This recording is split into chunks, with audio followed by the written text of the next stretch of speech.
cut my nails.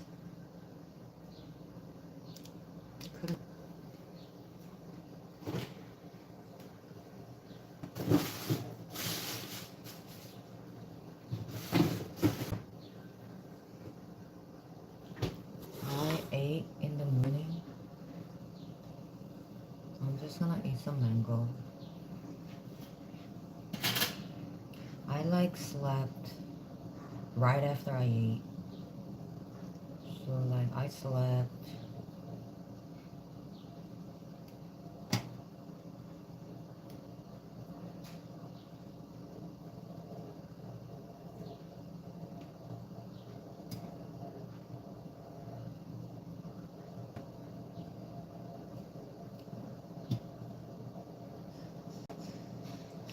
I slept and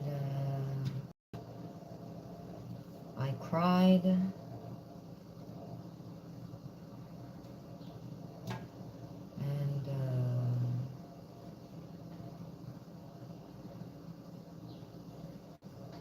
I woke up.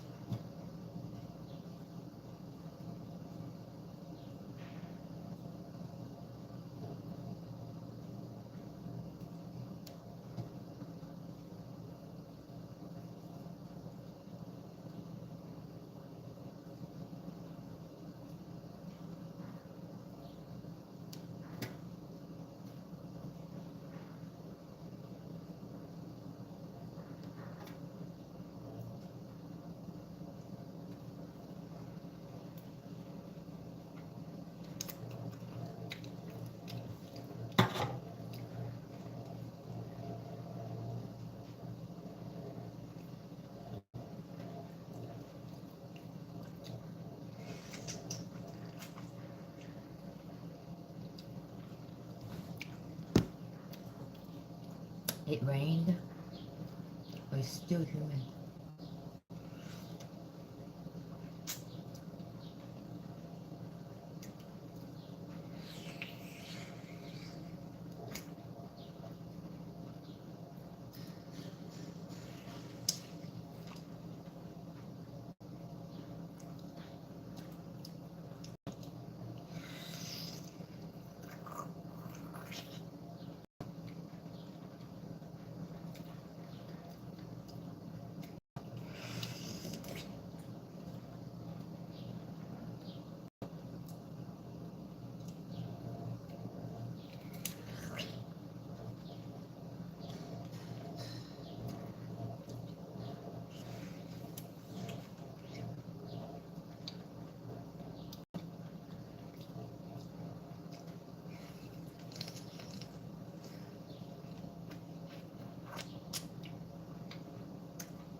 Very tasty.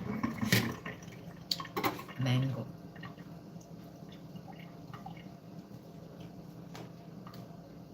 It was raining a lot.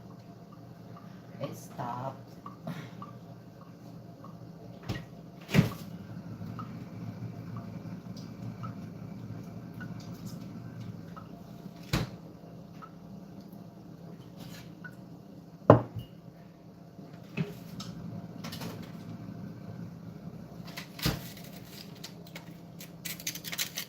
I know there's nothing much in my room.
There's nothing much in my room. I don't know why would people want to be in my room, but you're in here. Apparently.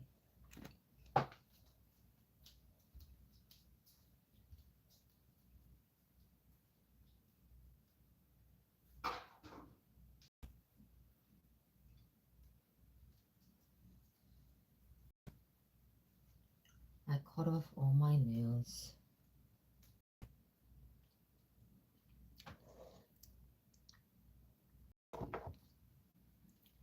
So it will be easier for me to cook.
Infallible setting spray presents mist and pose. Survive the splash and stay flawless.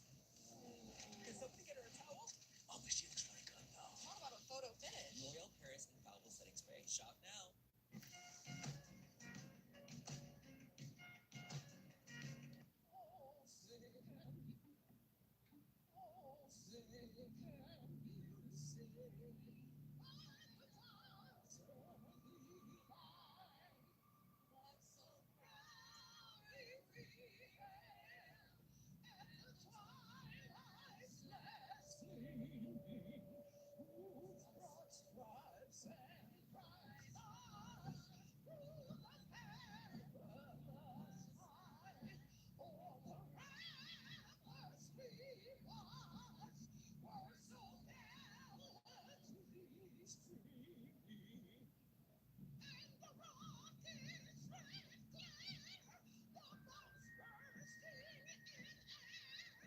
The sound is so annoying. Alright?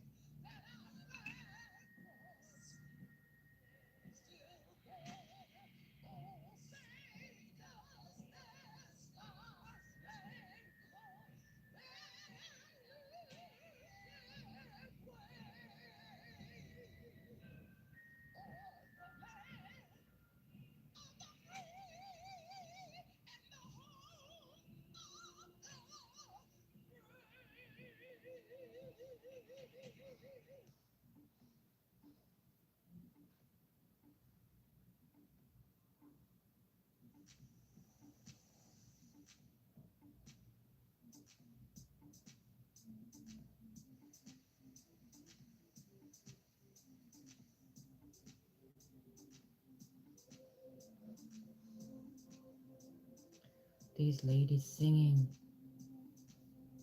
anthem, but really bad.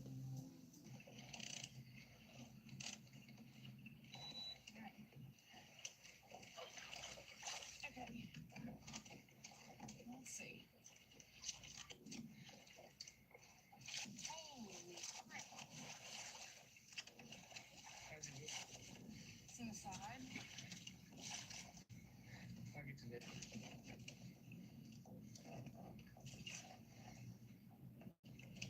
I think we might need a bigger net.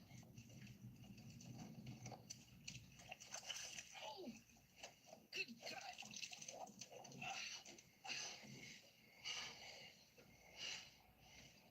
Ukraine's ambitious 40-day campaign against Russia has ended far short of its original targets. President Volodymyr Zelensky had set clear objectives: isolate Crimea, disrupt key energy facilities, and create wider pressure inside Russian society. After weeks of intense long-range operations, those goals remain largely unachieved. Russian air defenses intercepted the majority of incoming strikes, while Moscow answered with its own concentrated attacks on Ukrainian industrial zones, shipyards, and logistics hubs. The economic cost for Ukraine continues to rise, with monthly losses estimated from the least worst to just the most shocking in this room. I don't understand why Pakistani hotels are, especially the chains, are just always just kind of dirty. Why would someone do First, this? I mean, this isn't terrible. It's still kind of disgusting, but just all the furniture with the carpet, it has just stains on it. And like, I'm not talking about just like stains that they couldn't get out. Like it still feels kind of greasy and oily. Ugh. It just feels disgusting. Like I don't really want to sit down on these chairs. It's just, yeah, I don't know. The table, definitely, there's no crumbs like Selena, so that's an improvement.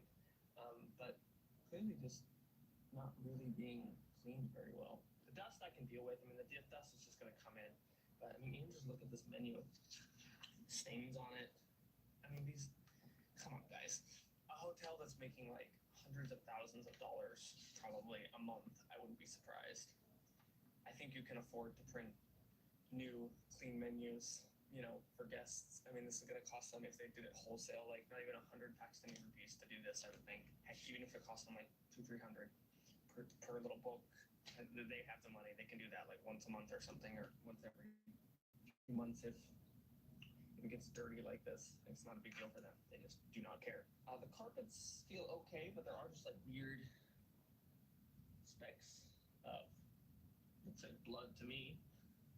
I don't know, kind of weird. All over the floor. There's that. I hope that's not someone's blood stepping in. So I'm using these slippers, the bathroom. Okay. I hope you guys are ready for the most disgusting part of this room. Yeah, it's really nasty.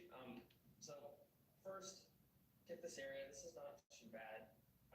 It looks definitely kind of just old, but it's not terrible. I think it's just like mold kind of like caked in to the rock or whatever here that they've used to, make this kind of countertop. It's not, you can't wipe it away. It's just caked inside. So it's obviously just a case of like, I mean, look at this. There is something else that's just absolutely nauseating in that sink. But I'll show you in a sec. In the bathroom here, obviously just kind of moldy underneath this thing over here. So I don't even want to put the soap and the shampoo and stuff under there. There are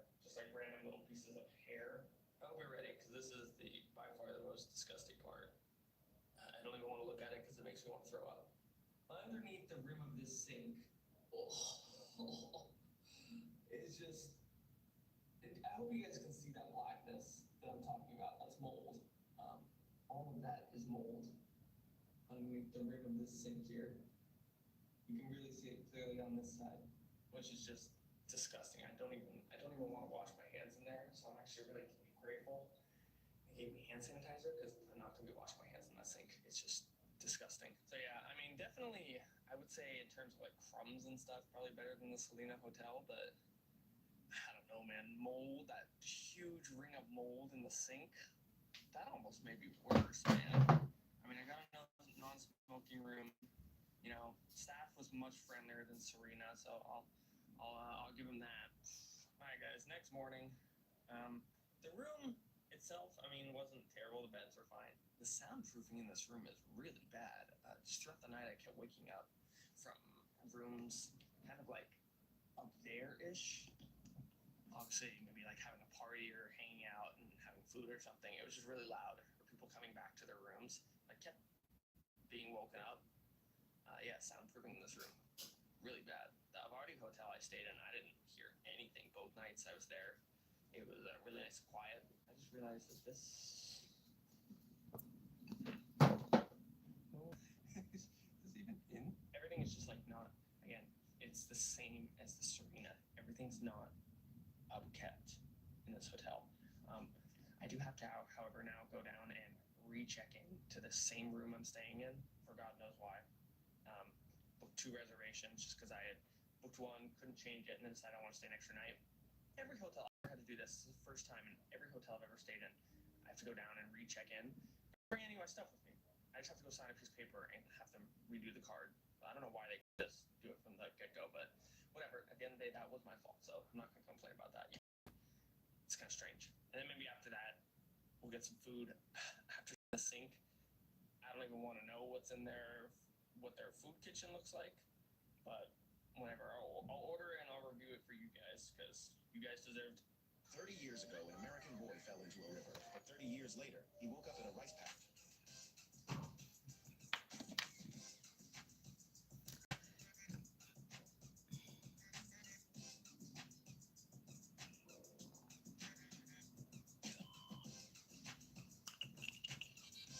With the arraignment now over, he's being taken back to jail. Or is he?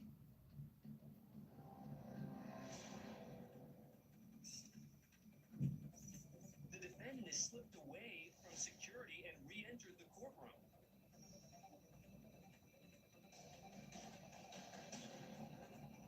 He strips off his prison-issue shirt and uses it to hide his handcuffs. He makes it to the hallway, and after a quick look around, he takes off.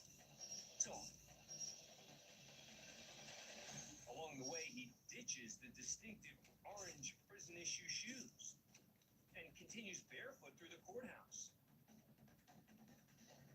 Quickly makes his way to the lobby until he exits straight through the front doors and out onto the street. Not just green, but smart as well. That's the goal for the Tianjin eco-city in northern China. Walking through Manhattan feels like a trip through history, but a flight to Shanghai feels like a trip to 2126. While New York navigates 1920s era gridlock, Chinese megacities are utilizing magnetic rails at 268 miles per hour and AI that manages 12,000 intersections simultaneously. With 3.5 billion metro riders, tripling New York City's capacity, I want to move to the China. scale is staggering. But can this growth stay green on a planet that's facing a lot of challenges? Number 10, Tianjin Eco-City. While the mainstream media is busy arguing over plastic straws, something much more massive and unsettlingly efficient is happening on a salt-covered wasteland near the Bohai Sea. Walking through these streets, it feels like the architecture I want to move to itself China. has a pulse, operating on a level of synchronization that feels less like urban planning and more like I think moving to China is the best decision. I think. interconnected by smart grid that doesn't just sit there waiting for you to flip a light switch. According to technical data from the Keppel Corporation, the lead developer, this invisible neural network has managed to slash emissions by a staggering 60%. The structures are practically high-fiving each other with surplus electrons, where your apartment That's might like the lend its best extra decision solar the power to people. enable. Racism is actually pretty normal in the service industry, at least on Long Island. And I'm going to give you a story to illustrate that. Not normal to me, but normal as in common. So I worked at this Irish pub for many, many years as a bartender. And when I was kind of first starting out there, like I was still pretty green. I didn't really feel like I was established there. We had this night called Wing Night. It was on Wednesday nights. We had wing and beer deals, and it was slammed, busy every single week. It was like our best money night, and we had a DJ. Like I remember before I worked there, like this was the reason why my friend and I got fake IDs, just so we could go to Wing Night, right?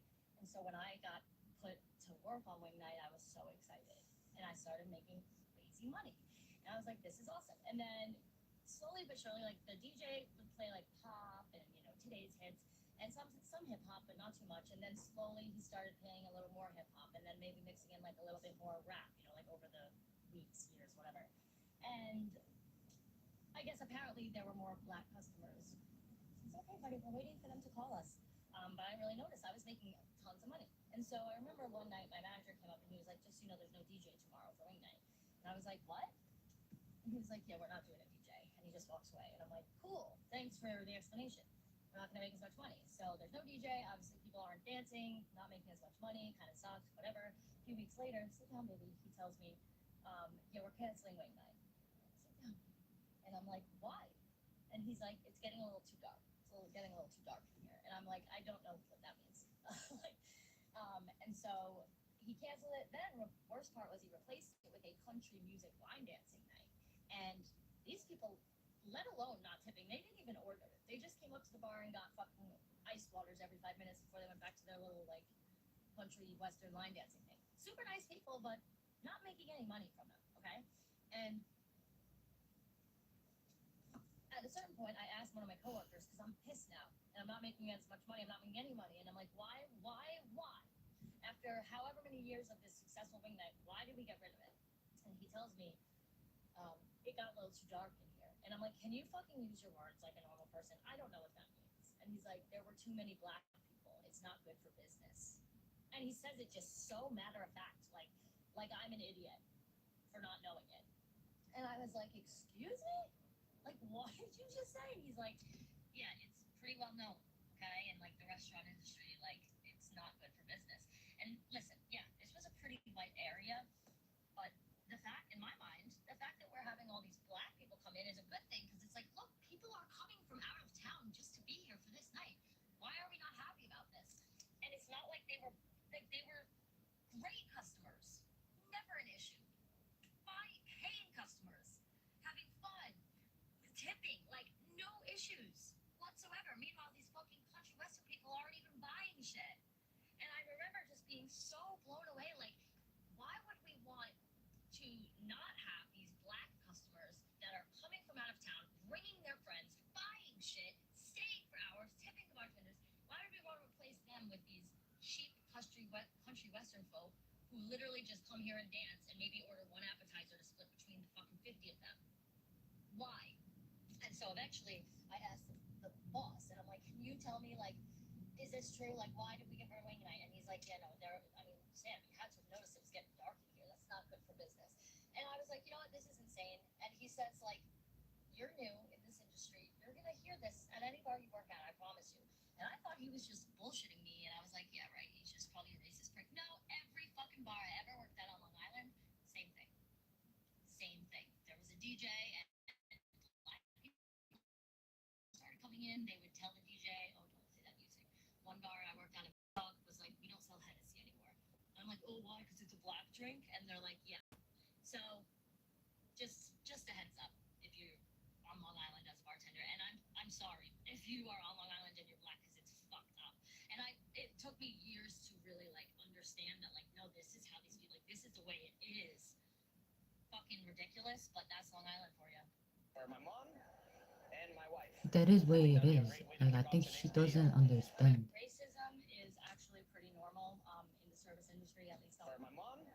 That's the way it is. White people don't like black people. There's a white neighborhood, there's a black neighborhood, there's a Hispanic neighborhood in Long Island. Like, I don't think people know that.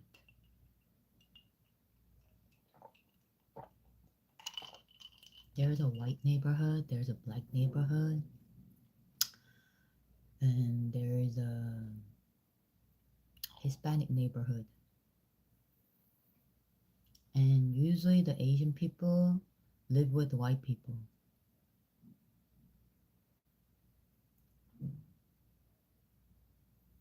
So I don't know, but what I know is that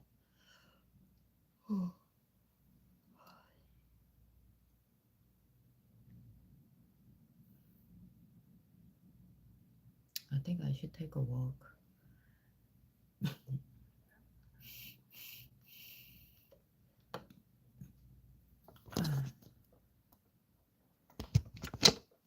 I don't have any more cigarettes. I go get them, but I'm too lazy to go get them.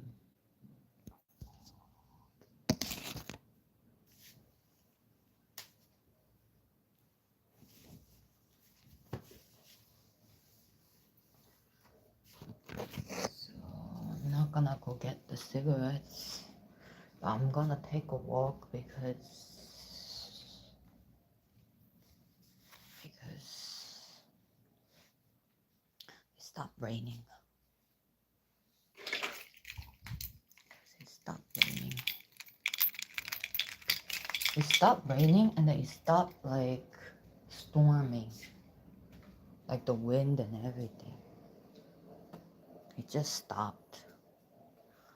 I'm just gonna wear this. This is like probably the best right now.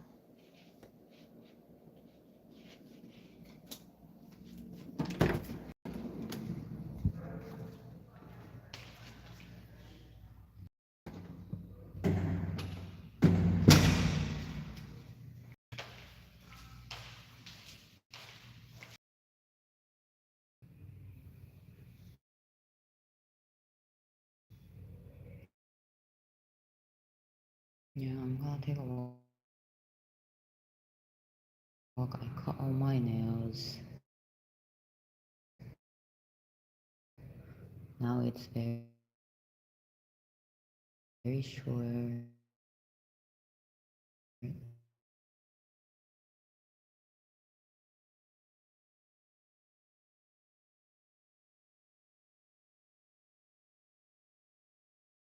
Because of the storm.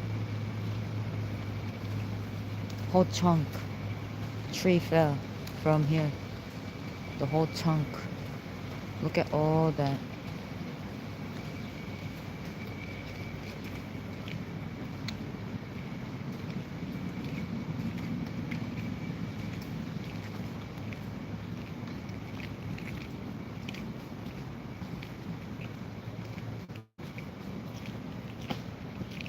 Is it still raining?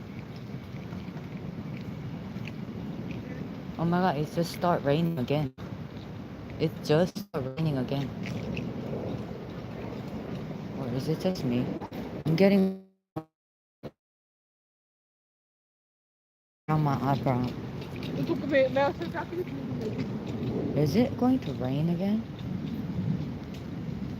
Oh my god, it just started raining again. I'm gonna go back in. It's gonna pour down rain. It just started raining again. That is crazy. I thought it stopped. And now it's gonna rain again. Wait, it's not raining here. Or, yeah, it's gonna rain. It's gonna rain again. I'm gonna go back in. It's gonna rain again.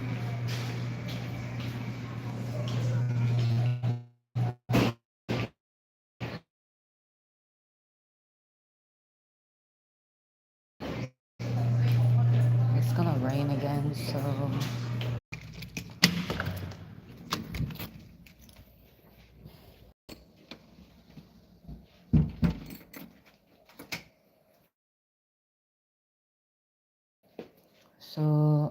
it started raining again, so I came back in because it's gonna rain. It just started raining back again. It stopped raining and it just started raining again, so I just came back inside. This one always get fucking caught on this fucking piece of shit. I hate this shit. I can't find this fucking cord all the fucking time. Oh, this piece of shit is fucking retarded.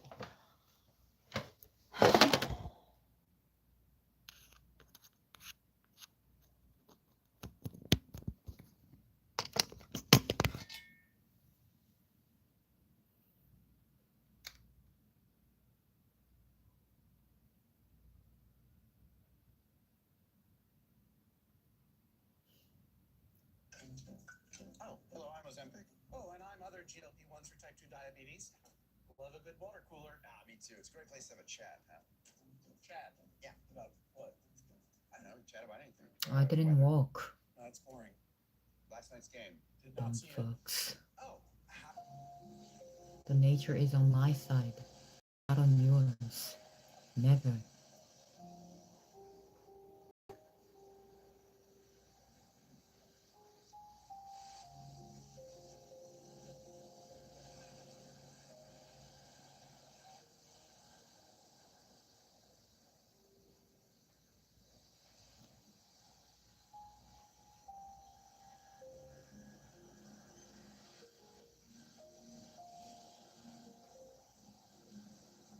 I'll ask you that question again, and I want you to respond to me honestly. Can you tell me what you're under the influence of today? So is it just you and your mate travelling today? Yeah. Yeah, where'd you come from? London? How long are you coming to Australia for? Not sure. Not sure. Have you got return flights? You haven't booked any return flights. Got work travel visa. Work travel. Okay, so what are you going to be doing while you're in Australia? That's better. The passenger fails to answer any questions seriously, and Officer Deb wants to know why. So can you tell me what you're under the influence of today? Under the influence. Okay. Tiredness. Okay, so I'll ask you that question again, and I want you to respond to me honestly. Can you tell me what you're under the influence of today? Had a few drinks in the bank. We are also very, very, very tired. Okay. What were you drinking on the plane? Yeah, and was that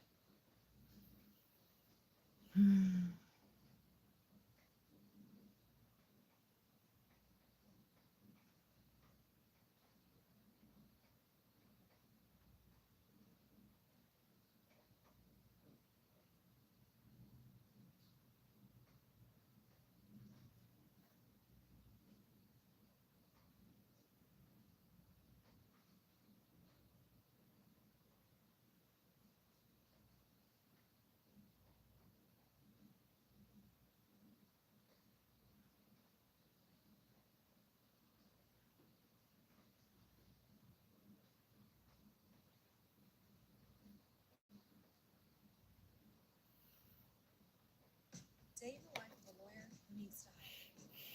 First thing we do is look at our premium sponsored job.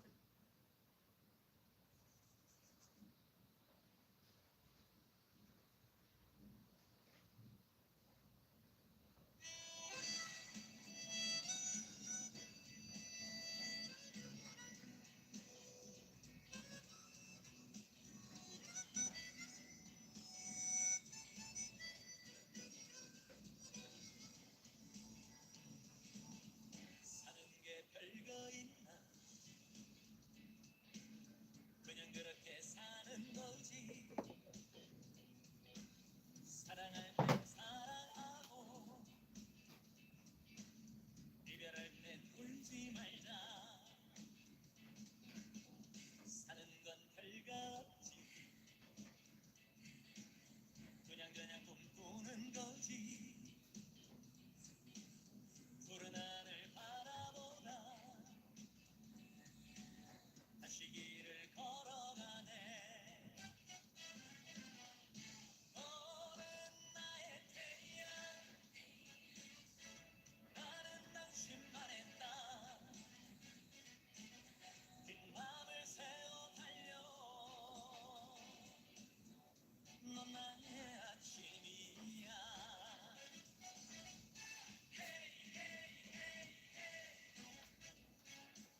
Portfolio development program? What is that?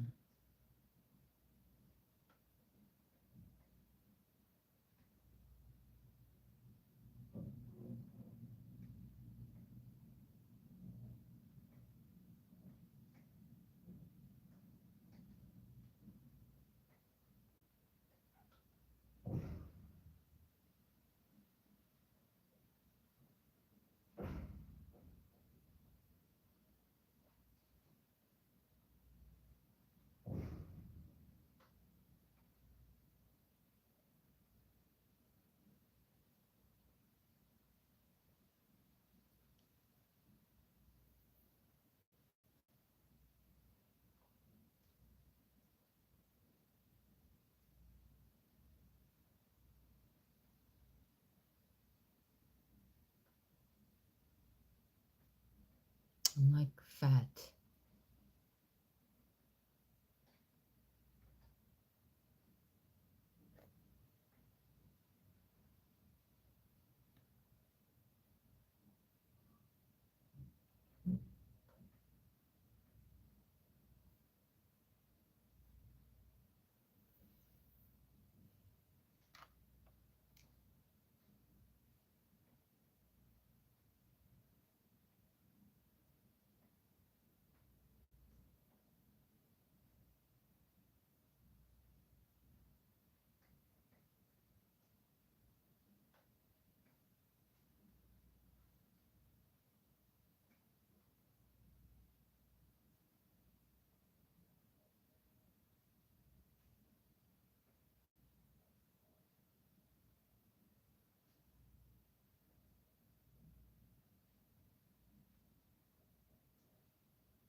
What the hell is that?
What the hell is that?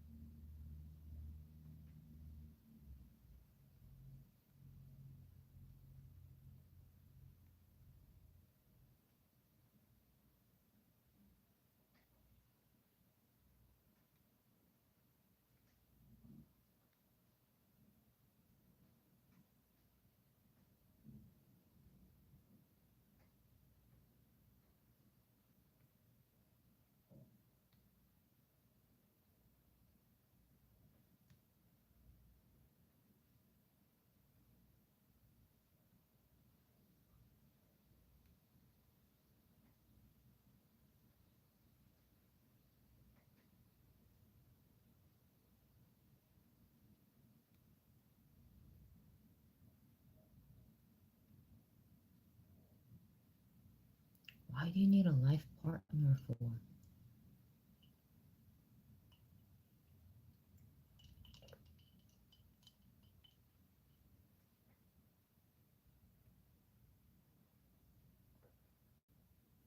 This is what happens, lady, when you look for all the time in the world to find your life partner. Don't feel bad for her. She had plenty of chances to lock down a life partner. What are these people fucking thinking in their fucking head?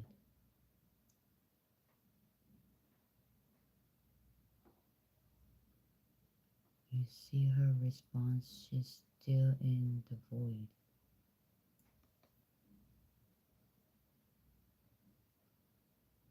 You guys, like, if you're a girl, you don't have a guy, you're free to do whatever you want. You can go on a trip if you want.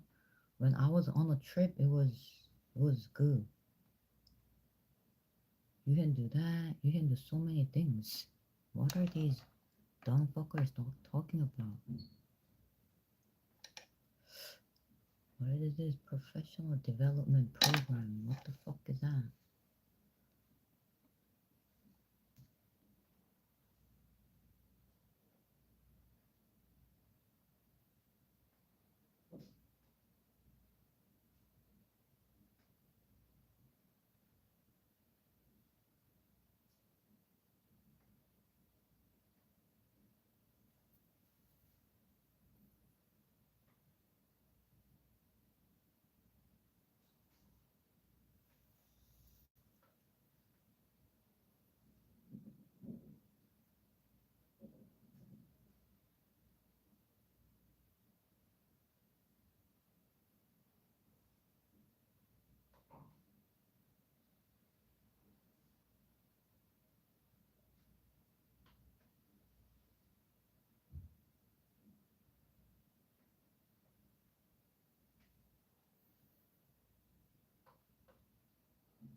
Okay, they say that that's good for you.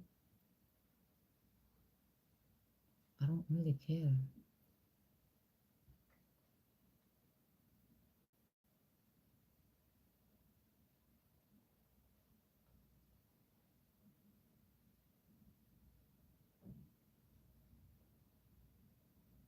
Like, do people not know that? Is that why this boy keeps on mentioning the same thing? Like, I don't get it.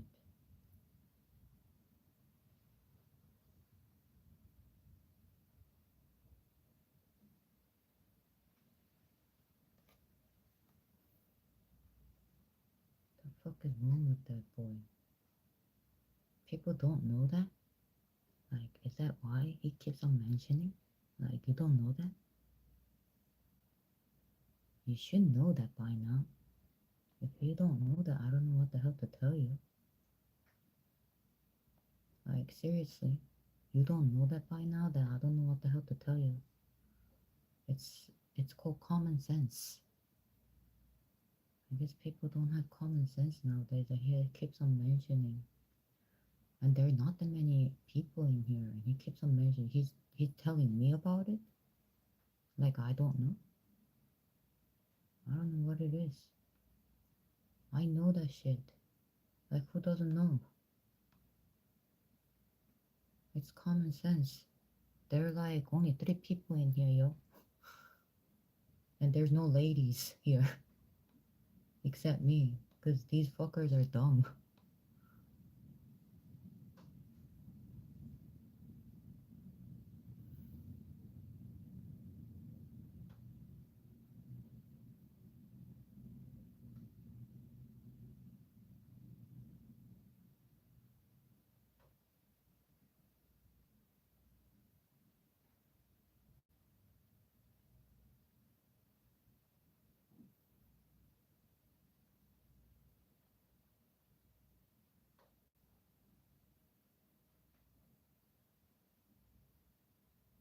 Like you think like I don't know, or like what is this?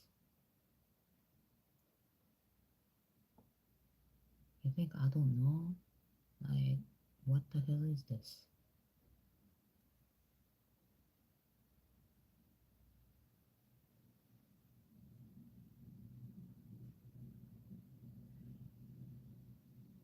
There are only 4 people in here.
My skin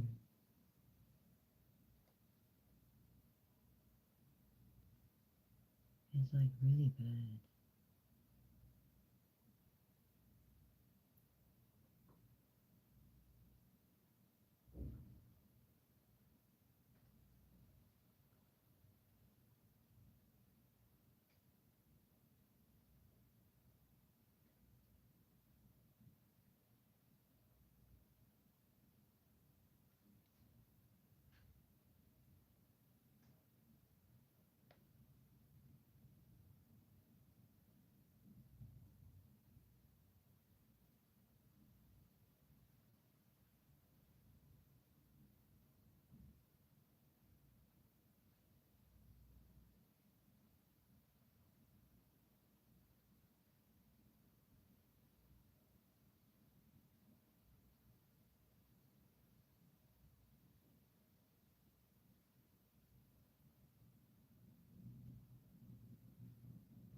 I used to smile with both like this.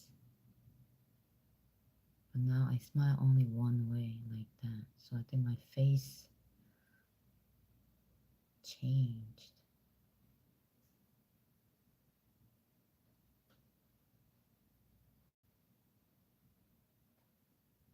kind of.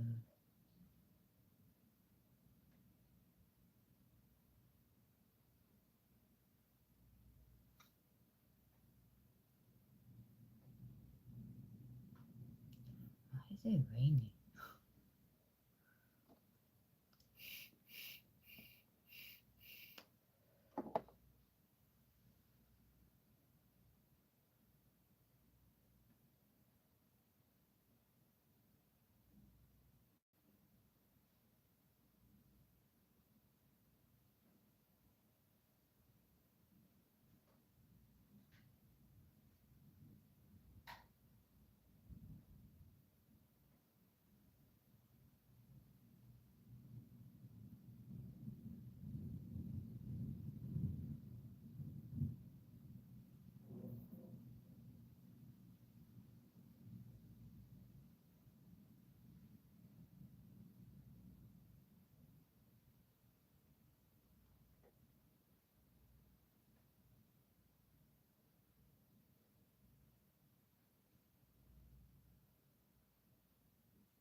I don't know.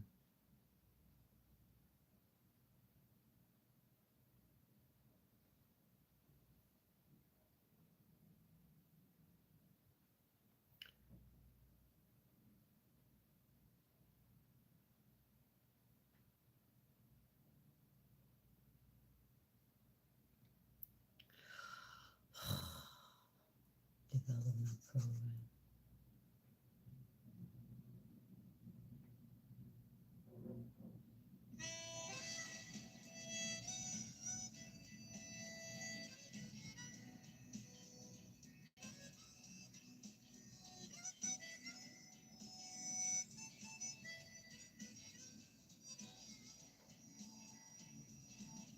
사는 게 별거 있나? 그냥 그렇게 사는 거지. 사랑할 땐 사랑하고 이별할 땐 울지 말자. 사는 건 별거 없지. 그냥 꿈꾸는 거지. 푸른 하늘 바라보다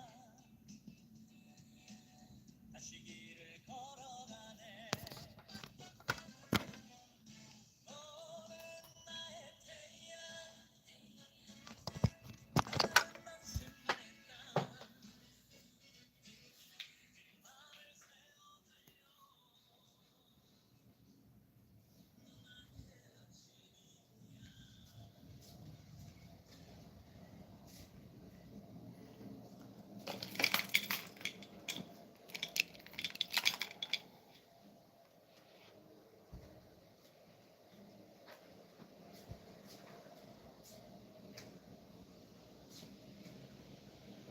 It's raining like a lot.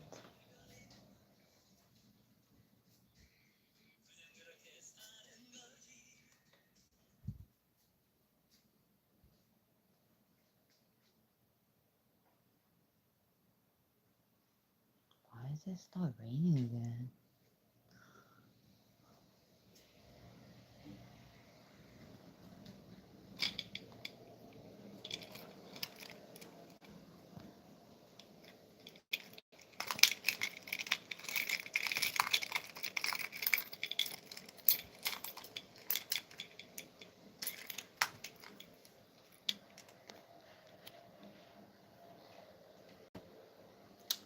Need an umbrella. Ah.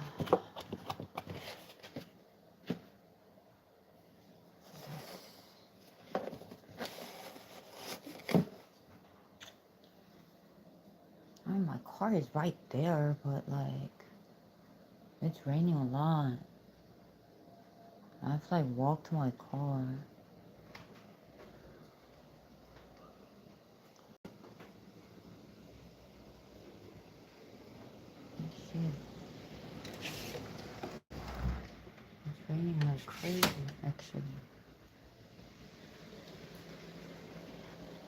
over here is him, I think.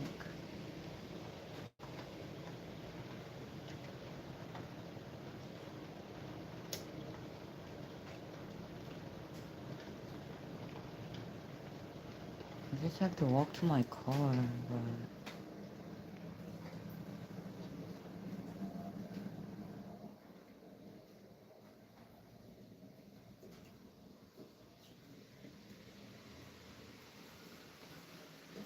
but it's like pouring down rain.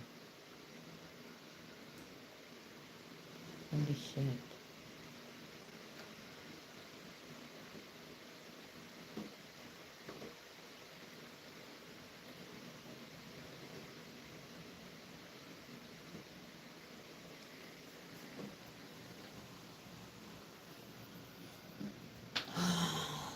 It's pouring down rain.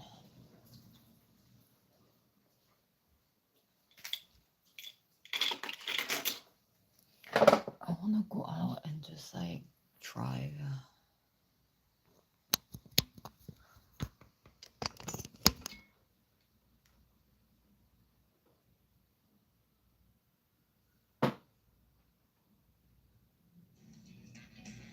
너와 나 손깍지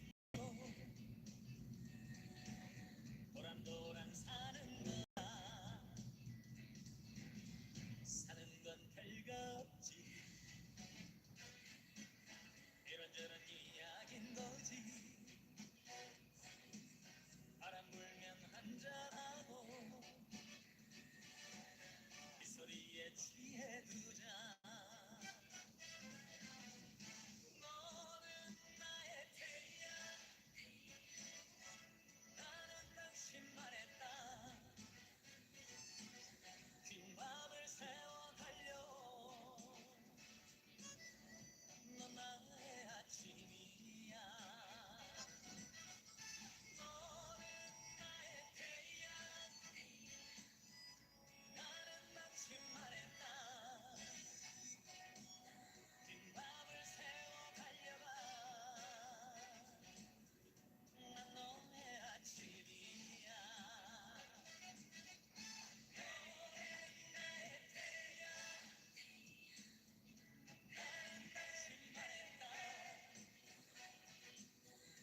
어둠 환히 밝혀줄 넌 나의 사랑이야 우린 모두 아름다운 꿈이야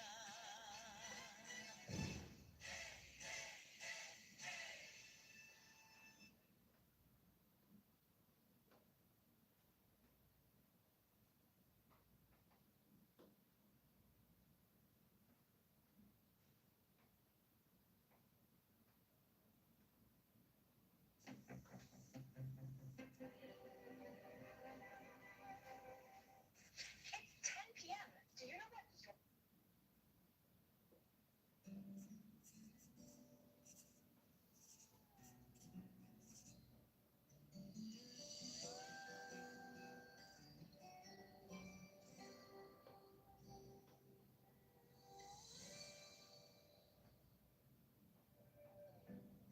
언제부터인지 몰라도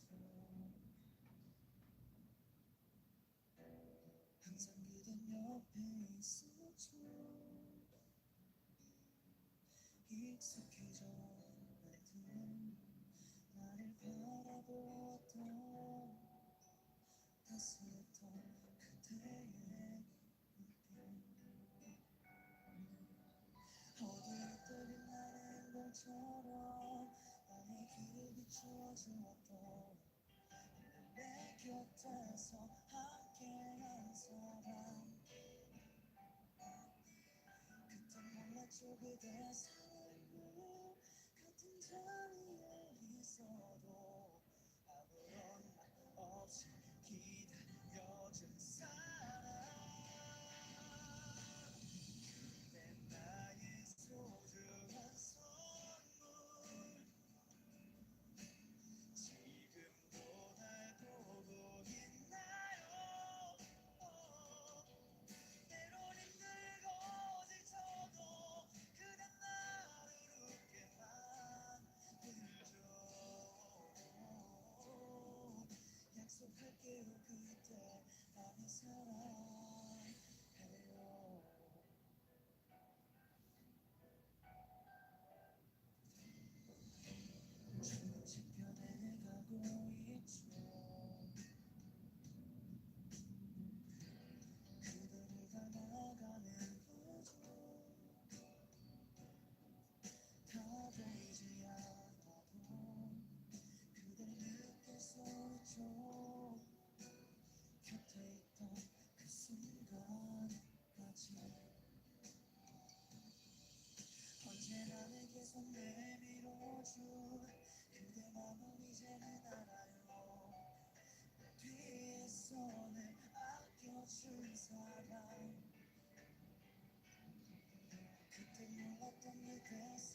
day. We did it. We quit.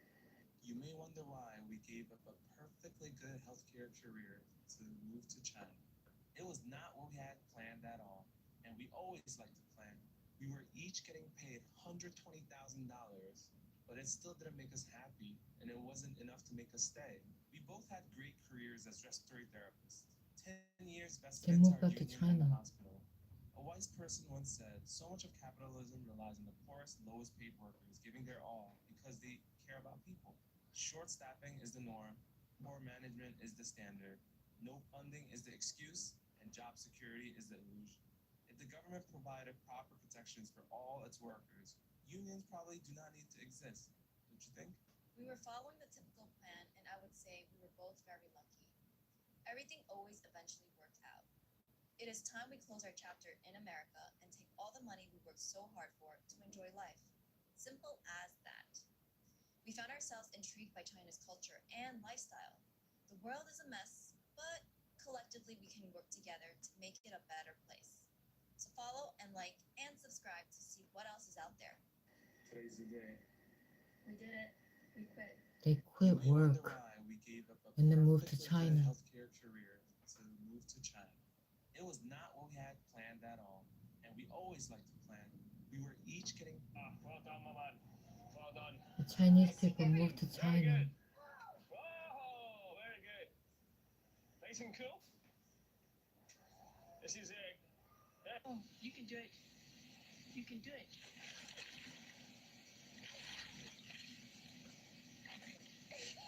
Go, go, go. Hi, I'm Samantha, and I married a gay man, and we had a baby together. And this is why I'm not bisexual, motherfuckers. We've answered this before, but we have some new faces around here, so we're going to answer it again. Yes. Bisexual means that you are sexually attracted to both sexes, male and female.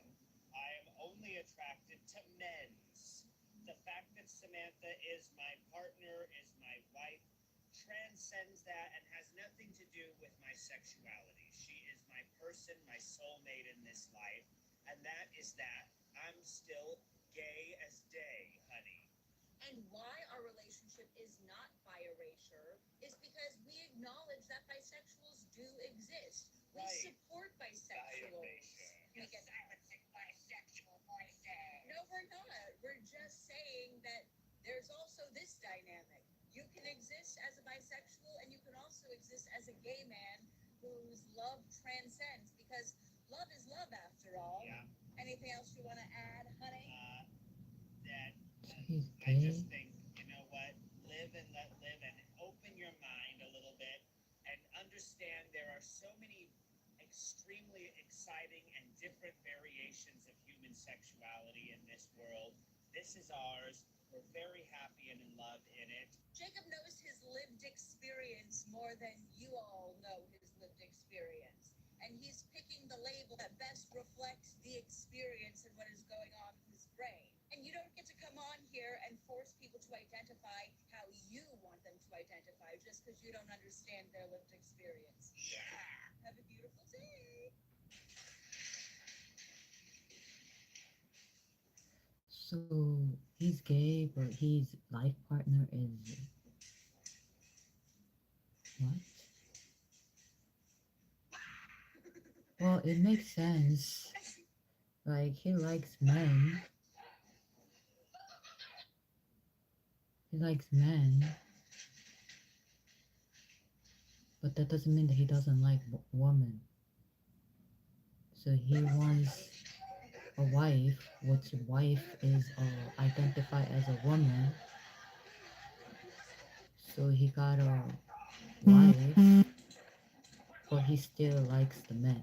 Like, he likes to watch men's magazines and things like that, maybe. Like, men's, like, you know how men look at other guys' body and they get attracted to that and they work out? You understand? Maybe something like that. Maybe something like that.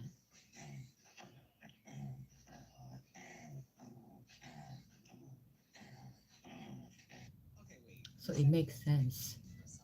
You see how gay man is like attracted to, because attracting is also a one sexual behavior. So guys that who look at guys magazine and they want to puff up, they're gay.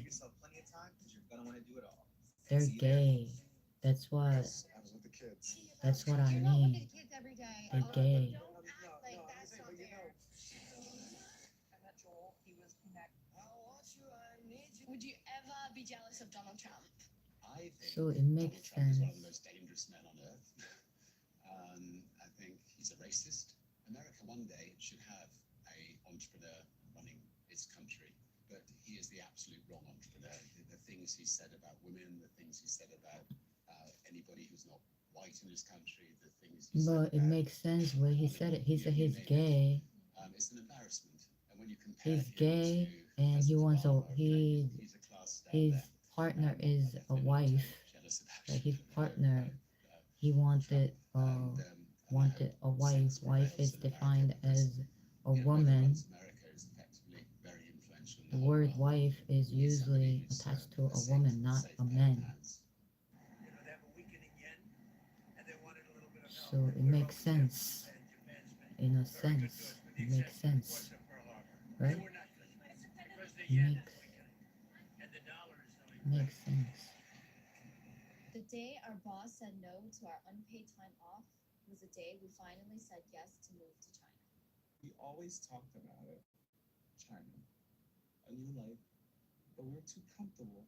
10-year vested in healthcare industry as Western purpose. We always follow the typical path and we always had a plan.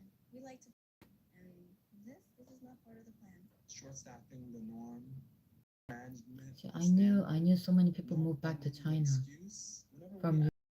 I noticed that like couple years ago. 10 years ago. All of a sudden, like the Flushing area emptied out. So when we finally asked Around for unpaid Chinatown. time off, not paid, and she said no. You know what her excuse was? That she doesn't have staff for us to go.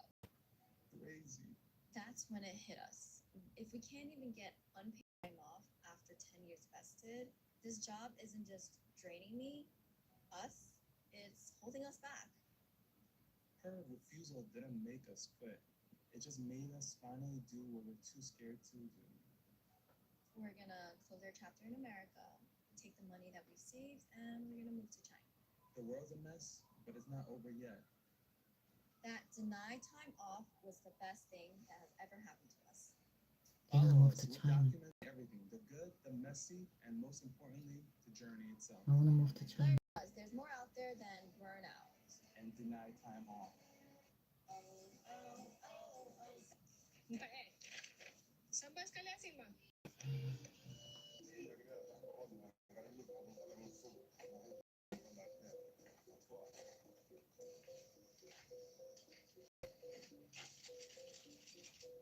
I don't think people realize how much of a culture shock it is from going from the United States and moving abroad, but then being abroad for 2 years and coming back to the US for the holidays is an experience.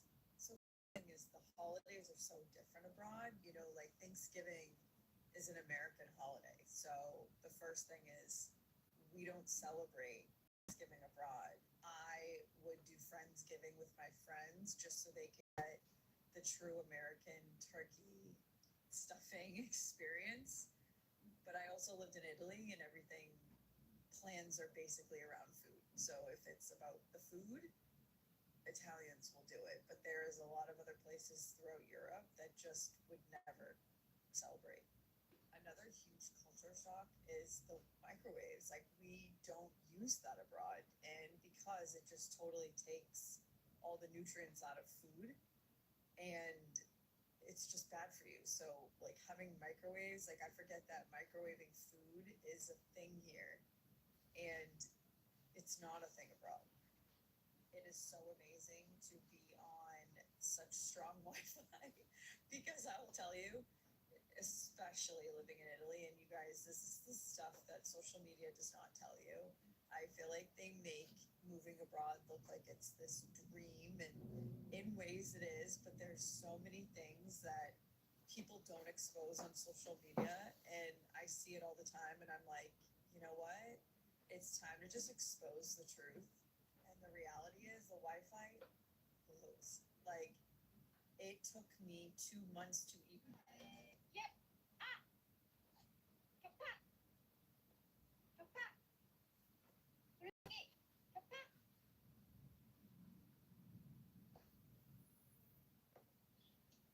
What is this? Morning, Denise. You cannot do this. This is community property. No, it's my property. 8 feet. Verified. The morning my backyard stopped being mine. You're what? I'm gay!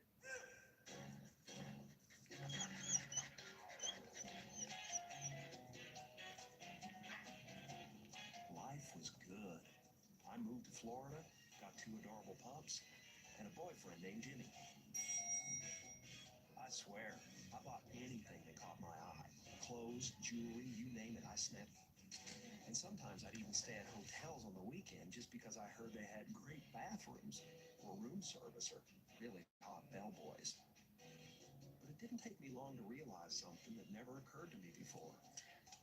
Actually, no one ever really talks about this, but Cash or charge? being gay is really expensive. Now, I had a job, but it was nowhere near good enough for living as high on the gay hog as I wanted to. US 1, right? Finest in the land. And for a guy without a college education, my options were limited. Oh, my back! Oh, I can't believe that smells so good, you know, Al. I don't do that! I don't do that! So I had no choice. I became a con man. Your check. Yeah, insurance fraud, credit card fraud, passport fraud. I was selling bad tomatoes, anything to make a buck. And best of all, There you go. no one got hurt.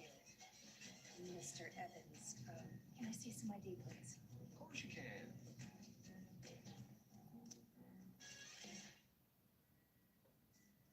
Wow, what do you think? Yes? Well, Steven, it's beautiful. You don't like it? No, I do. You don't like it? No, I do. Tell me what's wrong with it. Is it the gold? Well, that's why I got it stainless. Gold one's for me, dipshit. Why do you do that? Bonus DSP law. Oh, hi, Stephen. You got some visitors. Okie dokie. We don't think so.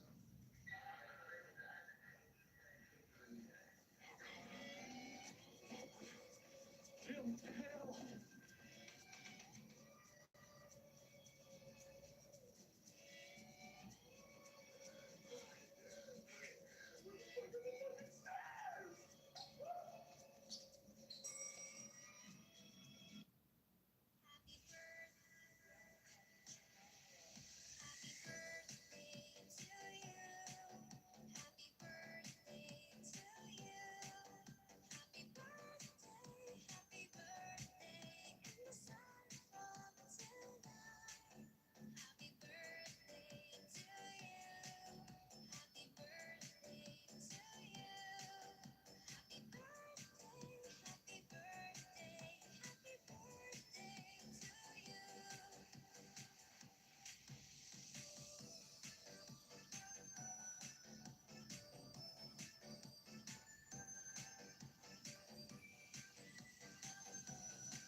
I just looked it up, and we're leaving America as first Asian Americans to move to China.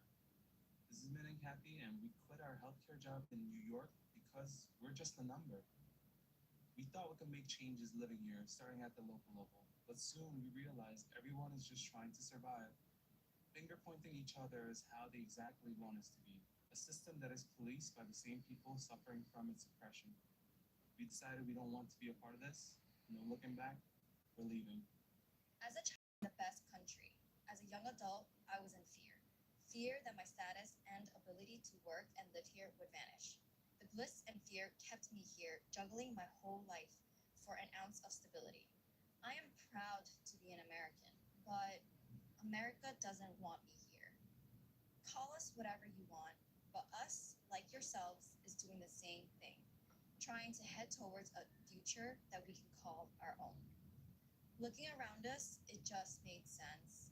China just makes sense, and not because China is the next trending thing on the internet, but because it's pretty much my only option for peace of mind. I wonder what that's like. We're the same, you and I, after all. Products of a society designed by those who got it all already. May we all get out of life and flourish. Like and subscribe for more. Because getting home late gets you that look. Because you're only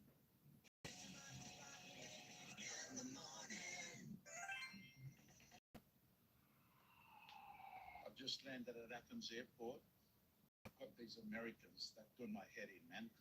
I've discovered that they're a special tourists, these guys, and girls actually. You know the ones I'm talking about. They arrive in Athens from London.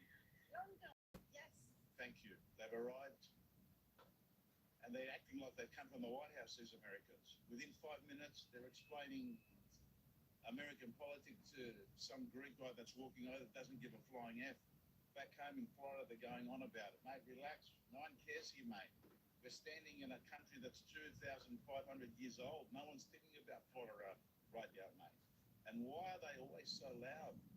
I mean, Americans, they don't have conversations. Mate, what they've got is, they've got live podcasts. That's what they've got. Where's this baggage claim? Number 3, here we go. And then comes my favourite bit, the money flex. They're the best. They pull out a wad of US cash. This guy did it in front of me, mate. Mate, relax, bro. This is Greece. Works with Euro. We have traveled almost everywhere, but the most racist country we've ever experienced is one we're in right now, which is North Macedonia. Or Macedonia? I think they prefer Macedonia. I'm like too angry with them to even use the name that they prefer. I mean, Lily has been traveling the world playing tournaments internationally since she was like 11, right? Mm-hmm. And is this the worst place you've ever been to for racism?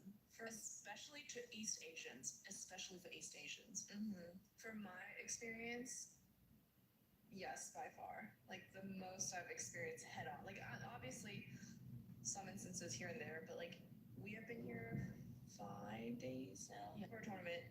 Every single day, every single time we step foot outside, we get consistently harassed. Yeah. Actively, by the way. Yeah. It's not like it's not just side eyes or even staring.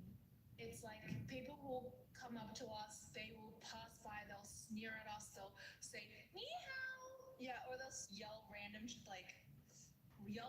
thing like Asian sounding things like ching chong. It's not just the one-offs, it's the consistency at which it happens, which makes it extra racist to us. It feels extremely targeted. Mm-hmm. It really is every time we exit the house or the hotel, we see it on every corner. We don't feel comfortable being perceived by anybody here because it feels like an active hatred, ostracization, and racism. So if you are East Asian, I would not recommend coming here. Like I really, really wouldn't.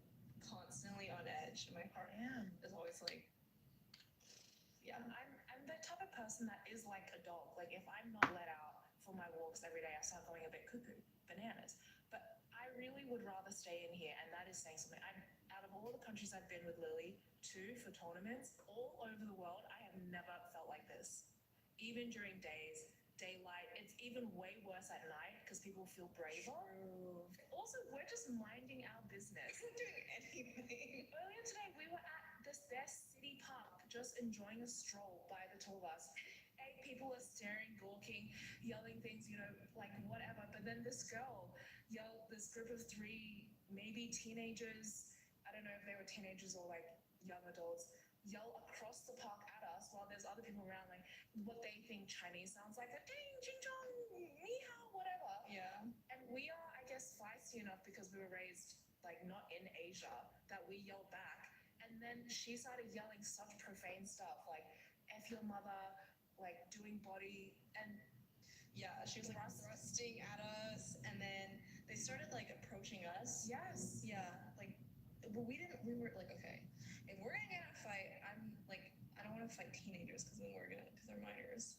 Right, like So, also I don't want to do that. yeah, I also don't want. She was doing the Gangnam style dance to us, by the way, again pointed.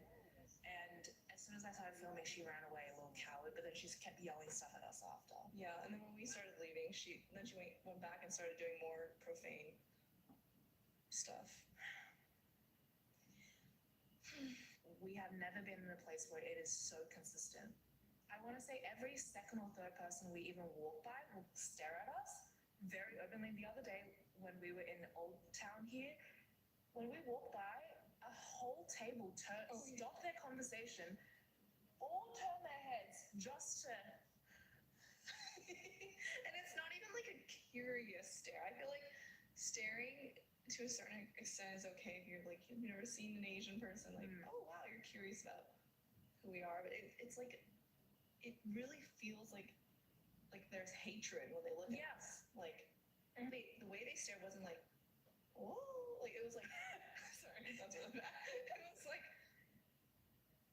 yeah, no, really. Oh my god, like I feel so like he's like ostracized or like so out of place. Like we stick out like sore thumbs here. Yeah, and we're made to feel like it. Yeah. Way more than any other place. I mean, hell, I was groped in Germany. I was groped in Frankfurt, Germany, just last year by a man on the street.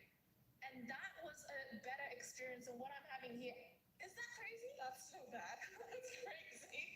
I mean, that was also a first, but this feels worse. I'm being serious. This feels worse. Oh, that's a crazy statement. Through their gaze towards us, it feels like they're saying like, you are scum, you're disgusting, why are you here? Yeah. Like, F off, basically. Yeah.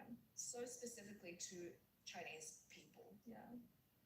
What is with the superiority complex, but also having a chip on their shoulder for some reason?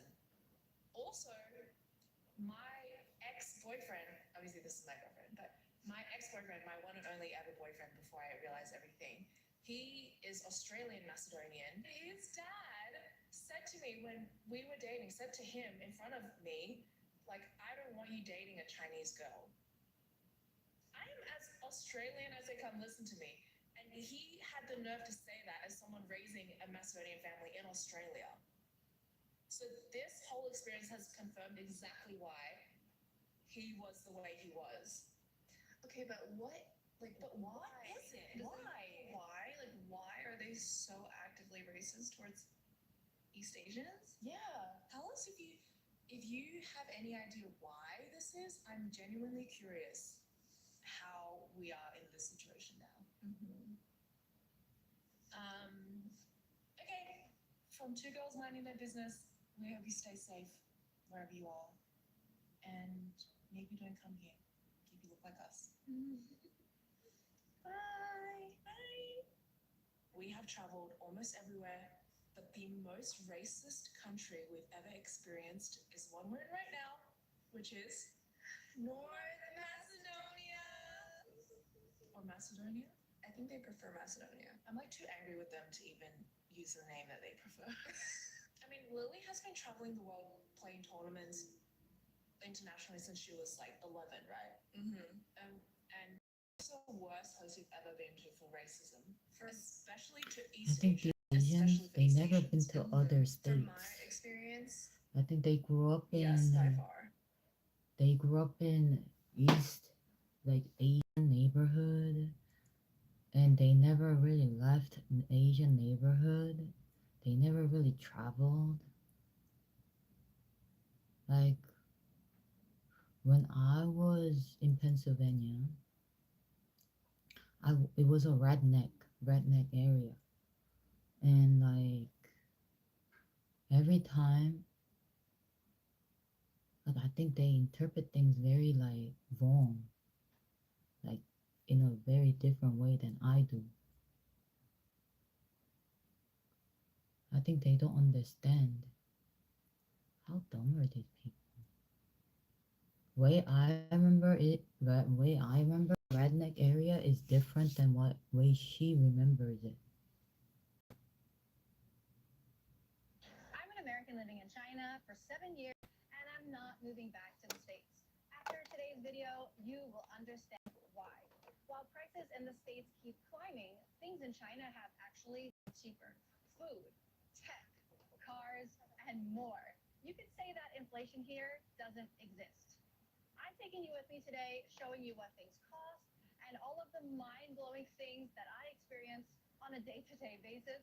And make sure to stick around until the end because I bought something in China that literally doesn't exist in the States. I don't know about you, but I'm starving. Let's go eat. You guys are in for a treat today because I'm taking you to one of my hidden gem spots. I have been here so many times but have never shot it before. Let's go eat some Guilin rice noodles. China is an introvert's paradise. I didn't have to talk to anybody. I just scanned the QR code on the table. Our total is 56 kuai for both of us. That means for one person, it costs around $4. No tax, no tip, and the food is insanely good and crazy authentic. I'm gonna place the order and it will be ready probably in just a few minutes. My noodles are ready. It may not look like much. That's because I have to go to the bar and pick out my fermented veggies, my favorite being the fermented bamboo. Guilin noodles are going to be a little bit sour and a little bit spicy. I love the combination. And also these noodles are eaten for China breakfast. is way to go, right? This cost me $4 in Beijing, but if I was actually in Guilin, it would be much cheaper, which is mind-blowing. But I feel lucky that I can even eat Guilin noodles in Beijing because Guilin is pretty far from here and these are pretty authentic. You might think everybody is sick in this restaurant because everybody's going to be blowing their nose. That's just because this is so spicy. But don't worry, it hurts so good.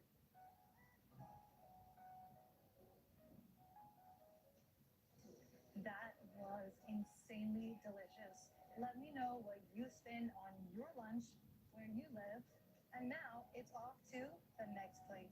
Let's go. Welcome to one of my favorite places to go in China. This is the Temple of Heaven.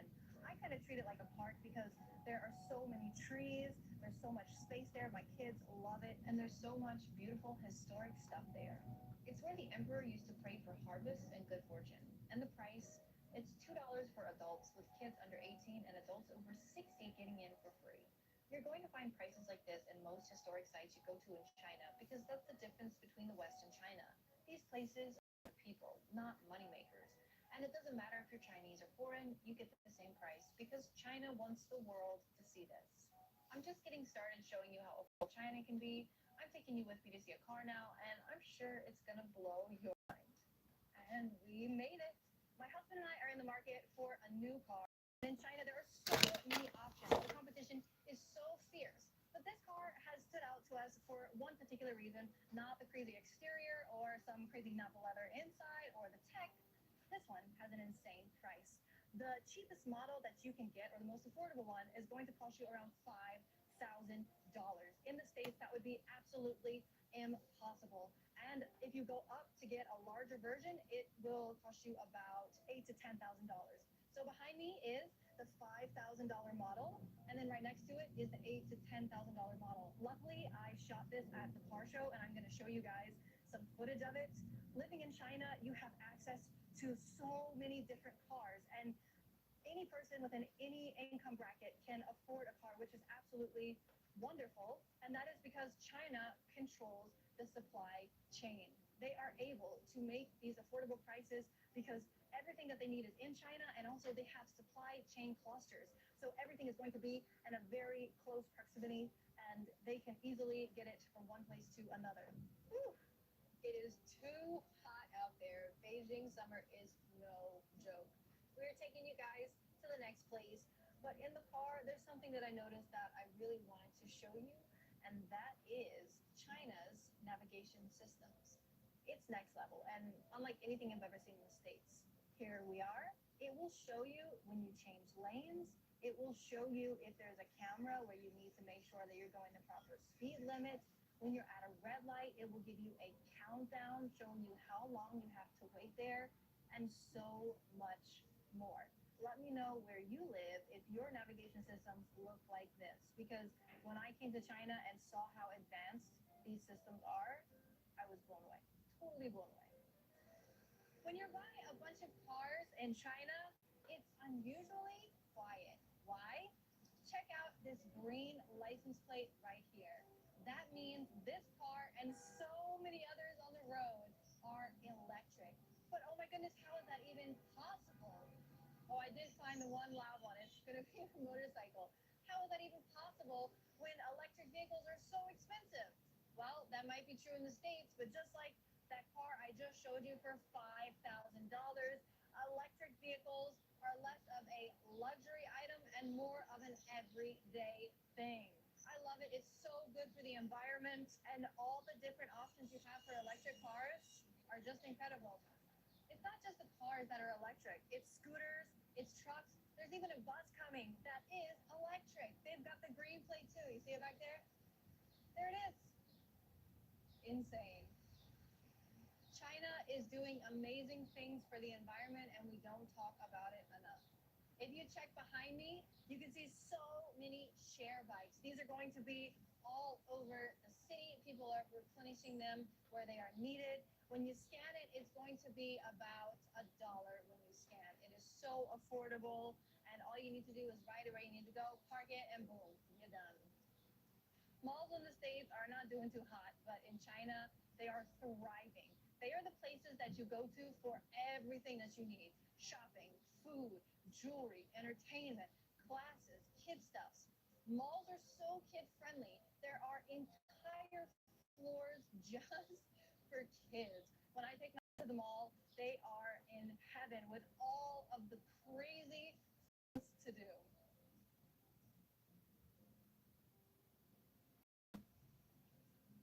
Imagine if Amazon built a mall. That's what this place feels like. You can get anything under the sun. Robo dogs, phones, pads, camera gear, chairs, air conditioners, robots for cleaning, baby stuff. The sky is really the limit. I can buy a phone or I can buy this.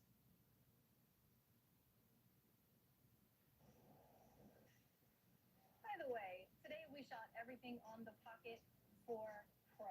If you want a tech video all about this camera, let us know.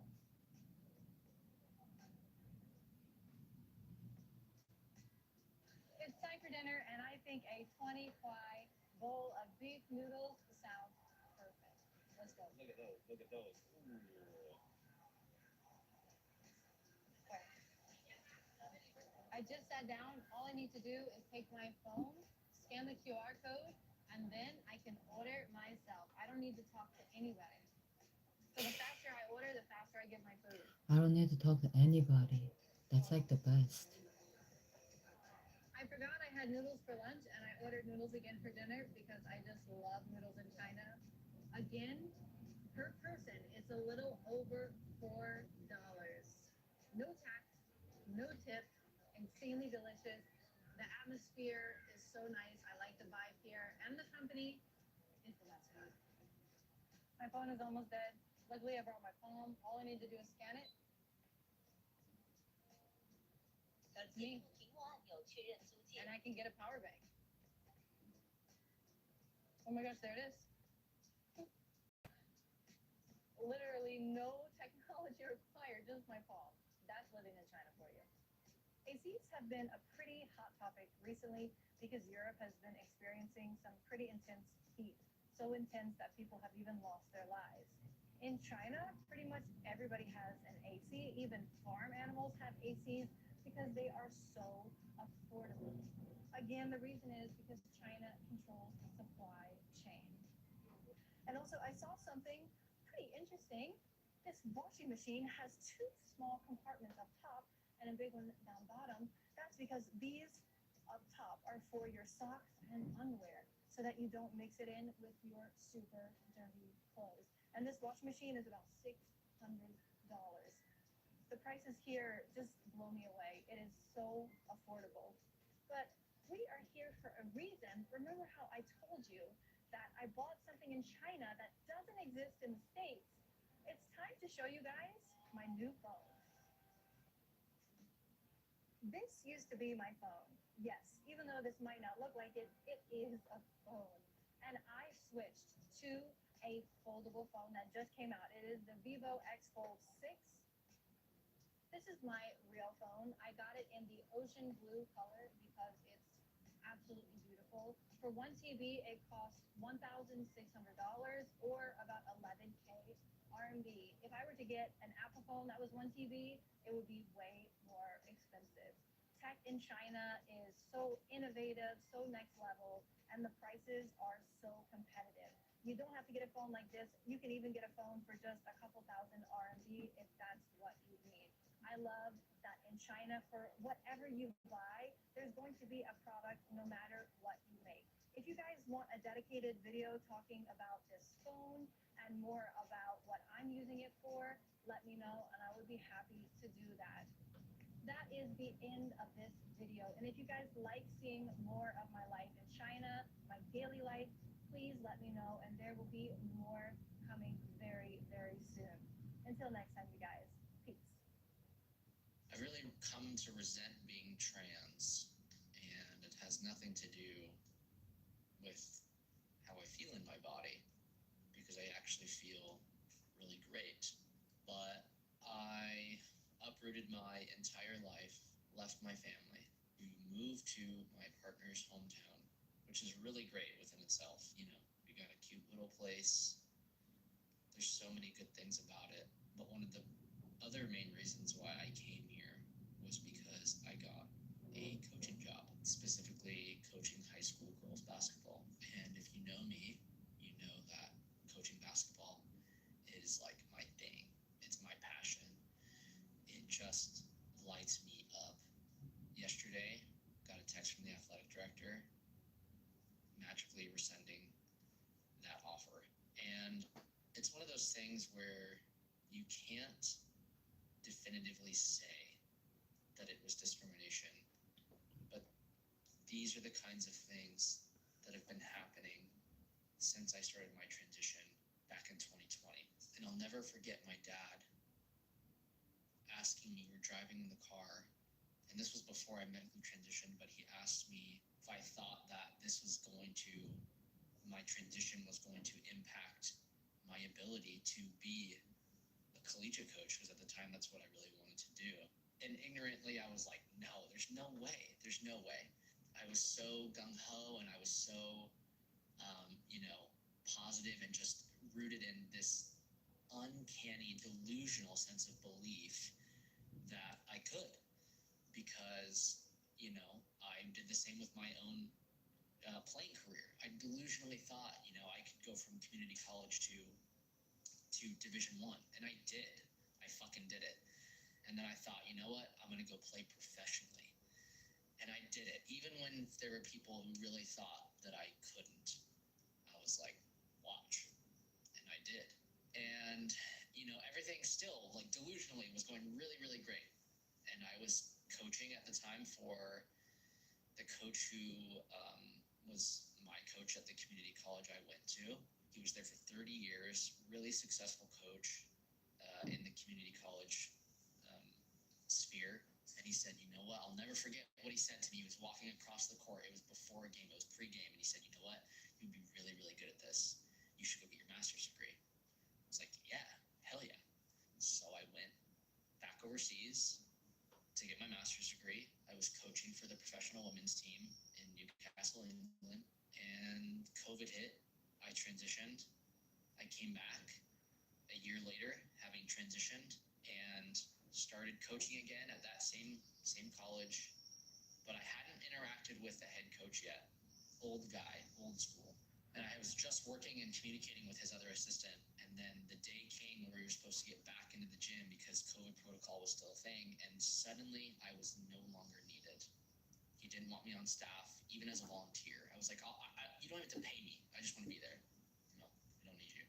So bounced around high school for the last few years, high school jobs as an assistant, under people that knew me and didn't discriminate against me, but weird things happened, and haven't been able to get back into the collegiate world. Every single high school job I interview for, I'll make it to the second interview. I'm not qualified enough. They say, you'd be really great at this, just, go find a different school, essentially, is the feedback that I've gotten. Go into like Los Angeles and go to a shittier school district and get a head coaching job there. And even this coaching job that, was rescinded, they said, the athletic director said, I'll keep an eye out for other jobs, if I hear of anything, I'll let you know. And it's like, well, but then what makes me not qualified for your school? If you're willing to advocate for me for a different school, why am I not qualified enough for your school? I have a master's degree. I've played Division I basketball. I've coached professional women's basketball. I've coached collegiate women's basketball. I've coached 3 years of high school. I'm a strength and conditioning coach. And these are the silent discriminatory things that happen that you can't necessarily definitively prove. And maybe I'm making the meaning out of it. And maybe it's not actually true. Maybe I'm just gaslighting myself to think that I'm being discriminated against and I'm not. But when you're constantly facing this stuff over and over and over again for 6 years, it's hard not to question it, Where do you go now? What do you do next? It's like the only way I feel I could really find a coaching job is to actually know the coach. If they were to Google me and find out that I'm trans, they wouldn't discriminate against me because they know that my trans identity has nothing to do with my ability to coach. And it's not like I'm walking around with a megaphone screaming at the top of my lungs that I'm trans and I work at this organization. And I really wish I could go back and just be stealth. Honestly, that's where I'm at now. Is if there's a way that I could go and delete my fingerprint from the internet, I absolutely would in a heartbeat. And I'm just wallowing today, and I'm just gonna let it be. I don't even know if I'm gonna post this, but if I do, any advice would help. Man, I just want it so bad. I want it so bad. It just doesn't feel possible right now. And I know I have to work on my mindset. And I know that I'm going to attract what I believe. And there are certain beliefs that I have about my identity right now that are not productive. But, it is what it is right now. And imagine if I was like a person of color or a trans woman. The discrimination there is, I can't even imagine. And also, this is really shitty. And that's really the only thing that makes me regret my transition is not how I feel in my body or anything that has to do with that. It's strictly how I feel. He wants to delete his fingerprint from the internet.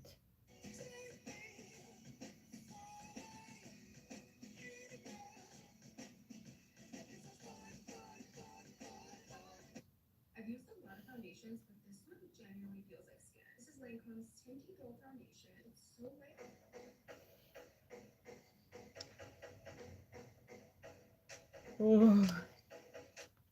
Let's talk about caste system in India. Caste system at its core is it's not a class system, but rather it's not just poverty. It's a system that's assigned at your birth. It's an identity that's given to you, and it defines your profession, your social position, which is huge, who you can marry, what you can eat, where you can live, what water you can touch, which temples you can enter, and which jobs you're permitted to do. All of this is determined even before you're born, even before your birth, and it never changes. And no matter what you do, no matter how much you achieve, no matter how many degrees you get, no matter how much money you make, you can never escape it. You're born into it and you die in it. So the caste system has 4 tiers. called Varnas. So these four tiers, starting from Brahmins, were known as priests and teachers, and then beneath them are Kshatriyas. These are the ones that are rulers and warriors, and then there are Vaishyas, who are traders or merchants, and then beneath them are Shudras, who are servants and laborers. And then there are people who didn't even register in this hierarchy, people beneath all these hierarchies, the tier system. Um, they are the ones that were assigned the most polluting jobs, like, for example, cleaning dead bodies or cleaning human waste. And, and they were declared impure by birth, not by action or not by their job or choice, but rather by birth. And these are the people who later came to know as untouchables, or later we reclaim the identity as Dalits. Now, what does Dalit stand for? Dalits means broken, and it could also mean as ground down. And we chose the word ourselves. So what makes caste system different than class system? So class system is economic. It can change. A poor person can become rich, or a rich person can lose everything. But caste is permanent.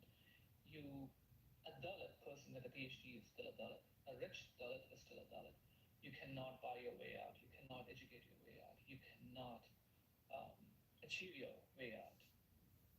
And the only escape is through conversion to other religions out of Hinduism, and which is why Dr. B.R. Ambedkar um, converted to Buddhism on his deathbed to escape his birth identity. And that's how total caste is. It governs it governs not just your economics but also your entire existence. So in 1950, Dr. B.R. Ambedkar, who is a Dalit himself, he is also the architect of Indian Constitution.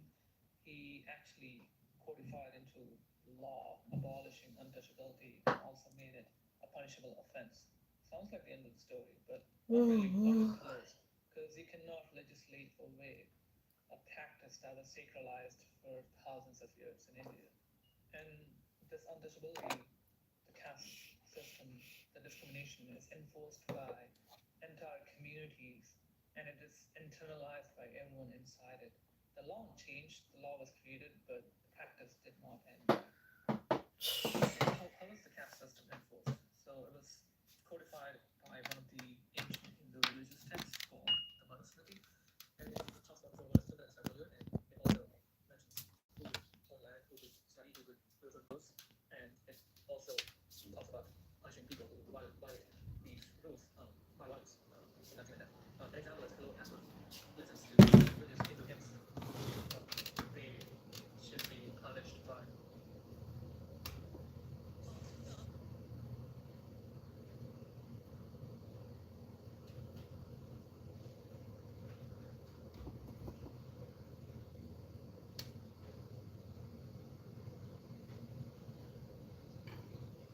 What is that called?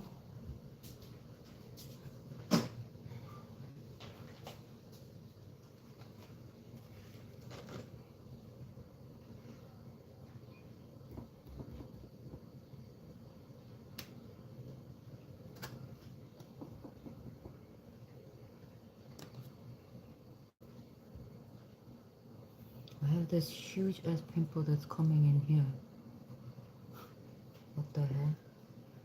It's like one comes, one disappear. Keeps on going.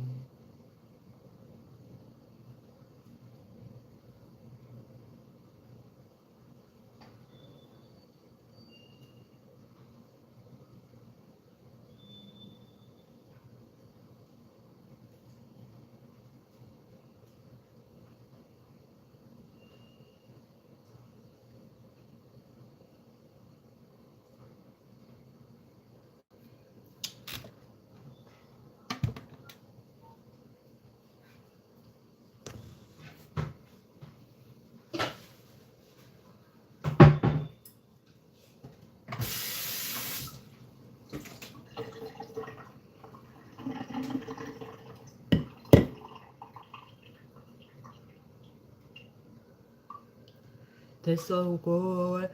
This will go away. This will go away. And now this one coming up. The fuck?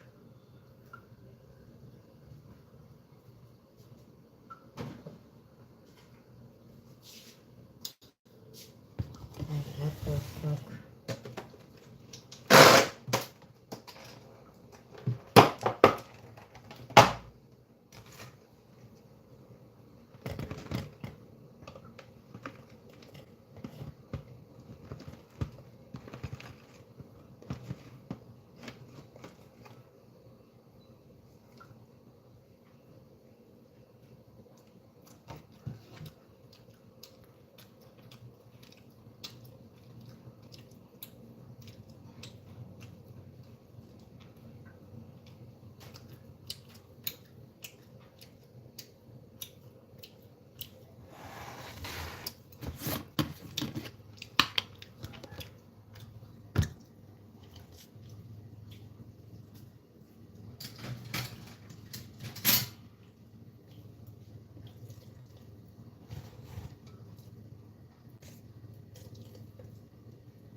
I think more it is, it's better. So you cook like this.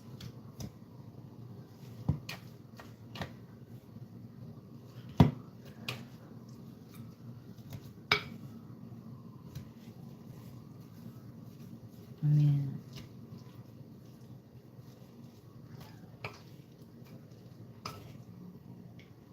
I cook like this, but y'all don't have to.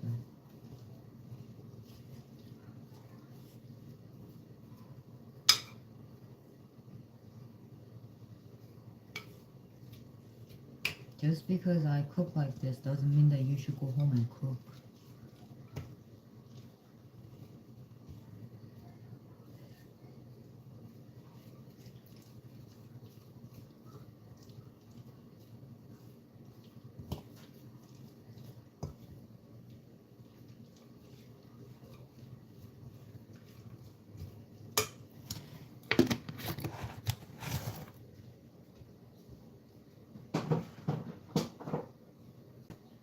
Yes, I'm just gonna let it sit.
It's like raining. Is it gonna rain all day?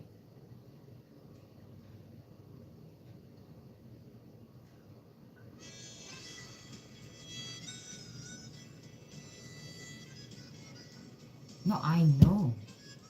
I know what they're saying. But I don't know why they're saying it to me. You can go say it to other people if you want. Why are they saying it to me? I don't understand. I said I already know. And there are not that many girls in here. They're all boys in here. And those two always go at each other. Like, it's one is giving me the side of like aging, and the other one is like always on the opposite side. It's like Buddhism. Like, you don't see that. This is why I said this entire thing is communism. Doesn't matter what you comment. I am the Buddha. Like, I already know that. Like, I already know that in my head. You don't have to keep on reminding me. You really don't. Like, I know that. Like, which part I don't know. Like, when I was on a cruise, okay? Y'all are just replaying this. When I was on a cruise, I told the lady, the Korean lady, the girl that I went on a cruise with, she was like, oh, you look very pretty. Like, in the, like, you know, you look very pretty. Like, and I told her that all this is gonna be gone soon. Like who doesn't know that? So y'all are just replaying my life. Like that happened already in the past. And y'all bring up all this my old memories.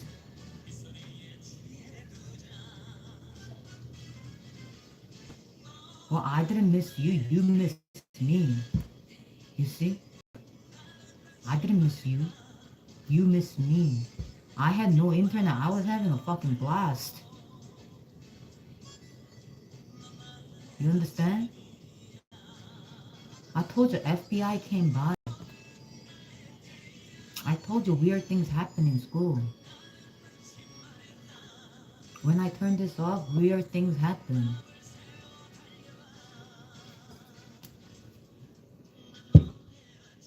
No, it's just that I have no life. Like y'all said, right? It's boring. I don't even know why y'all are in here. I really don't. But I think some people don't understand. Like, I'm talking to machine. And y'all are the one that was typing to me. You don't have to.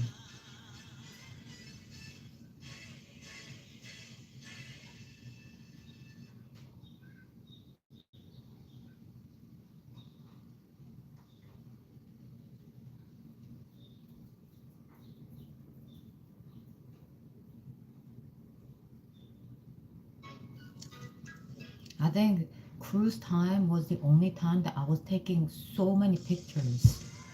So many pictures. Like just like old days. Like I walk around and I took so many pictures. So many pictures. Just like old times. So I'm reliving.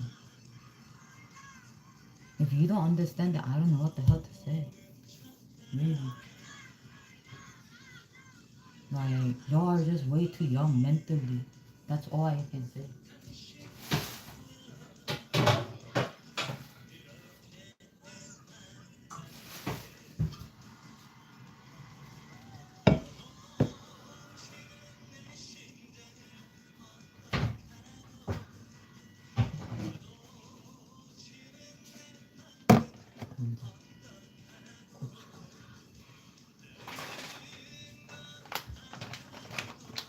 All the gochugaru that my aunt brought, it's all gone now.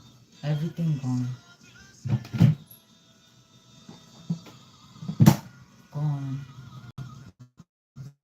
Because when I came back, I started cooking a lot, and then all gone. Like, in like so fast. All gone so fast.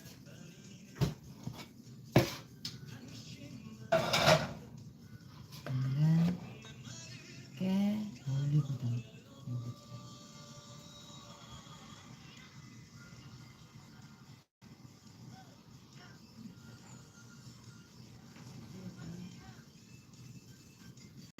올리고당.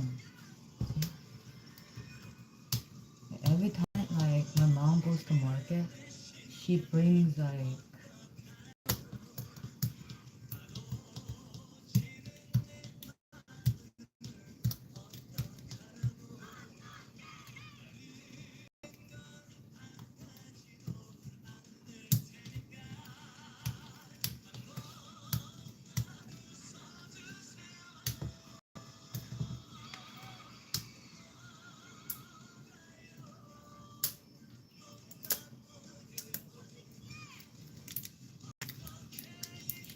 brings these type of things whenever she goes to market.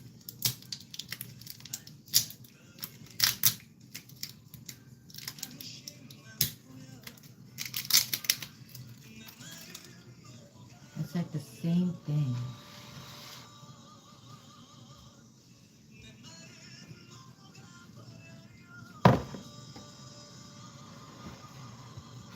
Okay, I think I need to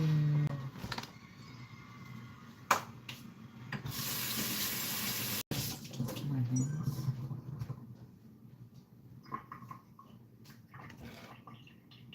Like the disposable camera? No, on this phone. With the phone stand. On this phone. I posted on Instagram. Like, I posted on the Instagram. Over there, there's only 2 pictures. But what I took on my phone, there were so many more pictures. So many more pictures. The one that I put it up on my Instagram are just 2 pictures.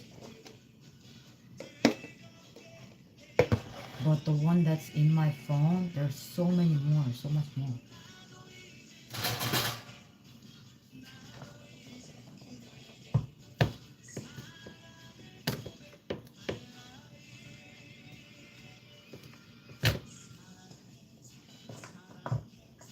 This gay boy also does this.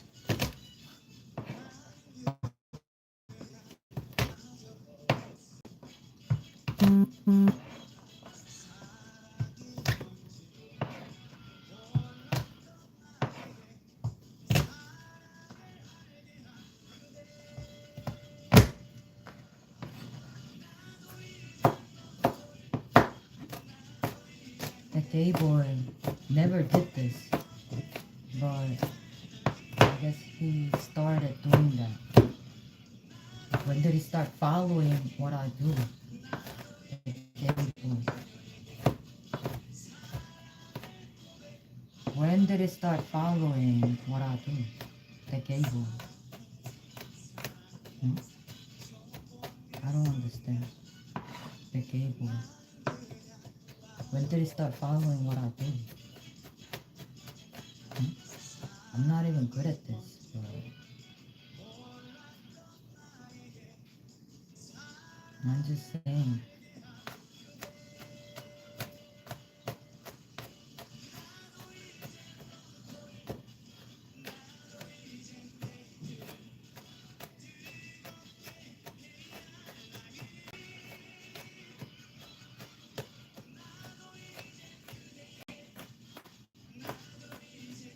I'm not even good at cooking.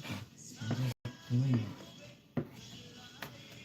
Look, that gay boy started following what I do. When did he start following what I do?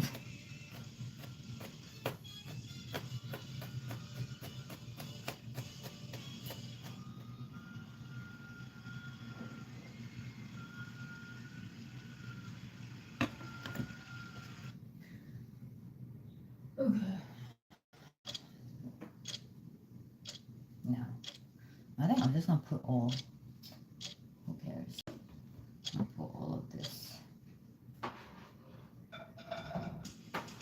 Garlic is good for you anyway.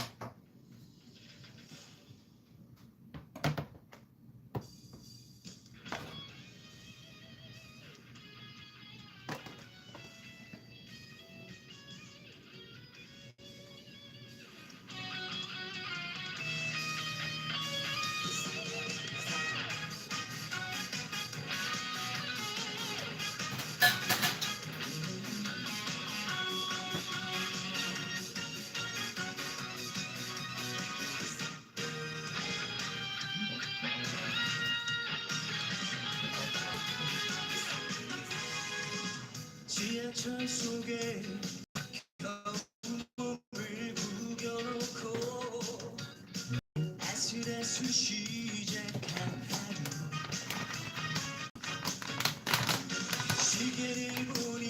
think 4 spoons is just a little too much. I'm not understanding.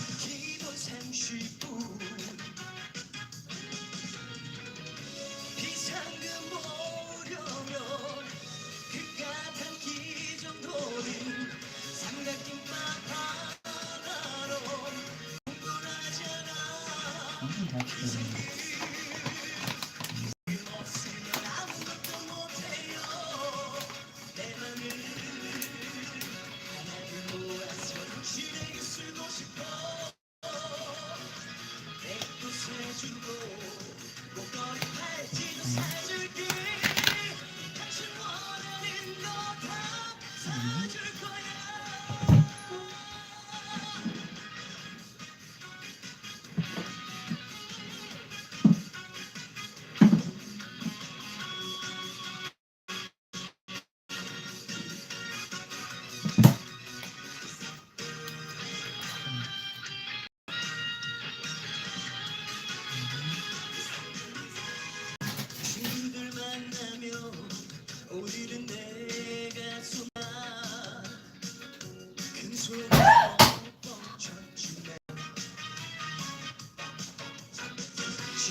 Fucking retarded.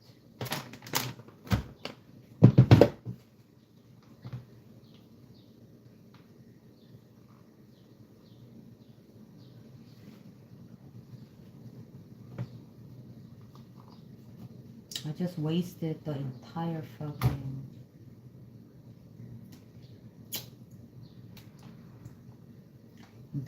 gochujang all over the fucking floor.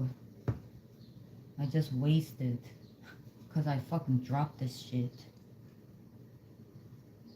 I can't believe it didn't break though.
When I say Wendy's Small Classic Frosty, you say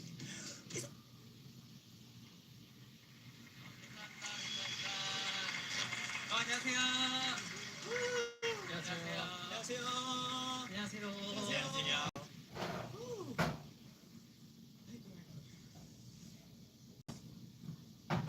네, 오랜만에 또 인사드리겠습니다. 둘, 셋. 원어스. 안녕하세요, 원어스입니다.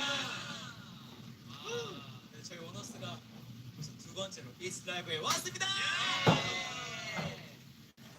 네, 저희가 사실 이번에도 이번 컴백에도 또 올 수 있을까 걱정이 많았는데 다행히 또 이렇게 오게 되어가지고 너무 행복하고 또 이 자리에 오게만 했는데도 벌써부터 약간 에너지가 약간 뿜뿜하는 느낌인데 제가 또 의상부터 또이 곡까지 굉장히 특이하지 않습니까? 건이가 한번 소개해주세요.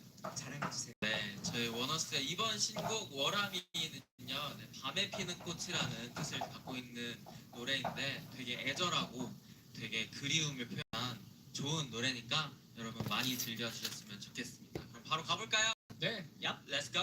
Let's go!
Like this.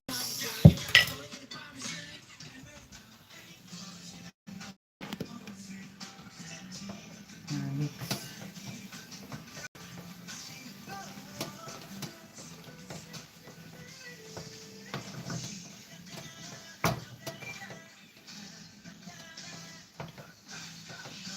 This is my mom's favorite.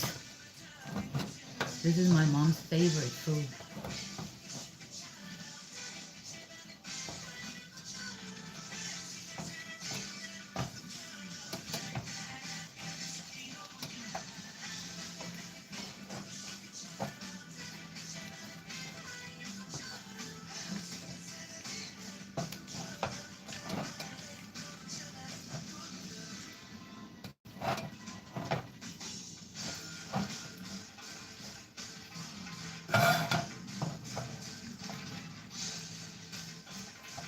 Mix, mix, mix.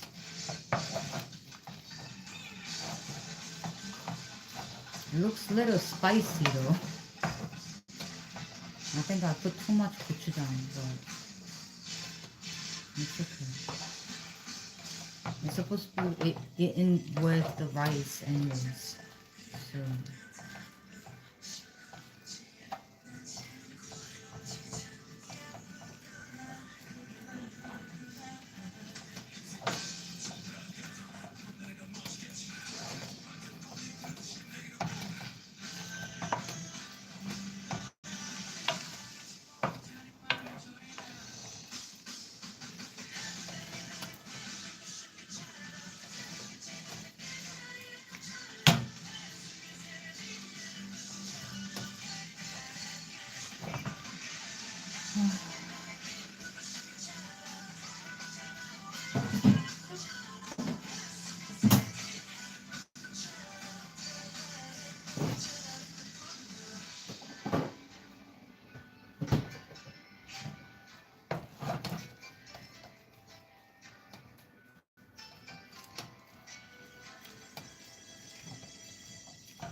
You know, I just want like 100, 200 people just watching instead of making so many comments. Like just watching.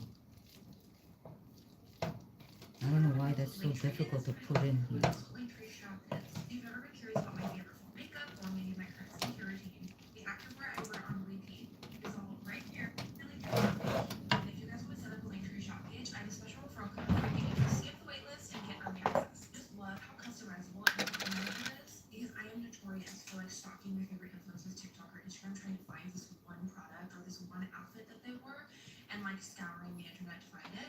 And it's just so tedious. Instead, if they have a Linktree shop page, it would just make everyone's life so much easier. I'm constantly updating my Linktree shop page. So if you I need just want anything, like 100 people coming in here and watch me. summer toys. That's what I want.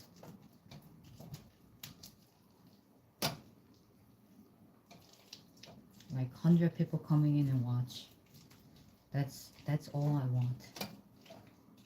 Like the other girl has like 100 people watching. Not the other girl, the boy, the trans boy.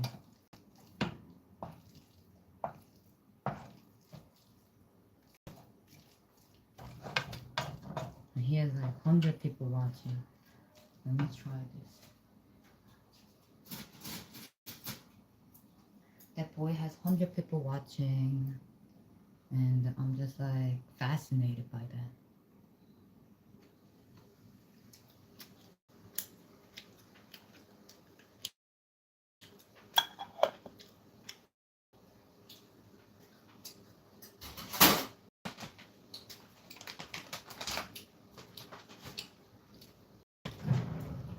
It's definitely spicy.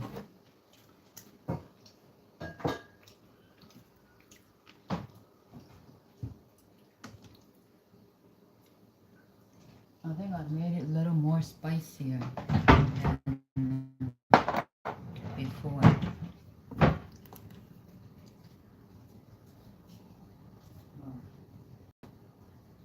It's definitely spicier.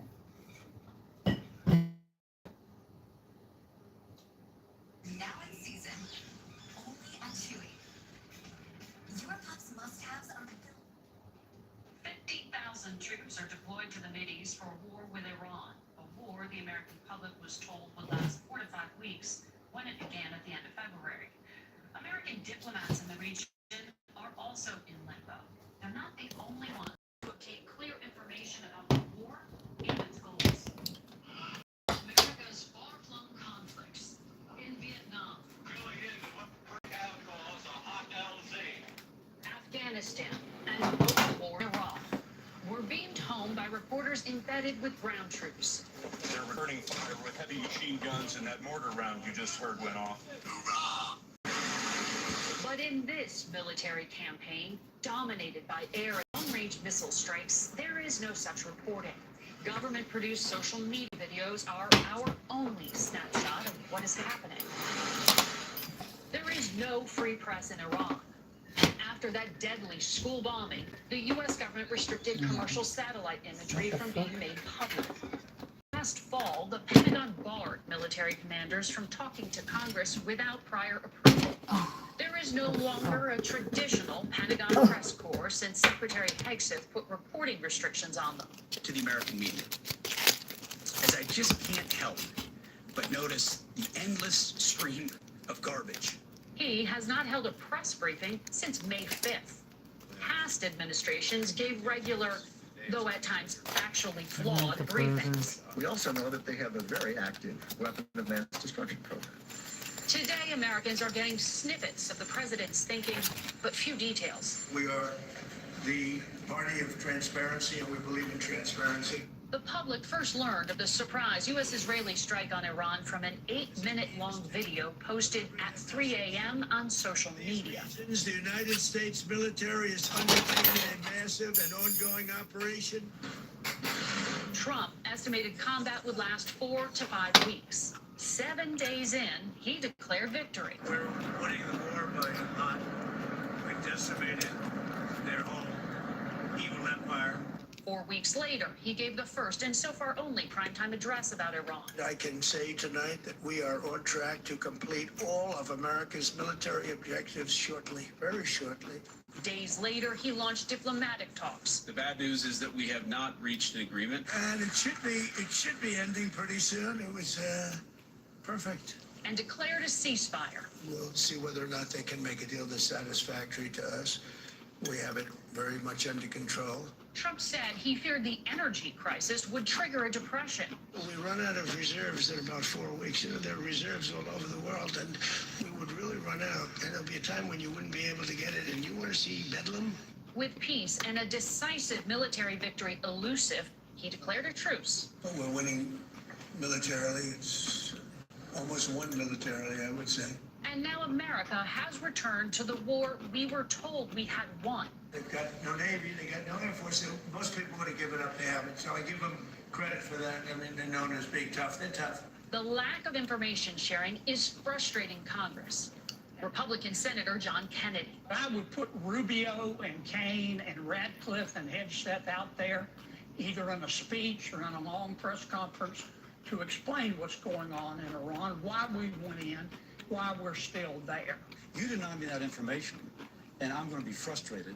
Senator Bill Cassidy told us it took a yelling match with the president himself to pry out any information.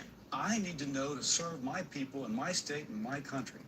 As it turns out, I got a briefing afterwards. The Pentagon touts its highly produced video posts as direct-to-consumer updates. But the American public has lost faith. 63% of Americans tell CBS that the conflict is not going well. 67% say end it now. And 69% say they are not getting a clear understanding of what's happening on a day-to-day basis. Perhaps informing the American people of what their government is doing in their name might change that.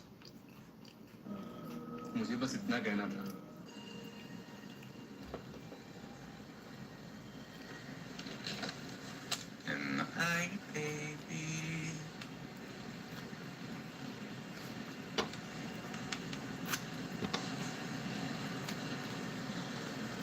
You guys, this was on my bed last night. I got it. The only reason I'm not freaked out about my bed being infested with bugs is because I cleaned yesterday and I know there's no bugs. But what kind of fucking bug is this that was on my bed frame? I was so upset. You have no idea. What is that? Bad bug.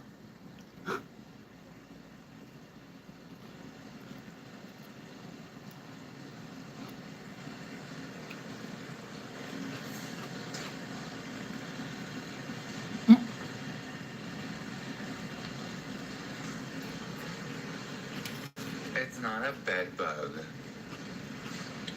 And I had my, it's not a tick. I've seen ticks my whole life. There was one on my bedboard. I literally picked up my mattress. Yeah, just when I picked up my mattress, I did my sheets. I cleaned like crazy. Like a baby roach, right? I can't Google it, babe. I'll start freaking out. But if I just saw one, it's like fine, right? No, if there's one, there's Taylor, so many don't send more. me anything though if it's gonna freak me out. But just tell me if I'm safe. I'm gonna text you the video, Taylor. I was gonna chat GPT it. I literally can't because I don't want to know. Taylor, I'm texting it to you. Do not send me what it says. Just tell me if I'm good. There was only one. When you stop writing songs, 'cause you made them about him.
Yeah, I did.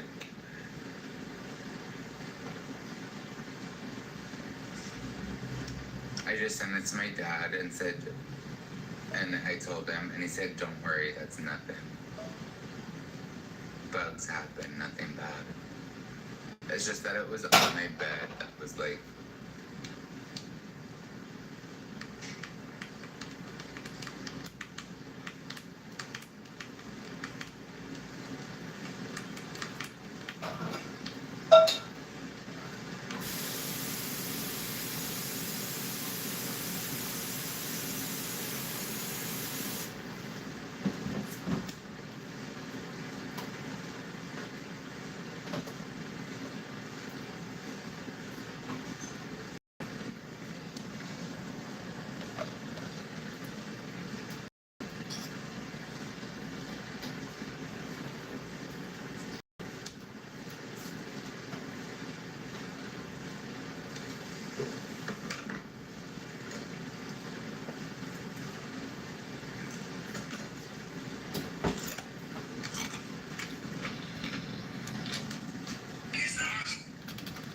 Is it gonna rain again?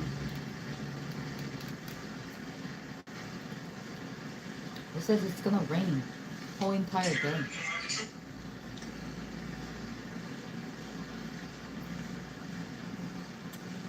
yeah. Okay, Taylor said according to chat, it's just a baby beetle. It's not a bed bug.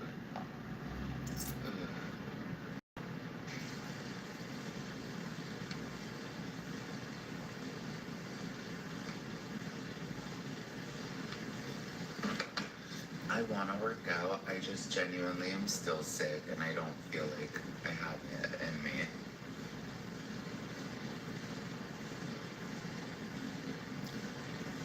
I should do my stomach though, but my arms I can't. I mean, I can't run. I really can't run. But I could do my stomach, I guess.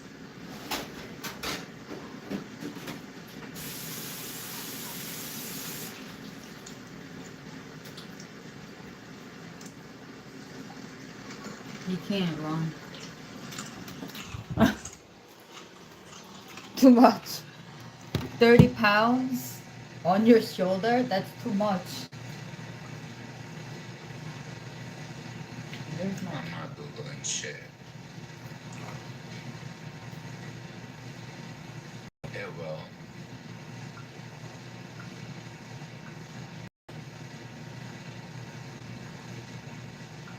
It's raining, but it's supposed to stop at like 2 o'clock.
I'm gonna drink some coffee.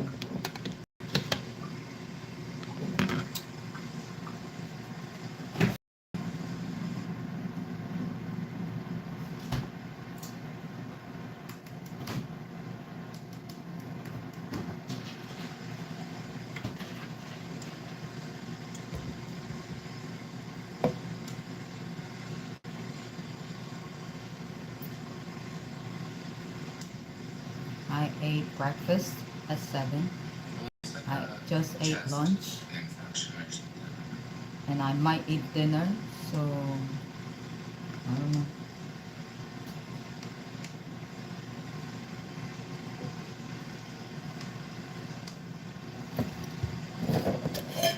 My bang is just like growing like tremendously. My Botox is like so fucked up. It's like creasing at the top. I don't know why He has a Botox? Maybe I should get some Botox. He has a Botox. Where's the Botox? He did a Botox.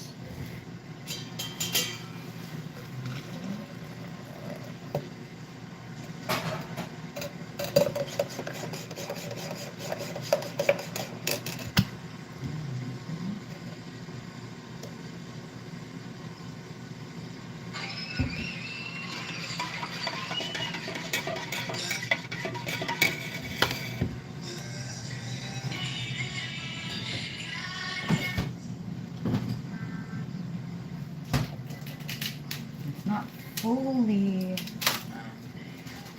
I had a horrible dream that I woke up to. And I made me fall out of my bed. I have no other choice. To the window. So, not fully ice cube, but I have no other choice right now. Because I need the ice right now. Some are not fully formatted ice. I'm just gonna put it in there.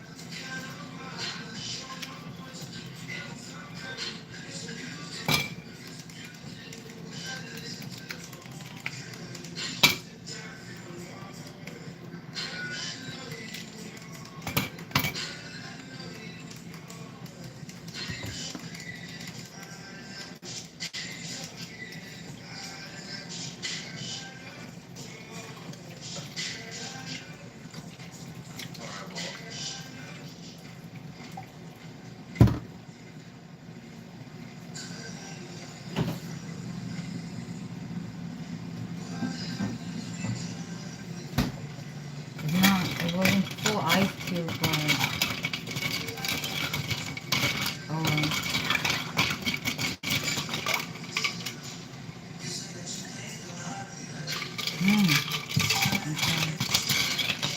I didn't put sugar this time.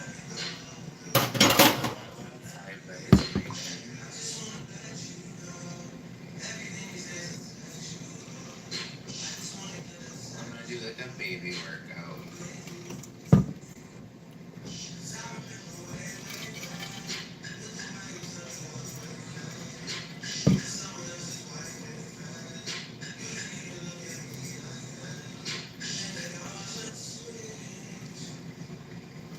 I like iced coffee.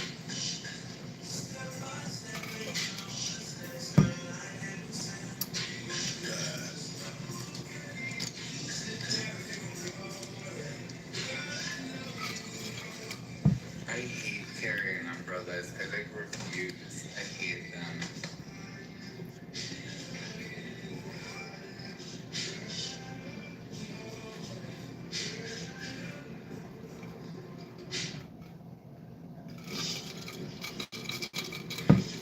Oh my god, this is so good. Iced coffee. Right now, because I ate so much.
All day he's like this. And sometimes he goes out in the outside in the city. He goes outside in the city. Sometimes he goes out. But all the time he's like this. Every day.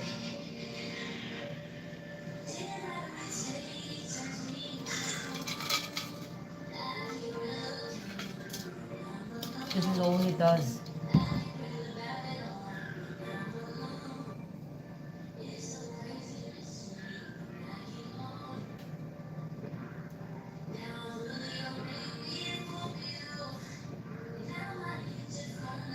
Every day it's like, oh my god, I love your song, love potions. Big fan. You seem kind of sad today. I hope you're doing okay. Same shit that y'all write. Yeah, I like the coffee.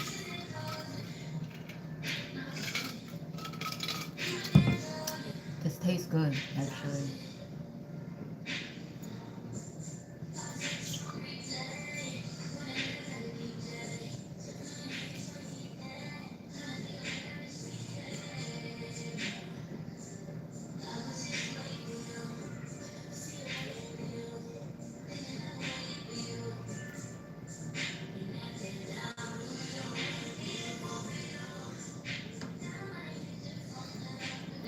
Little workout. Like this. I do little workout too. Like this. Like, no, seriously, like, what the hell? I do little workout too. I can do some workout. Of course I can.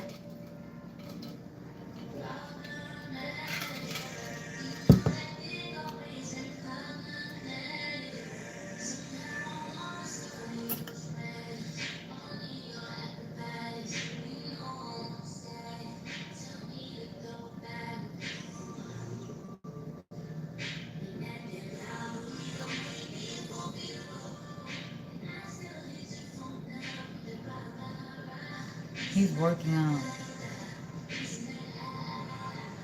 Yeah, I like gardening. I garden all this. Every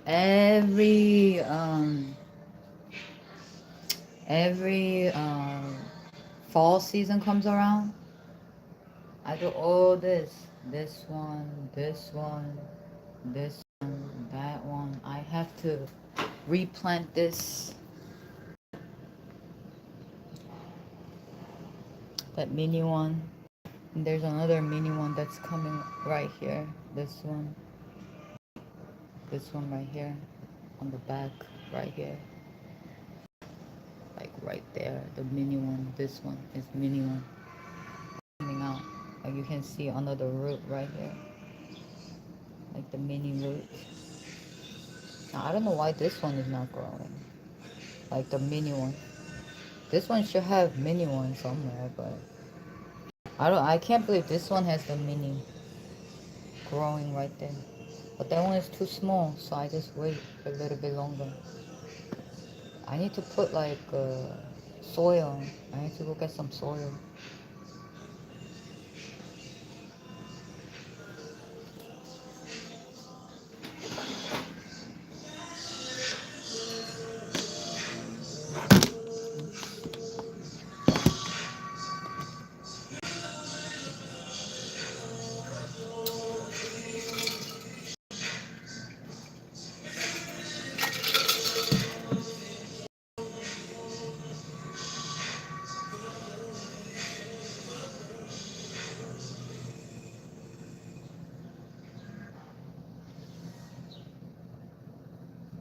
He's just laying there, doing nothing.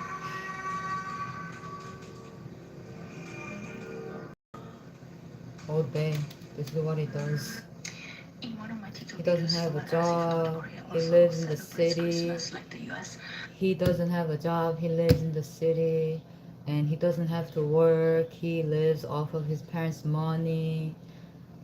And all he does is basically work out, but he's like, I can't run anymore. He can't run anymore. He ran so much the other day. He kept sweating, and now he can't run anymore. That boy is funny. Funny. He's like, I can't run anymore, guys. Yeah, he's like, I can't run anymore, guys. Yeah. I'm just like, oh my god.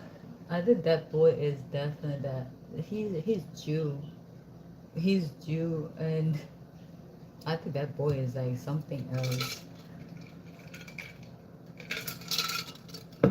Probably there's like a lot of Arabic people in his chat room.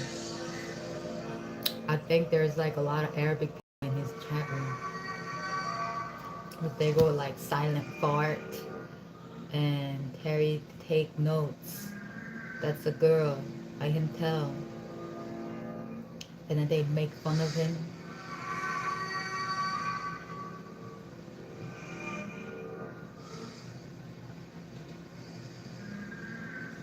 See, way I think is a little different than what other people think.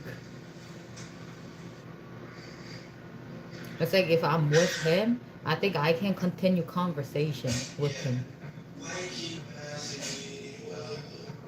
I can continue the conversation.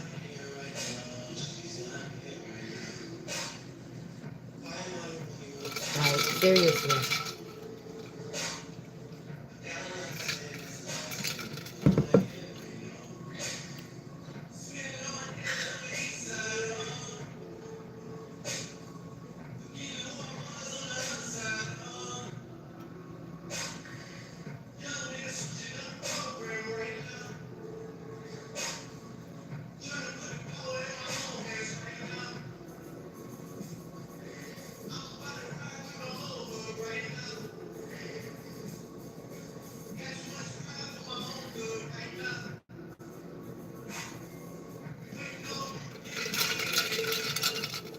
Yeah, I'm in New York.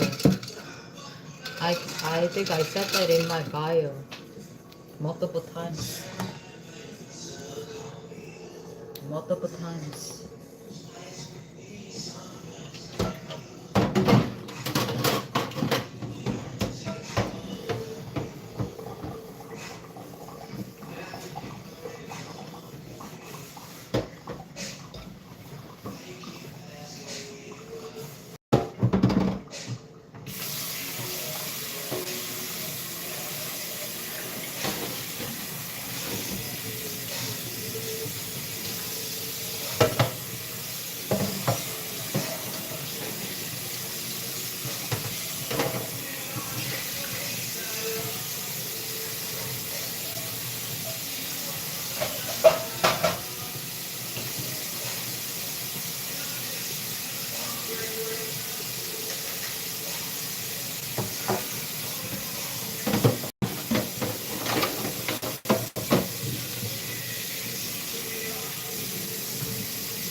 I swear.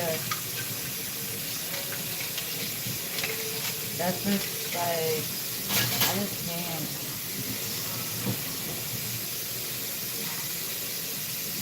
I think working out, like, I think working out is just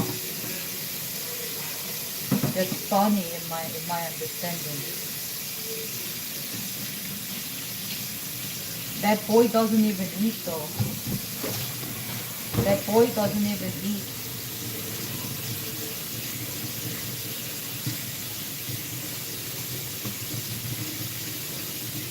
Me, on the other hand, I eat a lot. Like, I eat, but I don't exercise. Because I hate exercising. I hate exercising. So I don't exercise. But this boy doesn't eat a lot, but he always exercises.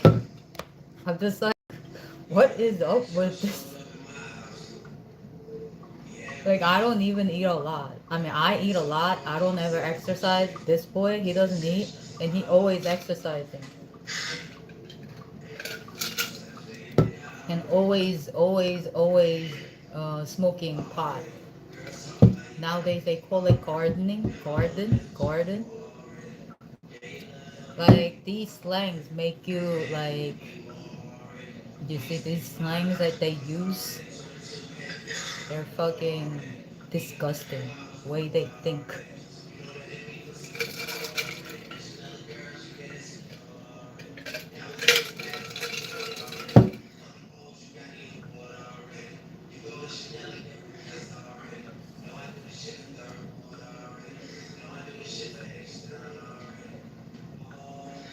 This boy is gonna go out and start walking around in the city.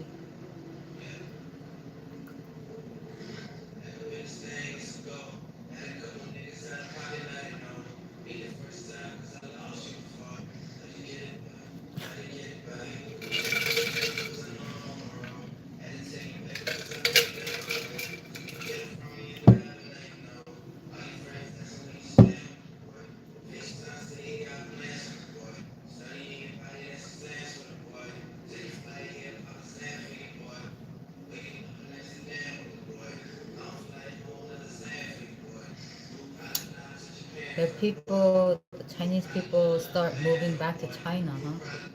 Like I said a couple years ago, why are these Chinese people moving back? There's so many less Chinese people in Flushing than I ever seen in my entire life. I think that was my like second or third time went out to Flushing on the year that I came back. Like I don't go out to Flushing a lot because there are too many people. But if you hang out in Flushing at midnight, there's no people.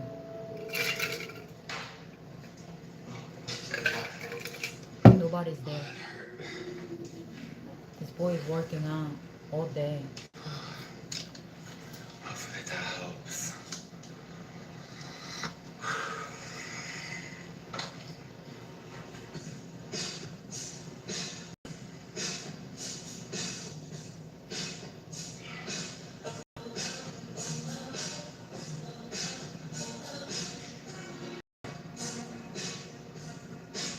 My body.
Should I get ready today? But if I go blonde, I can't go outside. It's like, or actually, they could, but it's like raining.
ready to go out. It's he, right? It's not she. It's he. Cause he's gay, so it's he. When you call this boy, it's he, right? Like, if I'm wrong, let me know, because I don't want to be like stupid, but it's he, right? The gay person, you call the gay person he. Is that correct? Like, I don't know.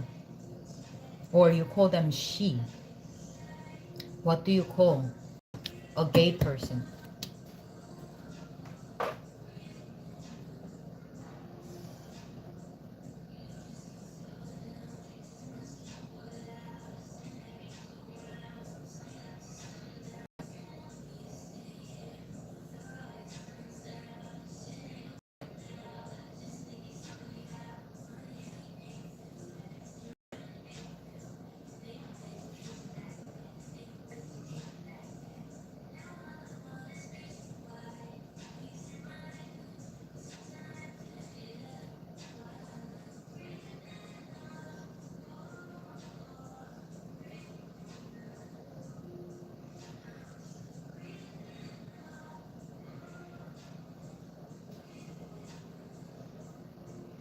Like, you call gay person he or she. Anybody just answer.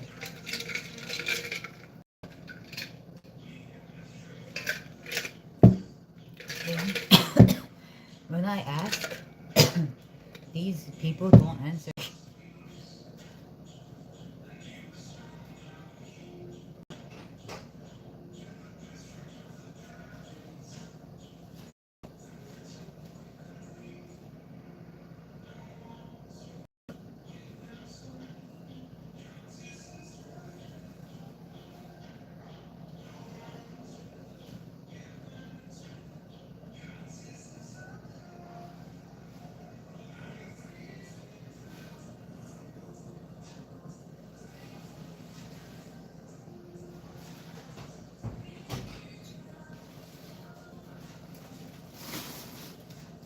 But when I don't answer these people, they nuts.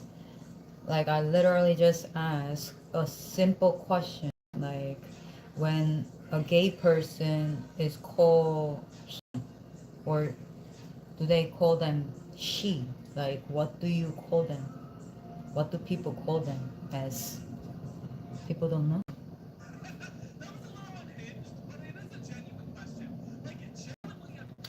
Why do MAGA Republicans love banging their cousins so much, bro? No, like, What for real, what's up with that? Like, not to be unhinged, okay? But it's a Banging genuine what? question. Why are they, like, why? Why? Yo, their name is, first off, Constant Payton is their name. Said I just fucking joined. Imagine just joining the live stream and all you hear is, why do MAGAs fuck their cousins? Bro, ew, no, somebody said keep the bloodline pure. Dude, how is that pure? How is that pure doo-doo? How do you, pure doo-doo straight up? How is See, that way he pure? think, way I think is so different, right? Bloodline clear, that's true though. I got hit with the effing bus with that. That's crazy. That's crazy. Sorry, Amanda. Everybody goes, OMG, I just got here, Johnny. Sorry. I apologize. I'm laughing because I think that's a good thing. Okay. No, but it's a genuine People question. think that Like, have you I'm guys laughing noticed that at MAGA them. Republicans want to... Oh, here, wait. Amelia said, Johnny, would you ever debate someone who is... Here, come on up. If that's you, come And on the up. more If they you're over talk 18, and more you I can come hear, I'm just like, I don't want Say, to talk to would you them. ever debate someone who is more Because far-right? I think differently. I'm going to show you guys why this won't work with me. Here. Is that you? Are you coming up or no? No? All right, fine. That's you too, Amelia. Rude. Rude. Anyway. Rude. Okay. Y'all only join the guest request if you're a MAGA Republican. James, you're not coming up. You're not a MAGA. Rude. No, you're good, Amelia. You're good. Thank you for respecting the rules. I appreciate that. Like, I need more people in my room, like 100 people like that. Okay, good stuff. Like, and I'm Amelia, to aiming answer your for question, that. I could debate somebody who's further left than me, but it's Like not. 70, You're not like gonna that. like it. So, Like in 100. part because But every a lot of time, the there's only positions I one. have are very progressive positions. You could It's send not me gonna be more like a people direct in. debate. It's really just gonna be two people making out the entire time. Let's be honest. Like, let's just be honest. It would just be two people like making out the entire time, high key. So, so you don't gotta. So I don't think that it would like make sense to debate This somebody further pimple left than me. got Somebody huge. that would watch. And that boy keeps on saying, you keep on picking on it. Like, It would just be a I love know fest, that. you know? Like, Alright. he doesn't have to mention consistently. Like, he's mentioning it, like, consistently. You're picking at it, you're making it worse. I know that, but I can't stop. It's not like a a MAGA and a Democrat fight and you have a food fight. You look at the left and you're like, all right, we got a Democratic Socialist and a progressive, and it's just two people banging. it's just two people getting it on, you know. Like, I don't understand this gay boy. It wouldn't be that effective. I don't understand this gay boy. Now that I think about it, it might be very effective. It might actually be very effective of a debate. All right. So I just think you're good. Johnny, you should start a protest against MAGA.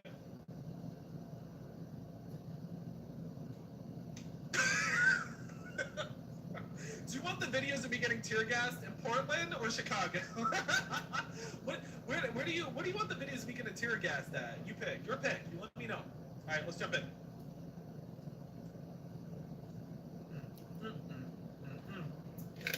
MAGA Republicans truly are the most feeble of the weakest, y'all. Truly the most feeble of the weakest. Question for all the MAGA Republicans who are listening in. What are your thoughts on MAGA Republicans advocate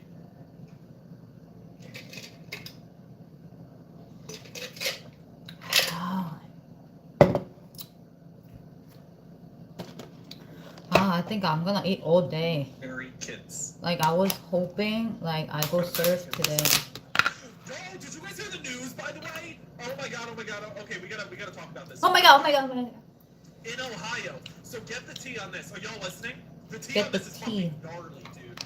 Well, first off, MAGA is fucked, bro. They're fucked in Ohio. So the senator of Ohio's name is Bernie Moreno, okay? Bernie Moreno, the sitting senator of Ohio, of Republicans' daughter, was married to a current sitting Republican congressman named Max Miller. Max Miller represents the 7th District in Ohio. He is currently in that seat, running for re-election. He has until Tuesday, tomorrow, to remove his name from the ballot. He says he's not going to. Here's why MAGA's fucked that seat that Max Miller is sitting in. Now has the Democrat polling in there by double digits. I want more coffee. And the reason for that is because Should I make more? Miller, But if I drink more, to then... Bernie Moreno, the incumbent senator of Ohio, a Republican's daughter, has allegations against him for abusing her and their daughter in ways I can't even describe on here. We're talking boiling pot of water. And when I say that, I mean legitimately using a boiling pot of water. You guys don't even know the extent of this. And so Bernie Moreno, the incumbent Republican senator of Ohio, he's one of 2 senators of Ohio, Bernie Moreno, came forward and said, and I quote, "If there are any basic standards of character required to hold elected office, Congressman Max Miller fails them. He should not serve in the House of Representatives." He went on to talk about how that he fears, he said this, the senator of Ohio said, that he fears for his daughter and granddaughter every day that Max Miller has her in his This boy custody. comes back and he commented something on my video. That he's psychological Because I problems. blocked him for 24 hours. Okay. The Spotted story, pimple. the tea, is that I can't even get through all of it. You guys have no idea how bad this gets.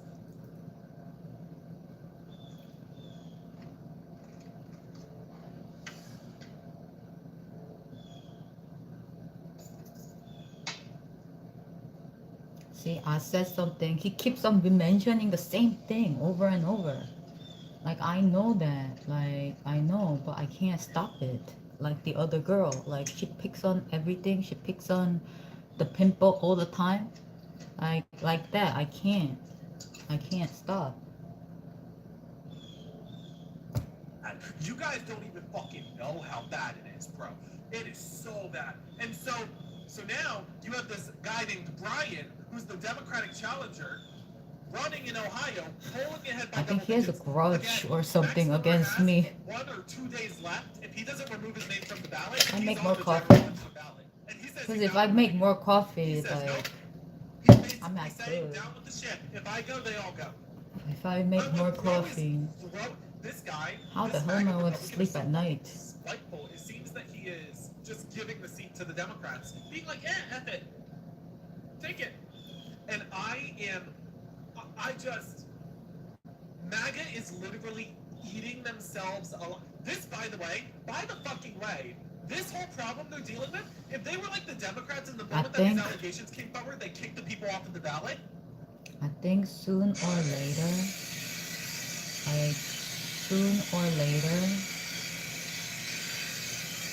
Democrats, like soon or later, the Democrats, there's gonna be all like Islam and Muslim, and Republican is gonna be all Jew. I think that's the future of America.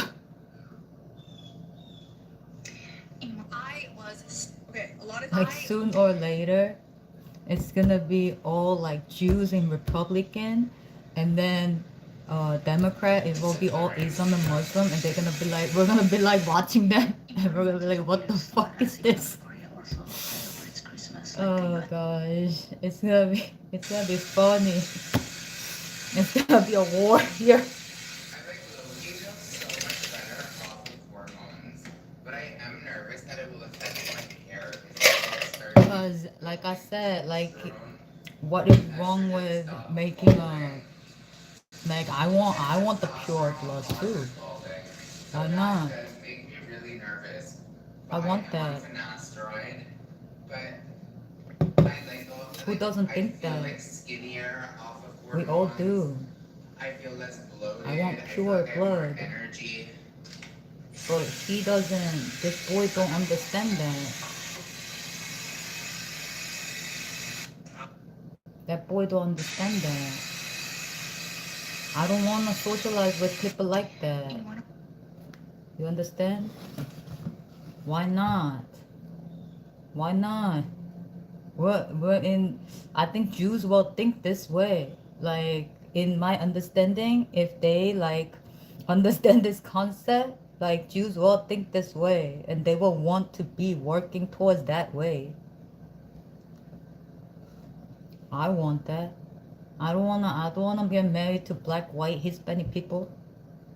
If that's the case, I wanna be single forever. You understand? That's called pure blood. You cleanse yourself after generations of generations. It's called pure blood. I don't want to marry to Hispanic. I don't mind hanging out like white, Hispanic, black people. Like, I don't mind hanging out.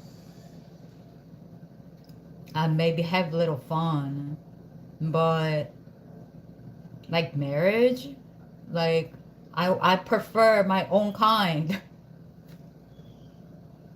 That's what exactly it means in the lower class system. Like how black people wants to get married to black people, white people wants to get married to white people, like that. Like Hispanic people wants to get married with Hispanic people. Everybody have a different preference.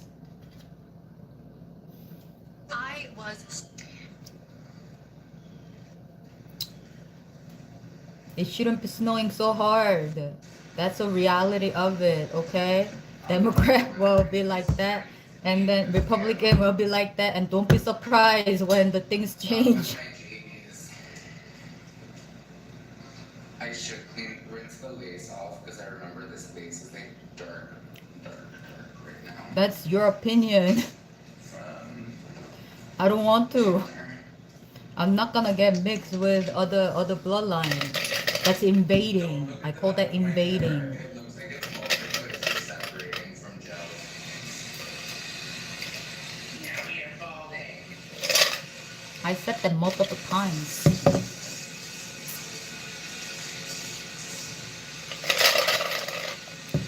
But this pure blood thing is pretty new, huh?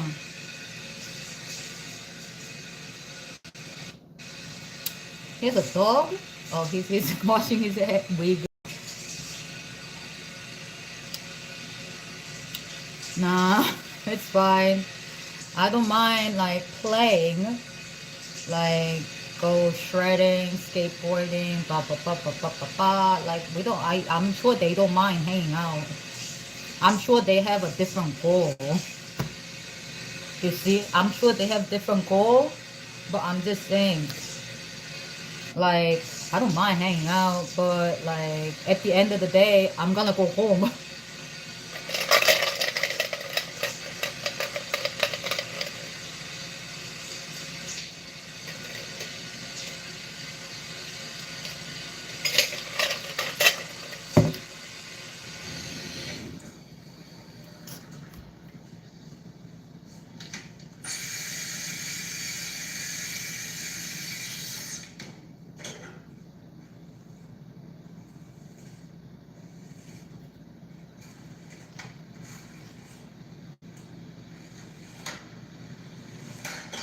Gay boy, he's wearing a wig. Maybe I should wear a wig too. Sometimes I watch this gay boy and I'm just like, maybe I should do that.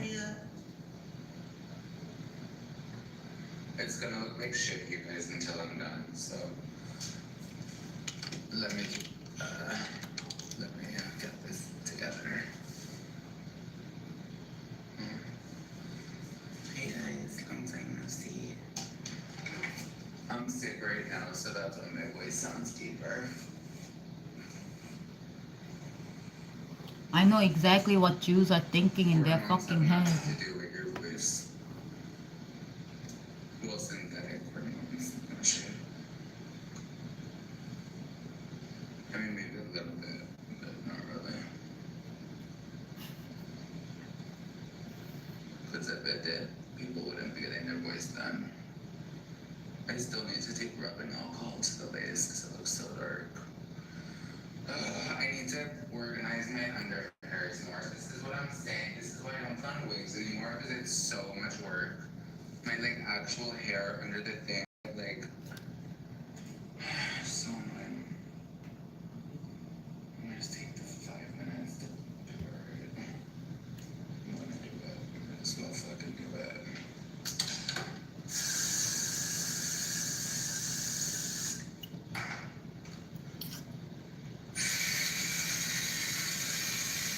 This gay boy is gonna do this for like hours. I already know.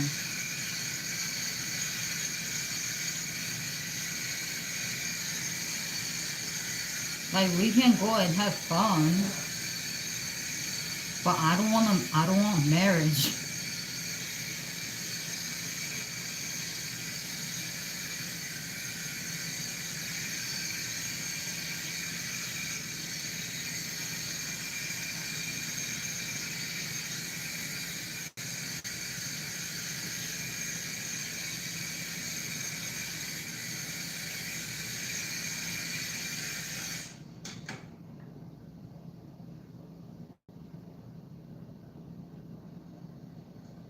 I enjoyed wigs more when I was bald with a bad hairline. Yeah, because it's easier to put it on. But now having a hairline that I don't mind as much, but still needs a little work, I need this part fixed. I'm gonna get another one when I can. When you have hair, you don't want wig. But once it's on, But when you have hair, you know how hard the shit is to take care of? The shit is mad hard to take care of. It's not even funny. especially short hair like that. Oh my god, when I had short hair like up to here, oh my god, that looks so cute. I had like a circular face like this, like a moon face, like floating around. And I had the whole thing like cut with the bang like that. It was very cute. And then every day I wake up, when you have a short hair like up to here, up to my ear, you just wake up and you just like put water on, and then everything falls into a place. You don't have to do anything.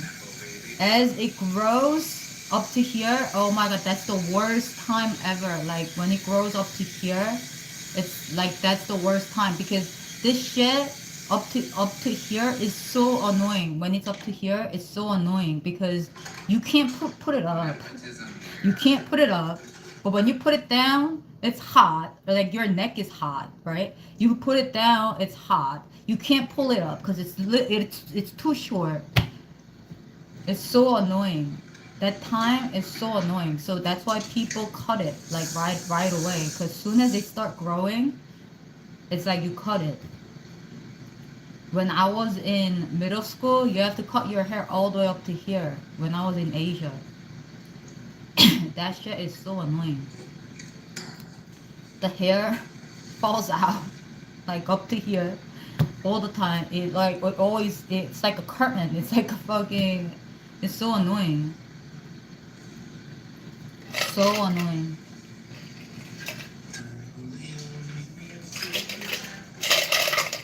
I think that was like the worst time.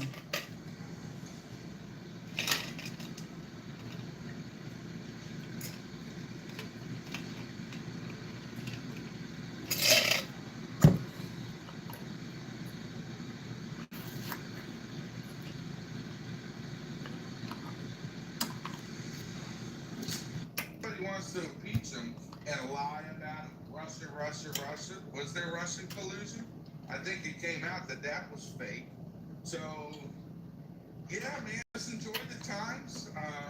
I appreciate you hosting this. Yeah. Let me talk. We're in some interesting times, so absolutely enjoy the show. All right, let me go to Erica. If you want to rebut what my guy said, feel free. If not, you got 2 minutes, fam. What are your thoughts? If it's rebut, then I get a chance to talk back on the rebuttal. You get 1 minute. You're correct. You've been here before. Let me go to Erica. Go ahead, fam. Hi, good morning, everyone. Hey, Miss Michelle, KGR, Carolina. Hey, DeMarcus. Okay, oh my God, hi, chat. Breathe. I just want to say that this lawsuit has been going on since 2021.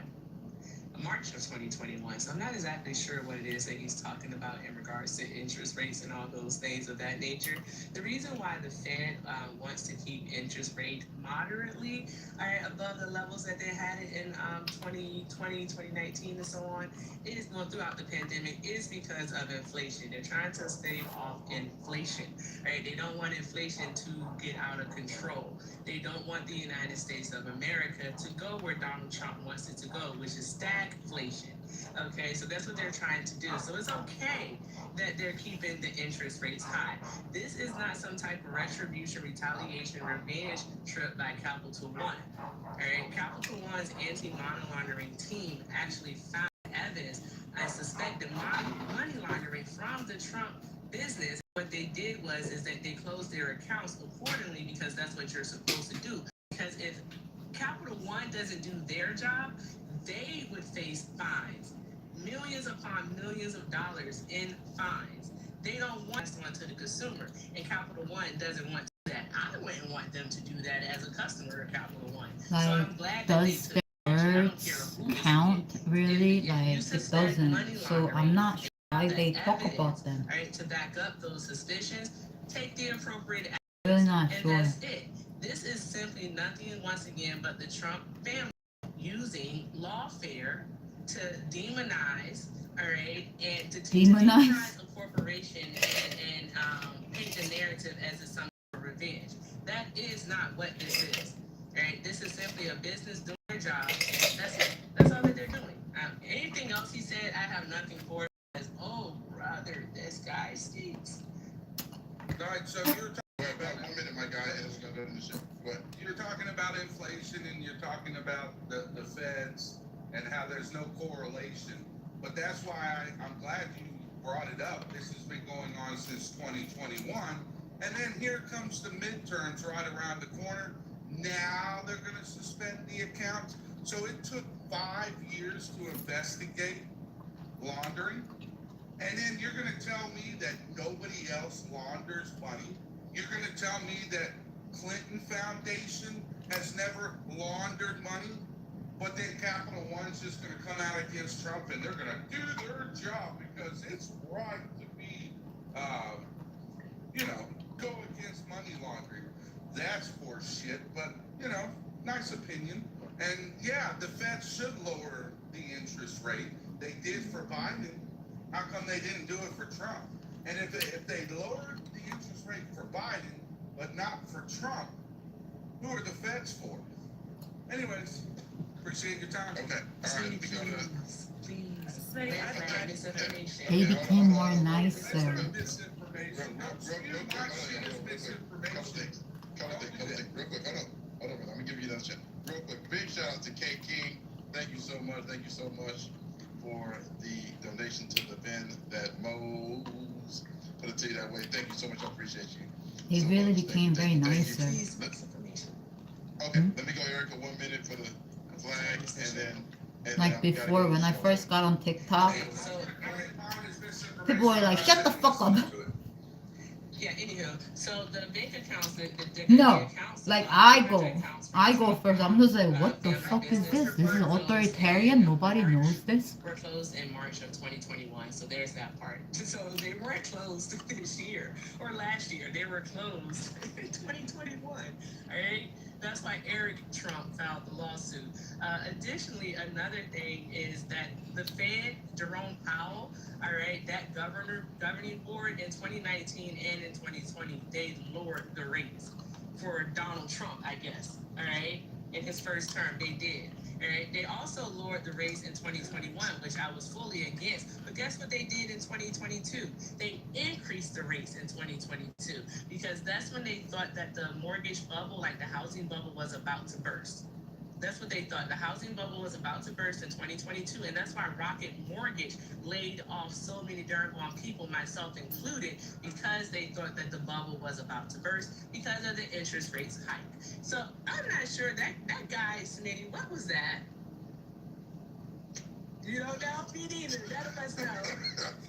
Listen, it's Monday. That's all I'm gonna say. I don't know, but we had to have him go exit stage right for that comment he made. So let me do this. Hey, Pumar, final comment. You got 1 minute, and then I'm going to the show. You else want to say, Pumar? All right, I'm gonna take that as a no. Pumar, thank you so much for coming up. All right, we're going to the show. The show opening comment, and if you do before my skin, I think it's from the sun. Feel that Donald Trump is the victim here, you want to Jessica, look at Jessica showing up. If you do want to come up and talk about, hey, this is for political reasons, Trump is being he just got sticker and Jessica, thank you. Like, hey, this is probably for legitimate reasons by Capital One. Put a 2 where you. In one of my 50,000. I was. He's offline. Keeping a secret from you guys. I was one of the first to test out this new product, and I've been using it for the past few weeks. We have just about made it to the end of the trail, and this is Tacoma Falls. This beast cascades down over 1,200 feet over multiple levels, and it is super impressive, especially here in late May with all the snow melt. This waterfall is raging. So I'm going to start. Become beautiful with me, man. Girly Pops, it's ice skating day. It's Monday. We're going ice skating. Gosh dang it. Oh, I'm so excited. Now, don't you go getting it twisted. They do have ice skating every single day, like during lunchtime. But Mondays are my favorites because my friends are there, and actually I haven't been in 2 weeks, so they're probably like really mad at me. And like, Delaney, where are you? Are you alive? So I gotta go check in with them. And I know you Girly Pops love my skating videos. Actually, it's funny because every like 2 weeks or something, I go skating, and people are like, wait, you can ice skate? Yes, girl, this pony's got more than one try. I like to think of myself as multi-talented. Okay, I'm a comedian, I'm a fashion I don't do am an artist. I skateboarding. can sew and I can skate with that shit too. I can't play an instrument. And if you ask me, I can sing. If you ask anyone else. Also, I know everybody's been wondering about this gorgeous little plump girly that I got right here, Wino. She's actually doing a ton better, and I don't know.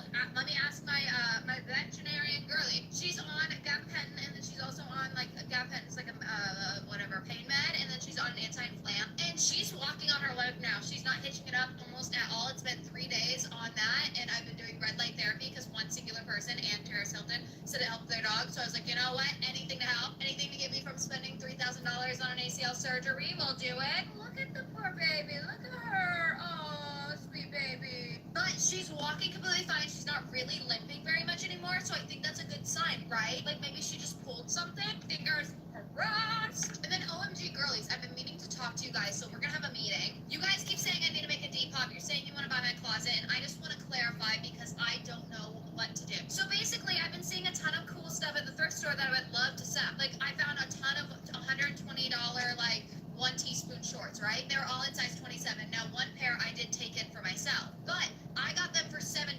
Like, are you guys wanting me to pick up the other 3 pair that I found and sell them to you guys for like 45? Because like obviously like it takes time to like find those things, and like would that be something that you guys want, or are you guys wanting the $7 shorts at $7 prices? Because I totally definitely understand that, and I feel that I just cannot like feasibly do that. Or are you guys wanting like my taste? So anything I'm like, oh that's cute, just throw it up on the Depop, see if you guys like it, like that kind of a thing. I really want to know direction, because I don't want to open up a Depop and you guys be like, oh, Delaney's selling $50 items. That's not what I signed up for. So I really just want to know. So one person said just things that you like, Della. So I'm like, okay, but like what price point are you guys thinking of also? Because like I can't have a Della's thrift store. I wish I could, but like I just can't source like that. So like to make it worth my time, a pair of $7 shorts that I buy, but it took me how long to find them, and then I have to ship them out and everything, they're gonna be worth like $45 at that point, you know, and I have to be able to make money. You know, we gotta make money off this business. That's what we all be doing. Or I could just not do it at all and leave the good finds for the other girlies at the thrift. So I just genuinely need y'all's advice because I don't know. Oh my gosh, wait, I got a new blush at Target. I got a Morphe blush, and I really want to try it because I think that this one's cream. This one appears cream. I think it's the same color as what I have on though, literally. So it's fine, but I'm so excited about this. It's so pretty. Look. And it has like a little clear thingy. I love her. She's so exciting. Oh my Lanta, these two are both creams. That's the powder. Okay, well I'm gonna put this guy. Oh, I'm like ruining. Ew, I ruined it. Okay, well I'm gonna put it on my cheeks though, because I want some of that glitter. That glitter is so pretty. Okay, gorgeous. I love that. Oh my gosh. Morphe, and this was $22 at Target. So Soleil, I mean, look at that pigment. That's amazing. Let's see how she blends in. Ooh, ooh. Ooh, okay, it's really pretty. Ooh, it's really, really pretty. What color did I even get? Cheek Thrills is the one that I got. Oh, I love her. Yay! Oh, I love this. I went to Target because I really did not want to buy a brand new blush because you know they're so stinking expensive. I actually went to the drugstore side of Target even. I didn't even go into the Ulta part. That's what keeps me away from Ulta though, because I do not want to be spending $1 million, so I'll go to Target instead. Because I also got face powder, thank goodness, and hairspray, don't worry. Y'all say goodbye because they're broken and disgusting. We love you. Trash you go. Anyways, yeah, let me know what you think about me doing the thrifting thingy because we are going to go thrifting today. And I just genuinely want to know y'all's opinions on that. Also, are there any like other types of like skating videos that you guys are really into, or like you guys really like the spins? Like, I just want to check in. I want to do like a little fever check moment. Also, you guys, our video of our getting ready with me went super omega viral, and I'm trying to keep those numbers up, okay? I want us to be so famous, it's insane. I want to be the next Alex Earl, you know what I mean? So I gotta get to work it. I had a little taste of that, okay? When I was doing my get ready with me last weekend, things had 10 million views. Like, let's go! Delaney's gonna be able to pay rent this month. Fun fact, as an influencer with 2 million followers, I don't know how these other influencers with 2 million followers are buying houses and brand new cars and stuff. They must not be saving their money. Okay, I have a savings account, and I have a very nicely like packed savings account, specifically because my parents taught me they're both blue collars. So they were like, save your money, especially for taxes at the end of the year. So that's what I do, and I save like a lot more than just for taxes. I save for everything. I've actually never like walked into a Louis Vuitton store and like bought something right off the rack. Like, I would love to be able to do that. That's why I also only thrift. Like, I very much budget my life. I just don't understand how these other influencers are just spending so much money and like going on these vacations and doing all these things. Meanwhile, I'm like thrifting my outfit. Maybe they just have like better connections than I do. I don't know, but like I definitely want to be making a little bit more money so I don't have to be working 17 jobs. I feel like a lot of influencers 17 jobs? How the hell did she get the 17 jobs? stops. Not anymore. I mean, I've been on social media and I've been monetizing on social media for 8 years. I know that's kind of crazy since I was 18 years old. And they're definitely like in 2022 or 2021 to 2022, 2020 to 2022 was like the golden age of making a ton of money on social media, especially TikTok. And like now, like I have a whole following because before I had a smaller following, obviously. Now I have a whole following and I'm like, where's that change? Because like the amount of money you can make per view for 1,000 views, it's about 50 cents. And that's with the additional reward that TikTok gives you. Because, like, it can be as low as 10 cents. And I do notice that on my 10 million view video, yeah, it's 50 cents. It's, like, super, super low. But then on a video that only has 30K, it's, like, $3. Make that make sense. I personally believe it's TikTok being a little stingy. But, I mean, if you can make $200 off of a video, you make $200 off of a video. And it is residual income, which I will never sneeze at ever in my life. But I'm just saying, like, how are these influencers, like, how are you buying a Bronco? Like, I still have my Toyota Corolla because I really genuinely cannot afford more than a $500 car payment, okay? I don't get it, but I want to. Like, I would love to own a home and, like, do things and have fun, but, like, how are they doing it? Or they have to just be spending all their money and living paycheck to paycheck. That's terrifying. I can't do that. Maybe that's what it is. Maybe that's why I can't understand it. I realized something, that if I can't understand how someone's doing something, it's probably because they're doing it in a way that I would never do it, and that's why I can't understand. That's called growth and growing up, guys. It's my prefrontal cortex being fully downloaded because I'm 25 right there. I don't know what it is about having blonde hair and like having that gorgeous like bronze moment right at the scalp of your head, but it is quite honestly my favorite thing ever. Also, I have like 5 different mega pimples going on. Yeah, don't know why, don't know how, but it's a 0 out of 10 coming from me. Also, I quite genuinely love that when I go ice skating, I turn into the most gorgeous fairy princess to ever exist. Like, do you guys notice that? Like, I just wear pink and frolic around. Like, it's probably my favorite thing ever, to be quite honest. Favorite face powder in the world, hands down. They just get my complexion, okay? I'm so yellow and like orangey, and I don't want to have an orange foundation color. This one is absolutely perfect. It matches my skin tone absolutely amazingly. It doesn't turn me orange. It's that perfect yellow color. I love, live, laugh, love this dang stuff. Live, laugh, and love. I love you, soft focus. Like, look at that. It looks perfect. And it's like $10. Y'all know how mama feels about a deal. Love it. Okay. Live, laugh, and love. Color because all my other lip colors are in my purse and I don't. That was my idea. This is Long very time pink. ago. Topping with a little strawberry shortcake from Lawless to kind of like chill that pink color out just a little bit, or make it more intense. One of the two. I think it's going the other way. I like it. I think it's cute. I think it's fun. I like it. I'm not mad about it. I'm not mad at it. Obviously, we have to do some glitter. Just going in with my finger on this pink color, and we're just going to put it, in our eyebrow, apparently, all over our lid. All gorgeous and beautiful, like so. Okay, I just did all my glitter. I did this one, and I did this one from the Unleashed palette. This thing's like $30. You 12 out of 10 need to get it if you're a glitter girly, because it's literally all glitter. And, like, good glitter. As a figure skater, I know the difference between good glitter and bad glitter. I've been feng shuied, or what is it? No, that's not the word I was looking for. I have been fladoodled, or whatever.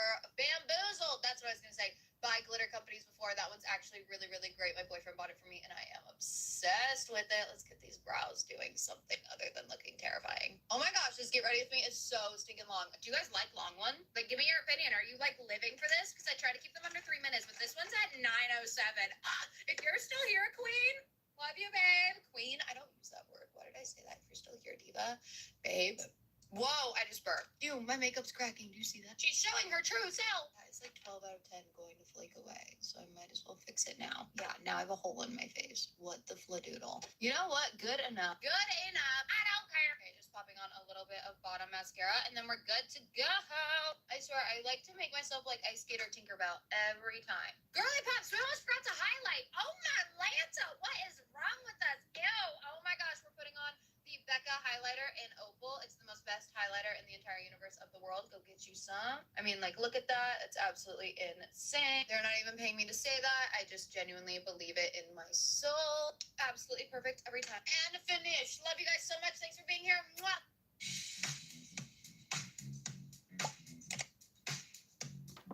Cá estou fazendo a minha obra de arte.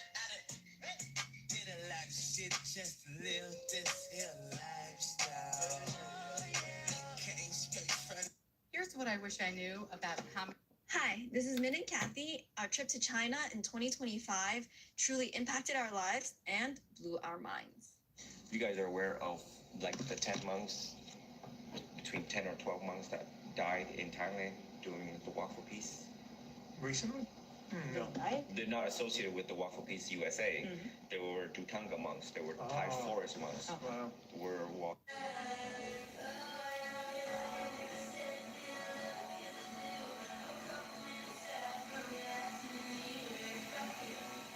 Canada is collapsing.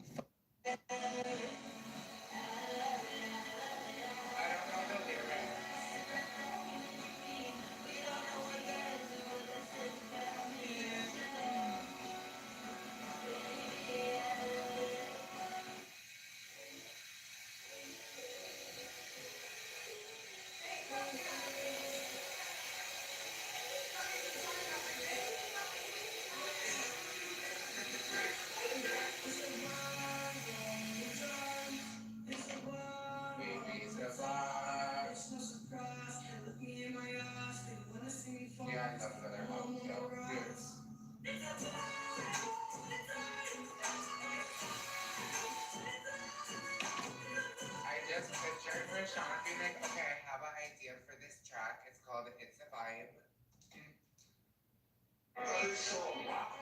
Recently, she broke into Blueface house on Steven. Okay, she cut herself on glass, and she wrote in blood on the window, I love you. Peaches is Lorna D, by the way. I'm literally doing nothing wrong. I'm being myself.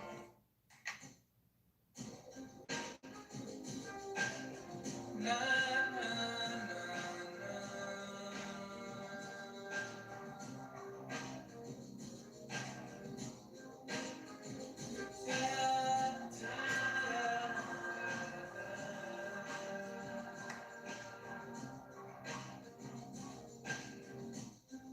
something's burning, I smell fire.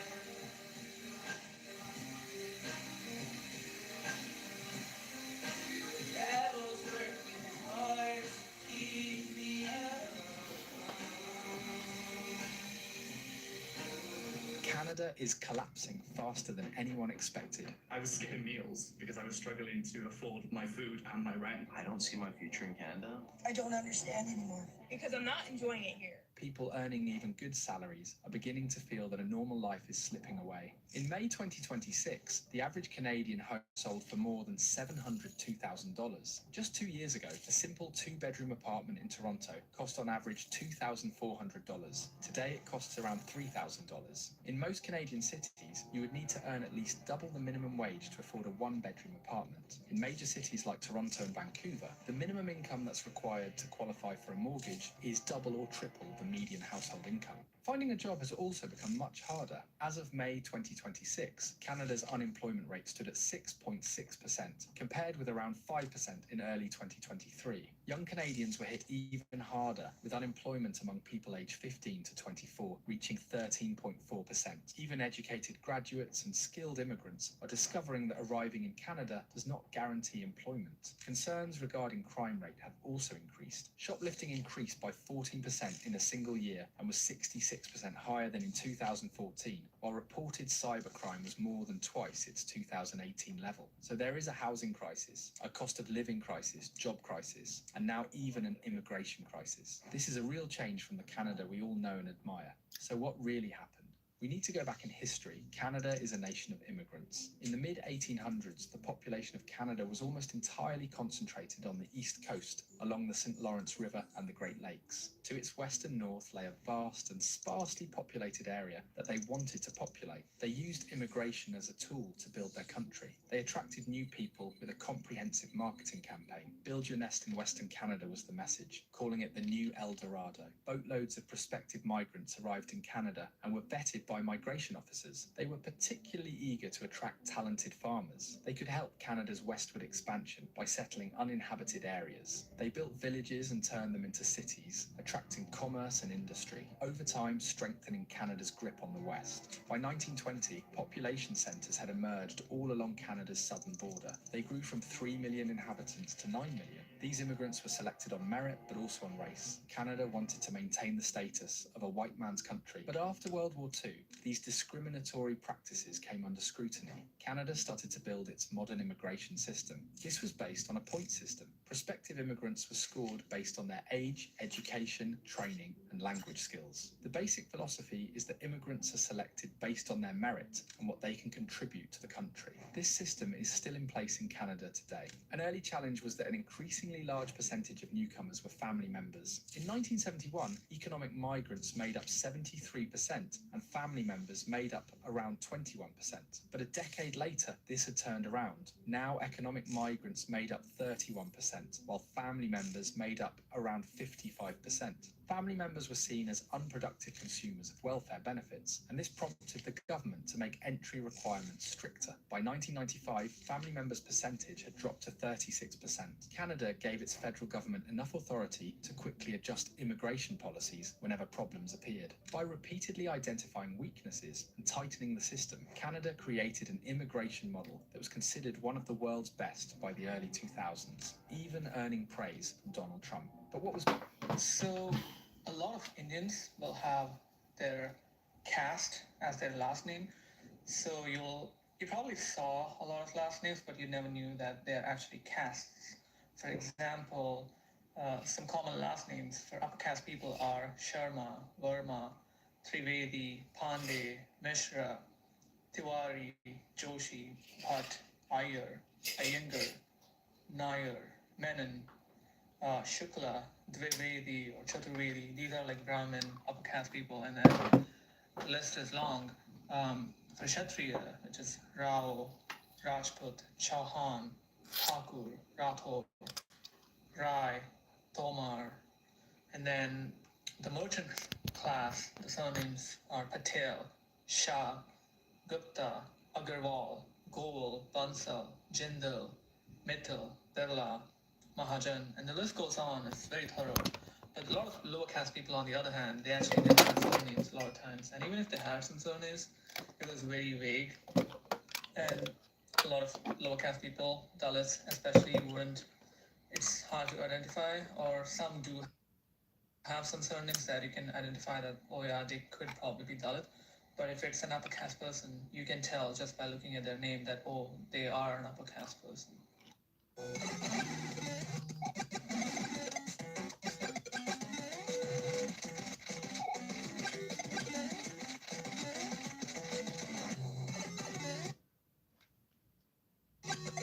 you got the wagon. Smart move. To open multiple credit cards or to only have one? That is the question. One.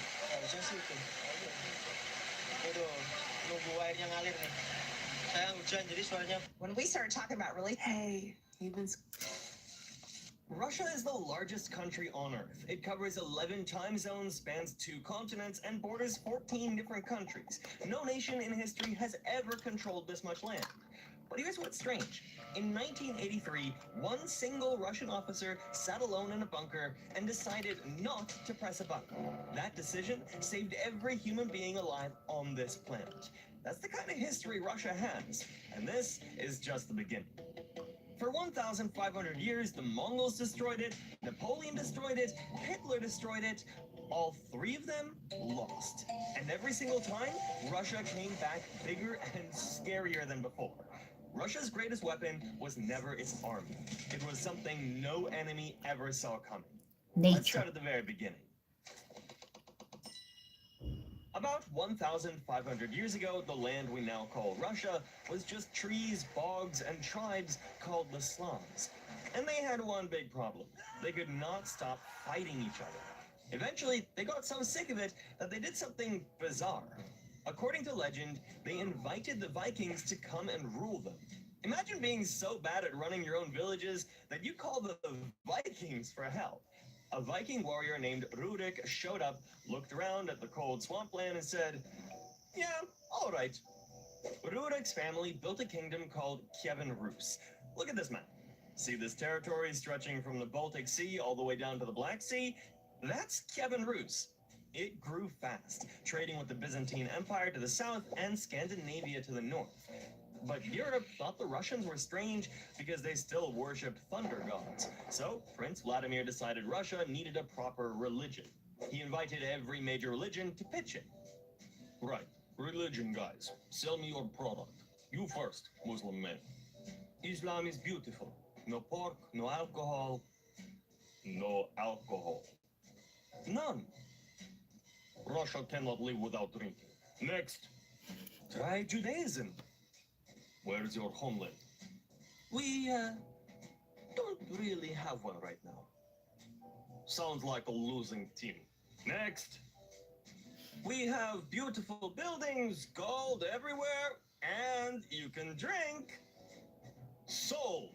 Christianity won, mostly because they allowed drinking. And just like that, an entire country became Christian because the boss said so. Kievan Rus grew into a real medieval power, but when Vladimir's family died out, the kingdom shattered back into dozens of squabbling little princes, each fighting over scraps of land, which was the worst possible timing because the most terrifying people in human history were about to come riding in from the east. In 1237, while the Russian princes were busy fighting each other, an army appeared on the horizon. These were the Mongols, led by Batu Khan, the grandson of Genghis Khan himself. See this enormous empire stretching from China all the way to Eastern Europe? The Mongols had already conquered all of it before they even reached Russia.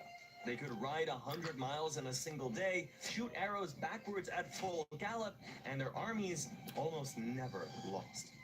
City by city, they burned Russia to the ground. Kiev, the proud capital of Kiev, All got Asians, so completely they all look flattened like me, that they're all travelers passing Mongolians. through reported nothing but empty fields and ash. For the next 240 years, every Russian prince had to travel east and personally ask the Mongol Khan for permission to rule his own town. The Khan might say yes, he might also have the prince executed on the spot. It was a coin flip every visit. But something interesting happened in one small, boring town up in the north, Moscow. Moscow's princes had volunteered to collect gold from the other Russian princes on behalf of the Mongols. And every time they did, they skimmed a little off the top. Just enough, never too much. There's the gold. Right there, exactly what you asked for. You're being weirdly nice. The other princes scream at me. The other princes are amateurs. Vodka? Year after year, decade after decade, Moscow got quietly and dangerously rich. By 1480, the Mongol Empire was falling apart, so Moscow's prince, Ivan III, decided he was officially done paying. The two armies lined up on opposite sides of a river. Both sides stared at each other for weeks. Then the Mongol commander looked at the snow, turned his horse around, and rode home. That was it. 240 years of Mongol occupation ended without a single battle. Ivan III walked back to Moscow and decided the title Prince was beneath him. He borrowed the most prestigious title he could find. This is how we Chinese wait for taxis in train stations. This is our lounge right here. We all wait for taxis in this big room. It's air conditioning in the room, so it's very cool. This is a very hot summer, so, you know, it's good. And here's the big screen that shows you where the taxis are. So these are the number plates. That's going to show in real time which car has actually entered this underground parking lot. And right here, you can see that little animation. Another taxi just exited. All of these are parking spots. You can see empty, and those are the license plates. And you can just find your taxi according to your Uber or whatever taxi application you're using, and you can just find your car real quick. I just made this video very randomly because I'm in the train station right now waiting for my taxi, and since sometimes the technology in China is so advanced, sometimes we just get used to this stuff and we don't think it's advanced anymore. It's just a everyday thing. But anyway, I just wanted to show you this. What do you think? Is this state of the art or normal in your country?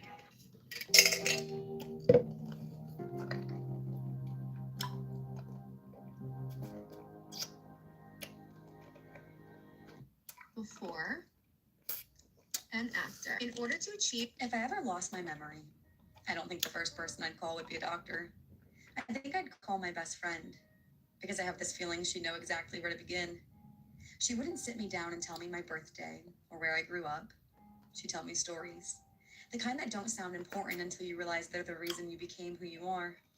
She'd remind me about the version of me that laughed before life got so serious, the version that trusted people a little easier, the version that believed impossible things without needing proof. She'd tell me about the dreams I only... A couple side wedges into it. It's kind of working right now today. It's big. It's really big.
Oh my word.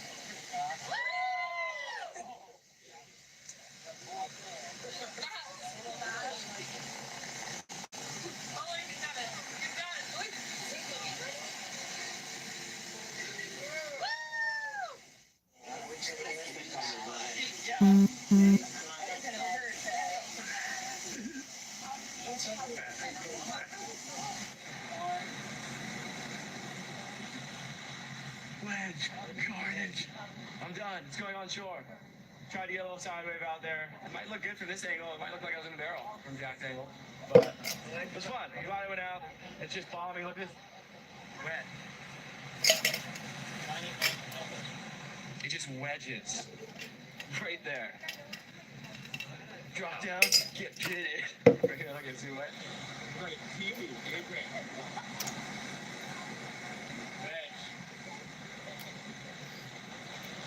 Oh, it's getting really pounded out there for sure. Fun session. Glad I went out. Camera's looking a little sad. I'm all over the place here. But I think we try to go surf somewhere else. Maybe mission up to Malibu. I don't know. Find some fun little novelty wave around here. Or we just save it for the evening sesh out here. Or we save it for tomorrow. So like this video, subscribe to the channel. Thank you for watching. It's like the Eddie down here. Yeah. You got a shot? Yeah. I can't stop thinking about it being the Eddie. Oh my god, yeah, see those is kind of little. Man, way out the back. Look at this lord.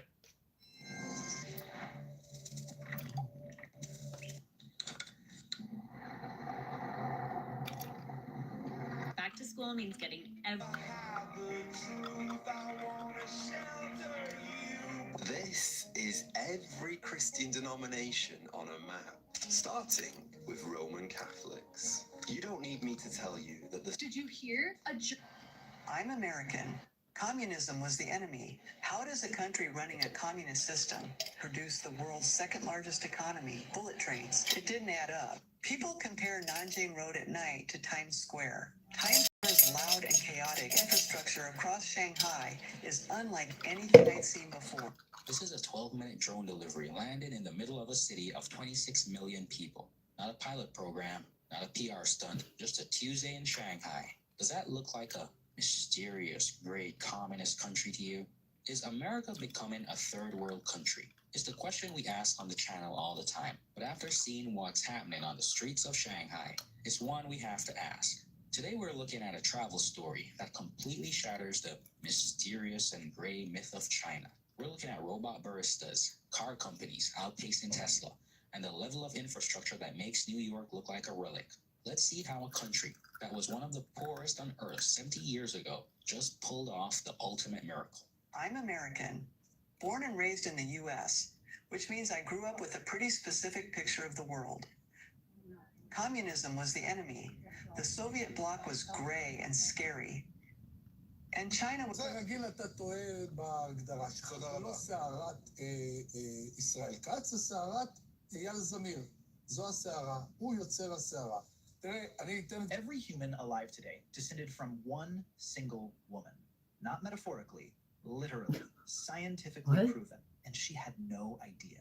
She didn't know she was the ancestor of 8 billion people. She didn't know what DNA was. She didn't know that 150,000 years after her death, scientists would sequence the genomes of thousands of people across the entire planet and trace every single maternal line back to her. She was just trying to survive another day in a world that was actively trying to kill her. This is her story, and it's the most important story nobody knows. By the end of this video, you'll understand why the most consequential woman who ever lived has no name, no grave, and no monument, and why that makes her story more powerful, not less. Before we meet her, we need to understand how scientists even know she existed, because there were no witnesses, no written records, no archaeological site with her name on it. The evidence is inside you, specifically inside a tiny structure in every cell in your body called the mitochondria. Most DNA in your body is a mixture, half from your mother, half from your father, reshuffled and recombined every generation. But mitochondrial DNA is different. It passes almost exclusively from mother to child, unchanged, generation after generation, which means your mitochondrial DNA is essentially identical to your mother's, and her mother's, and her mother's, going back in an unbroken maternal line through thousands of generations to one single woman. Scientists call her mitochondrial Eve. By comparing mitochondrial DNA from over 3,000 people across every population on Earth, tracking mutations that accumulate at predictable rates, researchers were able to reverse engineer the family tree of all humanity back to its single root. One woman, one maternal line, the ancestor of everyone alive today. But here's where most people get it completely wrong. When people hear the ancestor of every human alive, they picture the last woman on Earth, the final survivor of some catastrophe, Adam and Eve in a garden. That's not what mitochondrial Eve was.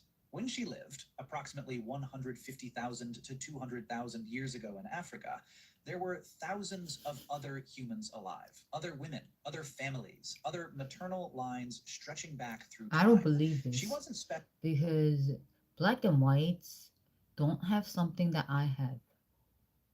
So I don't believe that we're all African. I don't believe that. I don't buy that. I don't buy that at all. There were three kinds, okay? White, black, and Asian. There are three kinds on this earth. There's no way, like, we're all from Africa. African and white people don't have the thing that the Asian people have when they're birth, when they born. Like Asian people have that, like on their like on their butt, they have this like a blue mark. But black and white, they don't have that. Black and white Hispanic babies don't have that. So I don't buy that. I don't believe that. That's why I think they're made by me. I am pro-choice. India, a land of incredible wealth, Arabs don't have that vibrant either. cultures, and seriously good spices. Yummers. For centuries, everyone wanted a piece of it, but no one wanted a piece quite as aggressively as the British. Picture this. It's the year 1600. The Brits are obsessed with spices, textiles, and all the cool stuff India has to offer. But getting it is a pain. You have to sail all the way around Africa.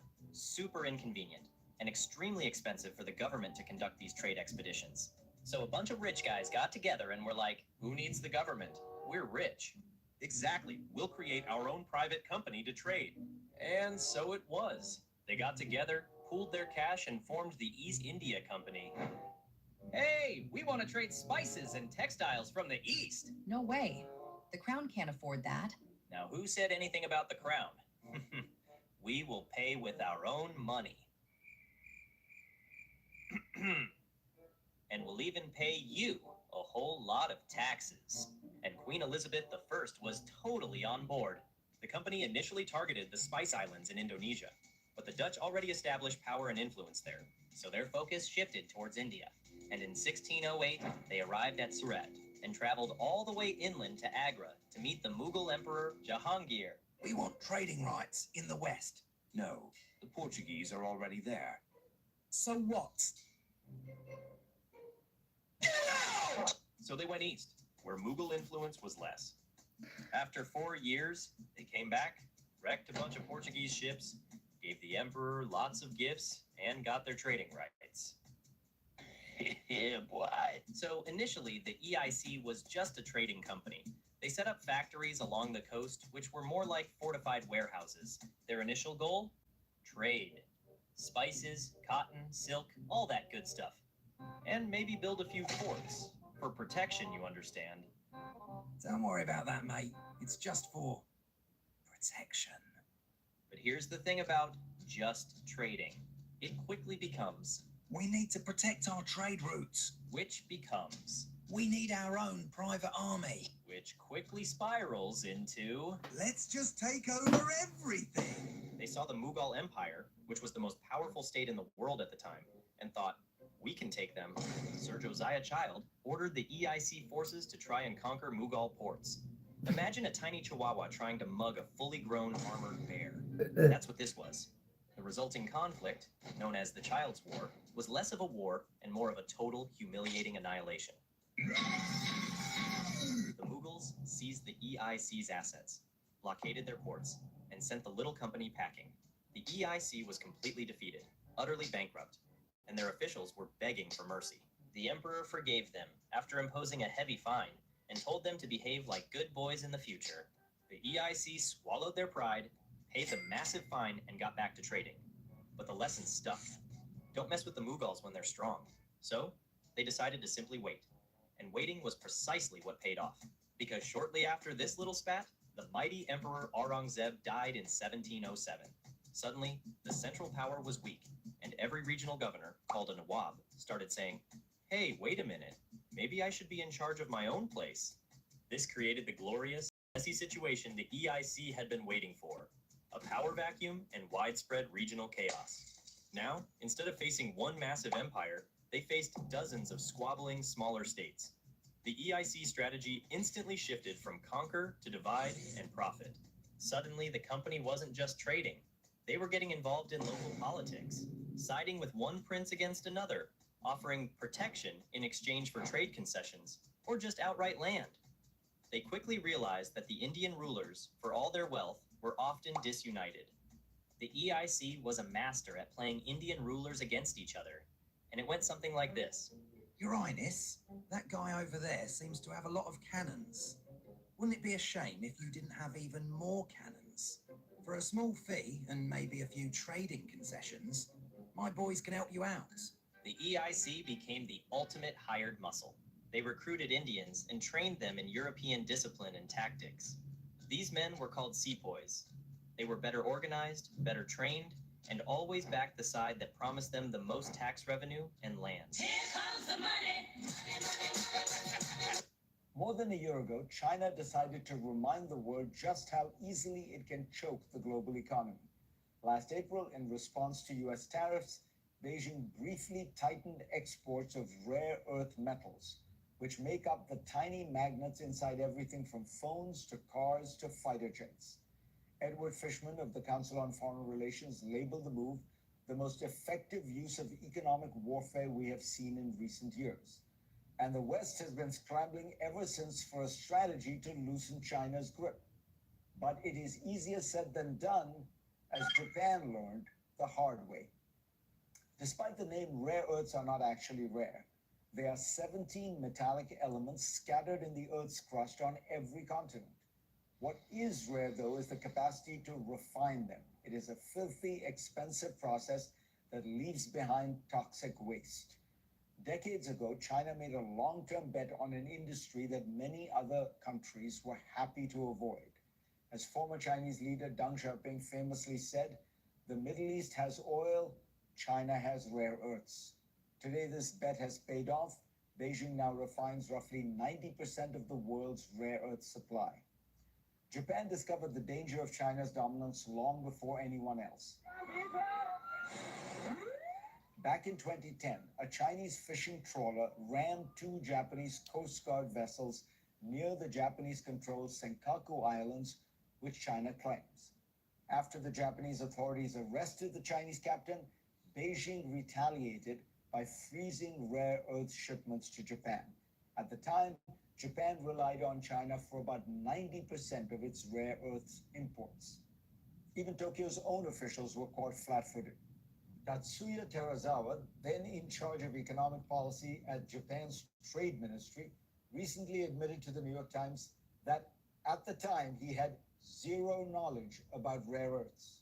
But by the next month, Japan had pivoted to an urgent and comprehensive strategy focused on reducing demand, building stockpiles, recycling material, and most crucially, investing in mines abroad to secure I'm its own always supply. breathing, The country's crowning achievement was living backing a and breathing struggling right now. Australian mining company called Lynas, which digs up ore in the outback and refines it 5,000 miles away in Malaysia. Nearly 16 years on, Japan's approach has led to steady but slow results.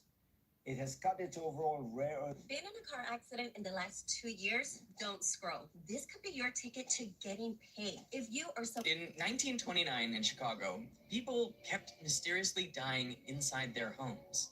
It took 15 deaths for the authorities. What's the difference between Buddhism and Christianity? Let's talk about it. Christianity is based on the teachings of the Palestinian preacher Jesus of Nazareth.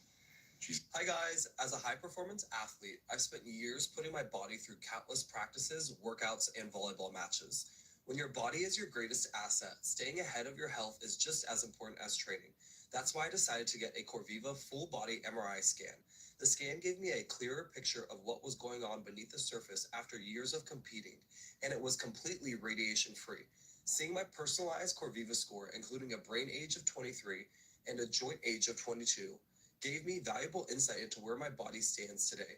Right after my scan, I met one-on-one with Dr. Alexander, who walked me through my results, answered all of my questions, and explained everything before I even left the office. Whether you're an athlete or just want to be proactive about your health, I highly recommend checking out Corviva.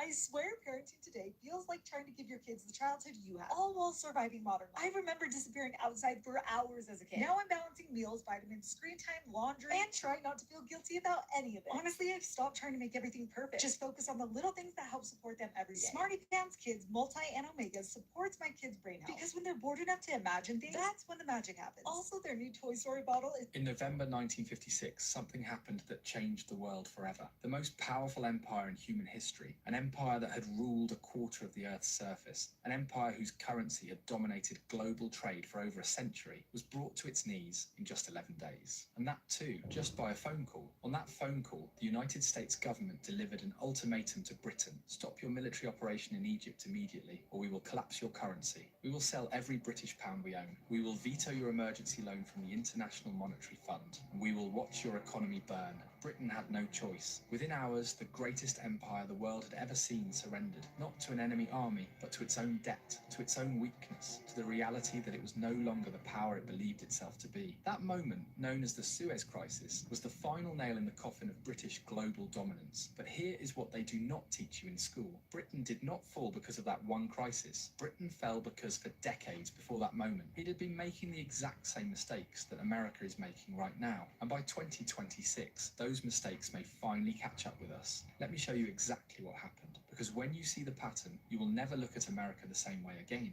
To understand how Britain fell, you first have to understand how Britain rose. In the 1800s, Britain was the master of the global economy. The British pound wasn't just a currency, it was the currency. When countries traded, they used pounds. When central banks stored reserves, they stored pounds. When global contracts were written, they were written in pounds. That gave Britain a superpower. They could borrow cheaply. They could fund their military. They could run deficits and still survive because the world needed their currency. Sound familiar? Well, it should. But underneath that power, the foundation was already cracking. By the late 1800s, the United States had surpassed Britain as the world's largest economy. American factories were outproducing British factories. American innovation was accelerating. American wealth was exploding. But the pound stayed dominant because the world was used to it. The system was built around it. Changing reserve currencies is like trying to replace the engine of a plane while it's still flying. So Britain's currency stayed strong even as Britain itself was weakening. Then World War I started. Britain borrowed massive amounts to finance the war. And when the war ended, Britain had transformed from the world's biggest creditor into one of the world's biggest debtors, especially to the United States. Now Britain had a choice. It could accept reality and scale down, or it could pretend that nothing has changed. Britain chose denial. In 1925, Britain made one of the worst financial decisions of the entire century. They returned to the gold standard at the pre-war exchange rate, meaning they tried to make the pound look as strong as it used to be, even though the country behind it was no longer that strong. It was all ego, and it was devastating. To keep the pound artificially high, Britain had to keep interest rates painfully high. That crushed growth. That crushed jobs. That made British exports too expensive. Meanwhile, British leaders kept spending like they still ran the world. They kept military bases across the globe. They kept funding an empire they could no longer afford, and the cracks started turning into fractures. By 1931, the math finally caught up. Speculators attacked the pound. Britain was forced off the gold standard. The pound lost nearly 30% of its value almost overnight. But even after that humiliation, Britain managed to keep the pound important for a little longer. Not because it was strong, but because Britain forced its colonies to keep using it. India, Australia, and Pakistan. These parts of the empire had no choice but to hold pounds. Britain was propping up its currency by trapping other countries inside its system. Then World War II arrived, and Britain borrowed even more. By 1945, Britain owed more money than its entire economy produced in a year. The empire was basically bankrupt. It survived on American loans and American patience. And still Britain kept pretending. It kept spending. It kept acting like a superpower. And it kept playing the role long after the power was gone. And this brings us to 1956, when Egypt's president nationalized the Suez Canal. Britain saw it as an insult to imperial pride and a threat to oil access. So Britain, France, and Israel invaded Egypt. And militarily, they were winning. But Britain forgot one thing. They were no longer the world's banker. It was America now, and America was furious. President Eisenhower saw this invasion as colonialism, the exact kind of behavior pushing newly independent nations toward the Soviet Union. So he decided to end the illusion. America threatened to dump British pounds on the open market. That would collapse the currency. Britain would be unable to import food, unable to import oil, unable to function. And America also blocked Britain's emergency IMF loan. Britain's reserves were draining at over 100 million per week. They were days away from financial disaster. So Britain surrendered, not to Egypt, but to its creditor. The Suez Crisis lasted 11 days, but it revealed the truth that Britain was not a superpower anymore. It was a debtor nation living on borrowed time. And the moment its creditor called the bluff, the empire folded. Now here's why this should terrify Americans, because the United States today is walking the same road. Britain spent decades funding a global empire it could not afford. America is doing the same. Britain maintained power through reserve currency privilege. America does too. Britain assumed reputation could replace reality. America assumes that too. And Britain's fall happened the most dangerous way possible. Gradually, then suddenly. For decades, the warning signs were obvious. Debt, industrial decline, military overreach. But the pound still looked strong, so Britain told itself, we are fine. Then one crisis arrived, and in 11 days, a century of dominance ended. America's version of that moment is coming. Nobody knows what it will be. A debt crisis, a geopolitical humiliation, a major country rejecting dollar pressure, or a financial shock that will break global confidence. But the pattern is the same, and the numbers are getting worse. America's debt is climbing. Interest payments are exploding. We spend more than we produce. We borrow from the future to pay for the present. And just like Britain, we still act like the old world order is permanent, and that's the biggest mistake. Empires don't die when the enemy attacks. They die when the math becomes undeniable, and the moment the world stops believing, everything changes fast. So the question isn't whether America will face its Suez moment. The question is, will we recognize it before it happens? I want to move to China.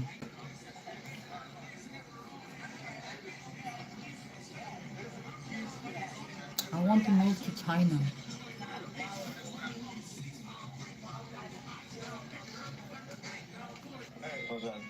Before and after.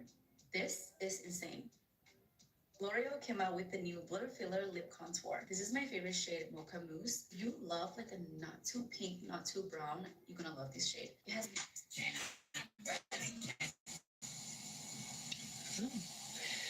Wir betreten die Charming.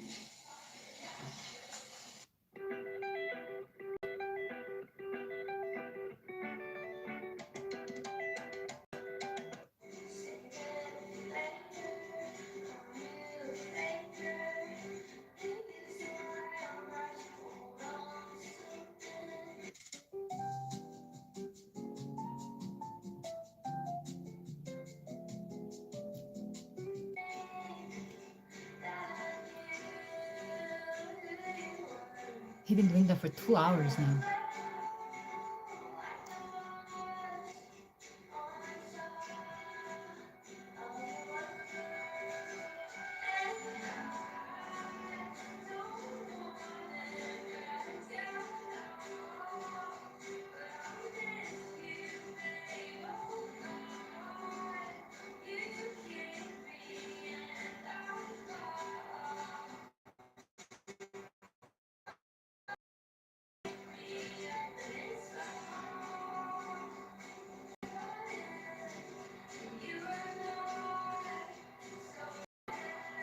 Two hours.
You have hair and then you do wig, then your hair is gonna fall out, no?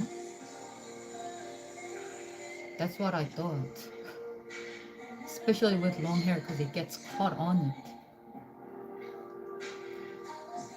I guess doesn't matter to him, apparently.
I'm like nervous to put on bronzer because last time I like made the lace so dark. Look at my tan, it's like so bad.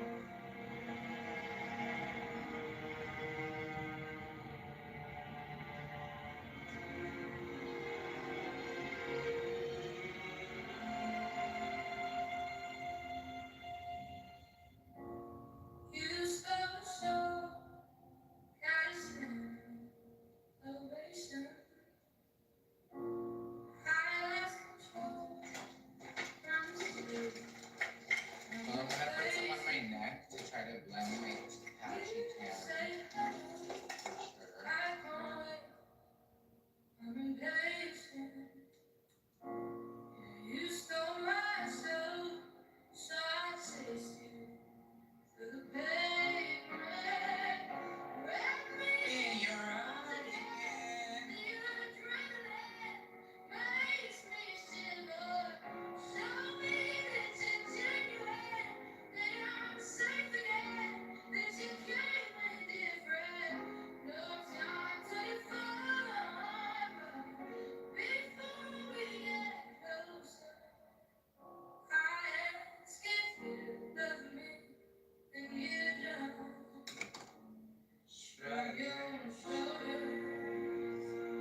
not gonna date your hair in 10 years. Like, what does that mean? Like,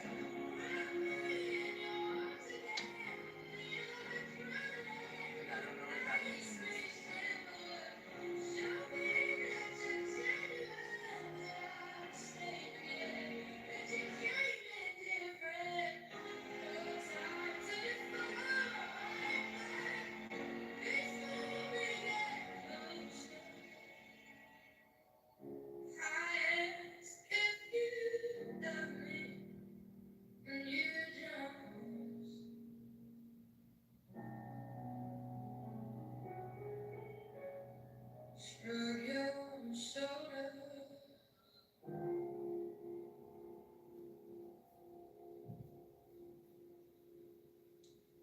Like, is the whole world not gonna do their hair in 10 years? Like, are you making no sense? Do you think Krayshawn doesn't wear wigs? Who the hell is that? I don't think anybody cares. Do you think India Love doesn't wear wigs? Like, who the fuck is that?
So he is not gay. This one is trans.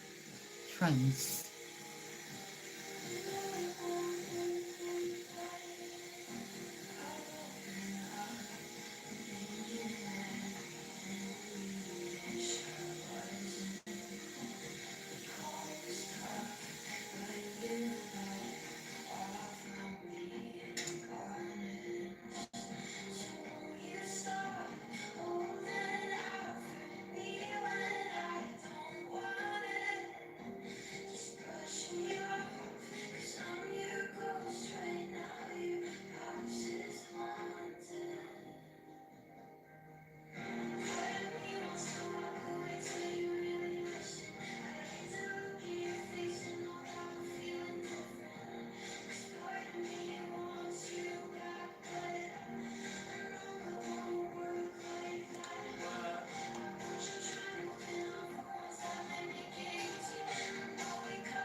low-key think I'm like fit enough to do this. I feel like I look good enough. It's hot out. I just checked. He is nervous. He can't wait to get out there and show his body to the world. What?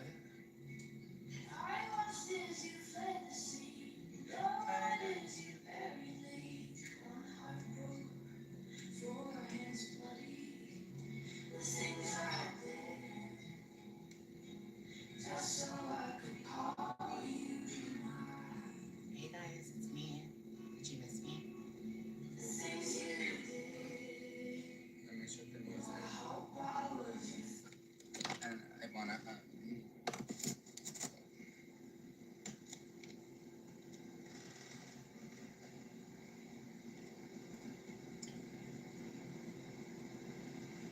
Hey guys, it's Cheerleader. Did you miss me? I'm back.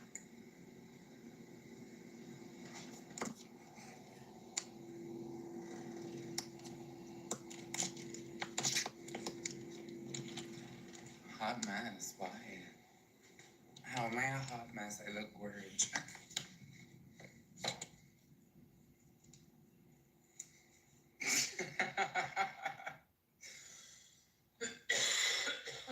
I'm a little sick. I'll go back to flying.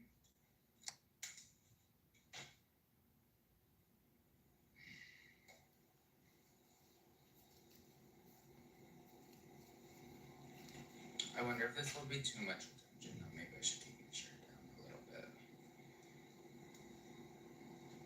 Do you think it'll be too much?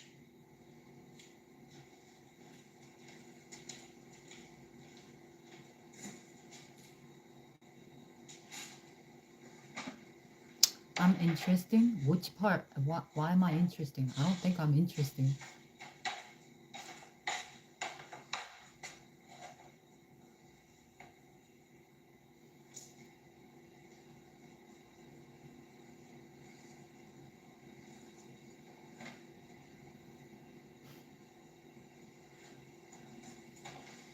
Should I wear ballet flats or should I wear flip-flops?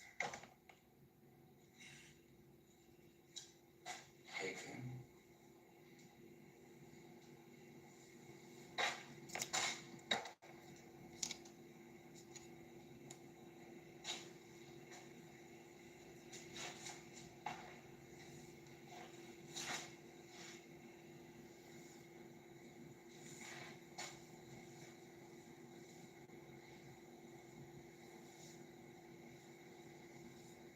I'm just trying to get the hair to be less perfect.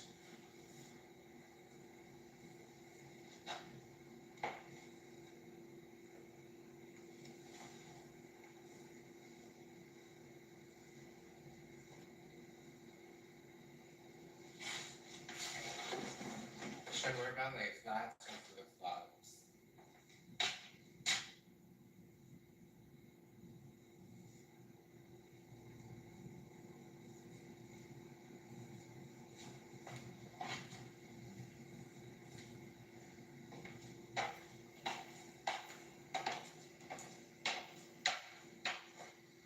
Keep thinking of everything.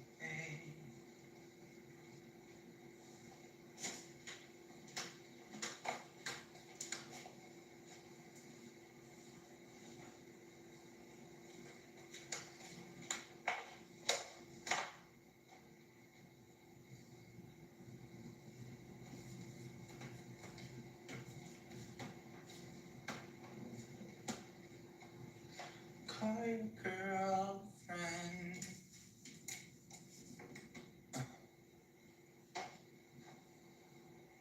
I look so short. Don't I look squatty right now? Why do I look so short?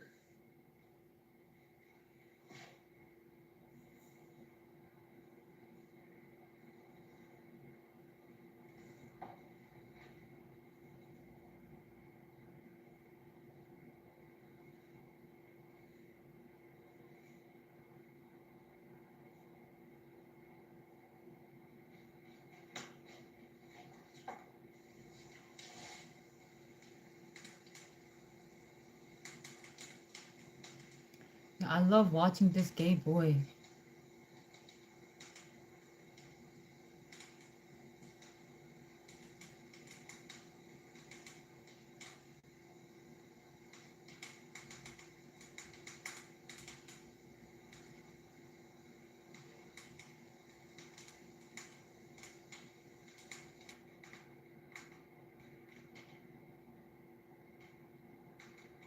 He does things that I would never do. Like, or maybe I'll do it in the future, maybe when I become like 80 years old.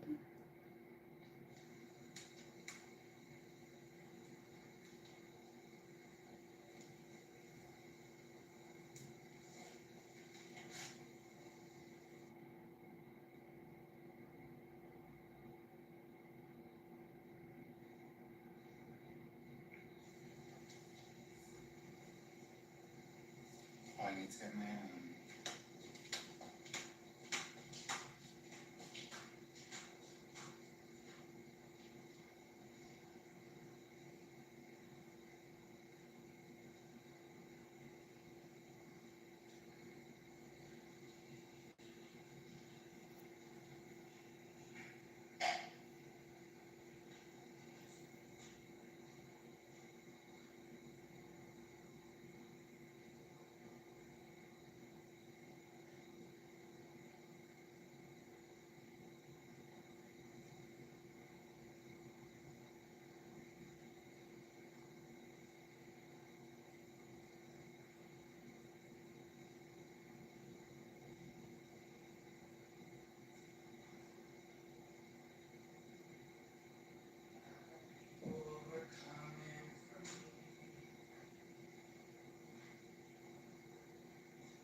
Bounce out, bounce off, whatever, just bounce. That's funny.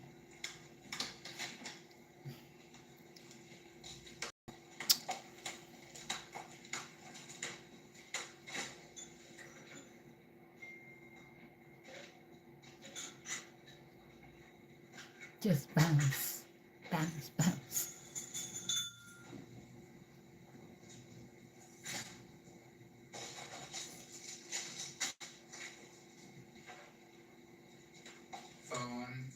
phone, portable.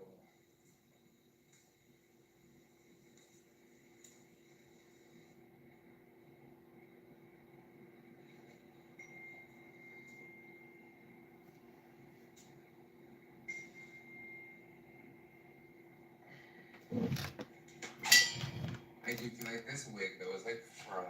Ooh, the hair is so dry.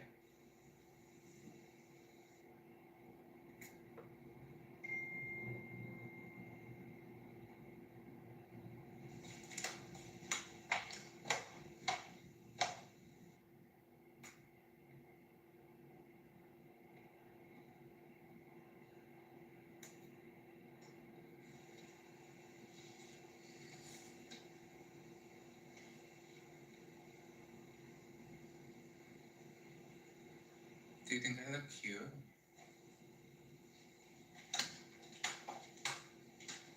Do you think I look cute?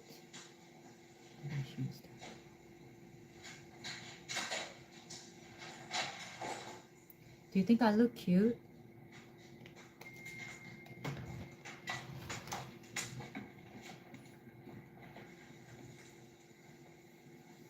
Do you think I look cute? Earbuds, portable phone. Do you think I look cute? Do you think I look cute? I'm just gonna say like that. I'm just asking in general. So cute, right? Do you think I look cute?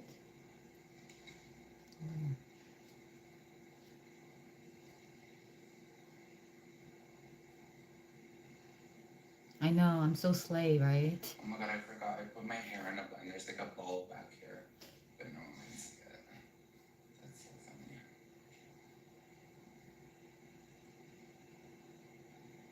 Oh, I could actually probably take that out. Just leave it. Oh my god, I can't see that. I forgot that I did that.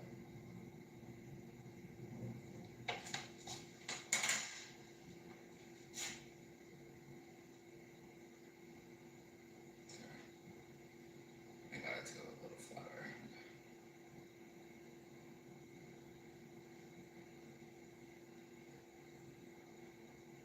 Much better.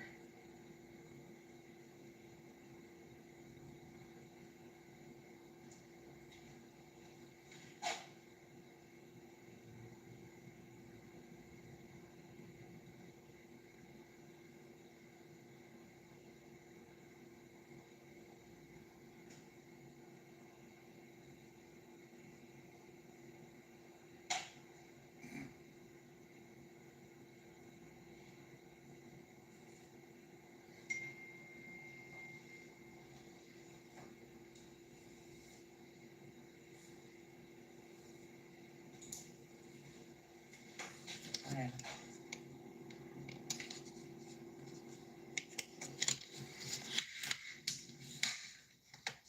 I'm coming back, babe. I'm just in gold.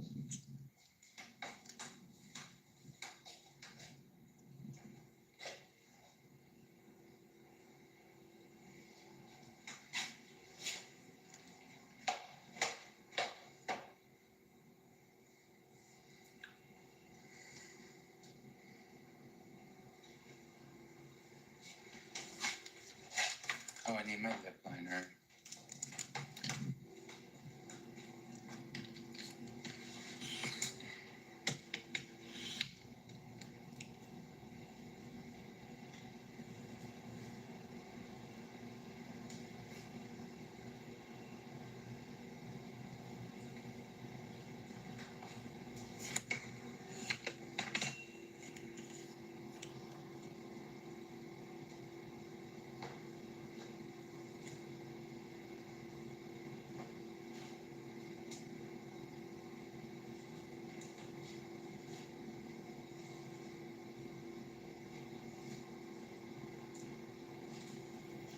He does, I mean, he does have an ab.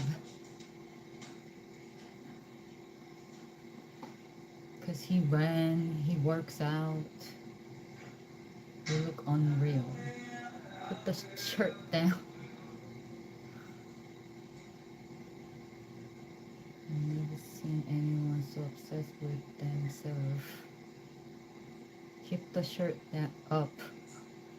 Shirt down, shirt up.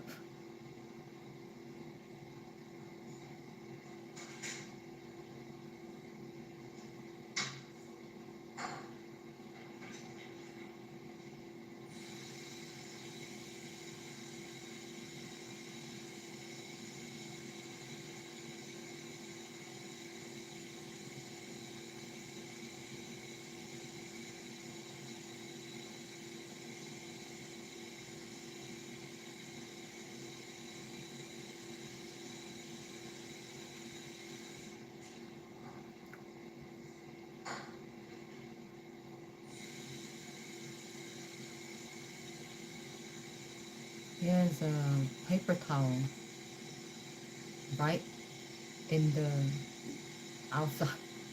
I guess no storage for that.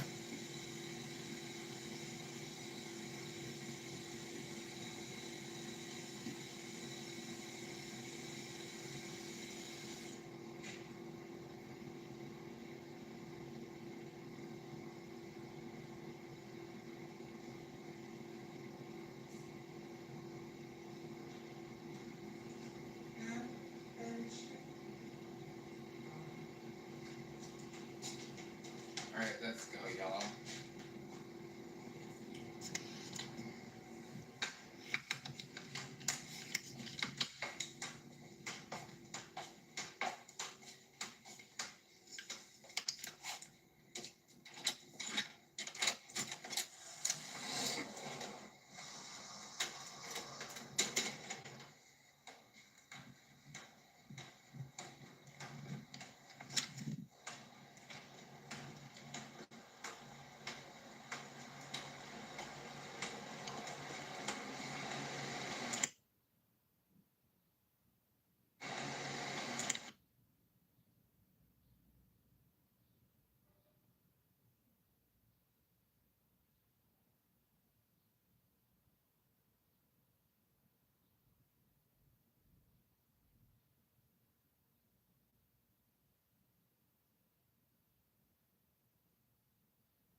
People are jealous of him. That's what some people say.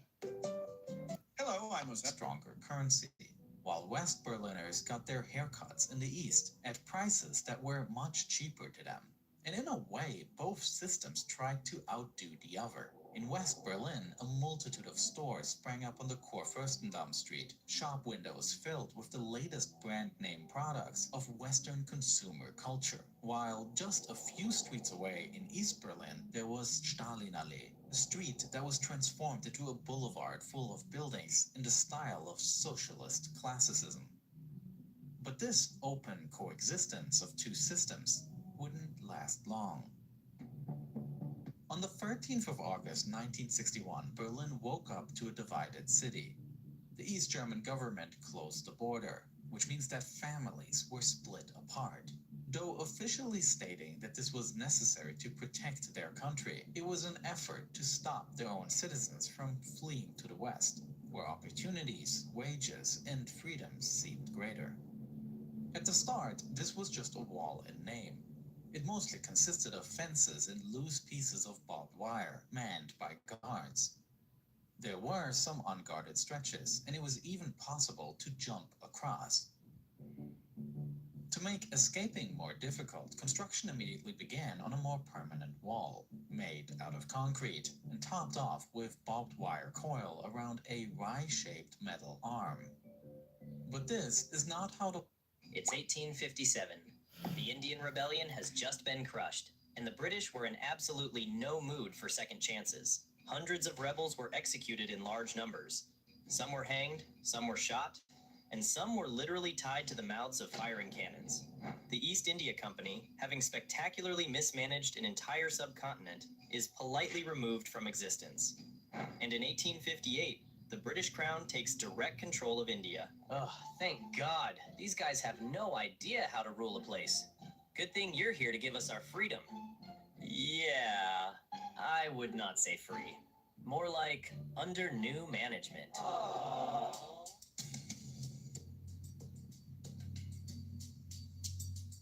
We are going to be super nice now. No more seizing land. We'll maybe try to respect your religions, and we'll treat everyone equally. Really? No. Britain had learned exactly one lesson from the 1857 rebellion. Indians had too many guns and too much in common with each other. So they started fixing it. First, the army. Before the rebellion, Indian soldiers significantly outnumbered British troops. That imbalance is corrected. Next, infrastructure. Railways exploded across India. Telegraph lines connected every major city. So, where does this train go? To the port. Oh, nice. So I can travel where your rice will be loaded onto ships and taken to Britain. My rice? Our rice. Also, stop growing rice, cotton, indigo. Grow those instead. Export crops. Much more valuable, but I need rice to eat. What you need is cash to pay your taxes. What taxes? The new ones we're introducing to build more railways. To ship more of my crops to Britain? Now you're getting it. Cheer up.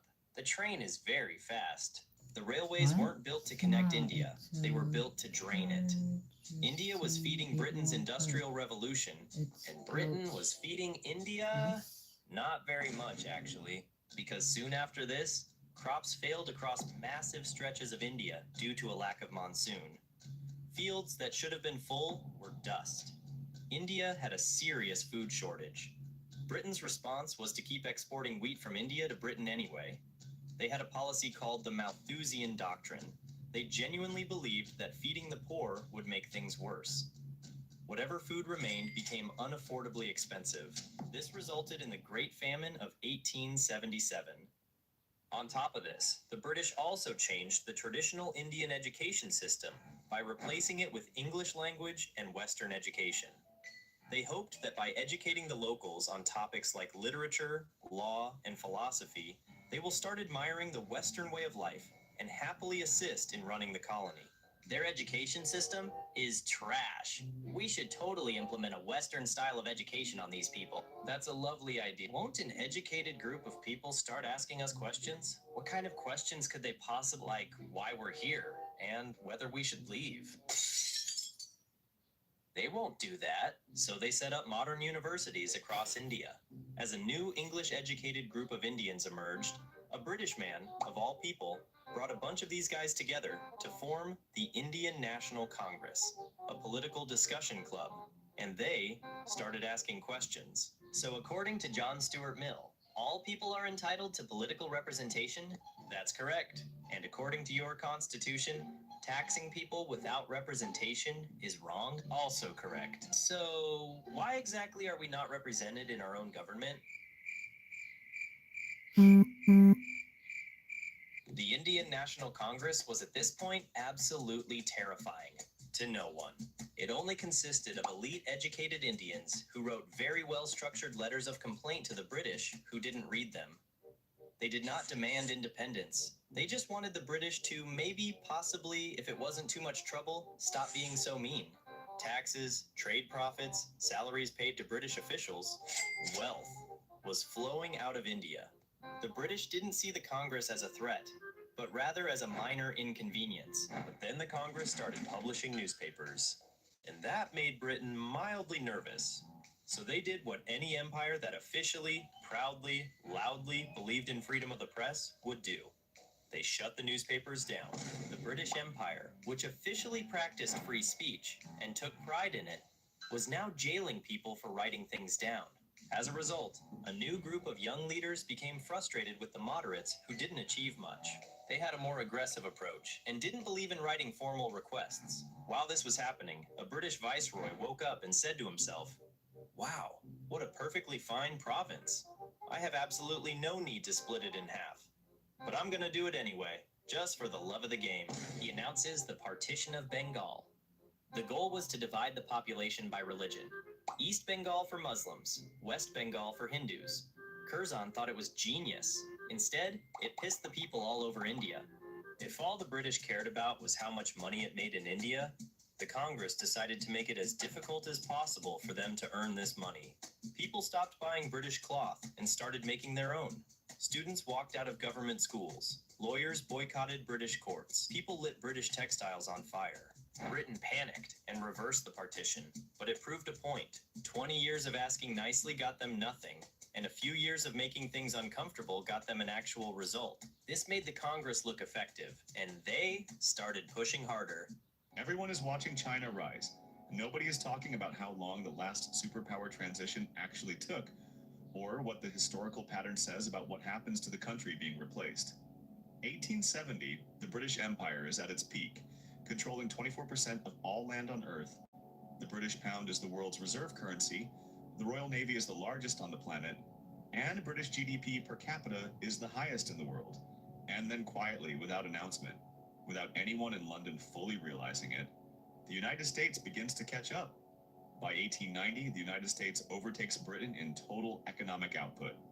Not because Britain collapsed, Britain is still growing, but because America is growing faster, and British leaders notice but do not panic because they still have the Navy, still have the Empire, still have the pound, still have the colonies. And they believe the transition, if it is even happening, will take generations, and it took 54 years. The transition did not happen in one moment. It happened in layers of economic dominance first as America overtakes Britain in output around 1890, but Britain still controls global finance. Military dominance next as World War I reveals that America can fund both sides of a European war from across the ocean, while Britain bankrupts itself fighting it, and financial dominance lasts as World War II exhausts the British treasury so completely that Britain spends the rest of the war borrowing from America, and the pound loses its ability to function as a reserve currency. July 1944, Bretton Woods, New Hampshire. 730 delegates from 44 nations gather at the Mount Washington Hotel to design the post-war world economy. And Britain's Representative John Maynard Keynes, the most famous economist alive, already seriously ill, negotiating from a position of profound weakness, argues for a new neutral global currency called the Bancor. And America's chief negotiator, Harry Dexter White, proposes the dollar instead. And America holds 2/3 of the world's gold in 1944. It has the money and the conditions, and the dollar wins. And 54 years from economic overtake to currency replacement, the pound is finished. And here is where the current moment becomes alarming. China overtook the United States in GDP measured by purchasing power, the most accurate real-world comparison, in 2014, which was 11 years ago. And the same transition from Britain to America showed that economic overtake alone means very little in the short term, as the currency replacement came 54 years later. But it also showed something else. The country being replaced rarely sees it coming until the moment of replacement has already passed. Now, the detail that makes this pattern genuinely terrifying? Britain's leaders in 1890 knew America was growing faster. They chose to believe the transition was manageable. They chose to believe the pound would hold. They chose to believe the empire would adapt. And every single one of those beliefs was correct for decades, and then suddenly in the span of one generation, none of them were true anymore. China is moving faster than America did. America took 54 years from economic overtake to reserve currency status, and China already has the Belt and Road in 140 countries, the petroleum already trading in oil, and BRICS payment systems being built right now. The timeline may not be 54 years, it may be much shorter. Every superpower transition in recorded history has followed the same pattern. Economic dominance first, military reach, then currency control, then the moment which always arrives quietly in a conference room, and not on a battlefield, when the old power hands over the architecture the world is built. Britain's leaders in 1944 walked into Bretton Woods believing they were negotiating as equals. They walked out having handed over the system they built. The dollar reached the pound in one afternoon. After 54 years of everyone believing it never would. It's the 15th century, and you've just been born in a farming village in the Joseon Kingdom, which is modern-day Korea. Your father is a farmer who grows rice when the rain cooperates, and when the rain doesn't cooperate, he becomes a fisherman. Your mother, on the other hand, turns wild roots into something edible.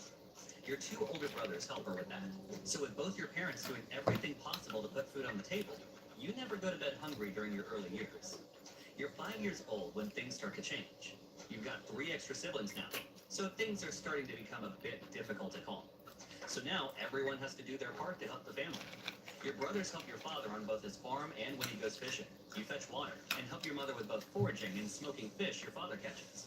You always try to get it all done in the mornings as you spend your afternoons playing games with your friend Sujin. To you, that's all that matters. Years pass as you turn 11. Your brothers are men now. One of them is even preparing to get married. You look forward to the day, as you know you are the delegation of women that will take care of the bride. But a month before the wedding, something changes. The wedding gets rushed. You ask your mother why. She tells you it is because Ming envoys are coming. Whenever they come, they take young unmarried girls as tribute women. Over the next few days, your village becomes unrecognizable. You see mothers scratch their daughters' faces with caustic herbs, creating deliberate scars to make their daughters ugly, in hopes that they fail the inspection. I Your ate so friend much Sujin today. disappears into her family's back room for a week straight. I don't think I should When she eat reappears, her dinner. face is scarred. Another girl gets married off overnight to a boy 3 villages over, just to be claimed before Ming officials can claim her first. You ask your mother what makes people being picked as a tribute woman bad. She says that to Korean people, being taken as a tribute woman to China is the same as being taken as a slave. She tells you that the shame remains with the family for generations, and this is why families prefer to scar their daughters. When you ask why the Joseon king isn't doing anything, she tells you that refusing the Ming means losing the military backing that keeps your kingdom standing. It turns out, the Ming dynasty of China protects the Joseon of Korean from foreign invasion. Then you ask why your own face hasn't been scarred. Your mother says it's because your father forbids it. You want to ask why, but your mother's face tells you that you'll get no reply. Over the next week, people that see you ask why your face is still unmarked. Then they ask your father. He doesn't answer them. A few days later, your uncle visits. He and your father go to the back of the house to discuss. You think it's because of the absent rain until you overhear his words. Scar her, now, before it's too late. You can't believe it. You strain your ears as you try to hear your father's reply. But your father doesn't answer right away. Just when you think he won't reply, you hear his voice say, I won't cut my own daughter's face.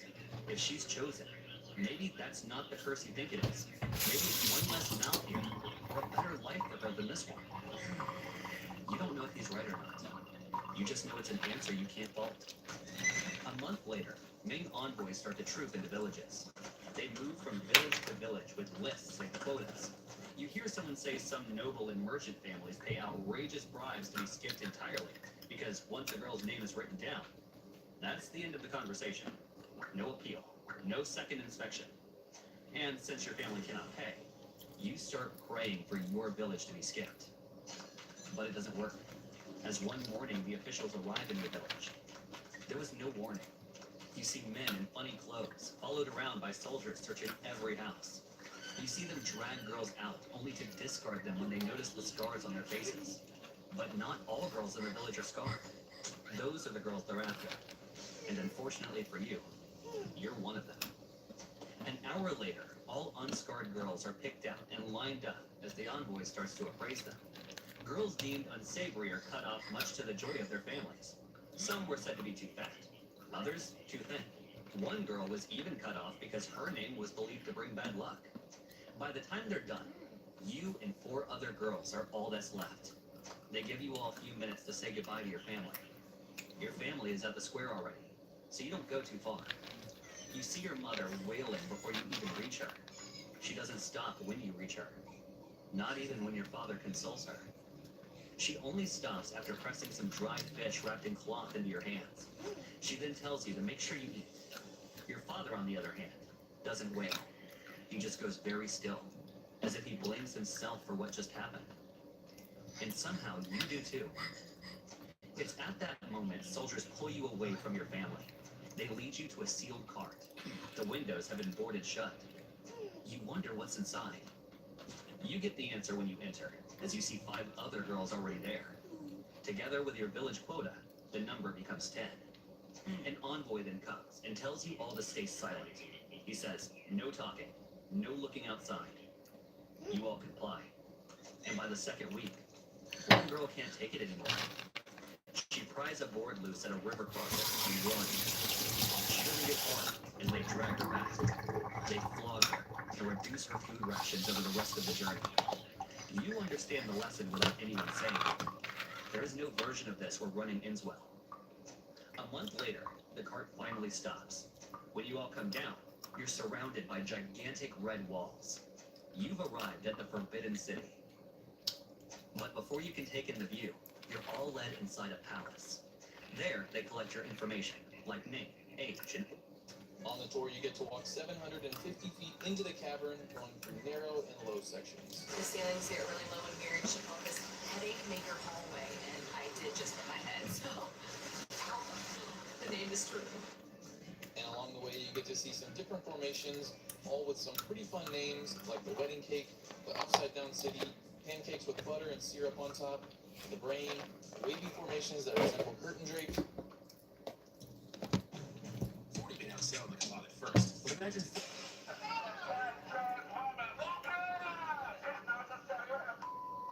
Pro transport.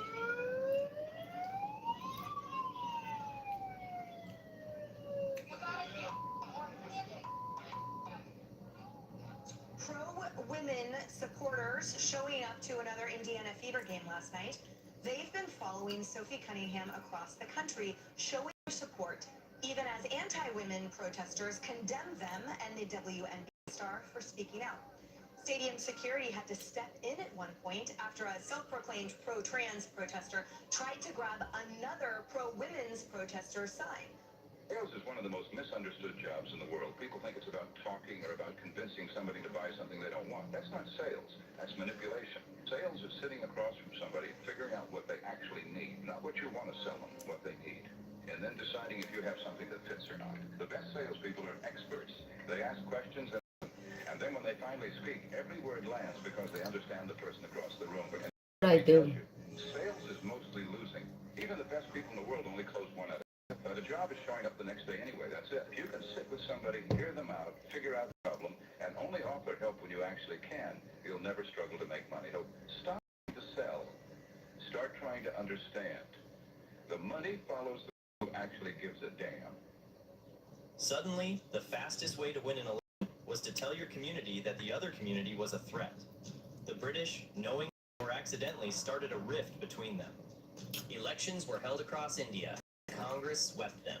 For the first time in history, Indian leaders were actually governing large parts of India within the colonial framework. Gandhi, Nehru, and the Congress were feeling pretty good. Two people were not feeling good. The British, watching Congress grow into a genuine governing force, and Muhammad Ali Jinnah. Jinnah was the leader of the Muslim League, which had performed poorly in these elections. Even in Muslim-majority provinces, Congress had won significantly, and Jinnah not pleased. But nobody had time to deal with that properly, because in 1939, a man with a very silly mustache invaded Poland. World War II had begun as Britain declared war on Germany. If you want to get to us, you'll have to go through the entire British Empire, including our good friend India. Now wait a damn second. Who told you we were going to fight in this war? Look, surely you agree Hitler is bad. He's invading countries, terrorizing people, destroying democracy. Doing the same to us? Look, man, you are part of the empire, so whatever we say goes around here. If we fight in this war, would you grant us independence? Now that is a noble request, and the answer is absolutely not. Congress leaders were furious. In protest, every single Congress minister resigned every single provincial government they had won in the elections. Gandhi and the Congress started losing patience and couldn't wait till the war was over to again push for independence. In 1942, Gandhi stood before the people and said, "Do or die. We shall either free India or die in the attempt." The Quit India movement was born. The demand was simple: leave. Now. Britain's response was also simple: no. Also, you're all arrested. Within 24 hours, Gandhi, Nehru, and the entire Congress leadership were in prison. Britain declared martial law. Soldiers fired on crowds. Over 100,000 people were arrested, and thousands were killed. Britain had just shown that it could only hold India through naked military force, and not legitimacy or consent. And while a world war was being fought in the name of freedom and democracy, that was becoming a very hard thing to justify. While Congress leaders sat in prison, the Muslim League was allowed to operate completely freely. They allowed them to hold speeches and expand their influence by giving them government positions, which the Congress leaders previously resigned from. In 1945, the war was over. Hitler is dead, and Germany has surrendered. The Allied forces have won, but Britain's pocket was absolutely empty. They were broke. 6 years of total war broke. had cost Britain everything. The Congress leaders are released, but are extremely unhappy with the state they found India in. The economy was devastated. Hindu-Muslim tensions were at historic highs. Back in Britain, Winston Churchill, a war-winning prime minister, defender of the great empire and defeater of the Nazis, lost the elections. The new prime minister was Clement Attlee, a leftist leader who promised Indian independence in his election campaigns, and he began fulfilling it. Attlee appointed a new viceroy to India, Lord Louis Mountbatten. His instructions were simple: go to India, transfer power to the Indians, come home. But there was a small problem. The Muslim League, led by Jinnah, demanded a separate nation, Pakistan. But the Congress, led by Nehru and Gandhi, wanted a single, united India. We are one people. We are two nations. 1, 2. Jinnah called for a direct action day, telling people to show their support for Pakistan and pressure the British and Congress to accept the demand. 1, 2. However, this led to massive violence between Hindus and Muslims, resulting in more communal violence. Mountbatten was supposed to finalize independence by June 1948, but communal violence was already erupting across India. He wanted out as soon as possible, as India was at the brink of civil war. He moved the independence date to August 1947, and partition was decided as the last viable option. Here's a guy named Radcliffe. He's never been to India, and he has 5 weeks to draw a line on a map. 5 weeks? I don't know, man. That's very little time. Just draw the line, man. We have a boat to catch. On August 14th, Pakistan became independent, and India on August 15th. 90 years of struggle, sacrifice, imprisonment was finally over. India was free, and then the border was announced. People woke up the morning after independence and discovered that the village they'd lived in their entire lives was now in a different country. Regions which had both Hindu and Muslim population were now divided by a national border. Muslims and Hindus found themselves on the wrong side of the border. What followed was one of the largest and most violent mass migrations in human history. 10 to 20 million people abandoned their homes in weeks. Violence erupted between communities. Trains ran between the new countries carrying refugees. Some trains arrived at the stations full of corpses. Every passenger killed. Entire villages were massacred. Between 200,000 and 2 million people died due to communal violence. Nearly 2 centuries of British dominance come to an end. In today's money, it's estimated that the British looted about $45 trillion from India. They directly contributed to the deaths of more than 100 million Indians. The partition of India was one of the greatest human catastrophes of the 20th century. Both India and Pakistan are still fighting over territory even today. And if you are wondering how British took over India in the first place, So I just came across a video of this That's Chinese crazy. creator who used to live in China and so has a much better understanding of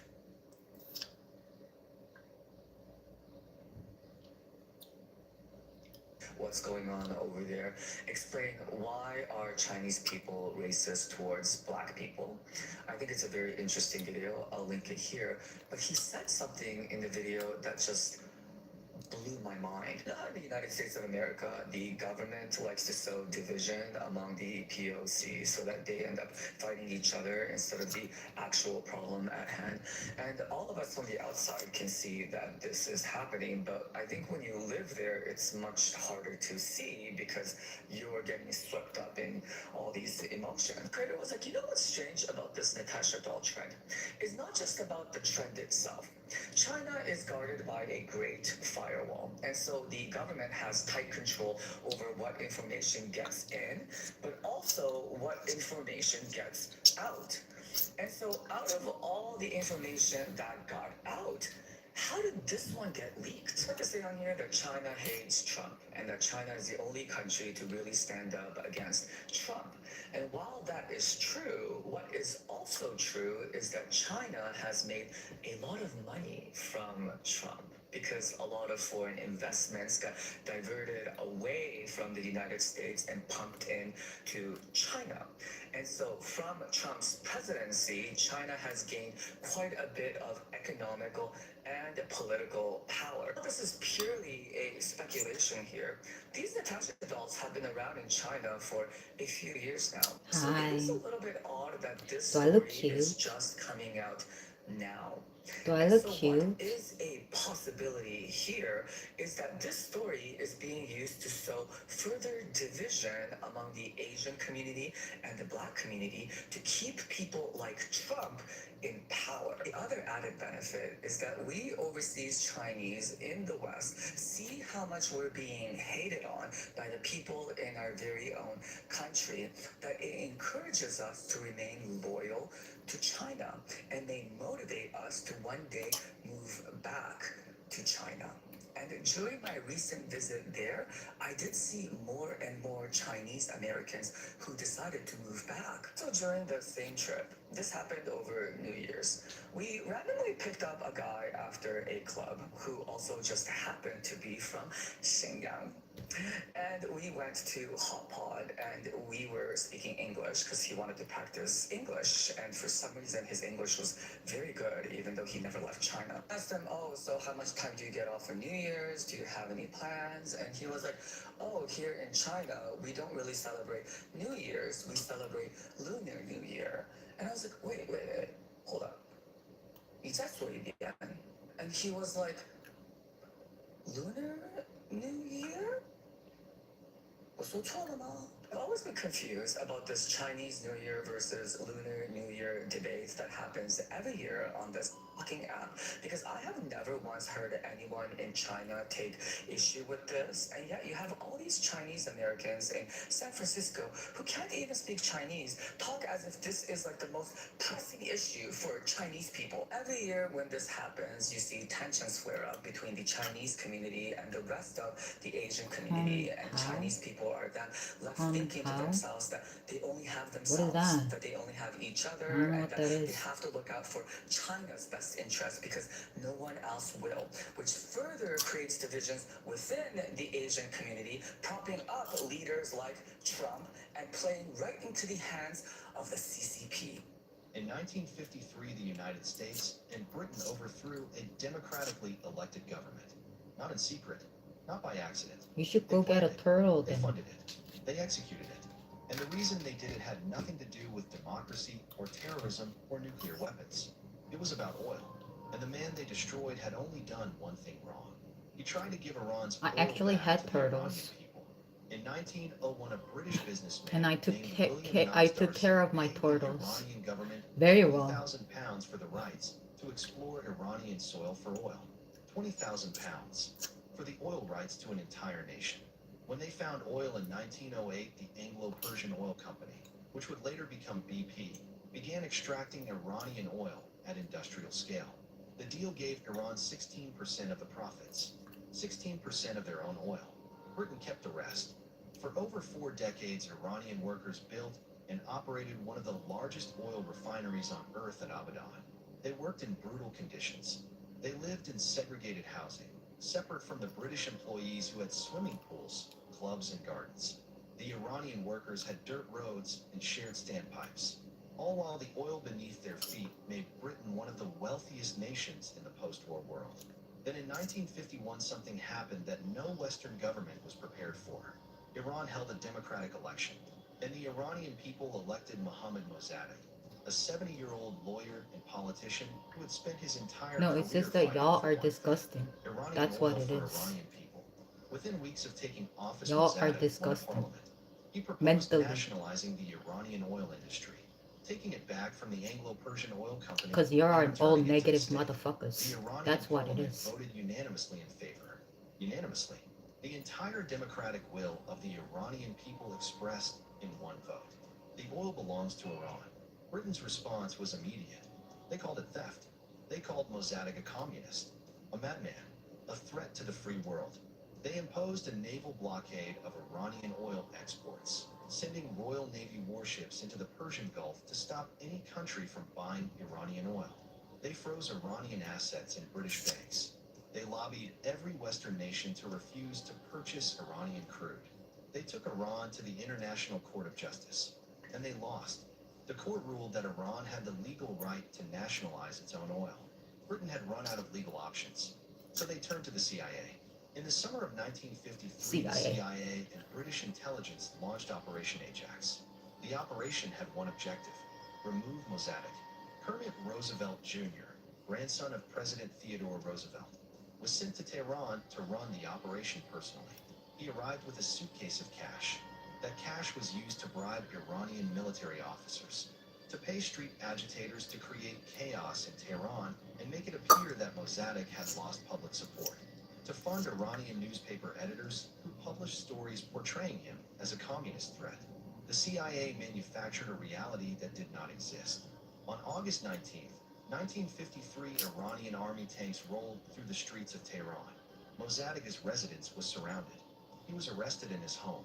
The democratically elected Prime Minister of Iran, removed by a foreign intelligence operation funded by the United States and Britain. Nobody The whole operation asked. cost the CIA approximately $1 million. $1 million to destroy a democracy and steal a nation's oil. What came next is the part Western history books skip entirely. The Shah, Mohammad Reza Pahlavi, was reinstalled on the throne. Immediately, the new Iranian government signed a new oil agreement. The Anglo-Persian Oil Company, now rebranded as BP, was back, this time joined by Shell, ExxonMobil, Chevron, and other American companies. The new deal gave the Western Oil Consortium 80% of Iranian oil profits. Iran received 20% of its own oil. And to make sure no Iranian politician ever tried what Mossadegh had done again, the CIA helped the Shah build SAVAK, Iran's secret police. SAVAK tortured and killed thousands of Iranian dissidents, journalists, academics, and activists over the next 26 years, with American weapons, American training, American approval, because a population living in fear cannot organize to take back its oil. By the late 1970s, the Iranian people had endured enough. In 1979, one of the largest popular revolutions in human history swept the Shah from power. Millions of Iranians in the streets. The Shah fled. The revolution succeeded. But the consequences of what Britain and America had done in 1953 did not end there. The hostage crisis, the Iran-Iraq War, where America supported Saddam Hussein against Iran. The sanctions that have crippled the Iranian economy for decades. The nuclear standoff that dominates global politics today. Every single one of these crises traces directly back to one morning in August 1953 when CIA cash bought the removal of a democratically elected man who wanted his country's oil to belong to his country. And here's what makes this story different from every other coup the West has run. They admitted it. In 2013, 60 years later, the United States government officially declassified documents confirming CIA involvement in the 1953 Iranian coup. They put it in writing. They acknowledged that Operation Ajax was a joint CIA and British intelligence operation. They acknowledged it was designed to protect oil interests. They acknowledged that Mossadegh was removed not because he was a threat, but because he was effective. 60 years of denial. Then one quiet document released that most people never heard about. No apology, no reparations, no return of what was taken. Just an acknowledgement buried in a document that was never put on the evening news. BP made billions from Iranian oil. The CIA officers who ran Operation Ajax received commendations. Kermit Roosevelt Jr. was celebrated as a hero of American intelligence. Mossadegh died under house arrest in 1967, never having seen justice, never having seen the oil returned, never having seen his country free from the consequences of what one foreign operation did to it in a single night. Now let me ask you directly. We have exposed Nigeria, Gaddafi, Jamaica, India, Guyana, Canada, and now Iran. Every single story follows the same pattern.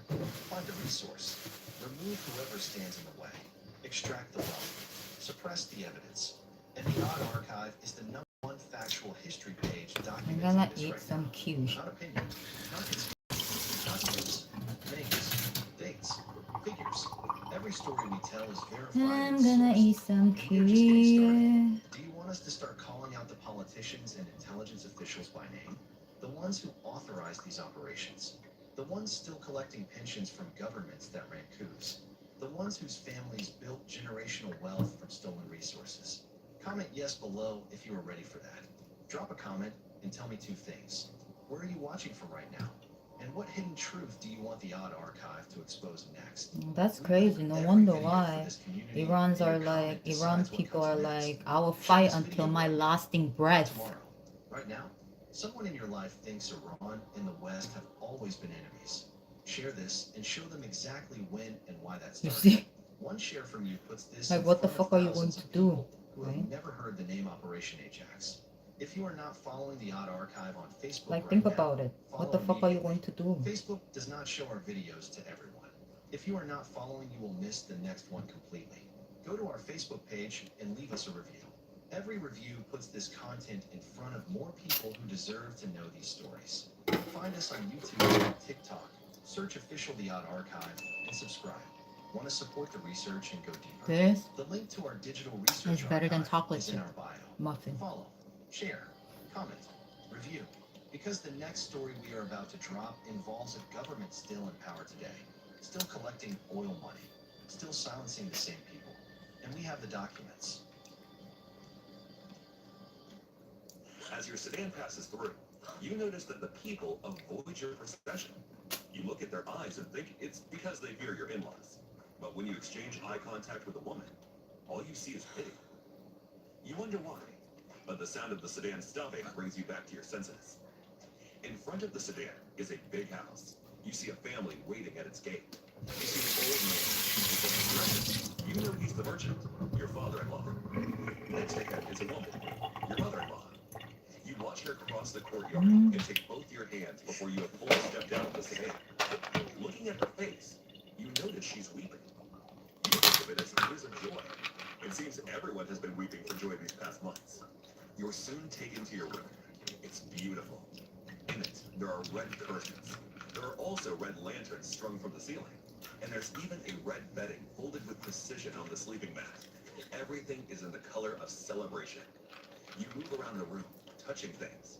The curtain fabric, the lacquered table edge. You feel something almost like relief unclenching in your chest. Then, you see the altar. It sits across the room like it has always been there. There's a painting at the center. It's that of a young man. Handsome, serious-eyed. You also see incense burning in a ceramic holder. Fruit arranged in careful formation. And below all of that is paper money, paper shoes, paper clothing folded into neat squares. You know what paper offerings are for. Every child in China knows that you burn paper for the dead. You look at the painting. You look at the offerings. You assume the man must be their most illustrious ancestor. He was probably the one that started the merchant trade of this family. You believe his altar here is for the ancestor to watch and judge the latest addition to their family. At that same moment, your mother-in-law walks in. You ask when you will meet your husband. She smiles and says, "Soon, dear. Very soon." That night, you cannot sleep.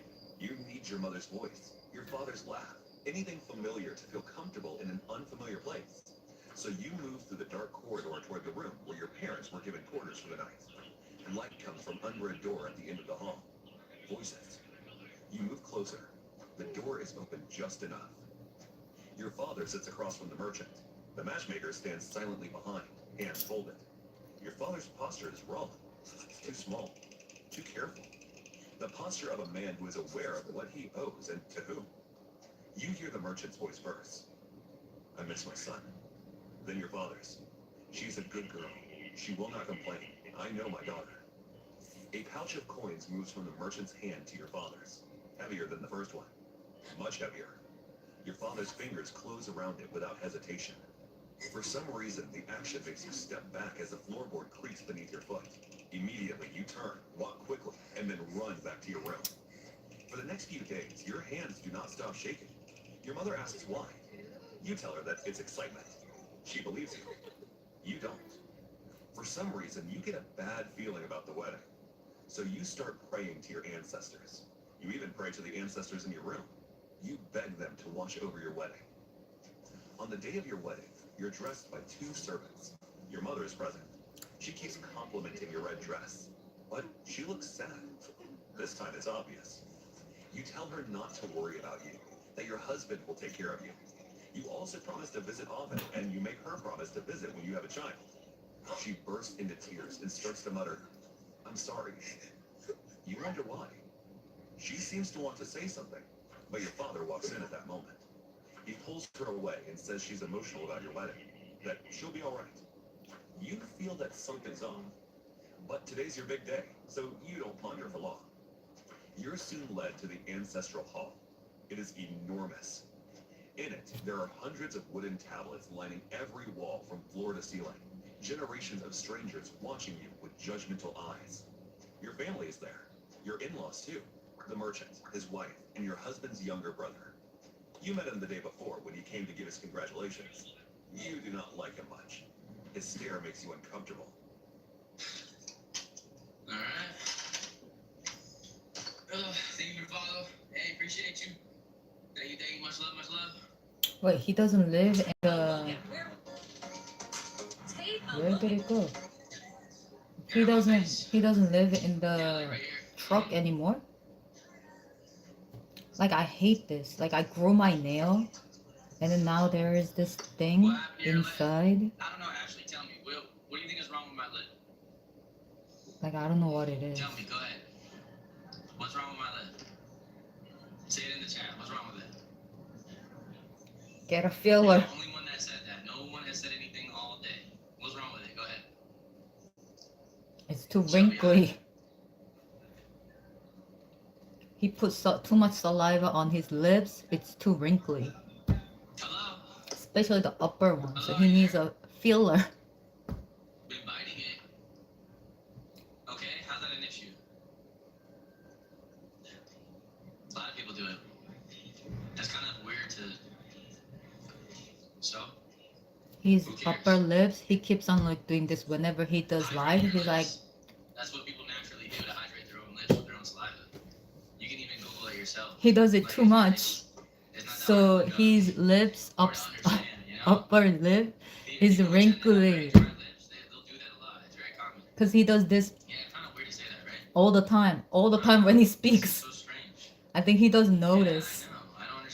When you do this, like that, your lip is gonna get wrinklier and wrinklier more. Because it's like you're putting the saliva and it's gonna dry it out. It's not a lip balm. Your saliva is not a lip balm. Overly critical? Yeah, that's what I'm saying. Okay. He doesn't even know. He doesn't know. Because he's a guy, maybe? Here, let's vote. Let's vote. Let's vote. Let's vote. He said, let's vote. Do you guys think she's a hater? Smiley face, yes. Crying emoji face, no. What? You guys think she's a hater? Smiley face, yes, or crying emoji face, no? She's probably gonna vote no by herself. Yeah. No, she's definitely in there for sure. Yeah? Okay, so a lot of people. Okay, so it's not just me. Alright, cool. So probably a hater. Antibiotic? Blocker? Blocker? Do you guys think I should block her? Like permanently? From my lives? Do you guys think I should block her?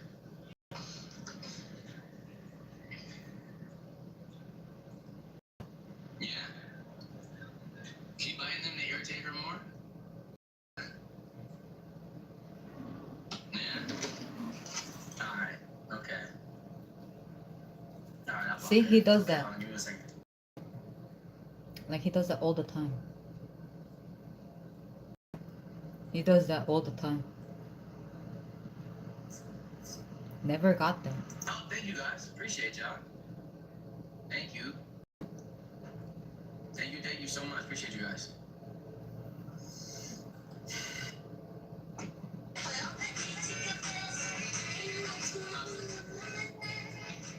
Why are you breathing? Hello, hi. Hi, Jose. Hi. How's it going? How you doing? ¿Qué creo? ¿Cómo es? Doing good. I'm doing good. How you doing? I'm doing good. Thanks for asking. Okay, so you want to do better? Yeah, a little better. See, he does that all the time. Putting his saliva on his lips so that his lips becomes wrinklier and wrinklier. I don't do that.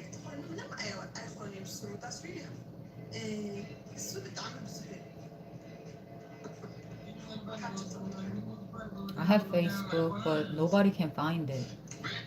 Oh, thank you. Just follow the Instagram. Hey, you guys. Just follow my Instagram. Where is it? What's up on my Vaseline? He's gonna put it on his I lips. lost it. Now where? He took it as your lips are like... He's gonna put it on his lips. He's looking for Vaseline. There is one on my bio. Thank you. Thank you, Bless. Thank you so much. Thank you. Appreciate you guys. I'll go for it. Yeah, you think I should get that? Yo, Susan. Thank you, Susan. Appreciate that. Thank you. He does exactly what I say.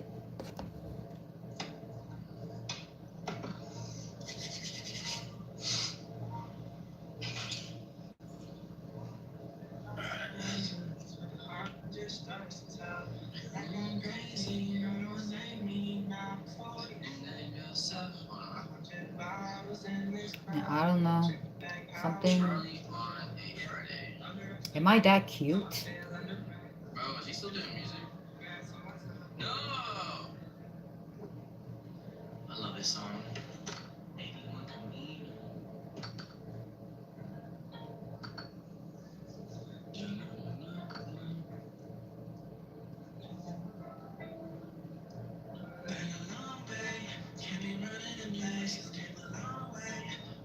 From the city of rain, had to part ways.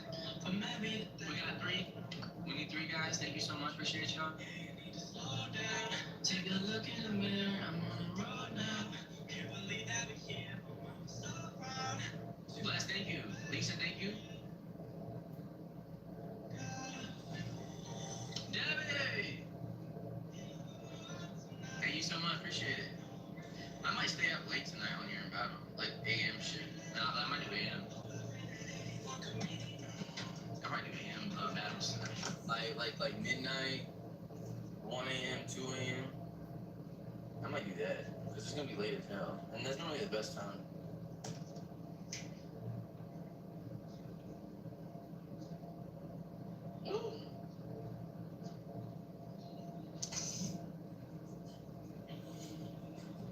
Yeah, nah, it's gone. Yeah, my espresso energy is gone. I was. It lasted for maybe like an hour, and now it's gone. Now I don't have, like, now I can't feel anything.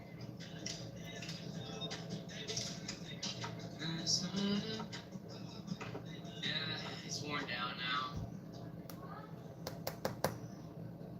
We can go out tonight. Ain't no reason. Baby, let's not pull up in a one casino. We gon' make a film like Tarantino. Time for four more? Nah. It's gonna tire me out if I get more. Why this piece of shit don't want to answer my question? Not doing. I'll probably get off after this battle and do. Take a look at where we are right now in Queens Village. Look at that. There is a tree on top of a car. Basically, that van is Oh right now. my god. A huge tree that's basically been uprooted from the ground. There's some damage to the home across the street. We did talk with the family who lives inside and the owner of that car. This morning, it was like it was raining so hard, and my wife saw that she looks outside and she saw like a wind like circling, and then we heard a loud bang, and then I look and then saw the tree on top of my car. But you said there's good news in all of this. What's the good So news? good news is it landed on the other side, which is like in the house. Yeah. Otherwise, it would be like a big disaster. Yeah. And you guys almost safe, so that's what was important. Your political news with a map, and I run.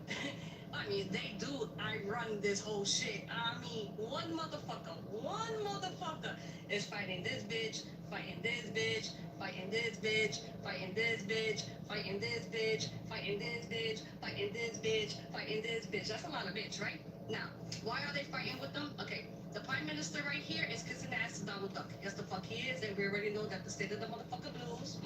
These motherfucker the Hootios, they have built a military base over here. We know that this bitch ass, the mercenary, was over here stealing oil with these motherfuckers. These two motherfuckers went behind their own fucking contract and gave oil to this bitch. So, they're about to fuck them up. Yes, not the country, but the mercenary. I said it fucking wrong. And they probably gonna fuck up the prime minister. Just so that everybody knows, understand that the president here in this motherfucking country does not support what's going on. But they got that motherfucker under lock and key and said, you think you leaving out of here while we warring with everybody else? You got me fucked up if you think they're gonna do another coup and put that old motherfucker. Am I that beautiful? So you stay there. They said, listen, bitch. Am I that beautiful? I told you about 3 weeks ago, Yemen was back out. And United States already conceded, like, of fucking truth after 1 month last year, right? So boom, boom. Now they used to be friends. Then the motherfucker got kicked out by the state of the motherfucking blues, and then the motherfucker went to Russia. So now the motherfucker that's here is Al-Qaeda, okay? Which means basically he's fucking over here because these motherfuckers, help formulate, and my all entertainment purposes. I can't find my data. Okay, so not only is Iran fucking around with this motherfucker, fucking around with this motherfucker, fucking around with this motherfucker, fucking around with this motherfucker, fucking around with this motherfucker, fucking around with this motherfucker, fucking around with this motherfucker over here. Yes, Iran, I know, right? That's a lot. They gotta fuck with this motherfucker. They gotta fuck with United Kingdom. Where the fuck is United Kingdom? Aki, because the United Kingdom goes over there and opens up the airway. Then they gotta fuck with Italy, because Italy over there helping too. Then they gotta fuck with Germany, because Germany's helping too. Then they gotta fucking deal with Poland, because Poland's fucking helping too. After the whole fucking EU is helping, but these motherfuckers said, I run this shit. Okay? Recap. Big fire here, the state of the blues moved in. Big fire, state of the blues moved in. Big fire, state of the blues moved in. Has a fucking memorial of understanding with the United States. I don't know what the fuck is going on with these two over here. I understand they both United States bitches. These motherfuckers are about to get fucked up. All right, we already heard United States talking about the real cool over there because they underneath China thing, right? Colombia, you already know you by yourself. Venezuela belongs to the state of the motherfucking these the blue bitches. Basically, the state of the motherfucking blue. Don't forget that they all have gold over here. Gold was found. That's what Maduro was over there doing the gold. We have no fucking gold. We have nothing to back our fucking US dollars and like that since these motherfuckers decided not to hit our currency again with the petrodollar. Canada's did it with the fire, but they also sent the troops into the border. Yes, the fuck they did. Mexico gang said everybody gang up together because we're gonna fuck these motherfuckers up. But we know that these motherfuckers were trained by the state of the motherfucking blue lucky. North Korea is wilding out because he said I'm gonna put my little missiles over here just in case you want to jump far. You don't forget that we United States took away they tagged the defense thing from South Korea. We took it out so we could give it to the state of the fucking blue. So now these motherfuckers ain't got no protection against this motherfucker. I believe I'm not mistaken. Japan and the Philippines are both trying to gang up so that they could protect. Where the fuck you at? Where the fuck you at? So that they could protect Taiwan. Yes, Japan and them is trying to protect Taiwan. China's like, bitch, really? You see this? It fits here. It's mine. Get the fuck out my face. Boricuas, pay attention. There's a bill being introduced now. Anybody that's born in Puerto Rico, that's born in Guam, and born in the Virgin Island, they're introducing a bill that's saying that we're not going to be U.S. citizen. Yes, they could take our fucking land. They could put the Jones Act on us. They could do all this shit, the genocide, the sterilization. And yes, we could fight in every motherfucking war United States ever had to Puerto Ricans. But yet now they coming for our citizenship. I told you we were not motherfuckers saved. And they're building a big ass AI center here that's gonna actually take 100% of their drinkable water. It's gonna take 100% of the drinkable water in Trinidad and Tobago. Yes, and it's gonna take 40% of their energy. Now remember, their drinkable water, it's very few. I mean, it's not like they're gonna have like a decibel. This is so. I don't know how to fucking word it. Basically, we're taking this shit, right? Black Rock is still in Haiti. Just to let you know that. Black Rock is still in Haiti. They kind of eyeing Jamaica, so y'all better watch these two right here, okay? By the way, they're cousins. So let you know. Haiti, Jamaicans, cousins. I'm hearing some bad shit going out in Chad and Mali. Y'all need to get your shit together. I'm hearing about trafficking and I'm hearing about y'all going over there and doing some stupid shit to some fucking people. Y'all better fucking be on your best behavior. I was rooting for the gang to fuck over here. And for fast food, Mali, I forgot where I was at. But gang, act the fuck right. Okay. Spain right now is part of EU. We are aware of that, and we also aware that Donald Duck said fuck the tariff on they ass, which means that we're gonna lose what $13 billion for Spain alone. Boom. The Nazis are helping the fucking Israel. Nazis are helping these motherfuckers. Yeah, we all know about the MK Ultra. We also know about all the soldiers that are getting hurt in Jordan. Their ass is being airlifted all the way to Germany, and they're hiding the numbers. Yes, the fuck they are.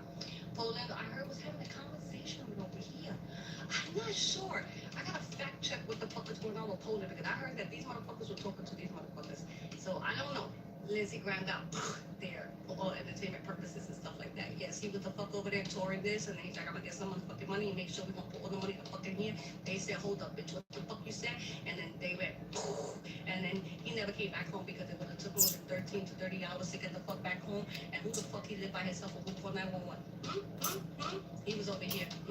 He said, listen, I'm getting my ass whooped. Moscow's getting whooped. These motherfuckers gonna get more motherfucking money. fuck this shit. And they get whooping asses. Did you hear Donald Duck say we're gonna financially bail out the UAE? Yes. And do you understand that these motherfuckers said I'm gonna hit 7 brands of Donald Duck, 7 brands, the golf course, all that shit that's over here. Remember, this is becoming the new Vegas. This is the deal that they made with these motherfuckers. These two made the motherfucking deal. But these motherfuckers are part of this deal too, because this stupid bitch ass motherfucker also made a little resort the fuck over here so that they can have like a university. So don't sleep on these motherfuckers. These motherfuckers right here are these motherfuckers, okay? They're called crypto, meaning that they act like they Muslim, but when we reality they fucking the Julios. Fine. I'm disgusted with you. Just I know this good. Just running her mouth. gold you found with disgusting motherfuckers. And just let you know, the Somalian, remember they're trying to do Somaliland, doesn't exist. The Somalians, they live all the way in the southern part of Iran. Yes, the fuck they're there for many years. The Ethiopians also live over there, and that's where we're hitting. So we think that if we keep blowing this shit up along the route, the south route, which is basically civilians, we think we could put troops in there, right? I keep telling you, this is what they think they're gonna do. They're gonna take it from Turkey, or they're gonna go from up here and to here. AZ. That's the only way, because this is where the city that fuck, I can't fucking remember the damn thing, starts with a T. So it's up here. So why the fuck we all the way down here? The terrain to get up there would take fucking days, and where you gonna met it back any motherfuckers? No, these motherfuckers is gonna come up here. Now keep watching my videos, because I keep telling you, every time I do a map, it comes out 2-3 months later.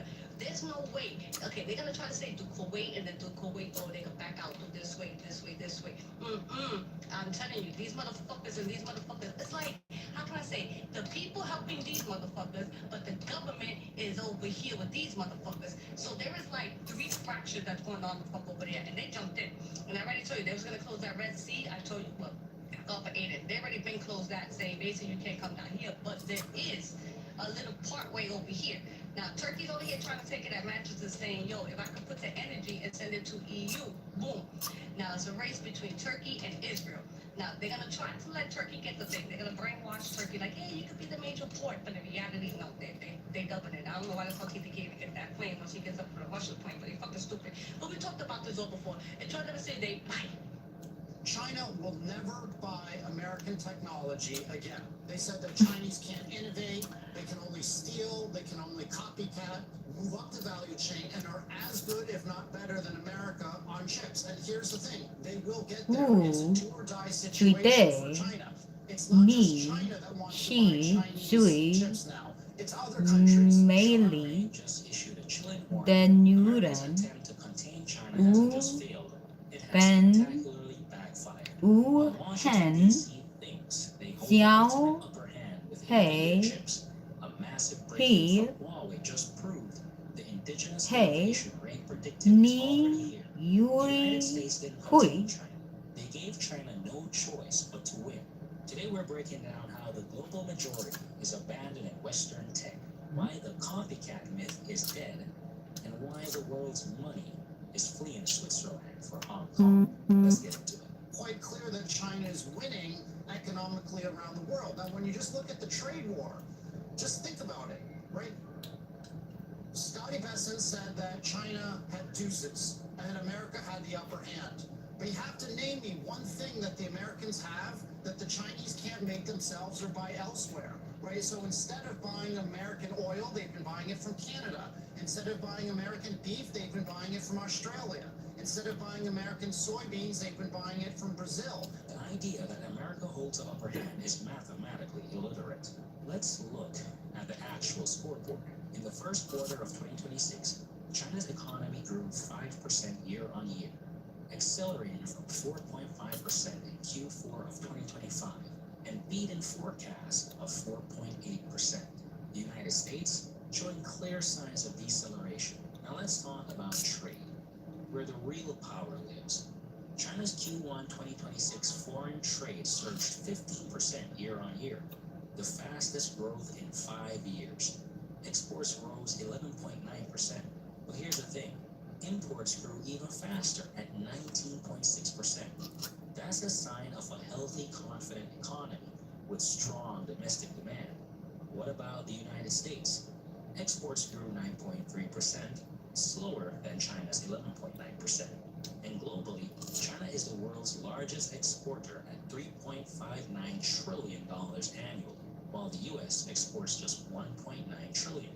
Meanwhile, countries are actively shifting away from US markets. Exports to the US dropped 30.4% year on year in Q1 of 2026. China's manufacturing value added is greater than the US, Japan, and Germany combined. They don't just buy things, they build supply chains the rest of the planet relies on. When Washington tried to play tough and cut off exports, China didn't blink. They just changed suppliers. We don't sanction the factory of the world. America tried to starve China, but all they did was permanently lose their own export markets to Brazil, Australia, and Canada. It's only semiconductors, again, that America has the lead over China. But here's the thing, George. It would be crazy to think that the Chinese would ever be willing to buy inferior H200 NVIDIA chips, because that would mean that China would always be behind the United States in technology and building their AI tech stack. And now I want to use that word credibility, which I said at the beginning. Here's the thing. China will never buy American technology again. Full stop. Because they can't trust what the Americans might do. Trump, 2 years from now, a few months from now, maybe even tomorrow, might change his mind and say, okay, we let you buy the H200 chips now, but we're now going to slap again the export controls because we want to contain China. So China would be crazy to give up its indigenous innovation to buy American technology, because we've dealt with almost a decade of crippling sanctions and export controls on China. So from a matter of national security, they're going to continue to invest tens of billions or hundreds of billions of dollars on indigenous innovation, George. China won't buy American chips, not because they're necessarily ideologically opposed to it, but because Washington spent a decade proving itself completely untrustworthy. Let's take a look at some examples. In 2019, Huawei gets added to the entity list. The Trump administration cuts Huawei off from U.S. suppliers, claiming it's a national security threat. And then Biden takes office and doesn't reverse it. He tightens it. Then Trump comes back in 2026 and says, actually, we're going to allow some AI chip exports to China. Then literally weeks later, his own administration drafts new export control regulations for AI chips. That's a country that can't keep its word for more than a few months. Then in 2020, SMIC gets sanctioned. China's largest chip foundry is added to the entity list in December of 2020. The message is clear. You can't make advanced chips. But then in 2024, the US suspects SMIC of violating some export controls to manufacture Huawei chips anyway. So the restrictions didn't work. They just made China more desperate to innovate. The pattern is obvious. Every single administration, Trump, Biden, Trump again, has maintained or escalated restrictions. There is no political path to relief. Both parties agree they have to contain China's tech. So why would China ever trust that buying American chips today won't result in an embargo tomorrow? Yeah, I mean, it's slightly surprising to me, given the achievements of the Chinese economy, which I see with my own eyes, that this question of chips hasn't yet been resolved. Why is that? Well, it takes a while to come up with good chips, okay? I mean, you have to remember, in 2014, I wrote the book End of Copycat China, where I predicted that China would become an innovation powerhouse. At the time, Silicon Valley made fun of me.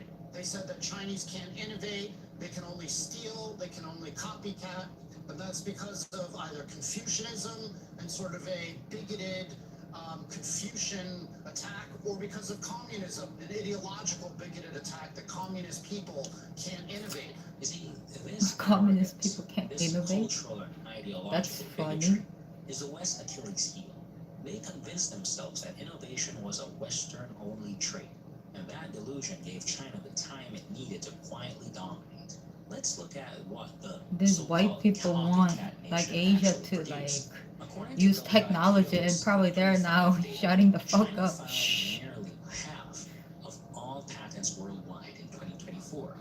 49.1% of global patent filings. Because I'm sure they Outpacing the thought United States by more that than they don't threefold. want that type China now of life. holds over 1.3 million registered invention patents. And 60% But of as all they the go, new they're AI like, oh, patents are okay, Chinese. like, it's not The bad next time either. someone calls China a copycat, show them those numbers. While Silicon Valley was laughing, China was filing. While Washington was When you sanctioning, copy enough, China was building. The arrogance isn't just embarrassing, it's it strategically becomes yours. catastrophic. But Sean is about to drop a hardcore example involving AI that makes Sam Altman's I want to go 10-year live in gap China. look like a total fantasy. So, whatever it is, you know, the Americans have always underestimated the ability of Chinese to innovate. So let me give some other more hardcore examples. Just last year, Eric Schmidt, the former CEO of Google, who was just booed in Arizona for a commencement speech talking about AI, he said the Chinese were 2-3 years behind America on AI. Sam Altman, the founder of OpenAI, ChatGPT, said China was 10 years behind. And then what happened? The Chinese, literally 2 weeks later, launched DeepSeek. Now, DeepSeek, a lot of people say, I'm not a quantitative expert, but a lot of people say that China is 8 months behind the United States now on LLMs.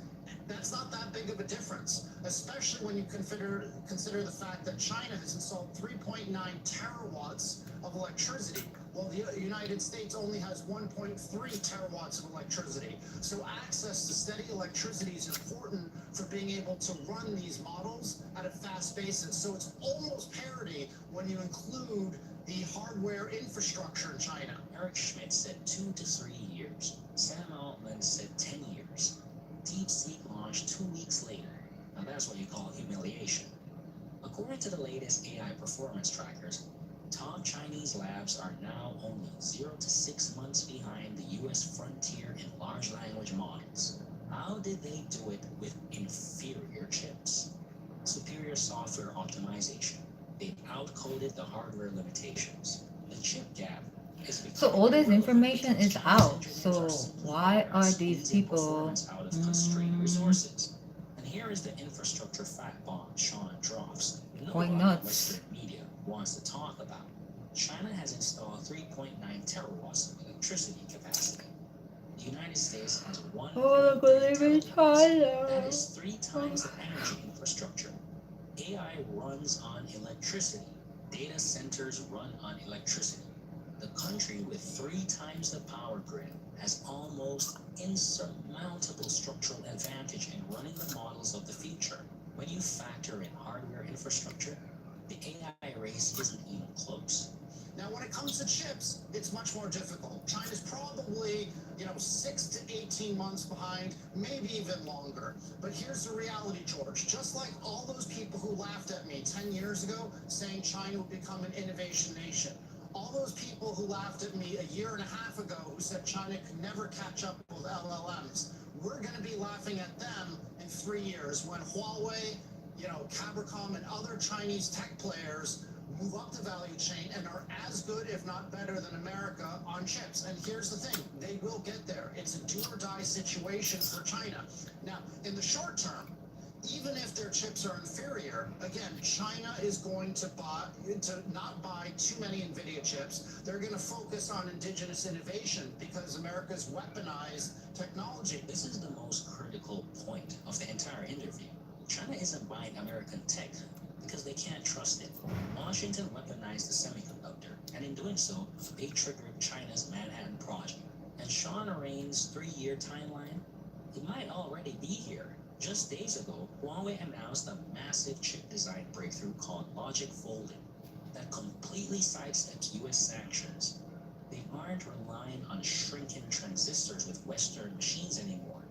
They've invented a new 3D architecture to achieve 1.4 nanometer performance. Furthermore, Huawei is doubling the output of its Ascend AI chips this year. The harder the US squeezes, the faster China is forced to innovate. Sanctions were meant to keep China stuck in the technological Stone Age.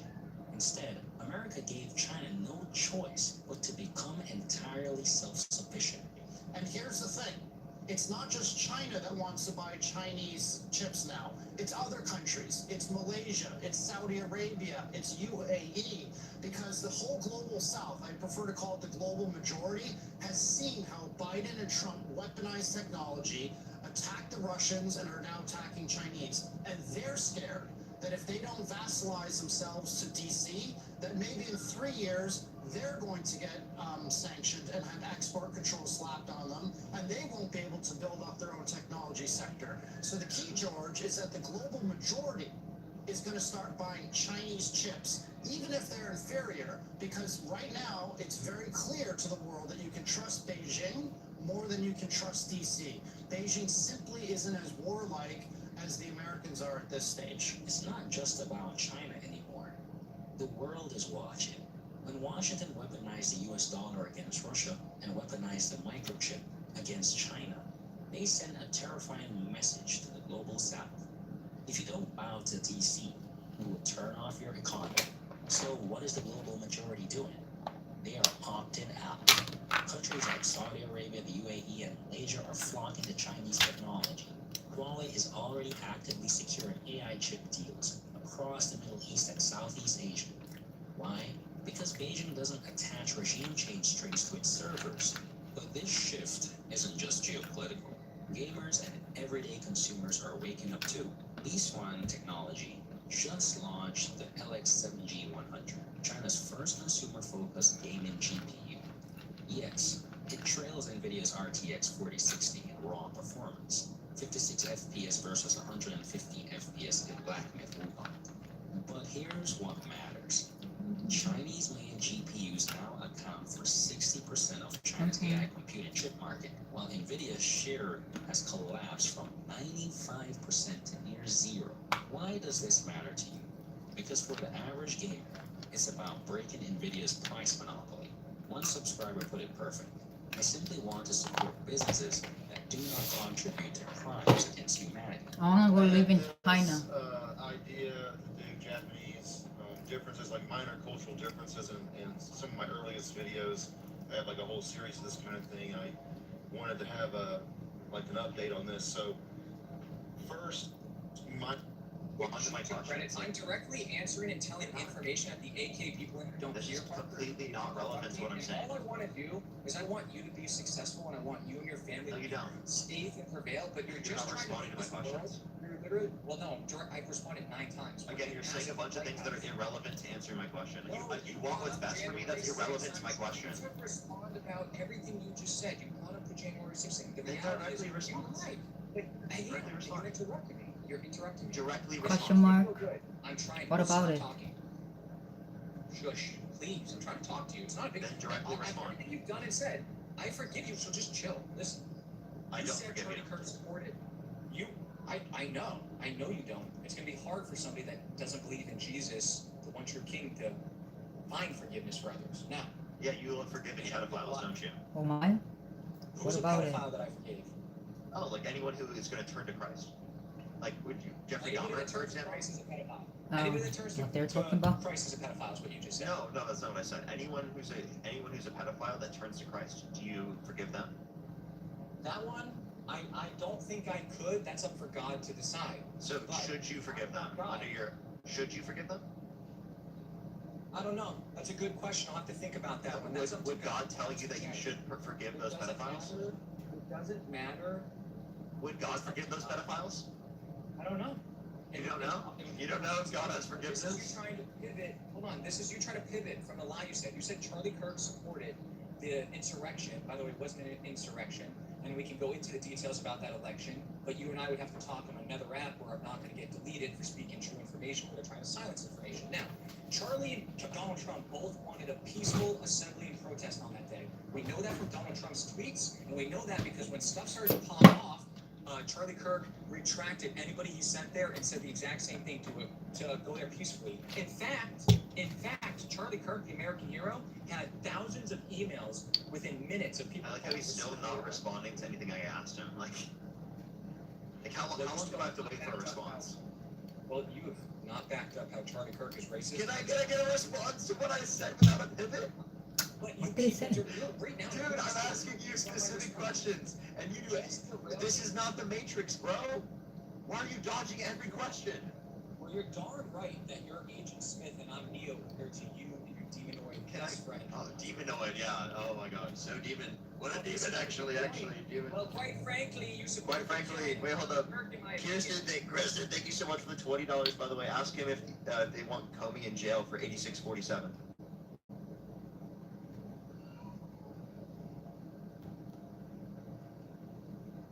You talking to me? Yeah. Because you just started reading donations in the middle of our conversation. So, like, I thought it's my turn again to talk, but then let me continue answering your question. You didn't answer, by the way. Ashley, thank you for $5 as well. Thank you very much. I really appreciate it. Thank you. Thank you so much, Ashley. I really appreciate it. Thank you. Jason, thank you for the $2 as well. Kira, thank you very much for the $1. Thank you. Sarah Ann, thank you for the $5. Thank you very much. I really appreciate it. Thank you. Thank you so much. That's really funny. As well as Stephanie, thank you very much for the $5 as well. Thank you very much. I really appreciate it. Thank you. Oh, I think they're great. I think they're great. As well as Fossey, thank you very much for the $2. And Paul, thank you very much for the $5. Thank you very much. I really appreciate it. Thank you. Can you thank all the He just made $30. Absolutely. TPA USA is my Cash App. TP. Okay. Wow, he's begging. You're begging for donuts. Why are you grifting, TPA? Wait, you asked me to thank them. Oh, you wanted me to thank No, I said thank my donors. And now you're grifting on my stream, TPA? Well, how can I do? Why are you grifting on my stream? So here's the clip of them asking the White House. Wait, why are you grifting on my stream? I thought you asked me to thank the donors. I asked you to thank my donors. Well, you didn't specify. I said the donors that send me money, genius. No, you didn't. Yes, I did. I didn't hear it. Well, listen. First off. Okay. Well, I just want to let you know, you grifting on my stream is absolutely unacceptable, and Jesus Christ would be mad at you grifting on my stream. Appreciate it. Thank you so much for the crown. Thank you. So the reason I didn't hear you, you're the one running away from my question. So I'd love to directly respond to my question. If you don't, we can keep doing this game because I have fun playing this game. This one's fun. Well, I'm having a blast too. It's exposing you. Now, the reason really exposing me for getting Michael with the $100. Thank you so much. This guy acts like all the scripted misinformation he shares that we don't hear is the same. He just earned $100. Literally, we did. We hear it every day. We hear it every day, actually. Thank you so much. I really appreciate it, Michael. Can we get some W's for Michael in the comment section right now? Thank you very much. He said also, is his live going to be called Question Dodging 101? Yes, Michael, it is. Thank you so much, Michael. I really appreciate it. Can you thank Michael? Hey, TPA, can you thank Michael for sending me $100? Michael sending you $100? Yeah. And does Michael know that, at least in TPA's opinion, you... Can you thank them? Yes or no? Look at you running away. Going live when you... Can you thank them? You were brave and He just earned $100. This earned $100. What is my followers doing? Look at you. My followers like hate me or something? He just earned $100. I'm not even that smart, and I'm cooking you. Yeah, you aren't smart, and you're getting cooked. That's what it is. You can't even tell the difference. You're smart. Well, here's the point, people. Thank you so much. I really appreciate it. Thank you, Abracus. Thank you for the $10 for this TPM and a personality that's not Charlie Kirk related. No, he doesn't. And Cynthia, thank you so much for the first $5 for the baby bottles for TPM. I'm trying to respond to your questions. Again, I want a direct response. If I don't get a direct response, I'll keep thanking people. He just earned $100. What are y'all doing? Like, y'all hate me? Y'all must hate me. I literally put everything in my bio too. Thank you very much. As well as Heidi, thank you very much for the $10. Thank you very much. Really appreciate it. Thank you for please read this entire thing off just to piss off the narcissistic moron. Thank you very much. Really appreciate it. Thank you. Hey, again, TPA, if you'd like to directly respond to my questions, you can. If you want to just like say random things or go on your propagandistic narrative, I'm gonna like literally thank people and put you in timeout like you are right now. So be a good boy and answer the questions. Well, just like Dean, you don't know where good boy comes from, so it's embarrassing that you use that. Now, here's the first question I'm responding to. You said this is dishes. Answer the question. Yeah, I'm literally trying to. So you brought up this edition 6 thing. Here's the clip of them asking the White House. 8.7 thousand people are watching his channel. That's the question. That's the question, TPA. So you're not gonna let the clip that proves you wrong be played? Dude, that's not a clip that proves it wrong. Hang them means kill them. Well, the clip literally proves you wrong. Well, how about let's hear You can play the clip, but it's just going to be Caroline Levitt saying that he didn't mean kill them. When it says hang them, that means kill them. Thank you for the concession. Thank you for the concession. See, Okay, how about that? you So got this, in TPA, if I let you play the clip, will you then answer my question directly? I already answered your question directly. I said that's not Donald Trump saying he wants to do that. George Washington. Now, are you gonna let me play the clip? When he first says hang them, and then it says George Washington would, those are two separate things that he's referencing within the statement. Would you put your hand on the Bible, and would you say that? Hey, brown-haired Ellen DeGeneres, do you mind if I get a word in? If you put your hand on the Bible, would you say that? Dean's little bro, who's older than him, do you mind if I would you put your hand on the Bible and say that? Would that be all right with you, sweetheart? Would you put your hand on the Bible and say that? You were a debater. Would you put your hand on the Bible and say that? It's a really basic question. Would you put your hand on the Bible and say that? Well, I'll gladly answer that question once I play this clip to prove to your audience you were lying. Is that cool? And then I can answer that question? That wasn't me lying. I never disputed that. I simply just said that the statement hang them means yes, that's going to kill them. It literally says kill them. On that. And now we can move on to how you like about E. Jean Carroll at the start. Wait. I never said I disputed specifically Caroline Levitt saying that. I just said that's not indicative of Trump's statement not meaning kill them. Okay. Agree to disagree. Wait, can you address the point that I made, that like hang them means kill them? Okay. When you have a conversation without muting and crying, would you put your hand on the Bible and would you explicitly say that when he says hang them, George Washington would, that he's not explicitly saying himself that? When he reposts that? Absolutely. I would swear on the Bible that in my Why are opinion, they talking that about Bible? George Washington would do that, and that's a true sentiment. That on the Bible, yeah, absolutely, for sure. Now, can you please back up? I want you to clarify, because I like how you always change the question. You like purposely change the questions. Okay? I'm asking, like, would you say that not just George Washington says that, but also Trump was saying that? I know, I did answer that. I said that's George Washington saying that and not Donald Trump. I would swear in the Bible. So not Donald Trump. So Donald Trump did not say that, even though he reposted that. So if I reposted someone saying, hang them, George Washington would, right? Would you be okay with that if I said that in relation to someone? Again, it would be, well, hold on. Did anybody ask you to clarify and then you said you weren't calling for their death? Yeah. In this hypothetical? Oh, okay. Well, then if you said that you weren't calling for their death, I would then think that part I don't understand what they're saying. wasn't calling for their death. PG, AJ. Okay. Wait, so just to clarify, if you say that you weren't calling for their death, that means you were not calling for their death, correct? Accompanied with the fact that they did do a seditious behavior, and you're just talking about facts about how they did commit sedition. I don't understand what they're saying. Yeah, absolutely. So if you Is that explicitly say English? yourself that you didn't commit that, then that means you didn't, right? So when I tell you that I didn't call for the death of Charlie Kirk, and you explicitly say I am saying that, wouldn't that then mean that you shouldn't believe that yourself? No, because the difference is, right, vastly different situation than what's going on with Donald Trump and all the details for that. With you, it's, Dean saying, I hope his daughter got away from him too after he was in heaven. It's all the laughing, all the jokes you guys make. The way you lie about him and call him racist, for example, is why I have this opinion and feeling that you guys death of him, which, by the way, how is Charlie Kirk racist again, bud? Okay, so us saying that we think he's racist does not mean that we support his death, but I'll answer the question. I do think he's racist explicitly because he would go on to and say that specifically because there's a black pilot, that he would assume that they are not qualified simply because they're black. He said explicitly, oh boy, I hope that they're qualified, right? Simply just because they're black. He said, if I saw a black pilot, I would say, oh boy, I hope that they're qualified. Explicitly what he said. And by the way, they verify, but not just PI specifically. That's him quite literally saying that you think that they're not qualified. By the way, in order to be able to fly a commercial airline, you have to be qualified legally in the very first place, let alone the fact that they would have had to go through the context of Sun flight school in came the first out. place, because the policies that he was specifically referencing applied prior to flight school, okay? No, he's responding to United Airlines CEO Kirby making that public statement about 50% of their pilot classes. Sun came out, and these dumb people wants to talk about politics. And then they want to talk about Bible. My question for you is, are you trying to infer that Charlie Kirk thinks a black guy can't be qualified to fly a plane? Is that what you think he's saying there? Because I understand, I've learned with people like you on your side, this might be too complicated, too many syllables, but is that what you think he's saying, that a black guy can't fly a plane?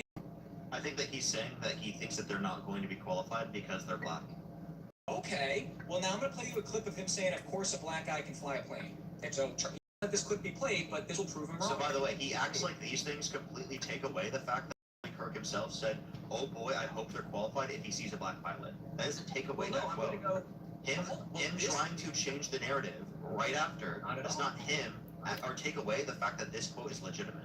Okay, so you can't even dispute this quote. You have to instead play a different quote that you feel like is somehow going to contradict this. Which, by the way, Yeah, I know. because Charlie Kirk still did say. No, I just feel like it might rain. Okay, so first off, you said that he's saying a black guy can't be qualified to fly a plane. That's why you. What did he explicitly say? Can you tell me what he said? Hold on, please. Can you tell me what he said? What did he say? What did Charlie Kirk say? Tell me. I'm gonna play you him talking. No. I'm talking about specifically when he said that if you saw a black pilot. Are you gonna play the black pilot clip?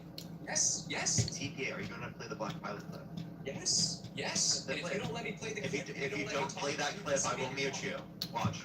He's gonna play. Watch. He's gonna play something other than that clip. There's stuff I want to respond about what you're talking about. If you don't let me talk, you directly concede because you know you're wrong. He just made $100. What are my viewers doing?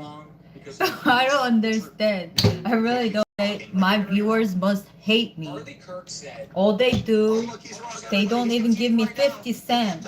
Even if I put my Venmo up there, nobody even donate 50 cents. Not even one person. But he's making $100. He just made $100 just talking on here. I pray for you. I really do. Now, when he Really, while you do so, can you thank Travis for the $4.20? Well, right after I finish defending Charlie Kirk, This is why I mute. Like I kick you out, I mute you. He's not letting me talk. 9,000 people in here. That's 9,000 people in here. Look, he's not letting me talk. Like how is that? What is my viewers doing? They don't even donate like 1 cent. Charlie said a black guy can't fly a plane. And then they're like, what are you doing? You're boring. You're blah blah blah blah blah blah. They have audacity to say something like that, but they never even donate, not even 1 cent. It's not that I expect you, but you're like you're in here and I put everything up on my bio, but nobody even looks at my bio and nobody wants to donate, and I am completely like, I'm literally like broke. I don't even do anything literally. Of course a black guy can be qualified. Except to go surf, and sometimes I buy cigarettes, and then I go food shopping. Food is needed. Like cigarettes, sometimes it's needed. Like it really is, cause like I literally like I'm on here, and I explain wherever I go. I explain, but these people don't even donate, not even 1 cent. And this boy is making $100 just being here and then arguing with another person. DEI that we know is irrefutably racist and discriminatory and lower standards. You can look at Dill versus IBM, Duval versus Newmont Health Inc. Now, answer my question. What podcast and 2 court cases made him have this opinion? Like what? So the one I have this cited from specifically is the Charlie Kirk podcast, where he said with Andrew Covey, he was talking to him explicitly, that he said that if he saw a black pilot, that he would think that they're not qualified. He said, he once said, if I see a black pilot, I'm going to be like, boy, I hope he's qualified. Would you like to hear the clip? Yeah, but play the 3 minutes before and 3 minutes after where he explains what he's saying. You're taking a 10-minute video and you're doing 1 sentence because your little brain can't keep up with Did he say that, yes or no? In reference to DEI, that lower standards is racist. So to clarify, he did say that. So to clarify, you're not answering any of my questions. Can I get an answer? So did he say that, yes or no? Is this about DEI? Did he say this? Yes or no, Parker? You're trapped in a corner. You can try. This is what he claimed was about DEI, but I claimed is him specifically or claiming that someone's not qualified when clearly they are qualified and have to legally be qualified. So listen. And I'm sorry. If I see a black pilot, I'm gonna be like, boy, I hope he's qualified. Okay, you're gonna play the 3 minutes before and 3 minutes after that he explains. I don't need to play 6 minutes of the clip. You can go watch that yourself. I can tell you where you can find it if you'd like. This specifically on YouTube, all one word. I have the clip right there. You know what the problem is?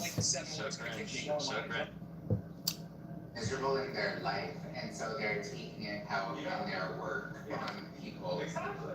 And he was just Because why? Did he just go outside? He just came back home. Why is the doorman getting yelled at? You know what the problem is in this world? Some people can't take sarcasm. This is why nobody should joke around and comedians should be gone just like how you from the yelled world. at me when I was Because say what you mean. That's it. That's it. You just say what you mean and that's it. parking spot, you just get away with parking. Clock it. Clock it. Mind you, that's why There's not a sign that Some says people no don't super have a brain cells to understand comedy. Like I don't understand comedy. Comedy is the worst thing that is created on this earth. We're hard on your sleeve, but it just don't matter. When you start breaking Because people and then the slangs, the worst thing, because that's literally sarcasm. That categorized as a sarcasm. feelings tonight. Like gardening. Garden. Do you garden? Do you need a brush? So people can't take sarcasm, which also means people should not listen to comedy at all. Where it's fine, it's so small. Say what you mean, and that's it.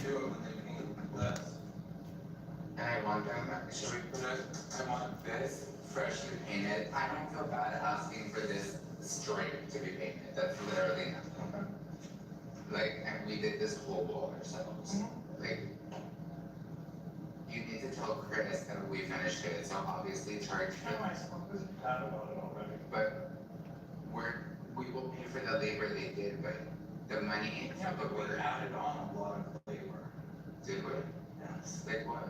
We did not include trim, we did not include corner trim, we did not include fillers, we did not include repainting the entire bathroom from the last quote.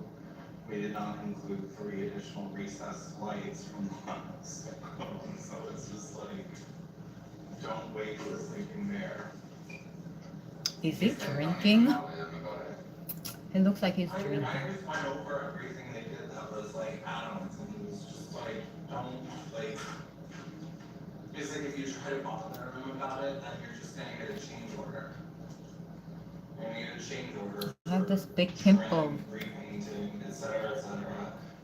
You can't choose not to pay it. It was done, the work is there, they have photos of it. So it's like, just don't fuck with it. This bothers me a little. Heather, like, put up the road, and they have to caulk, and then roll over. Honestly, really feel like I should never start this as an extension. I feel like 1, 2, and 1, 2, 3. Like I feel like this whole thing should be micro cement. They're like, hey, baby, you feel okay? Do we have enough? No. Do you guys like this? Do you guys like what I'm wearing? Do you like it? Oh, he's back. Do you like it? Do you like what I'm wearing? So now it's Anybody? textured and looks tea. Looks tea. But it's not done.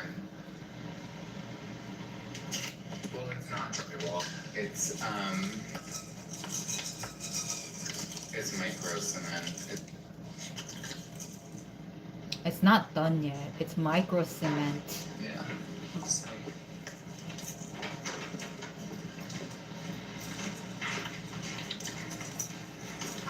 Tessa, are you actually over this feather thing? You think I should get rid of this? Why? I need something tall by my bed though for scale, but this is like a dust collector. Very European. That's how all of like the that's how like all the hotels in Italy were.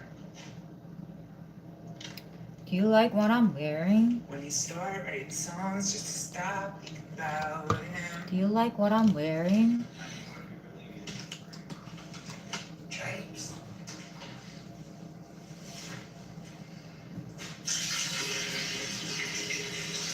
I think I put too much.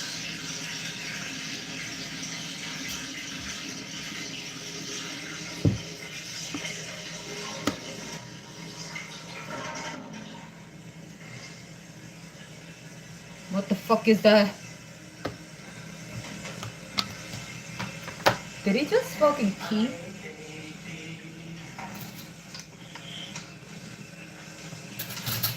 Staring at your picture, wishing I was with ya. Drunker than a bitch, would be nice to kiss ya. I can't let it go, cause I'm not a quitter. I can't let you go, I'm in love with ya. Sending all the signals. Fuck it, I'ma call you, I'ma text you, I've been hurting. Got to tell myself cause I don't wanna be a burden. This ain't gonna heal if you don't make the deal. Abusing? Abusing who? Why the fuck you gotta test my patience? Abusing who? Abusing myself? Waiting.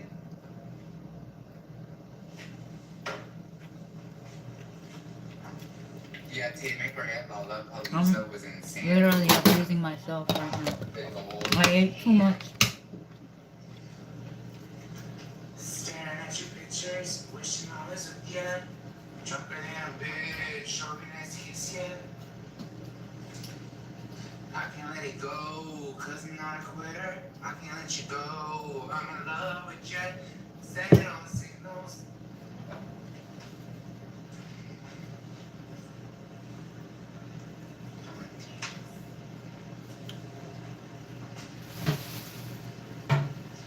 Why the fuck you gotta test my patience?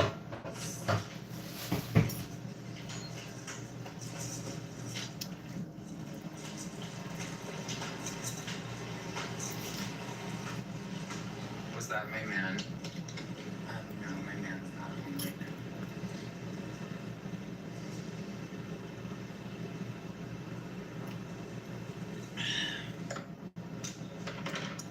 Why the fuck you gotta test my patience?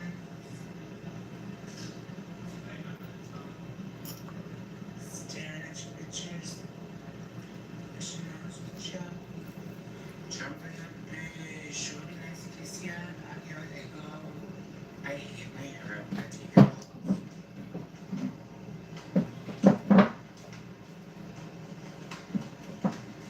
It just looks like a rat's nest. He says there gonna be waves tomorrow, so I'm gonna try to go early in the morning to surf.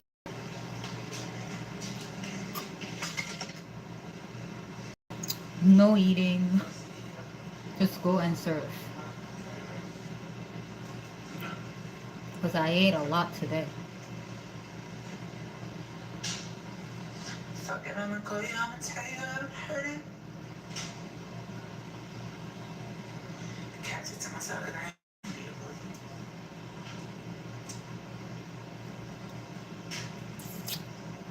So ugly.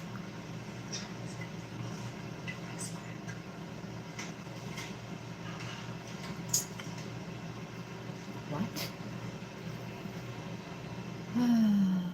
Okay, so like for example, like you think Oh, he's different common guy. sense overall, so he doesn't typically believe things that are delusional. I mean, every president does in some aspect, but Like he believes the election was stolen with no evidence, which is delusional. Like he believes that if Jesus were the vote counter in California, that he would have won the vote against Joe Biden. That's delusional. He thinks the climate's going to start cooling and science just doesn't know it yet. That's delusional. Trump did win the election, otherwise.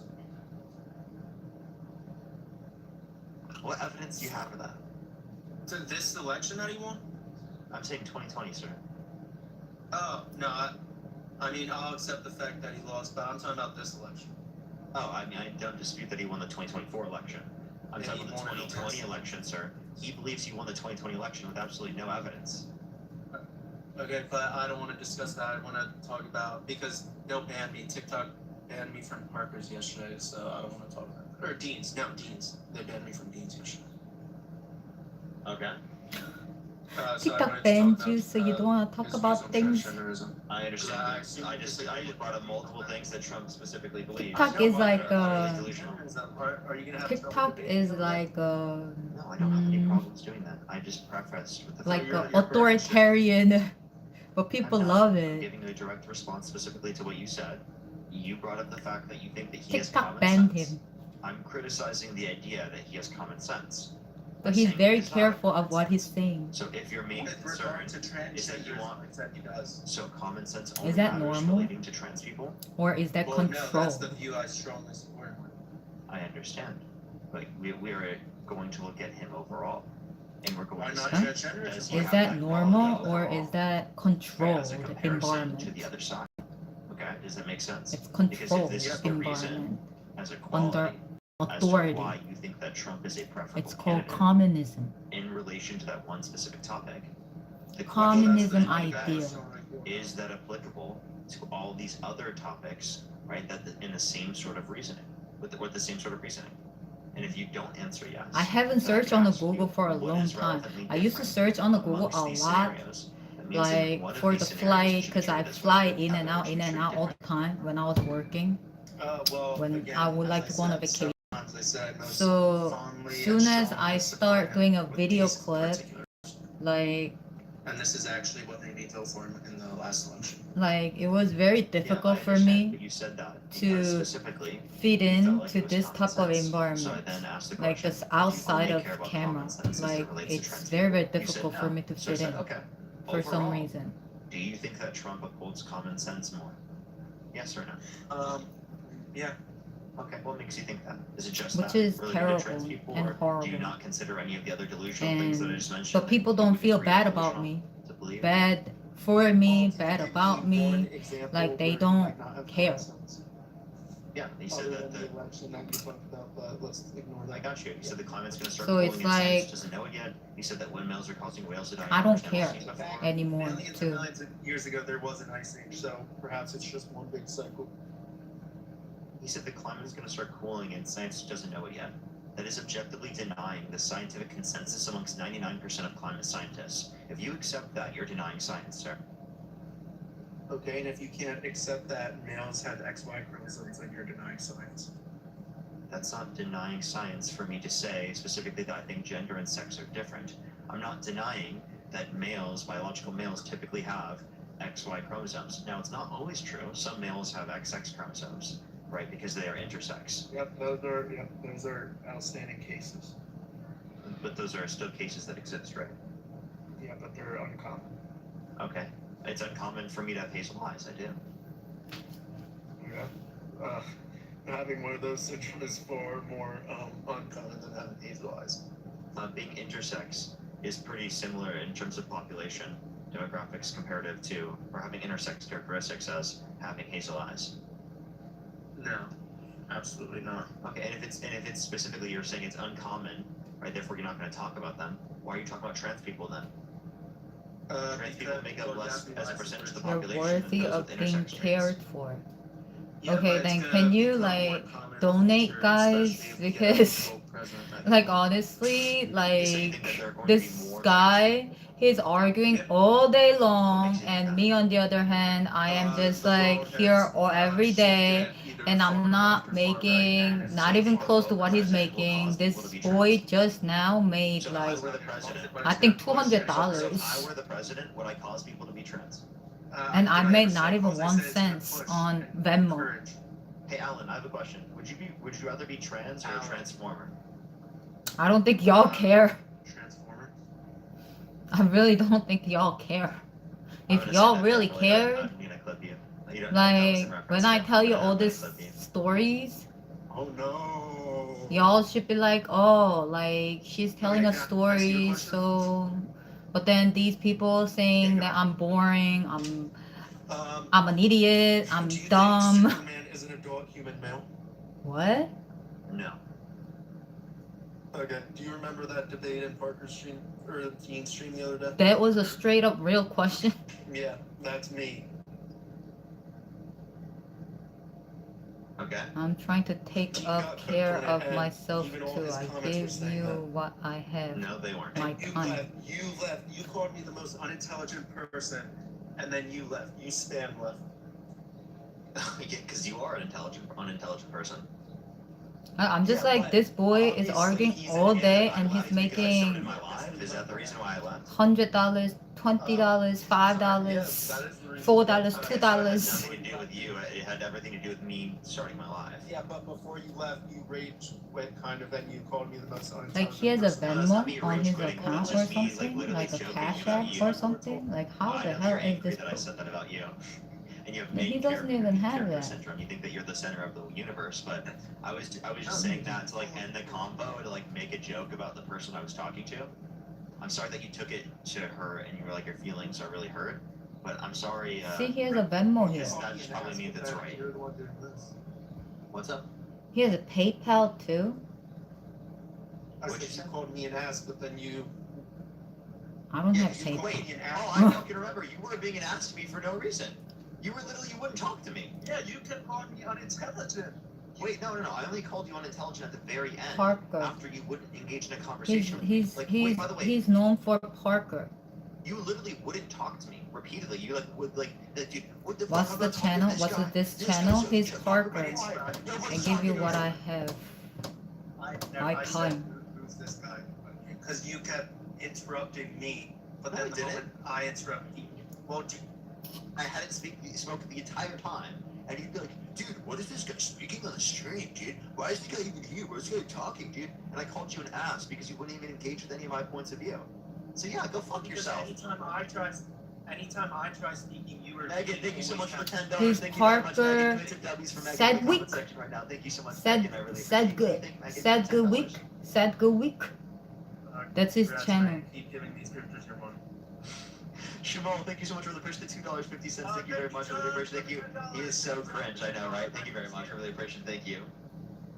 Thank you so much for supporting the grift, everybody. I really appreciate it. Thank you. It is a grip. All you guys do is ask for money. Can you define grift? Well, you guys are basically exploiting viewers, but Can you the other define day, grift? You're basically exploitation. How am I exploiting the viewers? You're dishonest and trying to get money. What am I dishonest about? You just constantly ask for money. You stream every day in order to get money. That's I'm just like constantly asking for money. You plug your Venmo, PayPal left and right. So I have a job. So this is his job. They're asking constantly people for money. I don't know. So by saying I have a Venmo and PayPal, does that mean I'm begging for money? No, you plug it. You don't say, you plug it. Yeah, what's wrong with doing that? You plug it. I mean, But I just tell my viewers to donate and they're like, oh, I got no money. Not right. It's not right. What's not right about it? Oh well. Because these are hard-working viewers that you have. and Hard-working They can choose to viewers. send me money if they want. Why do you care? Yeah, they can send you money if I they care want. because, That's true. If Trump's economy is so bad, how can anyone afford it? Wait, I'm sorry. There are people in the economy that are doing good. That doesn't mean that everyone in the economy is doing good. It just means people on average are doing worse, right? In terms of the level of growth rate. That doesn't mean that no one in the economy has disposable income or money. What are you talking about? But he's making like Yeah, well, I'm just saying what I believe. $125, $10, $4, $2. I think just now, just amount of the people that he thanked. Thank you for please take my money, or this is going to Trump from or the Trump coin. Thank you very much. Shimal, thank you very much for the $1.40. I think he made like $200 so far. $5. Alchemix, thank you for the $5. Megan with the $2. Ashley with the $5. Cody with the $10. Thank you. Kirsten, thank you for the $7. Thank you very much. I really appreciate it. Thank you. Henry, thank you for the $5. Monopoly, thank you for the $5. Ashley with the $5. Aylin, thank you for the $5 as well. Thank you very much. Chris with the $5. Thank you. Thank you so much, Chris. I really appreciate it. Yes, is so angry, bro. Fro, thank you very much for the $5. Mai, thank you for the $5 as well. Thank you very much. Parker got a crown. Thank you. Alex, thank you for the $2. Jack with the $5. Thank you. Billy with the $5. Elam, thank you very much for the $2. Thank you. I know, right? And then Jim, thank you for the £5. Thank you very much. Yeah, but I don't have fan. Stevie Ann, thank you So- for the $5 as well. Thank you. So wait, by the way, you said that I'll never have an in-person debate. I don't have fans. You guys Because my solely channel rely is on the fact that you boring. can mute your guests' mic. You know I've debated people in person on Jubilee, right? Did you plug your Venmo there too? I plugged my account, which has my Venmo in my link tree. In my How bio. are you my fan? You just came in. I never even So you like think I was seen posting you. on Jubilee? I mean, yeah, if you were plugged. You're just like passing by. So, wait, so hold up. Let me just clarify. Is Charlie Kirk grifting? He would ask for donations for Turning Point. Okay, but Turning Point's a whole organization. First of all, it's not going directly. Yeah, and I have a business. I run an organization. It's not going directly just to me. I also Is it profit? Is your business profit or non-profit? Because It is profit. Oh, okay. Well, wait, but he also made a salary. Let me just clarify. So he has a but business. His organization was far bigger. He's So, 24 and he has a him being bigger business doesn't and mean he that runs I'm a this grifter, like, TikTok. Okay, so he could. And me, support the I am salary. like Yeah, 40 I next support my month. salary too. And I'm not running any So, business. Charlie Kirk, he was like this. The whole idea. And I'm not making anything a here. true debater. Amy, think of the galaxy, so how am I not? It's just like very You disappointing. deem, control, and selectively I used to come pick back what because you wanna you were talk about with cute. these guests. For example, Yeah, I you brought come up and go, come and transgenders, go. And you immediately turn it to common sense and Wait, Charlie did the same thing. Charlie, when he debated on Jubilee, he had specific topics.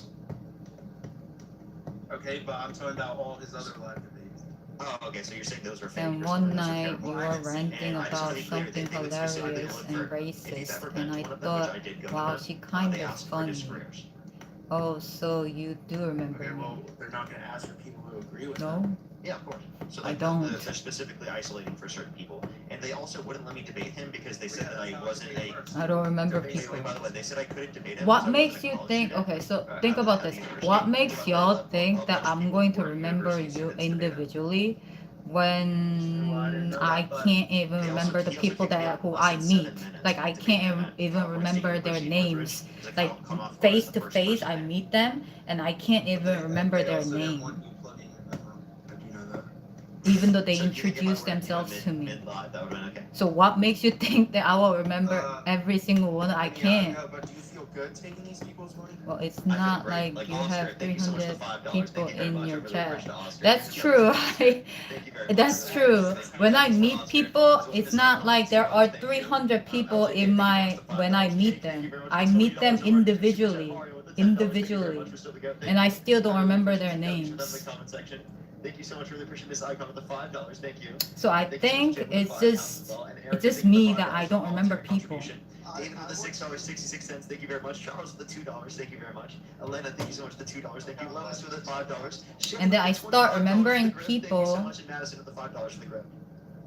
but it's not appreciated. If you clearly remember the conversation I had with Dean the other day about transgenderism, and you look through the comments, you'll see a lot of people talk about how weak. No, I don't need to sleep more.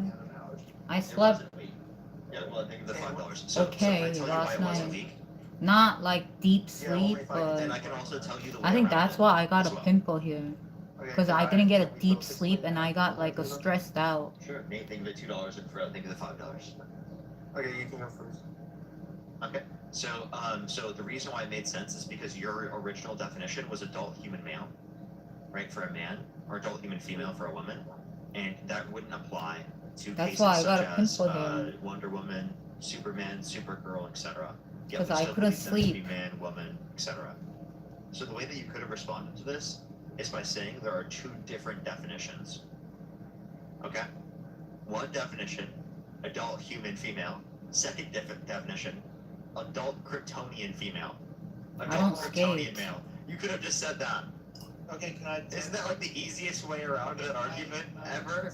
All you just say is that there's a secondary definition that includes adult Kryptonian males and females to be men and women. Like, it is so easy to get around that.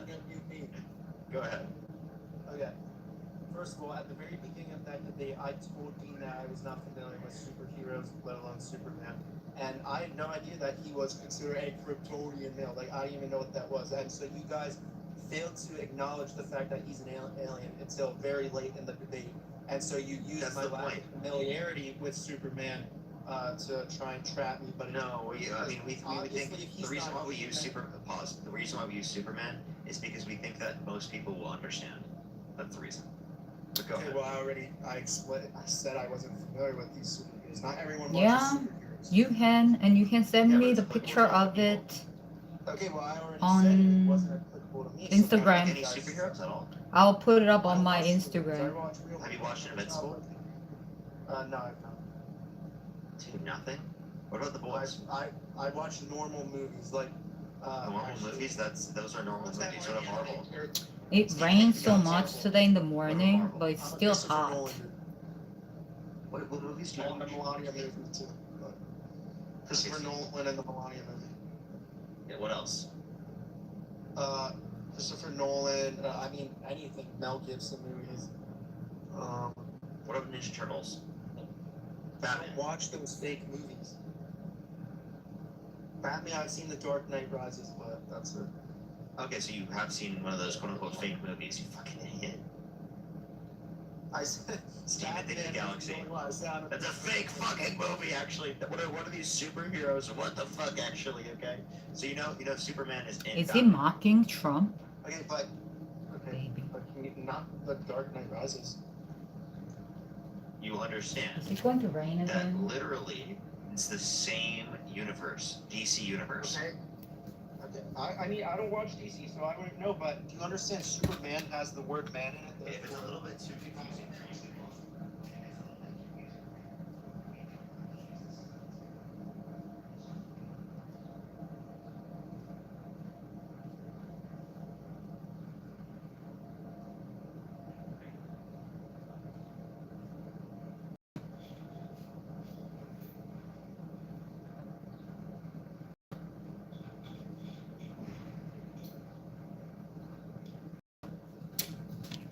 Okay.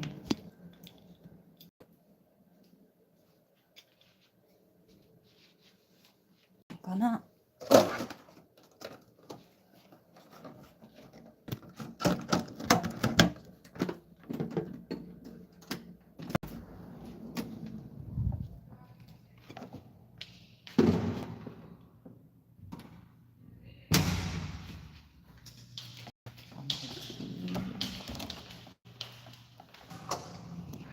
I got my selfie stick. This pimple is hurting really bad.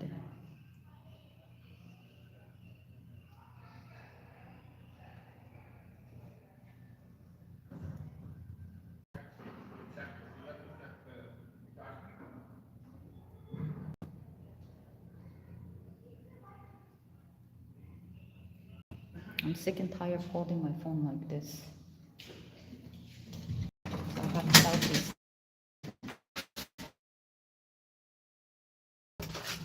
I think everybody has a selfie stick.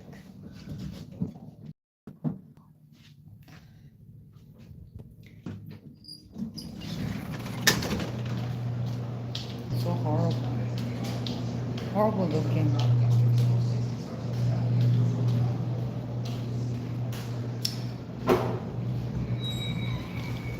Oh my god, it's so hot. They didn't clean the tree yet. Look at that. Tree fell down. There's a huge tree right there. It came down from here. The whole entire tree fell down.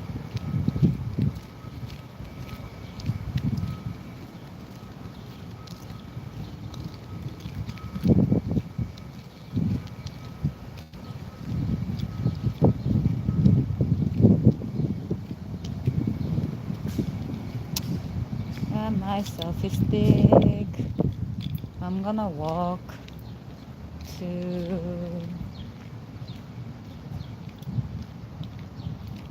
so I think y'all don't know how is that boy is making money and how I like I'm not in time. Maybe that's why. Maybe that boy been doing this for a long time.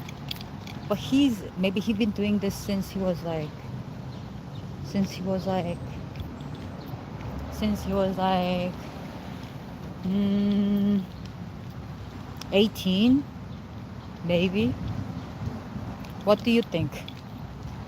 Parker, I don't know. I basically just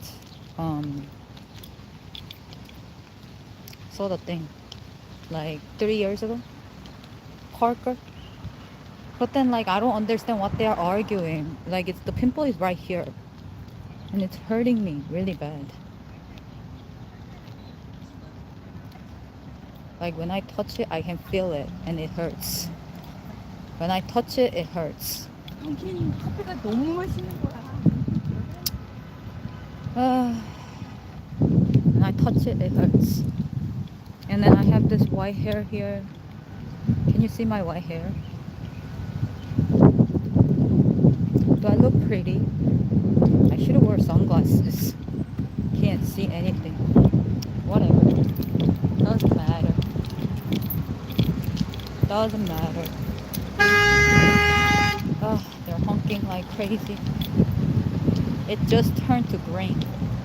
So I'm gonna walk to the gas station, take a walk to the gas station, and then get a cigarette, and then come back. Oh my god, this is so crazy.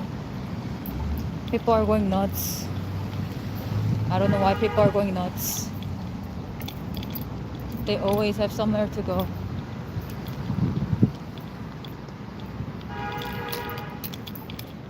So someone is going to paint me.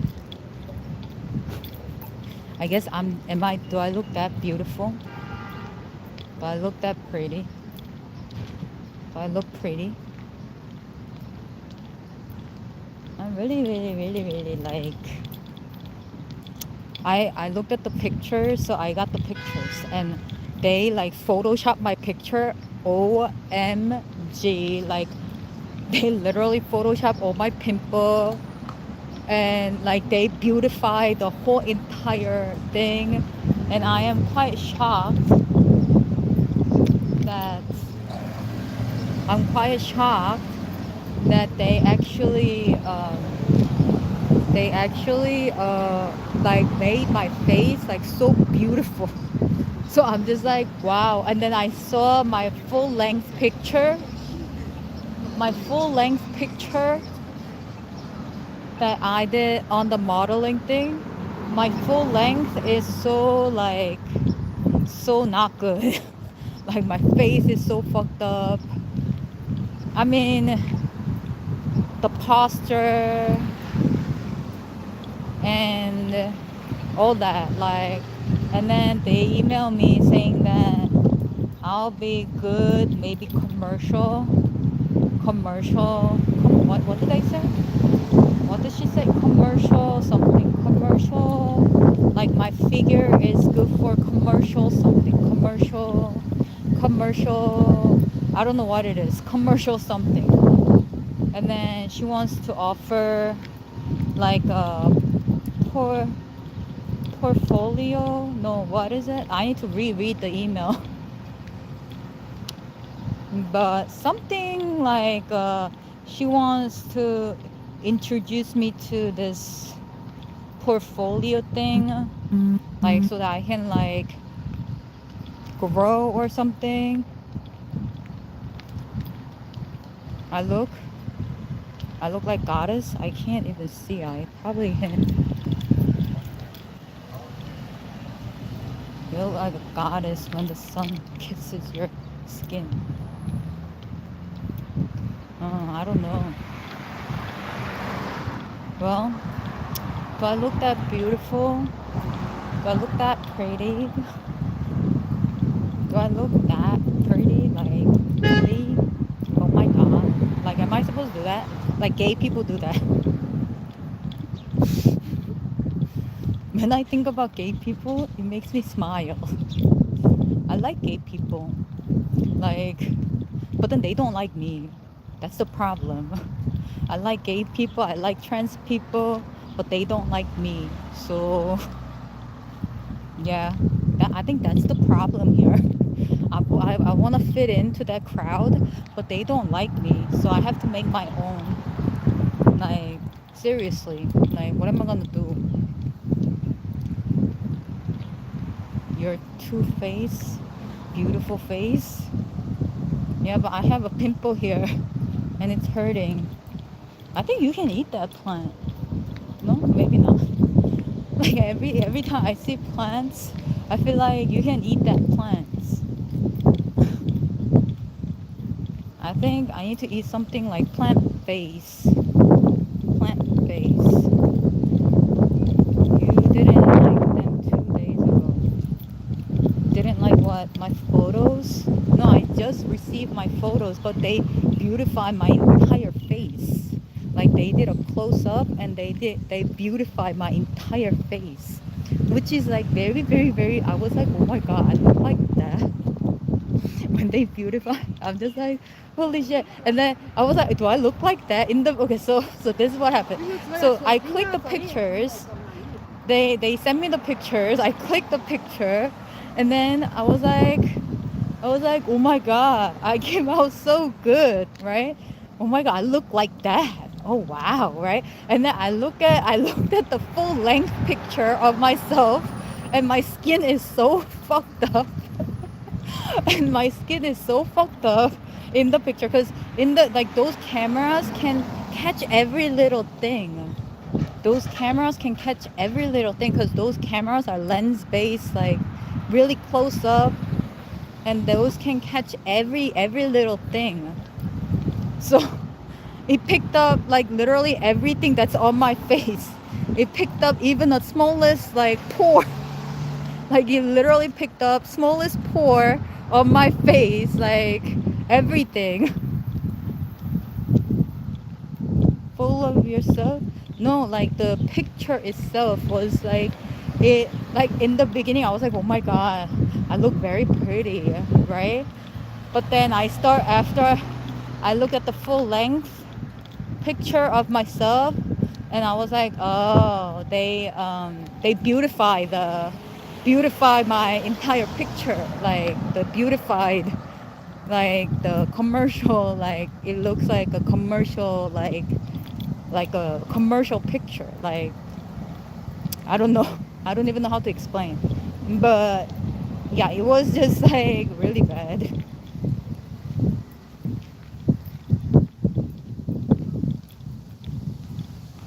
What do you mean, do I like black people? Why I need to change myself? Why do I need to change myself?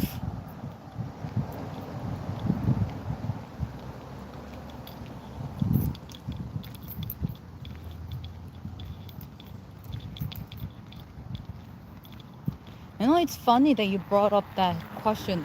When I was working at school, like there was only one black teacher in my school. They're all like Hispanic, and they were like Asian. They were like Bangladesh, and they were like Pakistan, and like all that. But there were no black teachers. And one year, there was a one black teacher that got hired, and then she always dressed like a businesswoman. Every day she was dressing like a businesswoman. Every day. Every day. You were being racist last week. And what makes you think that I changed? Which part makes you think that I changed? Huh? I'm not changing my opinion. Which part you think I changed?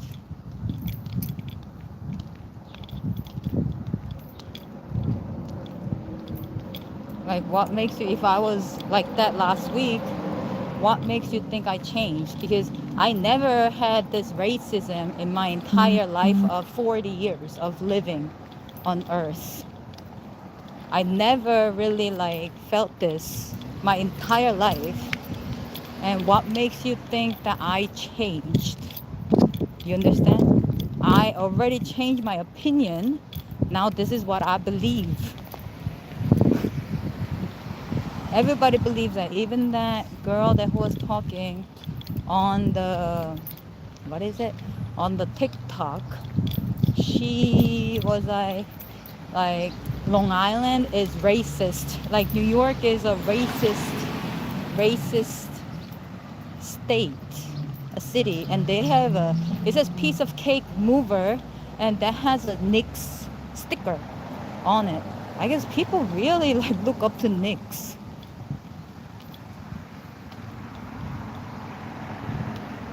Oh my god, my white hair.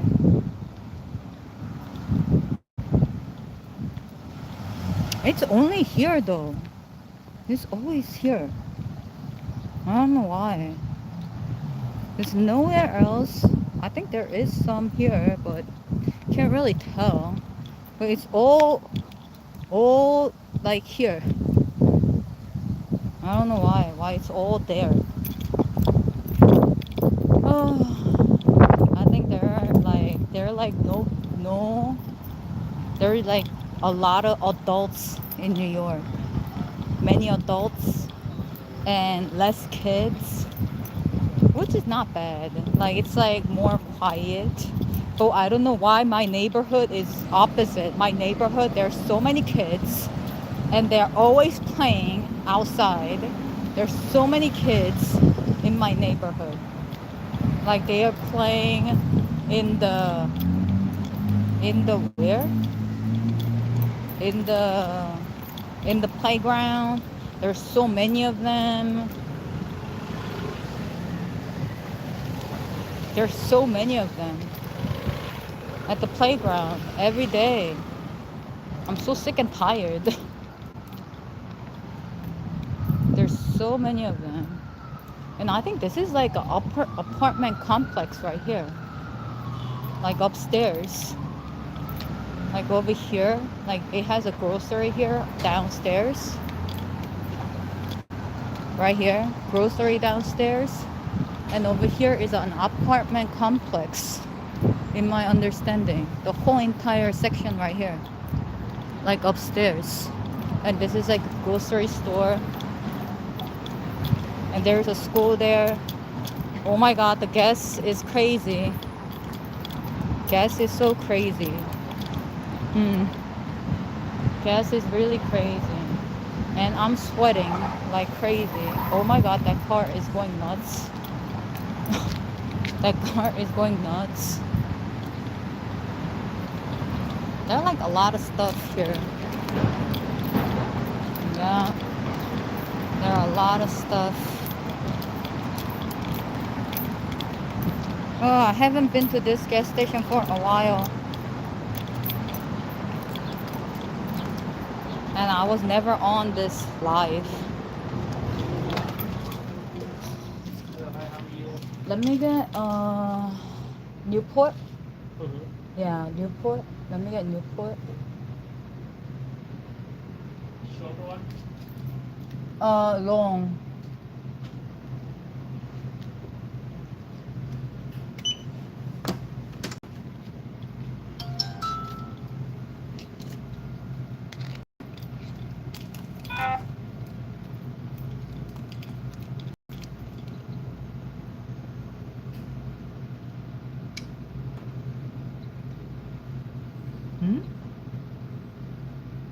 What? Let's try it.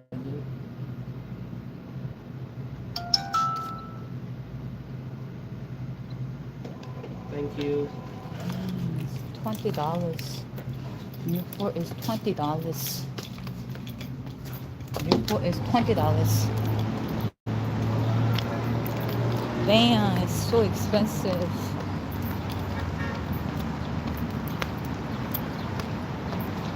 Well,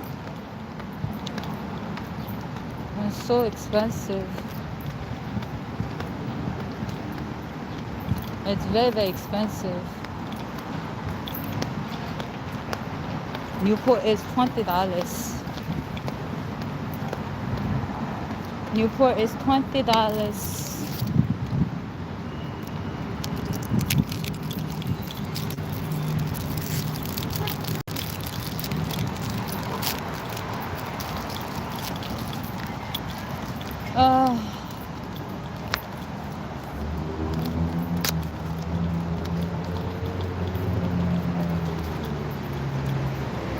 There's a Tesla right here. Tesla. That boy is making a lot of money. There's a Tesla here, there's a highway here.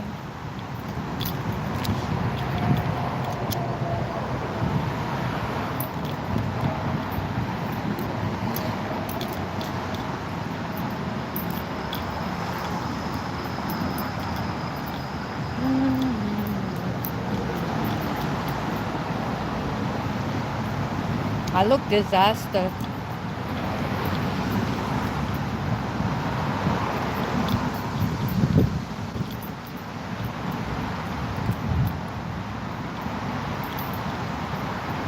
I ate breakfast. This is why I don't eat dinner. When I eat dinner, I have to eat breakfast because I get very hungry in the morning. So I eat dinner. I ate breakfast today, and I have to exercise. I have to exercise because I ate breakfast, and I have to exercise, but I don't want to exercise. That's the problem. I don't like exercising.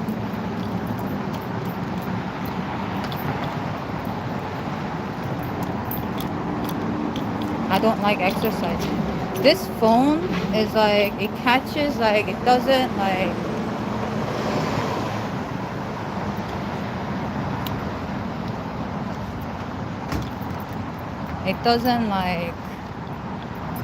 pick up all my stuff. But that camera picks up every single thing.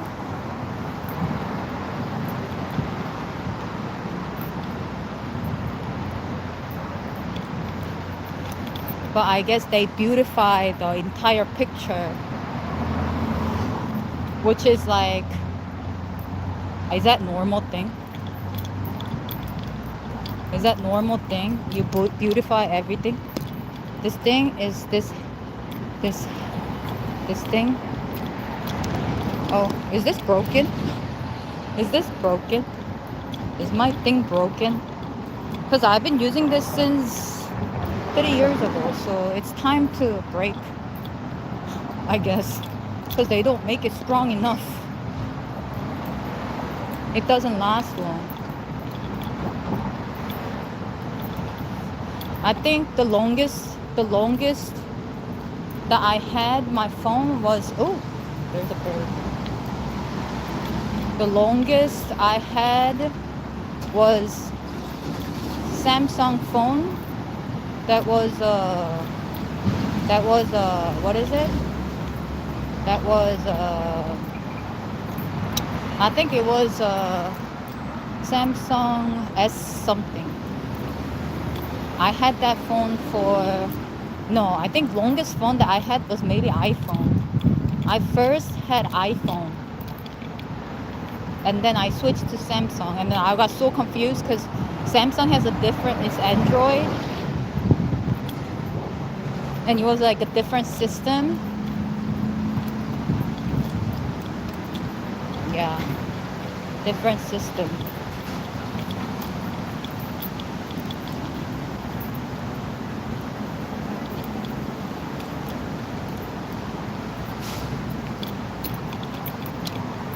So there are like a lot of new restaurants here. A lot of new restaurants. They have barber shop around my neighborhood for the boys.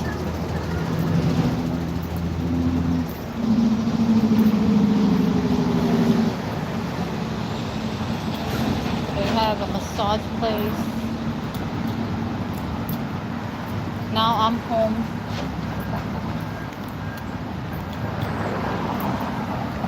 That guy is sweating his ass off. Me too. I'm sweating. But I think my sweat is evaporating.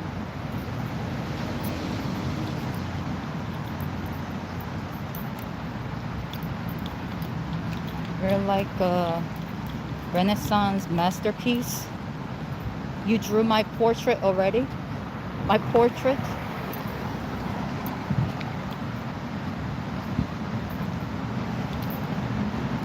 Send me that portrait. I would like to see it.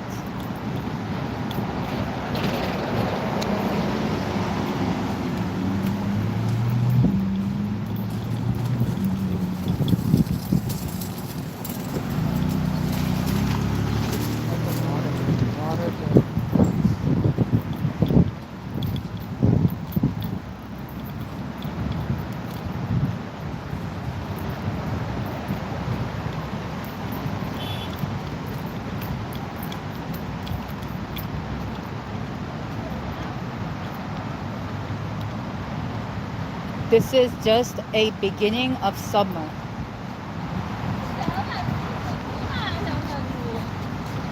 This is just a beginning of summer season.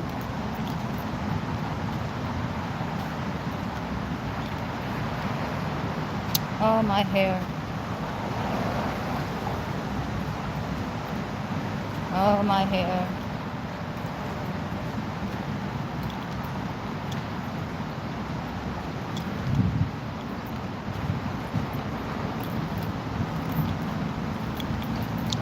I'm gonna let my hair grow.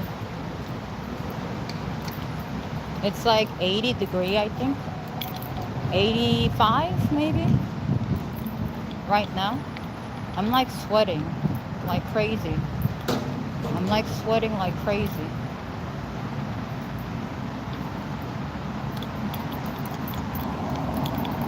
This is where I live, right here. Coles, markets.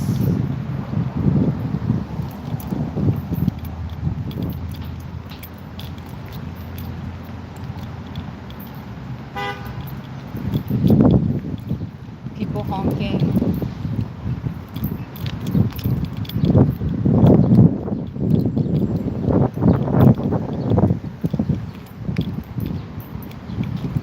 I'm gonna go this way actually. They have a little mini park here.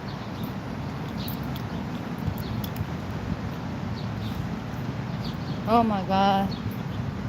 It's so hot. Sometimes there's like no people in here on my page. Like there's 0 people. But sometimes people comment. So I don't know if there are people in here or not. Oh, no, I'm in the shade.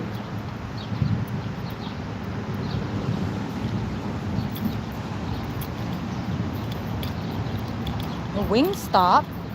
There's a Wingstop. Where did they get the Wingstop? There's no Wingstop around this neighborhood.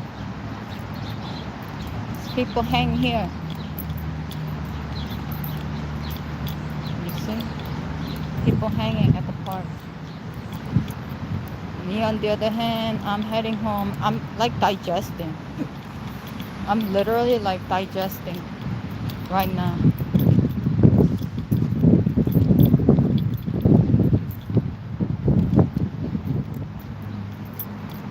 This is me walking.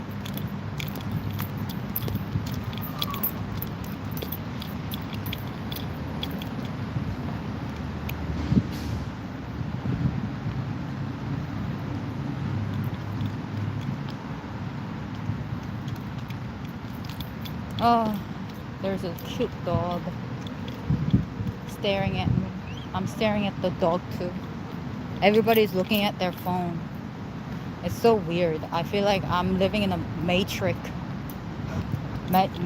world. Everyone is looking at their phone. Nobody's looking anywhere except their phone. Federal Credit Union is here. I guess they just came in. They just came in here. They just came in. Federal Credit Union. We have a pocket work here. Well, I mean, I don't know, because I've never even seen this stuff out like that.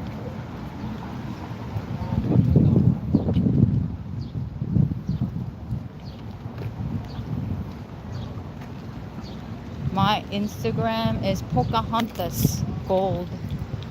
Pocahontas Gold. That's my Instagram. Pocahontas Gold. I changed my Instagram name. Do I look that pretty? Do I look really that beautiful?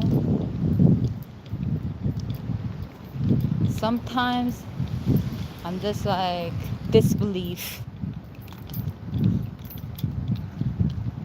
Disbelief.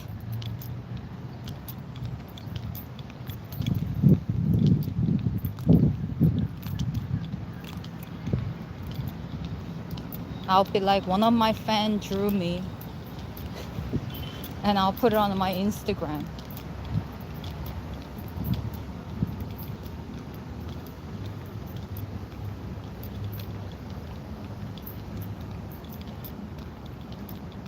Oh, it's hot today. It's really hot. I'm sweating my ass off right now. It's really hot day today. And tomorrow, hopefully I go surf a little bit. Oh my god, the clouds are really pretty. Look at that.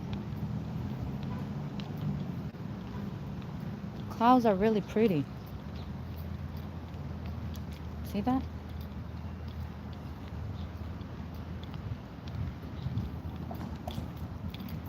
Clouds are really pretty today. Because it was pouring rain. But no, it didn't cool anything down. It was pouring. Usually when it pour rain, it cools down. But it didn't. My stream is about myself. Everything I do is my stream. Everything I do is me. And I literally record myself, everything nowadays. No point of my stream, but some people like my boring stream because they say I am very pretty. So they like it. So that's what my stream is about. My stream is about me and myself and nothing else other than that, basically. It's all about me, nothing about other people. Sometimes I listen to these live streamers who talk about politics, which I don't get why they do that. Like, sometimes I really don't get it. But I have to have I'm open-minded person. So I'm just like, oh, people have a freedom of speech. It's like, okay, like, I understand. The floor is still wet here. Water didn't drain anything out. It gets flooded around this neighborhood. Because underneath, I heard that there is like a pond here.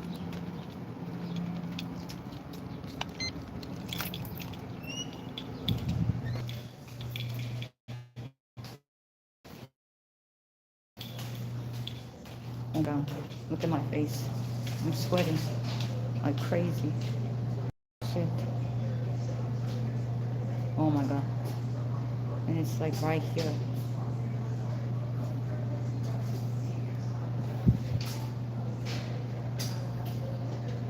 I'm sweating like crazy. It's so hot.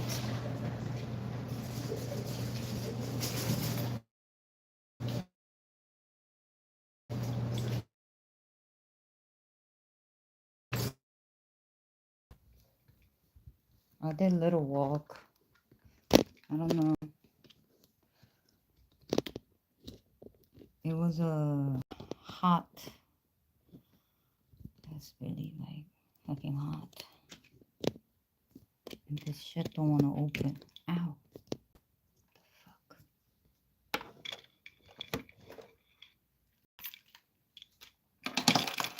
Oh my god, I'm sweating like crazy right now. I'm sweating like crazy right now. I'm gonna take off my pants because I'm sweating like crazy. Oh, oh my god. Oh my god.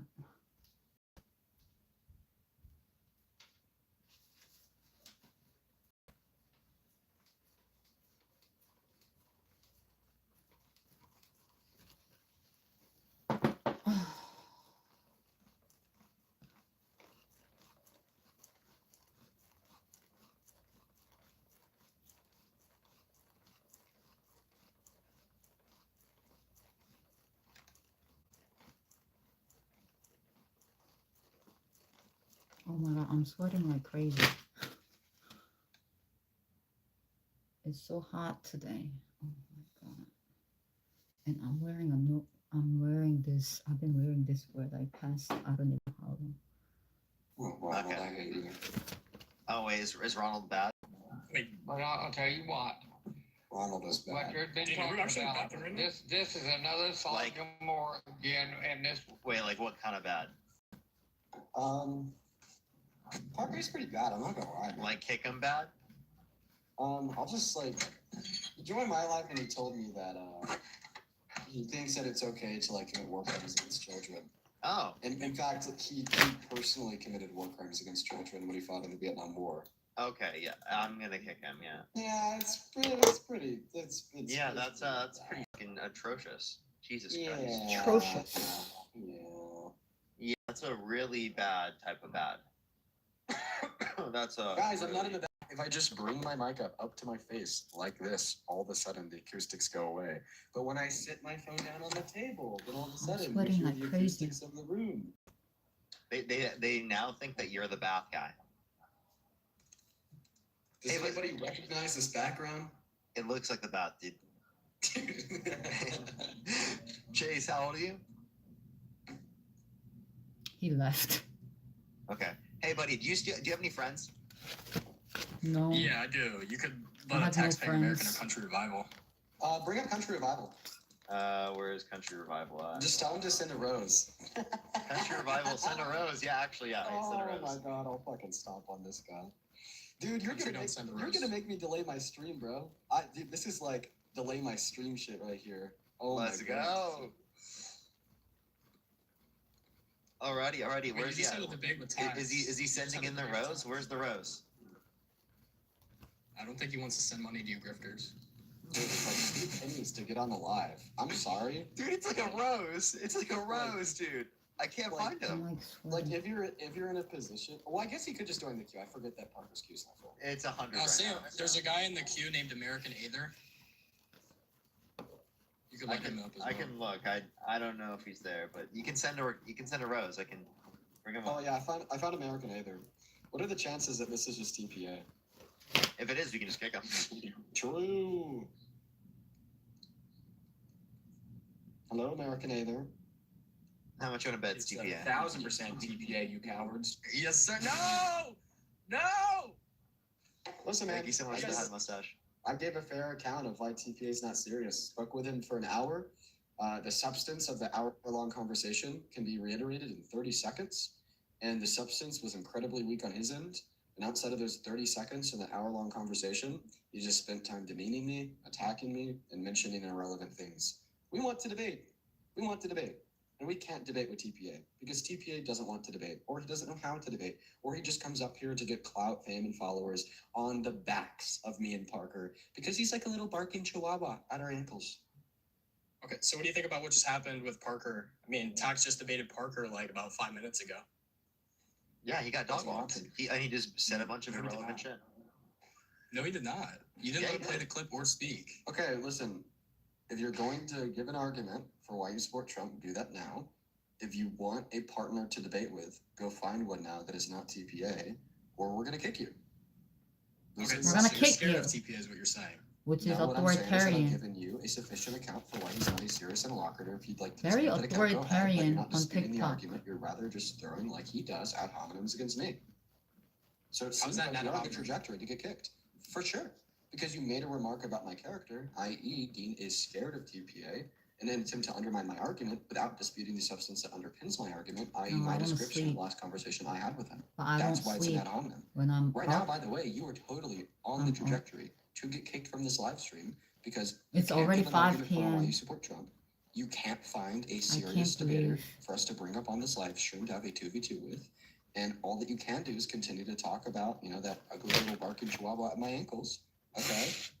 Which No, we've he's already like your told you sensei. continue to do. He's your sensei. Okay, you know, I could say things with my mouth too. Doesn't make them true. So, are you going to give an account for Yeah, why so you him think Trump barking is at your president? ankles like a chihuahua wouldn't be true either. Oh, well, that is true per the argument that I gave you. You can't dispute. I understand that you're out of your depth here, bro. It's okay. Do you want to leave? Wait, what was the argument that he barks at your ankles like a chihuahua? Oh, yeah. The argument that he barks at my ankles like a chihuahua is a parody case of the last conversation I had with him, which was an hour long, contained 30 seconds of substance that could be reducible down to a shitty-ass claim made by a terrible debater. And the other 59 minutes and 30 seconds, he spent that time attacking me, attacking my character, and making irrelevant claims to distract away from the debate. If you'd like me to recap the debate that I had with him, I can. Yeah, he came up. I asked him if he think that abortion should be legal. He said, no, I'm pro-choice, but I do think it's wrong.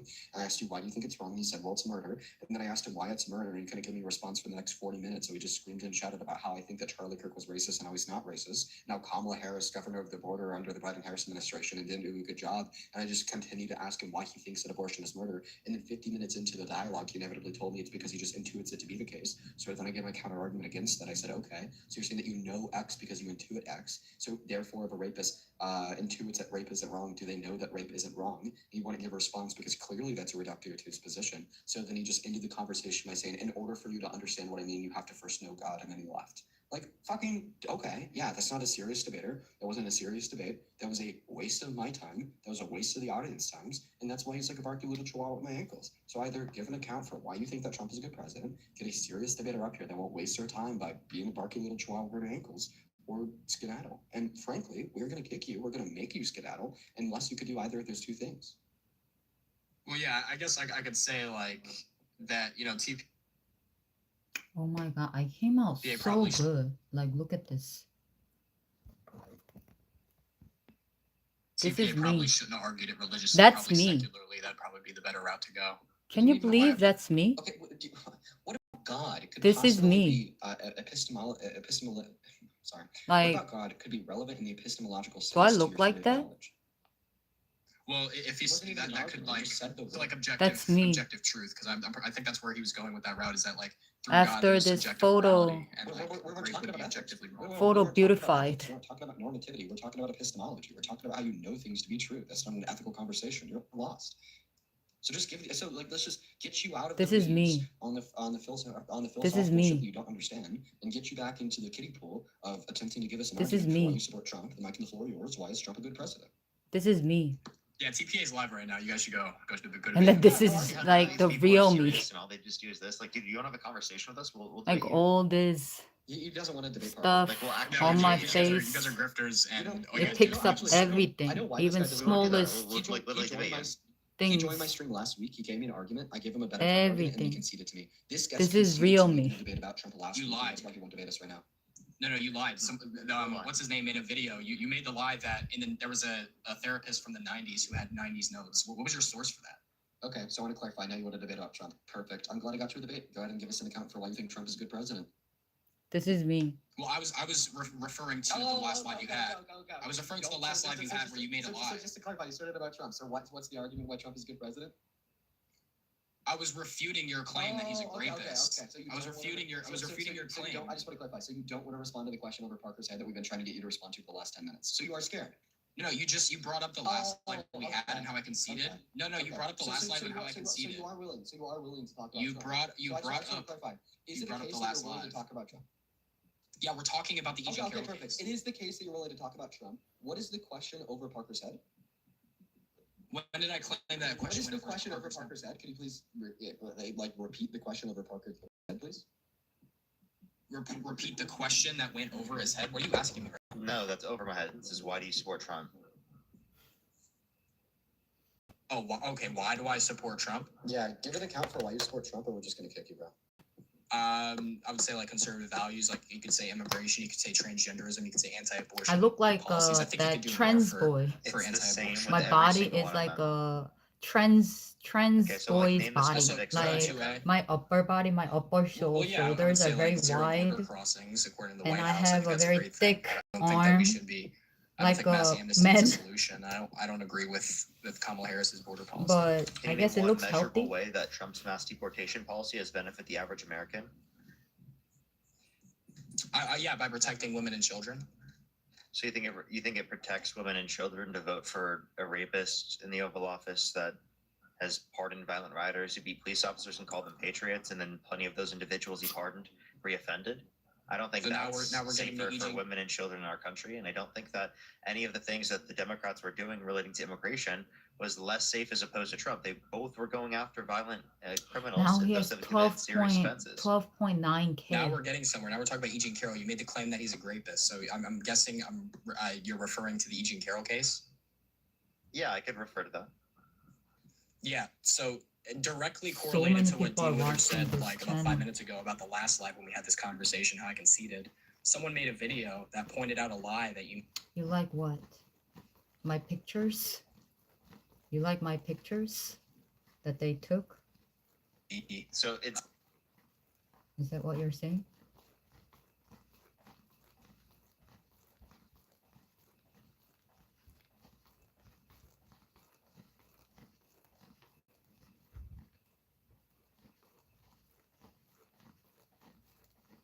Do you like my pictures? My pictures. In the debate / dialogue. They didn't come for Gaddafi because By the time they're done, you and 4 other girls are all that's left. They give you all a few minutes to say goodbye to your family. Your family is at the square already, so you don't go too far. You see your mother wailing before you even reach her. Look. So I got this thing. So this is me. Like, let me show you. Like, she did a freaking amazing Photoshop. Like, it literally doesn't even look like me. Like, that's me. Me. So when I was looking at that, I was like, holy shit, I look so beautiful, right? This is the first picture that I see, right? Like, oh my God, I look so beautiful, right? And then I'm just like, holy shit, I look so pretty. I look so pretty, right? I'm just like, wow. And then this is the true self of me without any type of Photoshop. But then right now, this camera is not picking up all these wrinkles. Like, you see the wrinkles on my forehead. Like, when you get close up, like, it picks up even the tiniest little hair. And all this, my skin. I mean, I was burnt on my face that day, but all this little stuff, it picks up everything. You see that? No, like, I look like this. You see? When I get closer to my face, it's like you see all this. But then when you get far away, you don't see it. You see? That's me.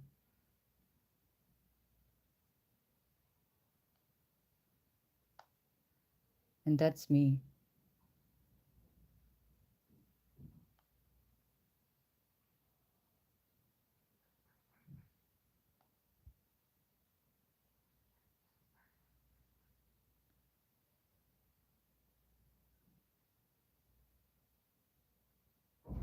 Well, it doesn't pick up like all these things on this camera. But yeah, so this is me. Like,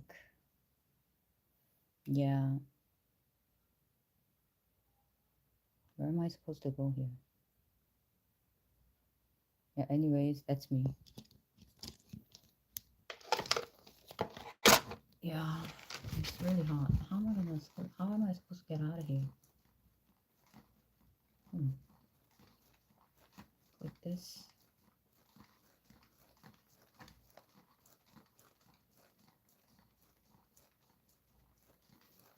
Oh, I don't mind wrinkle here and there. Yeah, but without wrinkle it's better.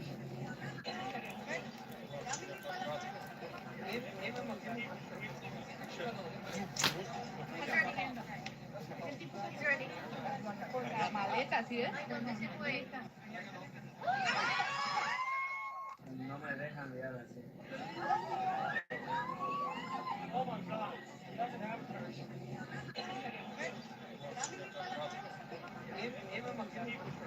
This guy jumps off. How the hell did he got up there?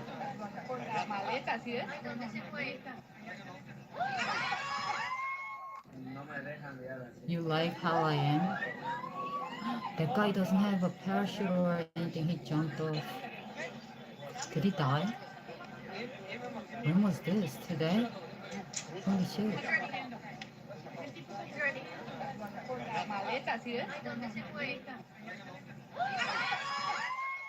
No me dejan de así.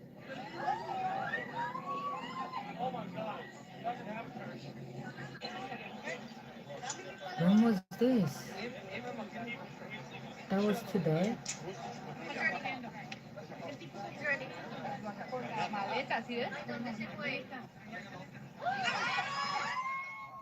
Oh, fun, Melissa. I was just talking to my dad yesterday about it, how I need to get back.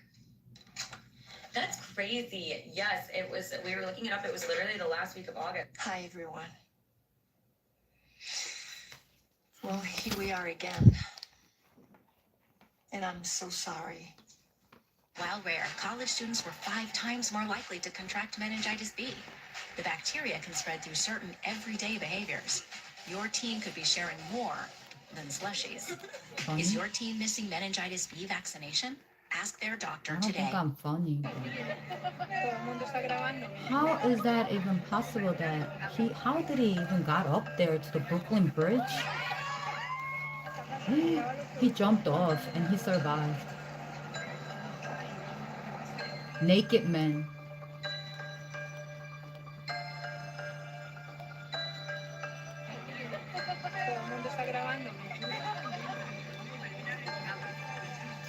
He jumps off. In He 1965, survived. a country was thrown away.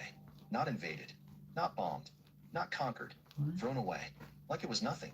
Like its 3 million people were a problem someone wanted off their desk. And the man who had to go on television and tell his people what had just happened to them. He could not finish the sentence. He sat in front of the entire nation and he wept. On live television, the most powerful man in Singapore, crying. Because in one night, without a vote, without You a can war, follow me on my without even a Instagram. warning, You can everything subscribe. these people had believed And you about can their future had been donate. taken from them. And what happened next is the reason I need you to stay with me until the very end of this video. Because what this man built out of that moment of humiliation, out of that single night of betrayal, The is one shirt of the... you're wearing is perfect for your portrait. Yeah, I guess. Have a holly jolly Christmas. Okay. XOXO. Okay. You should say O and wiggly line. Okay. American President Trump. Yes. Okay. Is he the man who can stop this development on the road to hell?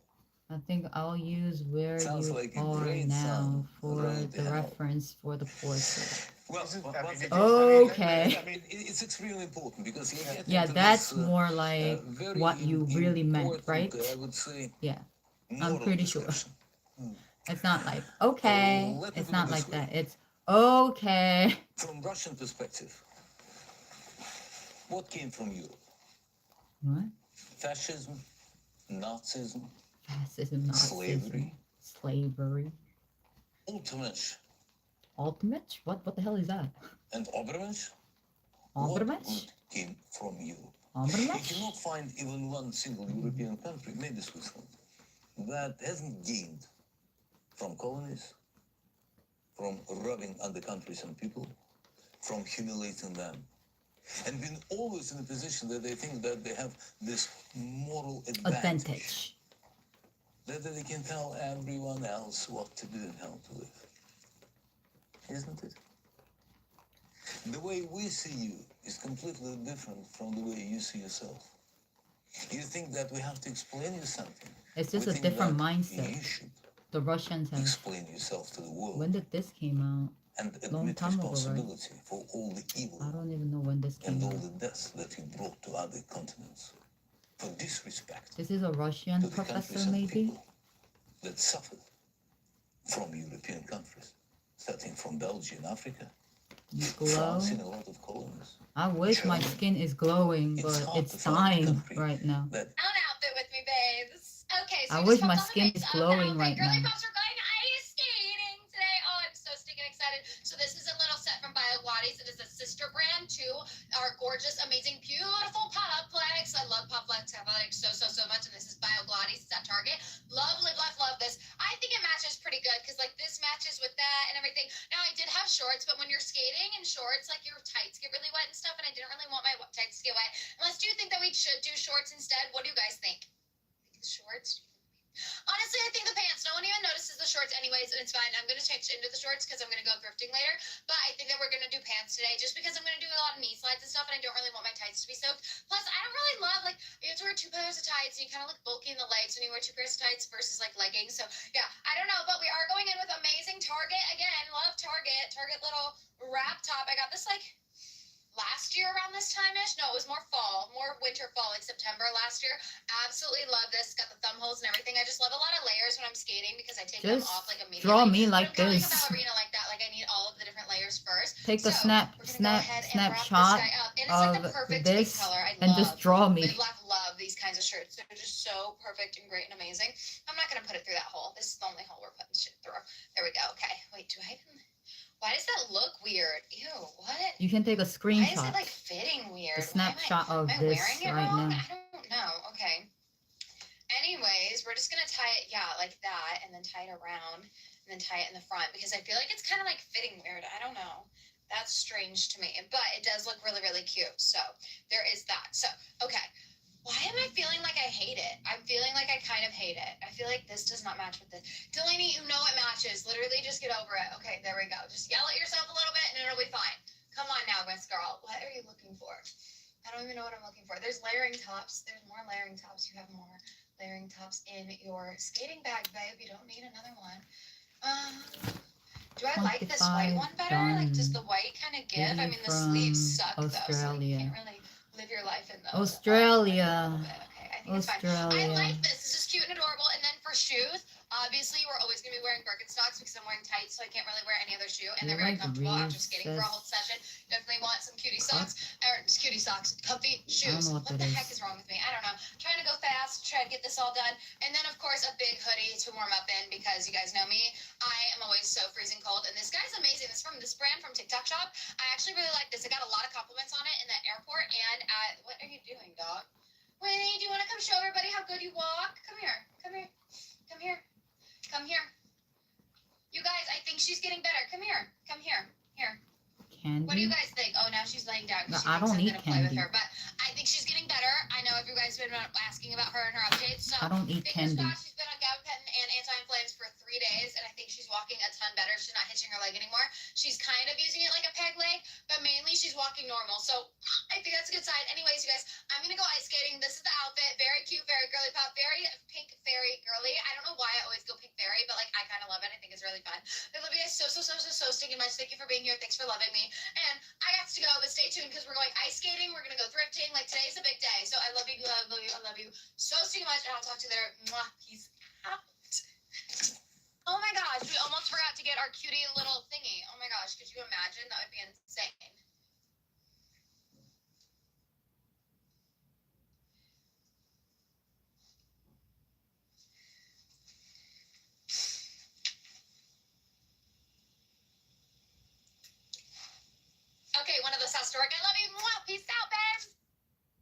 This country should not exist. Gold statues that used to rotate to follow the sun. Black cars banned because the president prefers white. An entire capital city built out of marble and left almost completely empty.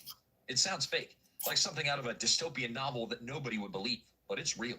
And it's run by one of the most bizarre and tightly controlled regimes on Earth. Yeah, I This don't really is the talk story to, of the like, world's most insane dictatorship and what's really hiding underneath the marble. Because here's the I don't thing, really talk. when a system puts this much effort into how it looks, the I statues, just spotless talk to boulevards, gleaming facades, the camera it usually means it has a lot to most hide. of the time by And myself. Turkmenistan has been hiding something for decades. That's what I do. Ashgabat, the capital, holds a Guinness World Record, but not for anything you'd expect. Not for its technology or its skyline or the size of its economy. It holds the record for the highest density of white marble-clad buildings on Earth.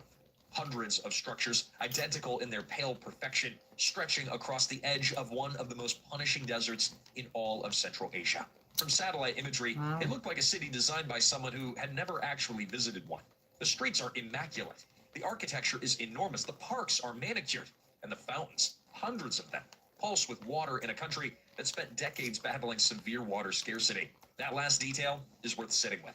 Fountains in a desert nation, built not because the people need them, but because they look impressive on state television. You're in Ashgabat Australia also or holds the Guinness something? record for the largest indoor Ferris wheel, for the most Probably fountain in pools in a public space, Australia. and the city's main avenue is lined with 22 five-star hotels in a country that allows fewer than 10,000 foreign visitors per year.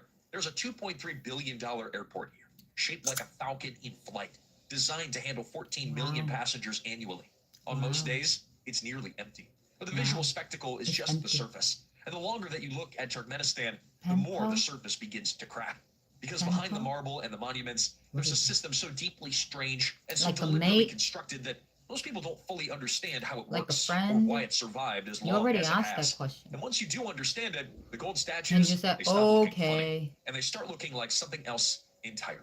Turkmenistan sits in the heart of Central Asia, landlocked and largely forgotten by the international community. It's roughly the size of Spain, but with a population of fewer than 8 million people. Most of them are concentrated around oases at the edge of the Karakum Desert, one of the largest sand deserts in all of the world. The country holds some of the largest natural gas reserves on the planet. It should, by any reasonable analysis, be wealthy. Now that it isn't, at least not for its people, is one of the most important parts of this story. Turkmenistan gained independence from the Soviet Union in 1991. And within months, the country had already begun its transformation into something the modern world had rarely seen. The man who built that transformation was Saparmurat Niyazov. And if you've never heard of him, that's largely by design.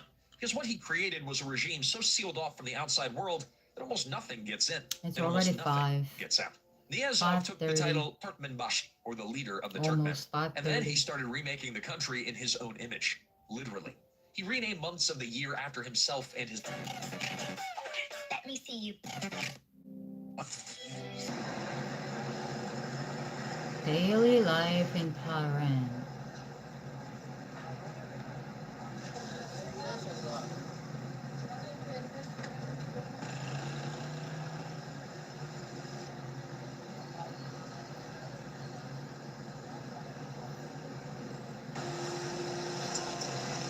I'm Native American. How you got beef with me, but you ain't got no beef in your refrigerator? Welcome to Convo. Get ready with me for night 2 of vacation in the Outer Banks. Like I explained yesterday, this is my family's vacation that we take every single year. My aunts and uncles and cousins, we all stay in Nag's Head for a Lumbee week. Indian. And I look forward to this week every year. Tonight, we're going out to dinner in Manio to a restaurant called Blue Water. We've eaten there before in years past. We tried to go last year and you needed a reservation, so we booked reservations this year to go. We had a really great morning. We were up, we took a walk on the beach, we had pancakes for breakfast, and we had a really good beach She does day. really It's good starting to get makeup, cloudy or towards she's the using end, like a really good product. around like, I don't know, 3 o'clock when I came in to get ready, but you know, I'm the one that takes the longest to get ready. So I always come up first to start You before have everyone a good else. I evening. wish I could be Yeah. that girl that just like throws my hair up and puts like minimal makeup on. Stop by next for time. dinner on vacation, but I'm like full face, planned outfits. I just can't help it. Got a little crispy on the beach today, so we're going heavy on the bronzer and blush. My little room is so She cute. does here, a though. heavy makeup and she She's does it tiny, really but I good. have my own little getting ready desk, my own little bed. Lighting kind of Native sucks in from here. North I probably Carolina. should face the window like this way, but oh well. I don't know what I'm gonna wear yet tonight. This is like a nicer restaurant, so I want to wear one of my cuter outfits. But my problem is I bring too many outfits on vacation, and I want to wear them all, but there's just no opportunity to wear them all. So we have to limit our options. So we'll go through and pick it out. A beach snack that I recently just discovered, or just a snack in general, is Chick-fil-A sauce flavored chips. I had them on the beach today, and they are so good. I always say I'm just like gonna do light makeup, less than I normally do, and then it turns into this, like my normal full face that I wear anyway. Okay, this is the finished makeup. I'm gonna do my hair and be back for when I get dressed. What is this place? It's 1950. If you were to do grocery shopping here in Dearborn, this is what you would see. In my 2 years of reporting on the ground, this is the most shocking footage that I have ever taken. Our country is becoming unrecognizable. I will play this footage without commentary and let you experience it as I did.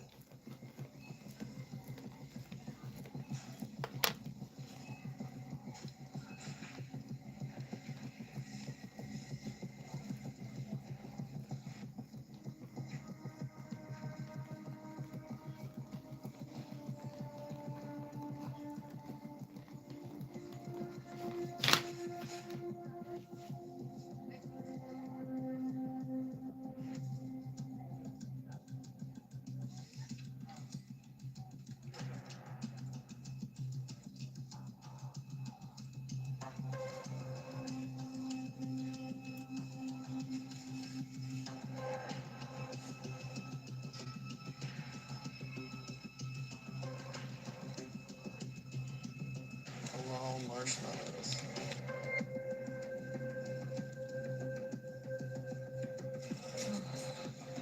You can see that you'd be a fish out of water here, a guest in your own country. You probably also noticed how almost every mother had at least 3 young children with them, so you'd be naive to think that this stops at Dearborn. You see an American flag at the front to disguise assimilation, but the worker's uniform has Arabic on it, and the products are being imported from Yemen, Lebanon, and Iraq. Now I wanted to speak to more people to see who they're voting for, but every interview I got, I was denied 10 times from people who don't speak English. I will be bringing an Arabic translator with me in the future, which is a testament Arabic to the direction translator? we're heading. Now I speak English. How can China be ideologically communist while still existing within the capitalist mode of production? I was going to say you should go read theory, but I'll just do it for you. China is a socialist country run by a communist party that is currently speed running through capitalism with the explicit intent of reaching the economic stage of socialism by the year 2049. So according to Marx, you have 4 economic stages, each of them usually punctuated by revolution because the people in power are not willingly going to give up their place in the hierarchy. You have feudalism, capitalism, socialism. Once every country is socialist, then you have communism. Communism is a utopian vision for the future. It's not possible to have a socialist country, but you can ideologically have a country run by a communist vanguard party. That's what China is. Now, when China had their socialist revolution in the 40s, they were feudalist. They declared themselves socialist, and they were poor for decades under Mao. Once Deng Xiaoping came in the 70s, he said, we need to not do poor socialism. What we need to do is develop our economy using the capitalist mode of production to develop our infrastructure necessary to reach the economic stage of socialism. That's what they've been doing since the 80s. They have been speed running the economic stage of capitalism with the explicit intent of reaching socialism by the year 2049, again, with the commanding heights of their economy controlled by a communist vanguard party. So the Chinese Communist Party would agree with you that China's not socialist yet. They are actively working on that. And even under the capitalist mode of production, they've completely eradicated abject poverty. They're the only country on earth to do this. And not just using the World Bank's metric of $2 and whatever, but the 2 assurances and 3 guarantees. The 2 assurances and 3 guarantees are adequate clothing and food, safe housing, compulsory education, and basic health care. And in cities, they guarantee things like electricity, internet, and mobile phone usage. If you don't have all that stuff, you're considered in poverty. It's not some bourgeois measure of poverty like we have here. China is also the only country to meet and actually exceed their climate change goals. They're responsible for more than 50% of global green energy installation. And they've got their Belt and Road Initiative, which seeks to actually develop the global south and give those countries a seat at the bargaining table rather than letting Western countries continue to loot them for their resources for the rest of eternity. And sure, they've got billionaires, but they keep executing them for corruption and breaking up corporations that get too big and powerful and endanger the government's goal of working for all their citizens.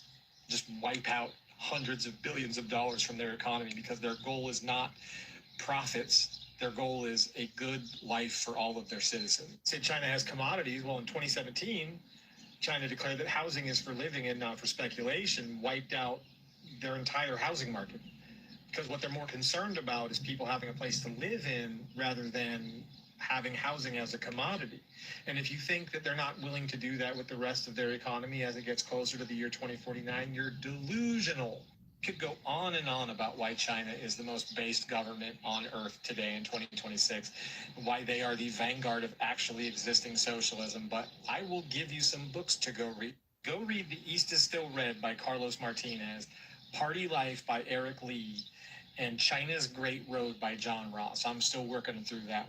No government is perfect or above criticism, but if you can read through all three of those and still come back to me with a straight face and say that China's bad, and that you should keep criticizing all actually existing socialist governments, I don't even know what I would say to you.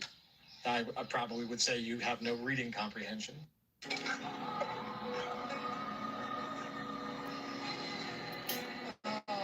So China is like 100 years advanced than USA. I want to go live in China.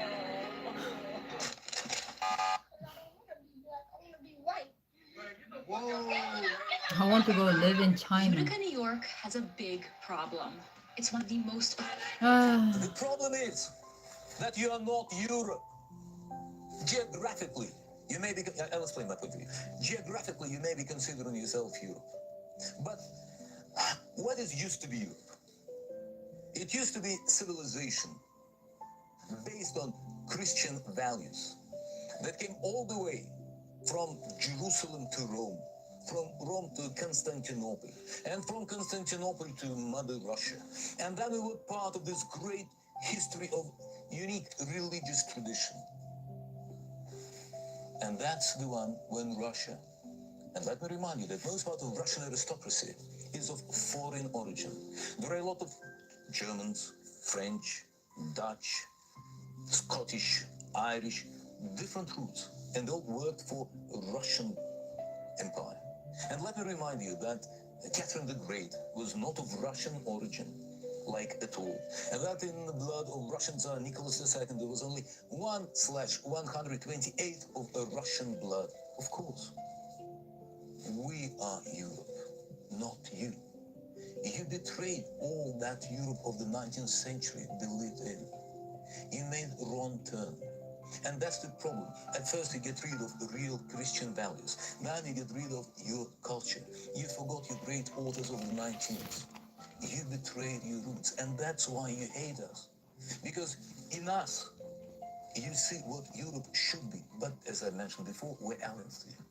And that's why you do not understand when we remember our mutual history. And when we look at Kremlin, you can see part of Milanese influence. And when you look at St. Petersburg, and you understand, oh yeah, that's when Peron decided to rebuild Paris, and that's what inspired him. And when you look at Moscow, and you see a lot of signs of Europe that you lost. You're not Europe. You like Egypt. Of course, Egyptians, they live on the land. But as we understand, they're not part of the ancient Egyptian culture. It's completely different people, different culture, with all due respect. The same happened with Europe. In the 20th century, you lost it. And in the 21st century, you have to fight for being Europe. And quite soon, there will be yet another Europe, with different population, with different religion, no longer united by Christianity, and will have to suffer or enjoy it. It's up to you, but it's not our choice. How can you not cry listening to it? Right? The problem is that you are not Europe. He's giving you this Geographically, Russian is you may be, giving I'll you explain my point of view. Geographically, you may be all considering these yourself things, Europe. But information, what is but used these to be white Europe? people are not crying. It used to be civilization based They're on okay with Christian it. values that came all the way from Jerusalem This to is very Rome, sad. from Rome to That Constantinople, Russian and from person has Constantinople jumped to in Mother and Russia. explained And to that we were these part white of this great people history that of unique this religious is tradition. what it is right now. And They should that's be the one crying. when Russia, and let me They remind you should that be most part of crying Russian right now. aristocracy is of This is a foreign very, origin. very, There are very a lot of sad statement. Germans, French, Dutch, Scottish, Irish, different roots, and all worked for Russian. And this guy that And was let me listening, remind he's you not that even crying. Catherine the Great was not of Russian origin. He's not even crying. Like at all. And How that can you in the not blood of cry Russian Tsar Nicholas that II, there was only your empires are 1/128 corrupting of Russian down? blood. Of How can you course, not cry? we are Europe, not you. You betrayed all that Europe of the 19th century believed in. You made a wrong turn. And that's the problem. At first you get rid of the real Christian values. Then you get rid of your culture. You forgot your great authors of the 19th. You betrayed your roots. And that's why you hate us. Because Continuous in us, hate. you see what You're Europe just gonna should lose be. everything. But as I mentioned before, we're aliens to you. And that's why you do not understand when we remember our mutual history. And when we look at Kremlin, you can see part of Milanese influence. The mutual And when you look at St. history. Petersburg, and you understand, oh yeah, This is not that's sad. when Peron This is very decided sad. to rebuild Paris, and that's what inspired him. And when you look at Moscow, and you see a lot of signs of Europe that you This is a very, very sad history. You're not Europe. But this guy is not even crying, not You're even like shed one Egypt. tear.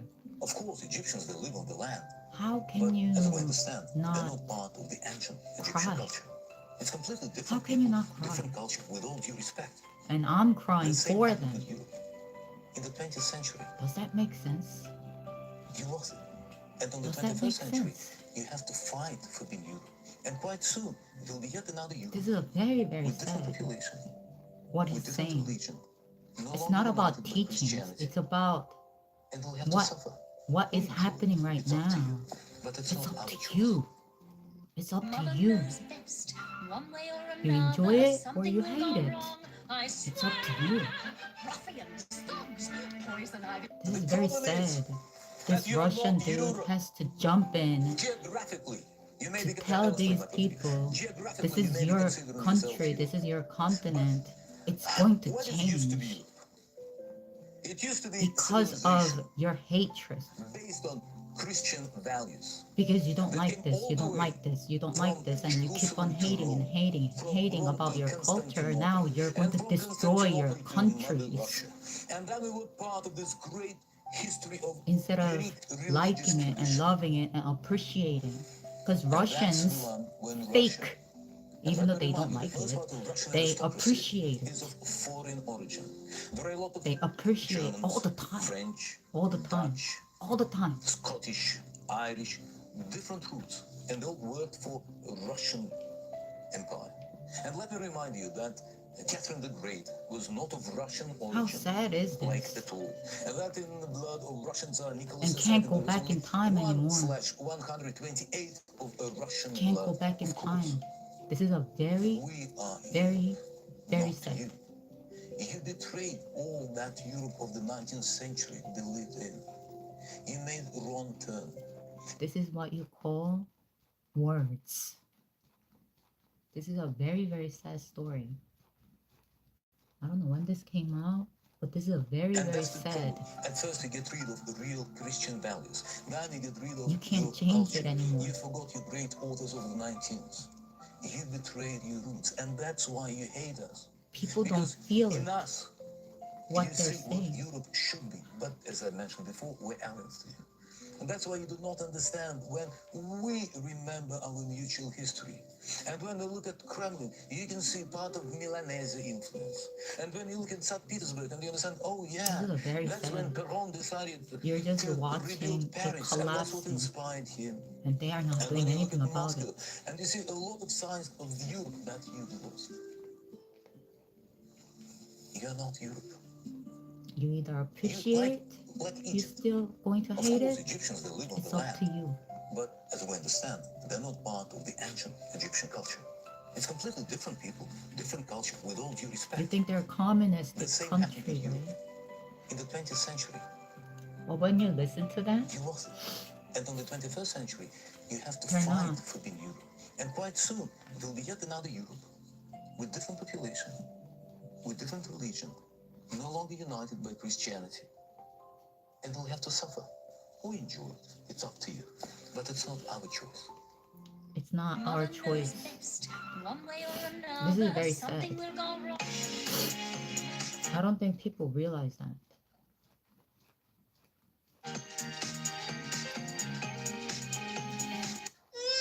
Because people don't care. I've been rotating in a new skin. You were 17 years old. Like you think Russia is like more communistic, socialist, whatever, blah blah blah blah blah. But when you actually hear them out, they're like giving you a choice. Which one you want to choose? Well, it's already chosen. So you can't do anything about it.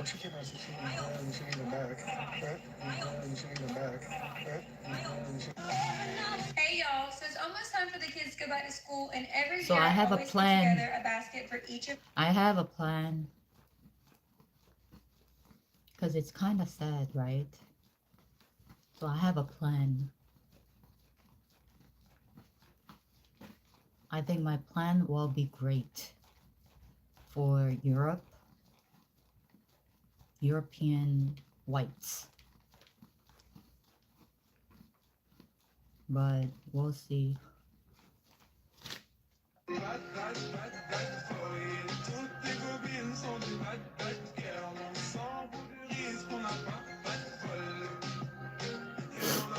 That's very sad.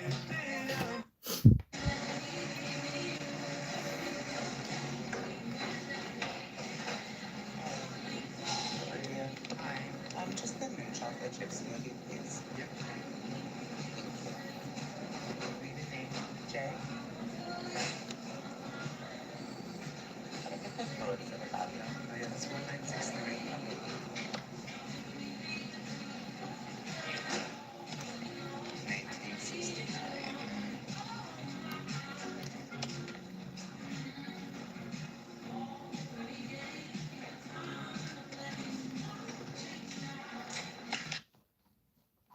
Y'all don't think that's sad? Anybody? No? I'm the only one? Just like when Palestine people dying, I'm the only one crying? That's crazy. I must be your mother.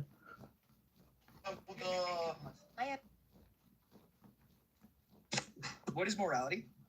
What? Objective or subjective? Morality Why are we is talking about me. moral ethics when I just started a Is conversation it about objective or epistemology? subjective? It's objective, but that's completely unconcerned with the last. It's Okay, so both. how is It's morality objective objective? and How is subjective. morality objective? Because it's not independent, and the definition of objective is Morality is Wait, objective if and the subject is changed, that subjective would be at the inaccurate. same time. What? All that I said is it's mind independent. So I just want to clarify. I told you that I think morality is objective because I think that morality is mind independent, and then you tell me that it's subject to change. Yeah, but so whose you mind is therefore, so independent you of that? therefore think Whose it mind depends is on no independent? minds. It's independent of all minds. So a conglomerate of minds?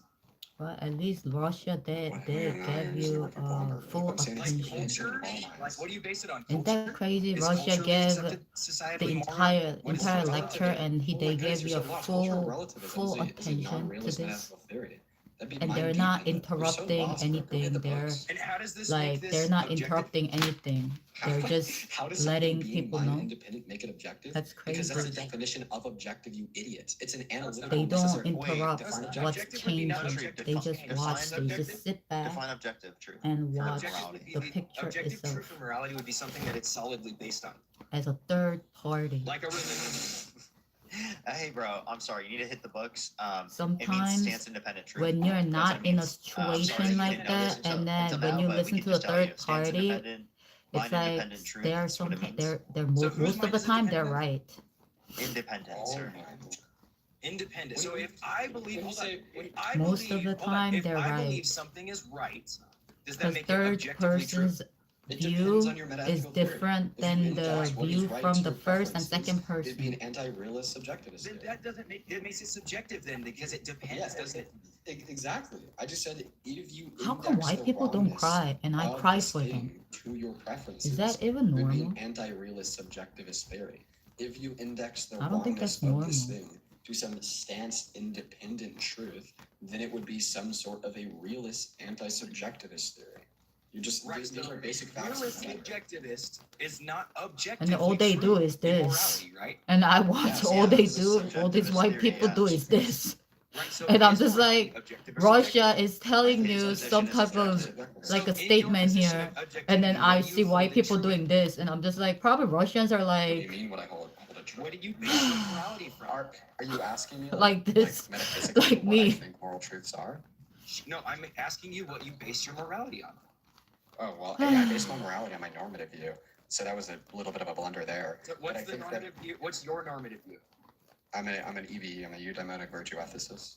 Eudaimonic virtue ethicist. Okay. Not So eudaimonic. at what Holy shit. at what point do you become an identity? What can you do, right? Okay. Well, how about we continue this conversation in my life What because can Mark you has to do? go spend time with his girlfriend. I'm actually down to The it. things change, the time Are you down to change, continue this conversation? then you Country, will just you change please? along I'm with sure I'll them. see you sometime again. Don't worry. Parker, let's run a He's 2 gonna run. That's country. That's come on. That's so dishonest, man. Because that itself is a history. Just have a conversation changing. with him on his live. Why don't you do that? Because So he's you have to scary. just go along with I'm it. not scared. I've seen you on the Anthony account running around. You can come up anytime, dude. Yeah, he's scared. He'll Country, only country. listen, he'll talk to me here because there's less viewers here. He would rather get Yeah, over from literally. 13,000 I'm people not than scared 30. of you.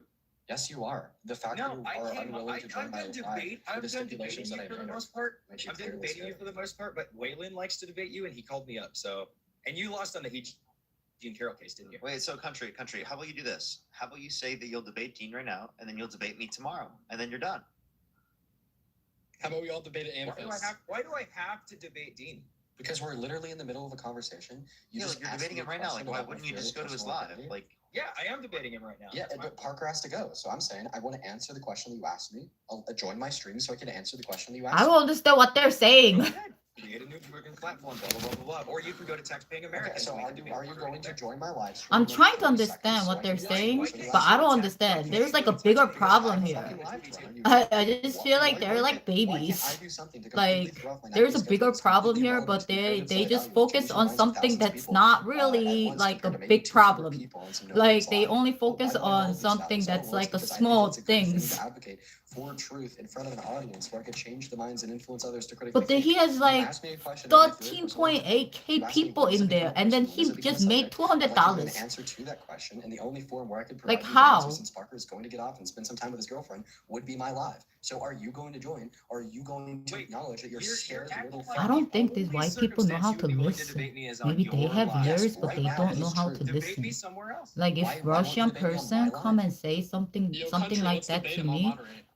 I'll be like, Yeah, like bro, even your and friends on I'm board. there like Yeah, I'll listening to let this Wayland guy this be on the panel just person, so that you like feel more we had a confident knowing mutual that you, history I don't know, together. like have a fucking Like I don't know, a little Have a I'll buddy be buddy. stress like, ball, have a little buddy Thunder down there buddy? to help you I'll out. be really like, think about that. But you Fuck you, literally, Like, Thunder! yeah, you wouldn't give him the like that's so opportunity true. to mute you. Like would you? mutual memory. You can't do that. It's literally not possible. Like we share Bro, he memories. doesn't have That's the what he availability to means, mute me right? right now, and you're talking to me. So obviously, The that's not. Russian dude is like, I tried to find a positive word about Europe to conclude our conversation. Is there a politician at the moment in Europe who you would consider a sensible, a rational interlocutor, a partner, a potential partner, some silver lining on the horizon. The silver lining on the horizon for Europe is European people, not politicians. The problem of European political leaders is that they're no longer Europeans. In a way, should I say, they belong to George Soros, the Democratic Party of the United States. That's another conspiracy theory. Yes. To this Epstein Island, should I say. Of course, teenagers. Come on. Of course. No. Why am I The case is now. Wait. Why am I using those three words? Quite easily. Russians, this Russian is he fully understands Buddhism. Where they all came from. They all came from most part. Well, of course, they're not Buddhist, but they understand full idea of communism, full idea of Buddha. Like people before, like leaders before, like great leaders of Europe, like Chirac, like Berlusconi, like Kohl. There were, Gerhard Schröder. of course, there were people of magnitude of great personal history. Since then, they came up this new generation of European bureaucrats. They do not look and talk like politicians. They behave themselves like little guys from the office of the. They're not about people. They're not about emotions. That's why immediately came up another wave of people like Signora Meloni, more of the populist, when we were trying to create this motion and get it back. But they are not profound enough. They're not deep enough. They're not actually that well educated. They don't feel the responsibility. No empathy or They sympathy. don't carry this responsibility of the people they have to represent. And the system of voting has been done by Americans in a way that real people leaders have zero ability to come to power. And Europe suddenly, at a certain moment of time, started losing its independent view. And I hope that Europeans one day will just wake up and they look at the roots, look at the history, and start asking themselves questions. What happened to us? What happened with our families? What happened with our beliefs? With the story as such? This is very sad. And when this will happen, there will be a chance that people diplomacy will start working. Of course, I've been provoking you a lot. And of course, I do realize that it's extremely un-European to hold this discussion in such an awful manner, emotional, sometimes extremely rude, sometimes extremely combatant style, the war style. But sometimes on this emotional vehicle, that's the only way to get some new ideas to this extremely polished consciousness of modern people.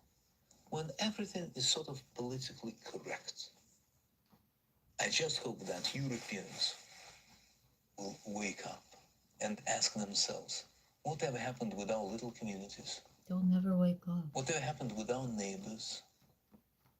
With our beautiful little towns?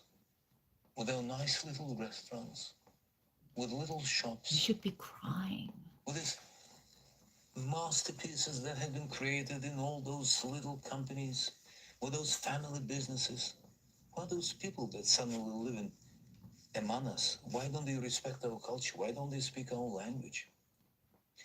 Why they're not asking what can they do for the country where they live? Why they're asking what they can take from the country where they live? And when Europeans will start to respect themselves, their history, their traditions, their beliefs, they will easily find the language of friendship with Russians. Easily.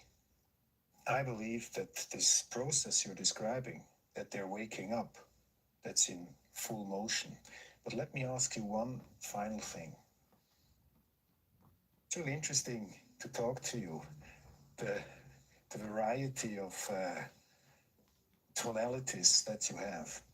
I ask myself, I mean, you are an extremely influential opinion maker. You have an impressive body of work. You have the attention of millions every day. You're working tirelessly. And as I This have boy don't get researched, it. you're actually reading everything yourself. You don't have a team of researchers and artificial intelligence. You really are a public intellectual, one can say activist. And I ask myself, with the power you have, and I believe honestly that you want to enlighten the people, you are honest, you want to show reality how it really is.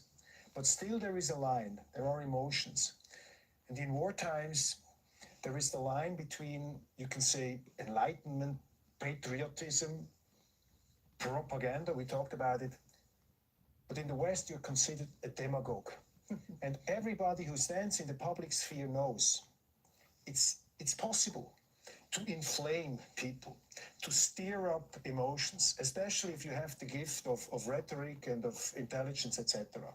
Where is for you personally this line when you're standing in front of the camera where you say, Vladimir, I'm the guy who wants to put reality first, and I don't want to steer in a bad way, as we have witnessed it in the European history many times. You have mentioned it before. Germany was somehow hypnotized by these kind of guys who could speak brilliantly, who could fill the stadiums. Wow, yeah. Everybody was fascinated. Most of some of the brightest politicians and academics went to the Berghof, to Hitler, and came back like they witnessed some guy. You're also a charismatic personality. So where is your personal line where you say, I don't want to fall into the trap of the guy who is seduced They by have a his own language power of the barrier. words? Judaism is a religion They have a language a barrier. spirituality to serve God thousands of years old. This is very sad. Zionism is only around 100 They have years a language. old. They have a language barrier. The Russian guy is explaining. Um,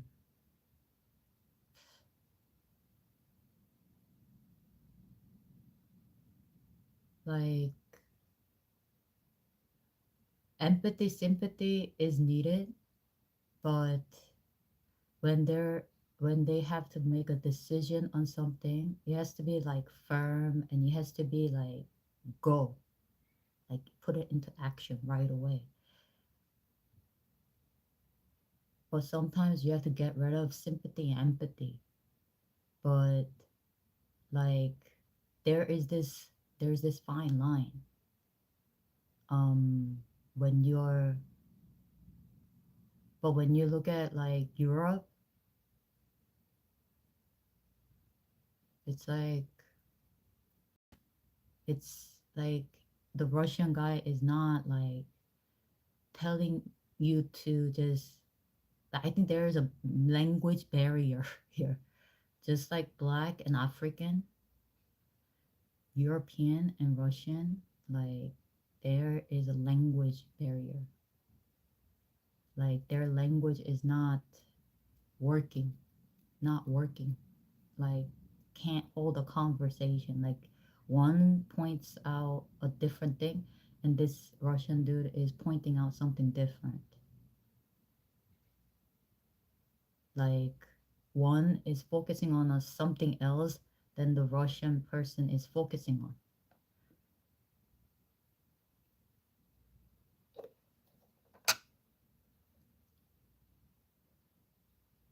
Like I remember seeing this Russian guy. He's like, I think it was just funny. This Russian dude, he was like, I thought it was kind of cute in a way. I think his gas station is like an hour away from his house, and he's driving to his gas station, and he says something like usually people will complain, right? Like, oh my god, it's like third an hour away, my gas station is an hour away, and things like that. But this Russian dude who was recording, he's like, yeah, it's an hour away, but I get to see the snow. I get to drive on the ice slate isolate a road or something like that. So, like, it is easy for person to grab onto something negative than the positive. But this Russian dude, way he spoke in a Russian type of accent in English, right? He said, "It's an hour away. I get to see the tree. I get to drive on a slippery road. I get to see the snow, like things like that." And I'm just like, that's true. That's true. So Russians know how to white lie very well. Very well. So because they understand this communism ideal so well. So well. They've been living under that for a long period of time, so they understand it very well. So like I understand Russian very well. Like when they say something, oh I get it. Like it touches my heart. But when I like listen to all these other white people speaking, I'm just like, what the fuck? Like, I don't think you understand what the Russian dude is saying. It is the transformation from What religion is this? to nationalism, to Then what materialism, is this? created by non-religious Jews who hated the religion, and they really didn't want Judaism. They didn't even want to make their state in Palestine, only in Uganda at the first meetings. The reason they used the name Israel, the Star of David, hijacking, stealing the identity of Judaism and the Jewish people, is in order to get a legitimacy for their existence, that people should say, oh, it's God given to them, and that they should put fear and intimidate people from speaking up against their actions because they'll call them anti-Semitic. Yeah. It couldn't be anything further from the truth. As I say, the best friends of the Jewish people is Turkey. The best friends of the Jewish people is all the Muslim countries who've helped the Jews all the time when they ran away from their problems in other lands. So how could you say this? It's something totally different. It's a political, selfish, flawed movement called Zionism that has no legitimacy to exist. It's against the Torah. May I just say one thing? It's against the Torah in its essence. The concept for Jews to have a state is expressly forbidden in the Torah, in the Jewish teaching, since the destruction of the temple 2,000 years ago. We were told by the Almighty in a prophecy of King Solomon, and that we are forbidden to have our own entity, our own state, our own kingdom, even in an uninhabited land. And this was held by all Jews around the world for thousands of years. And it makes it worse, compounds the sin, the crime in having the state, because this state of Israel that these nationalists made it in Palestine, made it in a land that was inhabited by the majority Muslim people, by the Palestinian people. So to steal their land, to kill, to oppress, to banish them from the homes, it flies in the face and contradicts everything of the Torah that says thou shalt not kill, thou shalt not steal, that one has to emulate God, be compassionate. So they've used our identity to rebel against God and to desecrate God's name and to create a rift between Jews and Muslims, and to make a river, an endless river of blood for the Muslims, for the Palestinian people, and anti-Semitism for the Jews, and death for the Jews also. This is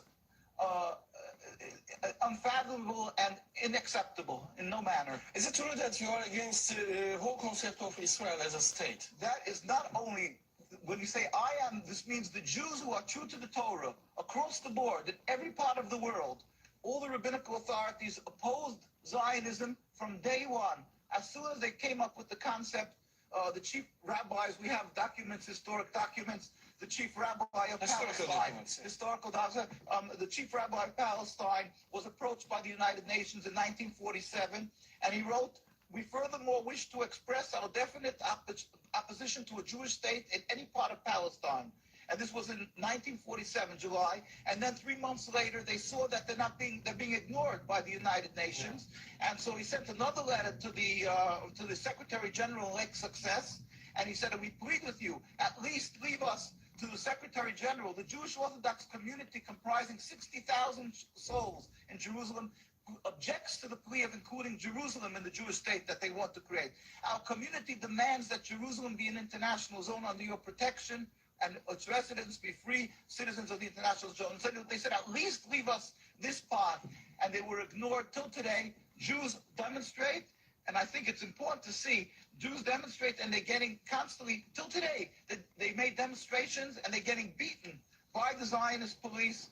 People can see this is an ongoing, people being beaten by the demonstrations. We have many on NKUSA. You can see the ongoing beating by the Zionist police because they demonstrate against the state, and because they demonstrate against the states willfully ignoring the laws of the Torah. They dig up graves. They want a highway, they dig up graves. It doesn't bother. It's against God, against the holiness of the soul. In Muslim countries, they don't do that. Muslim countries respect the Jewish graves. They dig up graves now of thousands of years old, and because they don't believe in the soul, they don't believe in God. Yeah. And what they're doing to the people in Gaza and Palestine is because they've taken God out of the equation. They are ready to sacrifice on the altar of Zionism to attain their goal of a land, anything that stands in the way. So the Jewish people's souls are snatched. They con people into supporting them, and they're doing what they're doing, the Nakba, to the people of Gaza and Palestine. We sent a delegation of rabbis to Palestine, to Gaza, just this summer. We went there. We brought them aid, and we embraced them and said, our hearts are with you. We feel your suffering. This is against God, against the Torah, and against the will of the Jewish people who are true to God. We pray for speedy and peaceful dismantlement of this impediment to peace, the state of Israel that has no legitimacy, that has caused the rift.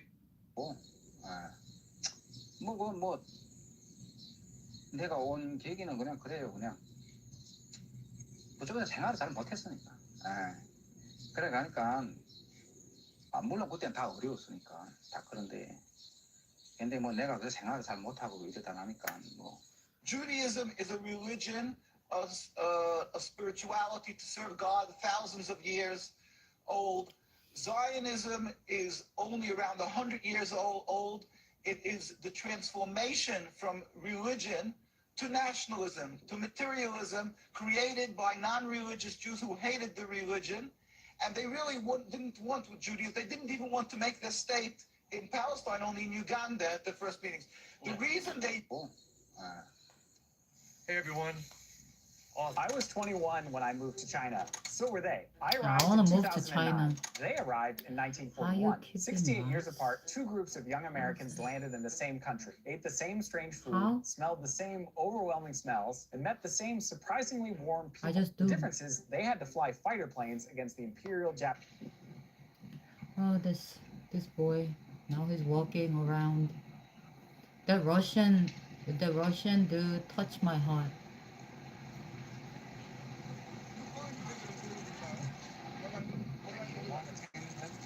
And you dress like this boy, rocking your head, meat bumps. And the men notice you and your T-back crew can tell who you're looking to. The Russian dude touched my heart. Words are this important. That's your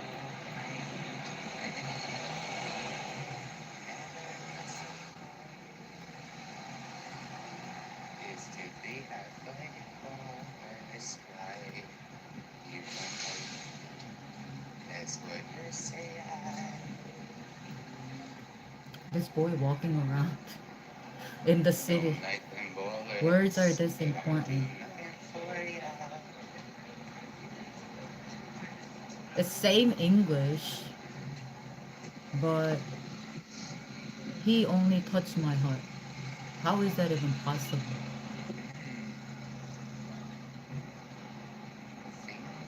And these other people are talking about something else. The important one is that, right? But they're talking about something else. All these white people talking about something else. I don't know why. They should talk about going back, right? And even Chinese people are showing a lot of people go back home, go back home, go back home. but nobody's willing to go there. It's too cold in Europe, right? It's too cold. Before today, and then I heard what you said. They're stuck in this type of zone. Like that boy. He changed. He changed. He did all the hair for 2-3 hours and he changed.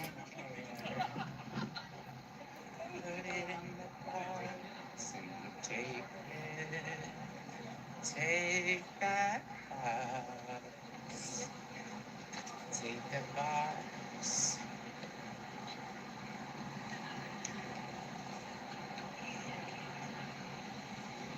I came home this evening. And what the fuck is wrong with Jews? Huh? What the fuck is wrong with these Jews? Why can't they just like be together for once? Don't want to be reminded of you. So when I left this shit in your kitchen, I'll say goodbye to your bedroom.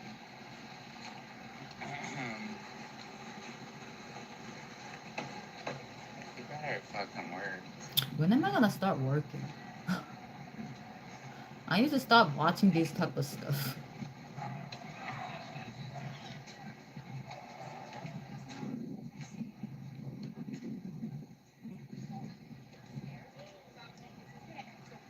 So I literally.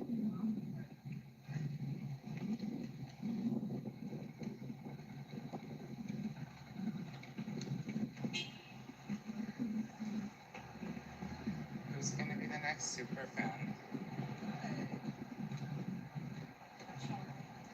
Chris Weller said I'm just here for the cheese. She must really like cheese.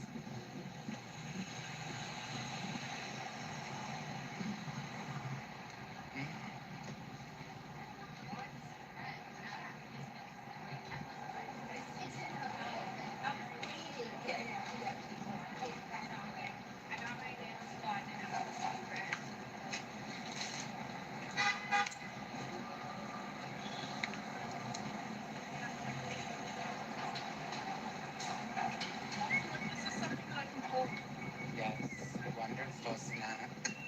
I love it. So tea. So tea. So tea.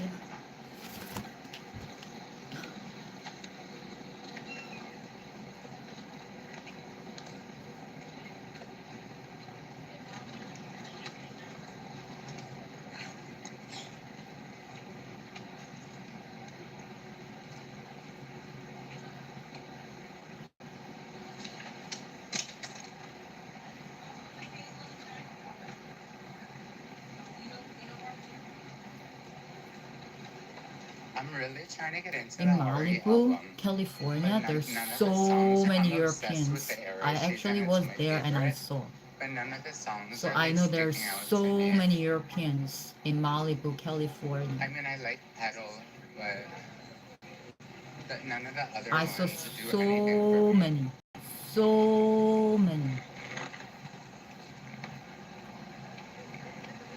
They all live there speaking European. They all speak European, like language. Like either like, I don't know, like it's European language that I know. They don't even speak English. I was there in California, Malibu, surfing. The entire population over there is all white, European. And they put fire. They're not gonna move. They don't move. Even the Russian dude says something, it doesn't even probably touch their heart. They're like, you communist. I don't know what these white people thinking in their head sometimes. You know, open your mind and listen. Open your mind, open your ears and listen sometimes. Listen to what other people say.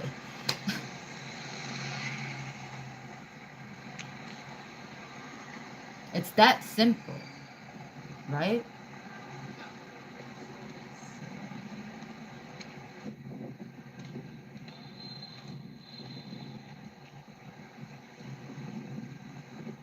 You guys name some songs and I'm gonna listen. I need music. Put your favorite song in the chat and I'll just randomly pick one.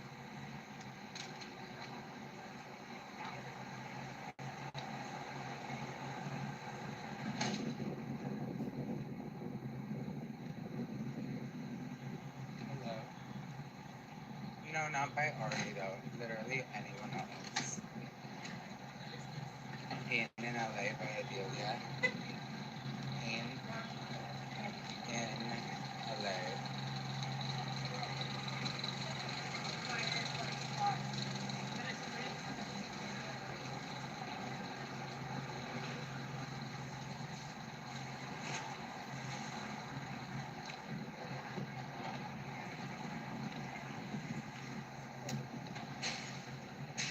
So far I hate it.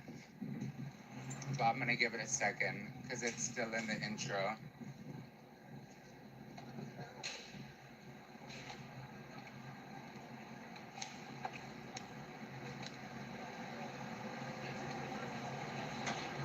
No, I'm sorry, I can't relate. Honda Civic doing donuts. Like, no, bro.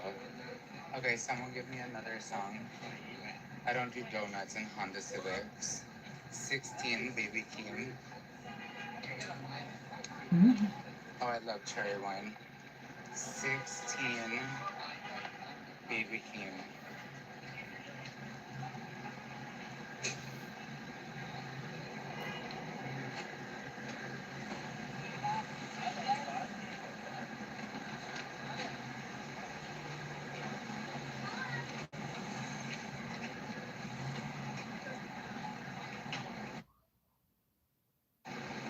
I think my mom hates 삼계탕. 삼계탕.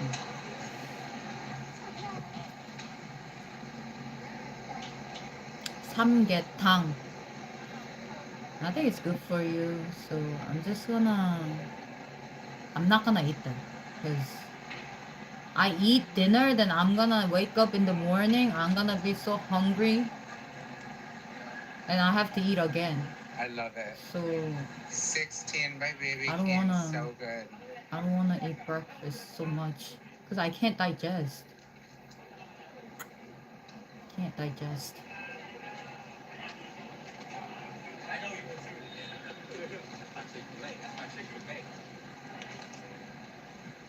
Obsessed.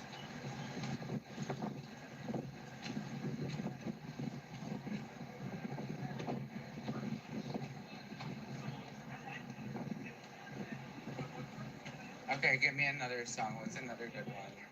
I know Beautiful already. I've heard that. Someone give me another one.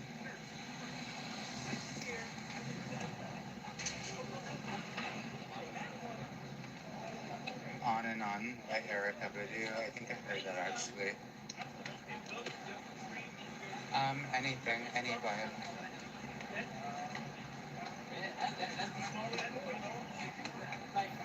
Oh, it's 6 o'clock already.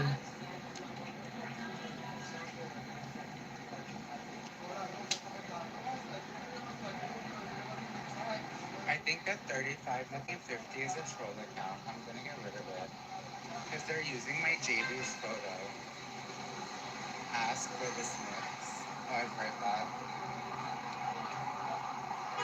Love that song by Gracie. So good.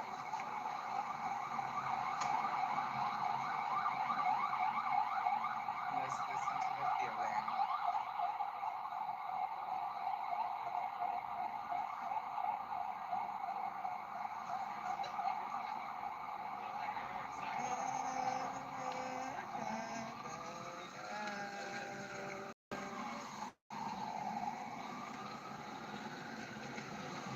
Something is burning.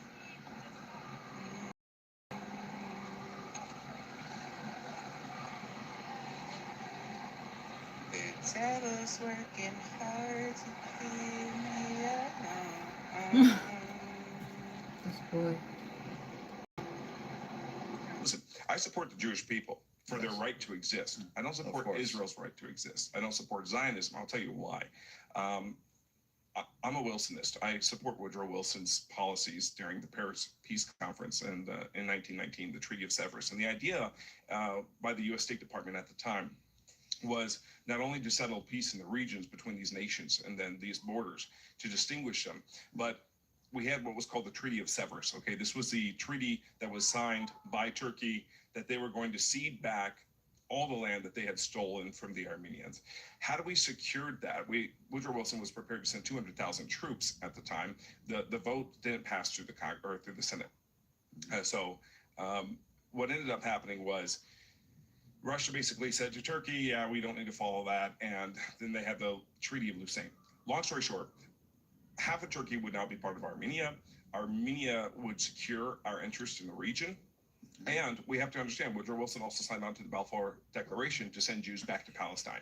But so did Mustache Man. I mean, Mustache Man sent 300,000, in the Habar Agreement. So, Zionism is strange. I don't understand it. What's the meaning of Zionist? Okay. Zionist is the right to a Jewish state. Plain and simple. Do you agree Religious that Zionism. Do you agree that a Jewish state should exist? No. So you're saying that it's just fine Jews should just go and not have their homeland? Yeah, before they were more like gypsies for like 2,000 years. I prefer that. Why do you prefer that? I'll tell you why. You prefer that? Yeah, I do prefer that. Yeah. Why do you prefer that? I'll tell you why. You like the fact that we've been kicked out of so many countries because we're doing so well financially. Well, over, I think it's 109, 110 countries, Jews have been kicked out of. 109. And you have to ask the question, like, at some point, why is that happening, right? It's because like forever the Goyim have been anti-Semitic. Is that the narrative? But the question is, we don't see any accountability. Why is that? When we see like the national interest is shifting against Israel. Do you know that Israel is the only land that was given? Let me finish my point, and I'll allow you to answer. I'll let you answer. With respect, the national interest is massively shifting against Israel here in America, and obviously that's happened in 109 countries where they shifted against the Jews and they got them out of the country, and then they started to prosper, like in Germany in 1933. Do you know why in Germany they took us out? Yeah. Why? Because we made a lot of money, and then how did their economy go up? By taking our money, taking our diamond, taking our gold, taking all of our business. That's not how their economy and then killing us. That's not how their economy That's exactly how their I'm not economy going to make went a defense for 1933 Germany, but I think the Weimar Republic was terrible. Jews look like that? You're probably going to tell me that also 6 million Jews didn't die. No. I'm not When going did to Jews start dispute looking those like that? claims or argue that. Or there wasn't a genocide. Listen. Apparently, according to you, a genocide is when the entire nation is wiped out, and that didn't happen. Did they not gas us? So wait. Did they not You gas just said, us? did you not say Did they not that gas we're us not? in the Listen, millions? we're not committing genocide because we haven't wiped out the entire nation of Did Palestine. they not try to wipe out every single Ashkenazi Jew? Listen. And then start moving from country to country It to kill wasn't just other Ashkenazi Jews that were being killed. They started with the Ashkenazi Jew, but then they started Why would you just say moving. Ashkenazi? Why? That's disrespectful to the rest of the Jews. Because after that, they went and tried to kill all the Sephardic Jews. Okay, where are the Sephardic Jews from? Go ahead, Chair. Are they from Germany? Because they're not. Are you seriously Jewish? I'm really questioning. I think I speak more Hebrew than you. Yeah. Come with the facts, dude. Where are they from? In your opinion, what can the United States learn from China that China is doing, and what can China learn from the United States that the United States? What are you watching videos on? I don't know. I think it's a debate. Now they're showing me all this debate because I've been watching this boy talking about nonstop about Trump, no Trump, Trump, no Trump. Like they're debating the whole time. Trump is bad, Trump is not bad, Trump is bad, Trump is not bad. Basically, they're debating on that. So I guess I was watching that for a while, and now the algorithm just put me into debates. All this debate. I'm going to focus on the first half of that question. What can the United States do to learn from China at this point? That's such a powerful question right now because the tables are turning and reversing. And I have a very, very long-time friend who's quite wealthy back in Phoenix, and we spoke about that. And he has never been to China, but he's a really smart businessman. I have a lot of respect for his opinion about things. And he turned around, he made the comment to me a couple of years back during a conversation, and he said, "Oh no," he said, "what's going on now? The tables are turning, and it's going to be America asking China for help." And he was one of the only people that had enough wisdom and insight to understand the validity of that question, of that point. Okay, and now here we are, 2.5 years later. I support the Jewish people for their right to exist. I don't support Israel's right to exist. I don't support Zionism. I'll tell you why. This video ended. You wanna listen to it again? This video ended. That's it. Like the guy looks like he doesn't look like Jew, first of all. So I don't think Jews were created that way in my understanding.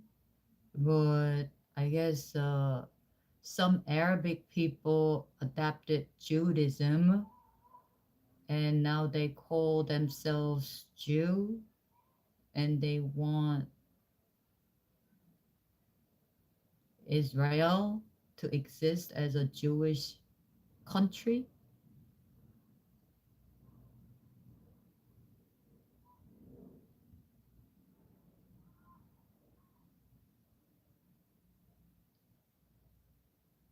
Which is benefiting them in so many ways, if that's the case.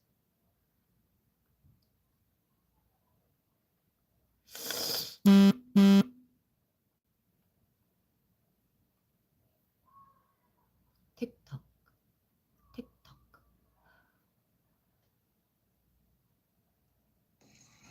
I'm a Wilsonist. I support Woodrow Wilson's policies during the Paris Peace Conference and in 1919, the Treaty of Sevres. And the idea by the U.S. State Department at the time was not only to settle peace in the regions between these nations and then these borders to distinguish them, but we had what was called the Treaty of Sevres. Okay, this was the treaty that was signed by Turkey that they were going to cede back all the land that they had stolen from the Armenians.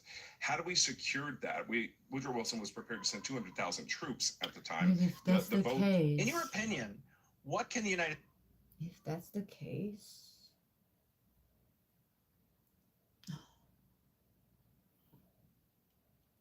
Arabic people are very, very smart.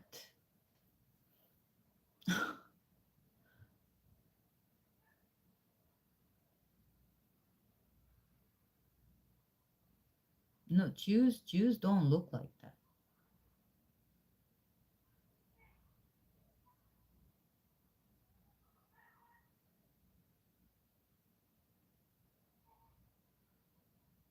No, they look pretty white though.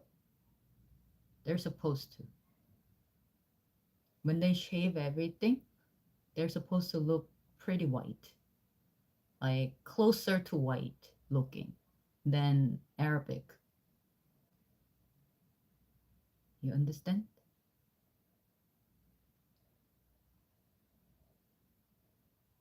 When they shave everything, they should look like white, like closer looking to white than Arabic people. If a Arabic Jew is saying something like that,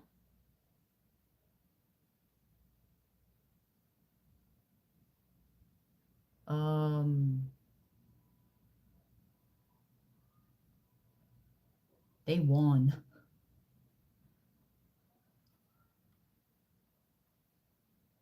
You understand? They won the game.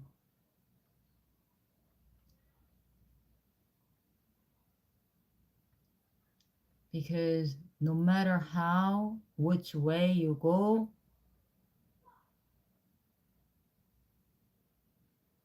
no matter which way you go, Jews will get blamed.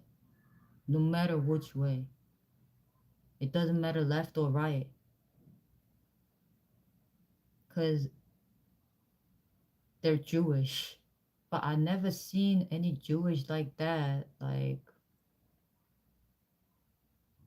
Jews not supposed to look like that.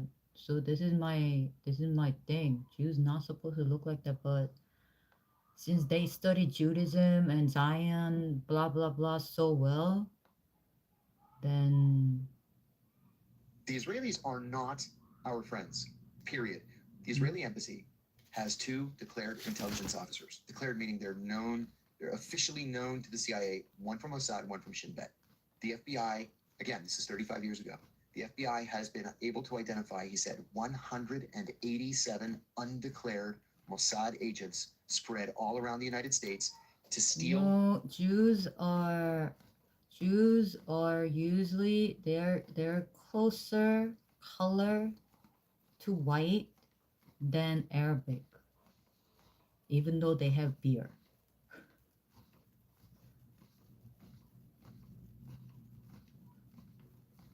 They should look closer to white than Arabic looking.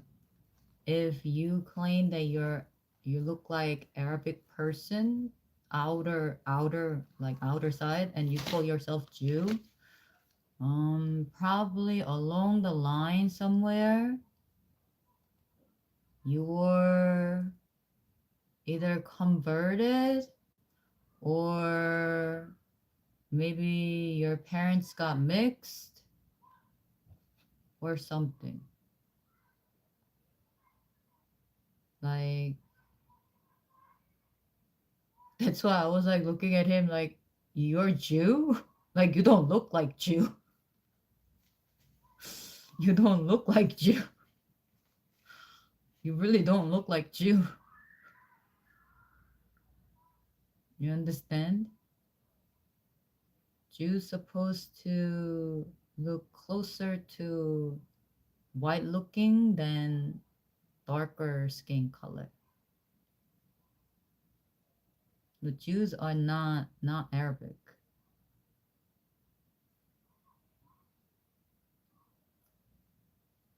They're not.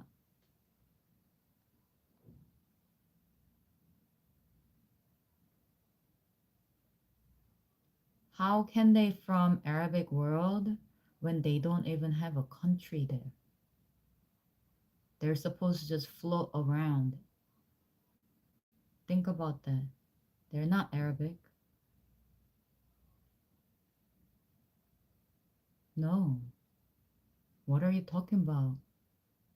They're not Arabic.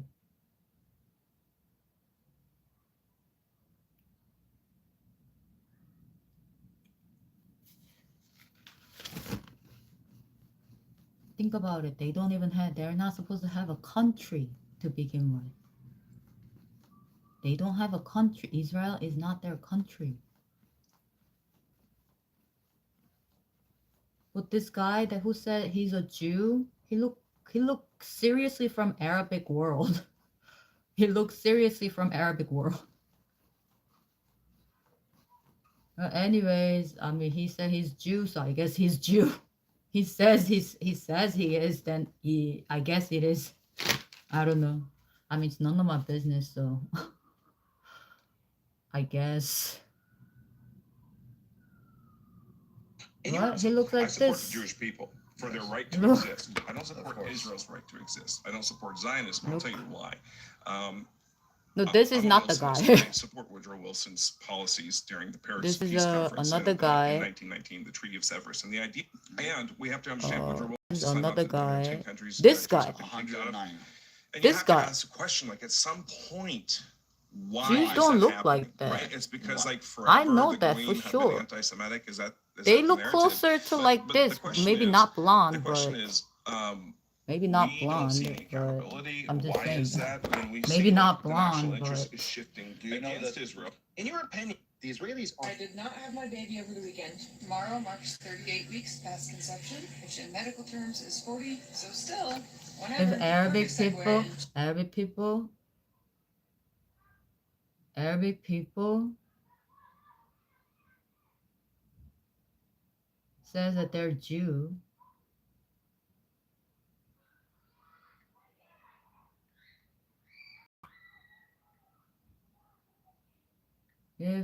Imagine if Arabic people says that they're Jew. Anybody thought that before? Arabic person says Jew. I'm Jew. Can you imagine? They all convert themselves into Judaism. Jew. And they want to be under the rule of Israel.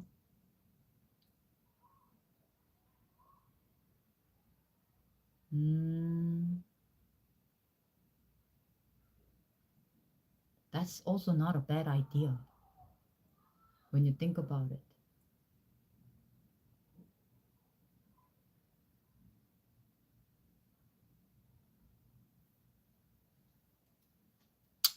I'm just saying. I believe Jews should remain in Israel, and in fact, I want all Jews to live in Israel. I think that's the best Okay, option. so now you're saying we should exist. We should have a land. Hold on. And I should go back to Israel. Hold on. They belong in Israel. They should go back to Israel. A Jewish man made that. One Jew versus 10 pro-Palestine activists. Everything that you're using, either a Jewish man invented or Jewish investors. Okay. Who's that? That guy. He looks and is Jew. He looks like Jew. He doesn't look like Jew.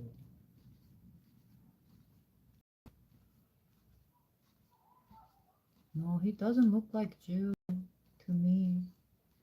He probably got mixed somewhere. There's no way.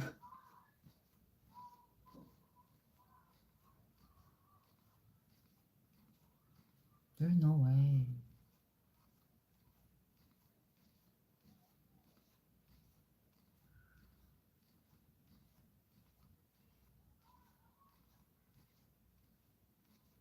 He's a Jew? He don't look like Jew. Jew don't look that way. For some reason, they're doing another debate. We're gonna stay on and not be topic. here. It's already looking like a third world country. You want it to look like what? We're gonna stay on topic. The Jews Like a trash can? The Jews should go back to Israel, and the Israel black should go back to Africa. He's Jewish and he has tattoo. He's Jewish and he has tattoo. Jewish people have tattoos? Isn't that against their religion? He's Jew.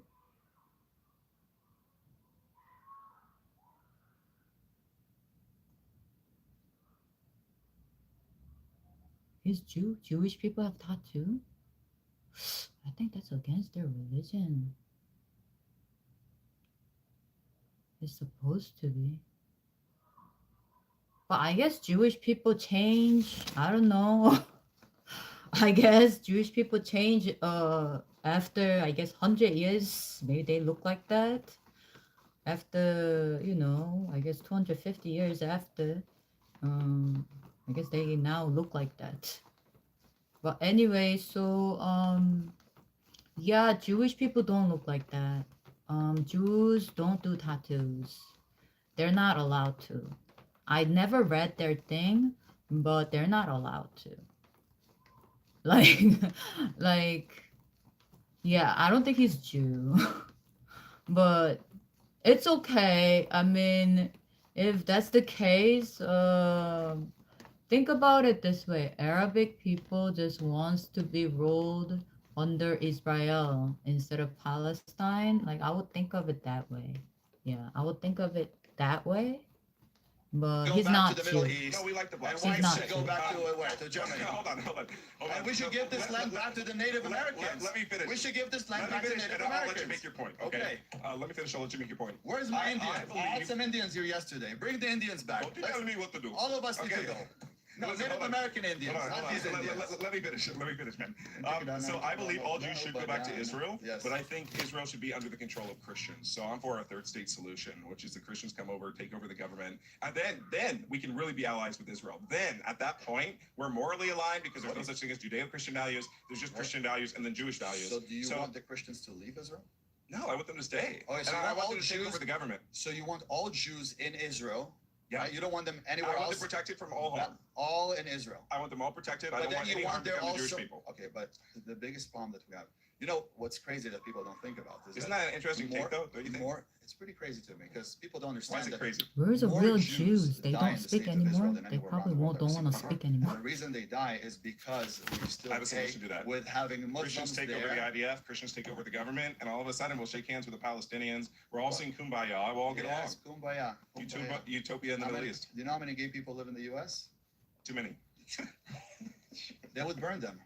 You know that? In the Middle East? In the Middle East. They Yeah, would burn I know. them. It's okay to have them in Israel, but you put them in Gaza, they're all going to be burned alive. Listen. So- I find it ironic to see So a is he huge Jewish gay? gay pride Maybe he's celebration in gay. Sodom and Gomorrah this I year in think- June. That was I think hilarious, it's right? crazy. So that's I why think he it's wants crazy. Israel It's literally takes the this gayest because city this in guy the is world, I gay. think. And you wonder why Yes, Iran it's- wants to take Israel out. Like, Like, it's I knew. it could You be know one why? of the Because he's all buffed up. He's gay. He likes guys. He likes gay. He's gay. He's all buffed up, and he likes to work out. Of course, he look at all these other guys, and he's probably attracted to that. So he's working out. He's buffed up.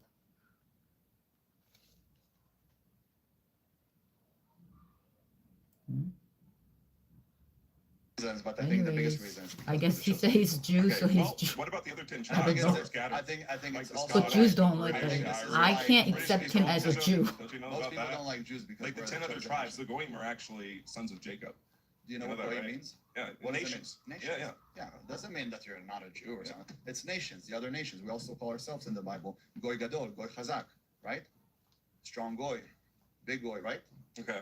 Big boy, big Goy. Okay. So What do you do for a living? I run my own company. What kind of business? I work in investments. Would you like to come run Israel with me? Let's go to Israel. We'll go together. If you come to the Church of the Holy Sepulchre, I will go with you. Where is Is that? that you? It's in the Armenian quarter. I'd love to And if go you don't spit on any Armenian priest, I will go with you. I will never spit Okay, on you. I got Matter spit of fact, I know how to sing in Armenian. Do you really? Let me hear something. This is a joke, right? Yeah. That's not He's singing though, but probably Gurgurem, in the Sitatsiro, closet. You're not truly Jewish. Absolutely is not. Did you convert? Yeah, your mother is Jewish. You're born to a Jewish mother. I'm glad you said that. In the Bible, are you an Israelite by your mother or father? By the mother. Where? Because you cannot. Where in the Torah? Listen. Where? No, Which tribes you no. belong to goes by the father. But the religion can never go by the father because there are millions of people. There's no way to prove who the I'm on father there. is. Remember, DNA So is how do you, something if new. you can't determine They who didn't the have father DNA is, 3,000 how years. could you determine who the mother is? Because you see where the baby comes from. You cannot deny it. Joseph, Ephraim, and Menashe, it's way before the Torah was given to the Jews. It's before the Judaism started officially. So what are you asking me for something that happened 100 years earlier? To something that happened after the Torah. This boy From the minute looks the Torah a was little given bit to like the Jews, Jew. it's very clear who's your mother, that's who you are, because you cannot prove otherwise. I'll give you a proof right now. Let me see. And this You boy know the looks like Jew situation where too. the guy cursed God, the blasphemer. You know In that story? Leviticus, And it his says father was Israelite. Egyptian, Uh-huh. and his mother was an Israelite, and yet he gets the punishment of a Jew for blaspheming God. That's your proof. It doesn't Yes. say he was an Yes, Israelite. his mother was Jewish. That's Right. gun. Imagine what twice yearly extension could mean for asthma.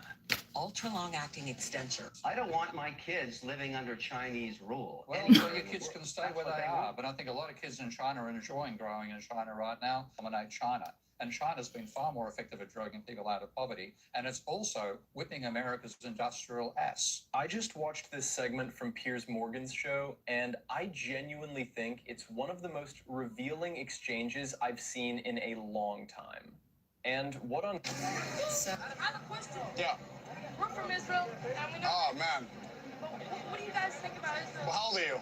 I'm almost 15. Okay, well, not all of you were born there, you know, but the Israeli... Who's gonna be my three? There are the Sephardic I Jews, didn't fall off. Why? which are basically the Jews that went to Spain and they are a bit darker. Yeah, this one looks like Jew. Look. Look. This one looks like Jew. This one. Absolutely is not. Right here. Did you convert? Yeah, your mother is Jewish. Your This one looks like Jew. This one looks like Jew. Little darker. Little born to a darker. Jewish mother. I'm glad you said that. In the Bible, are you a by Black your mother or dude. father? By the mother. He looks Where? like Because you Jew. cannot. Where in the Torah? Listen. Where? Which tribes you belong to goes by This the is father. little darker. But This one the is white. You see Religion that? can never This go one by is the little father whiter. because This there are one's little millions of darker. people. There's no way to prove who the I'm on father that. is. Remember, DNA. Imagine what Yeah. twice yearly extension could mean for asthma. Ultra Yeah. long acting extension That helps makes protect sense. against attacks for a certain. I don't want my. I have a question. Yeah, I understand. I know there's little darker Jews, like I get that.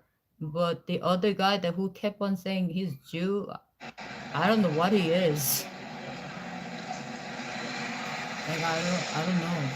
I think he wants Israel because he's gay. He's all puffed up, and he likes guys. Well, I don't want to be Hollywood, so I'd rather be boring and fit than heavy and entertaining.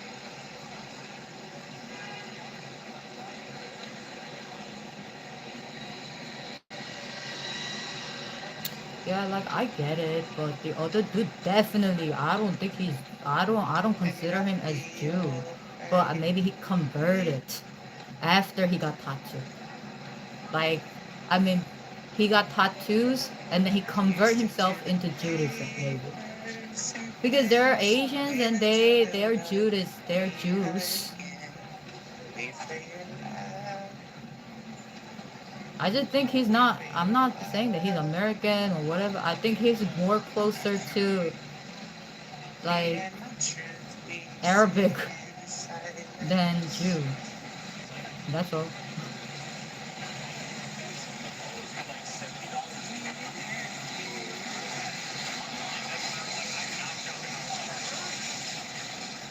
That's all I'm saying.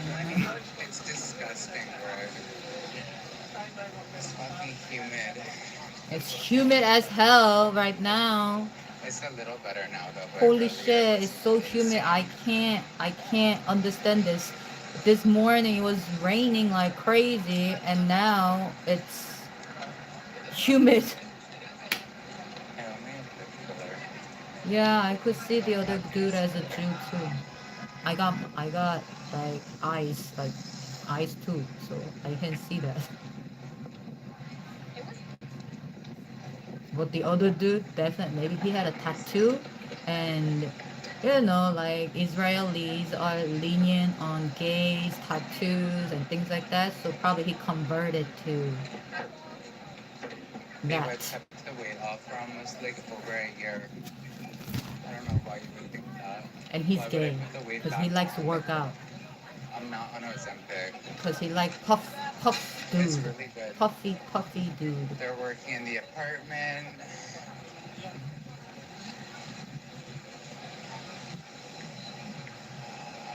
How come these Asian Jews don't wear a hat? Asian Jews should wear a hat too, no? They should wear a hat. Like how Jews are wearing hat. Do Asian Jews wear hat? Do they use hat? They should.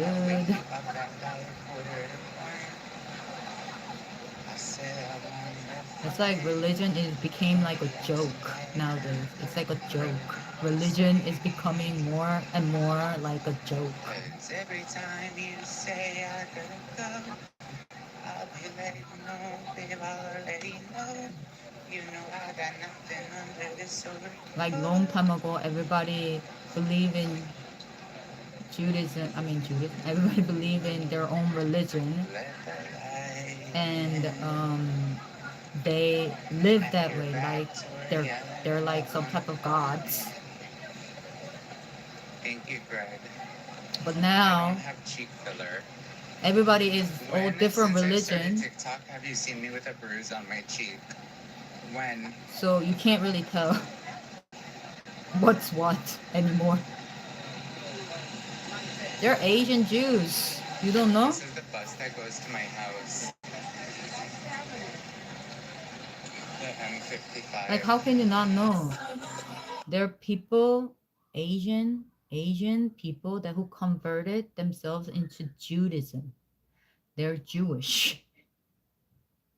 Just like how Arabic people converted themselves into Judaism, they're Jewish. Just like Trump converted himself into Judaism, he's Jew, right? He's not German anymore, right? He's just Jew. His religion is Judaism, right? Trump converted himself into Jew, right? That's what I thought. Maybe not. How stupid. How stupid. Why would you want to do that to yourself? But I guess they told him to do that. Yeah, so nowadays, like, I think everybody can be Jew. I mean, it's a very beautiful world. Anybody can be Jew nowadays. Anybody can be Jew. Isn't that crazy? Just like anybody can be Christian. Anybody can be Orthodox. Anybody can be Buddhist. Anybody can be monk. Anybody can be used to be like their own people, like every single like country has their own religion and they live like that. They dress like that, they live like that. So when you go to that country, that's what they believe and that's what you see. But nowadays we're so open mind.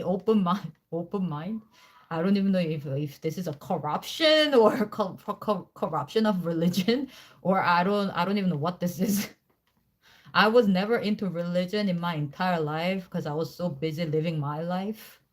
Let's just tell you that much. I was so busy living my life. I was never into religion in my entire life because I was just way too busy living my life. And now I'm listening to all this TikTok, YouTube, Instagram, and I'm just like, this is the collateral disaster of religion. Like, yeah, and like corruption of religion. It's like more and more people gets more options to believe whatever they want to believe.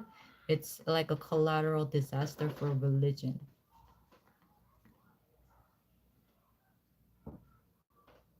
What is this sound?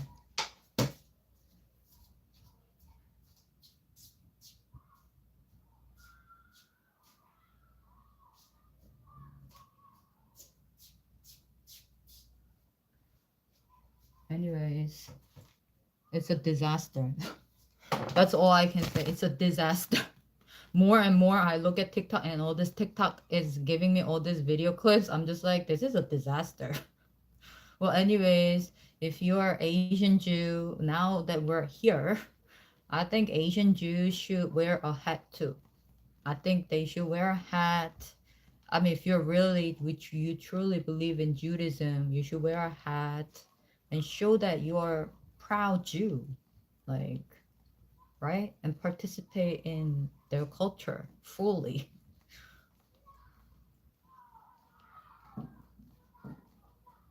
So I'm just saying, I think people should do that.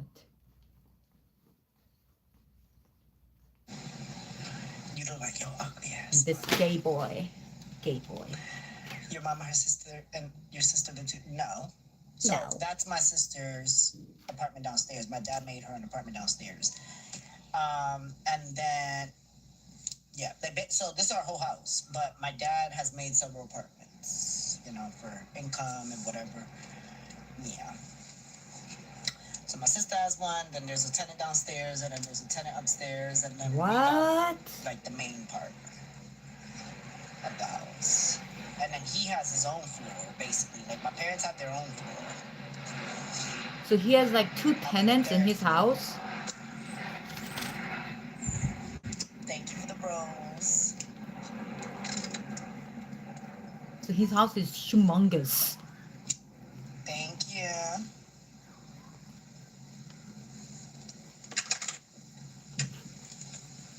He has 2 tenants in his house. Damn. So there are like how many bathrooms? 1, 2, 3. 1, 2. He has his own bathroom. There's a 4 bathrooms, so there are about 8 bedrooms. All day. And now I'm back at the house. Are you Jewish? No. I'm just me. I'm hybrid. That's my pronoun. I went to the post office. I went to the storage to pick up the stuff. I'm just me. And yeah, Gigi went with me. I'm just myself. I'm just me.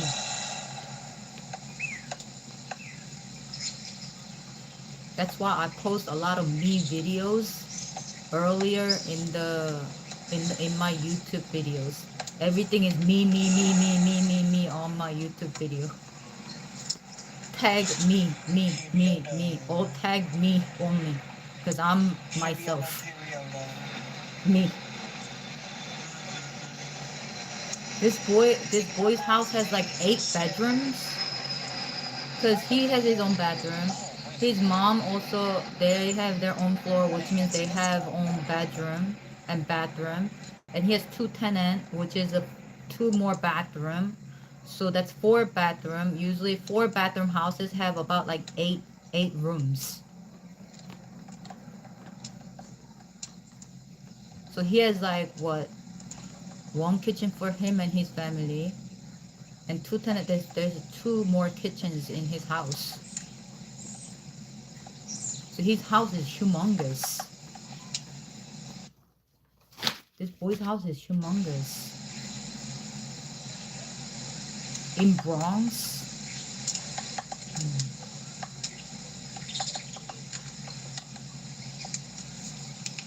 Damn, not the fart. Again.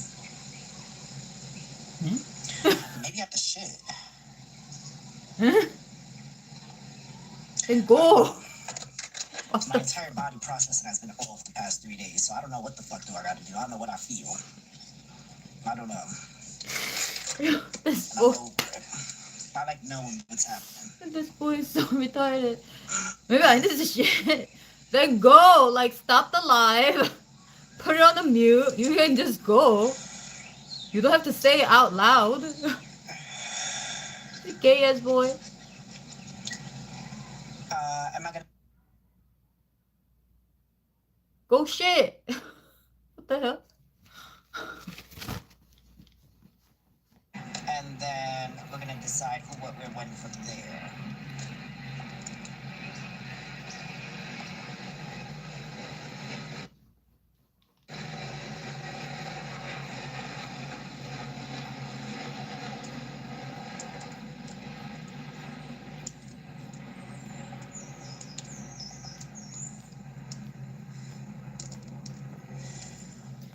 I think I'm just gonna go over there.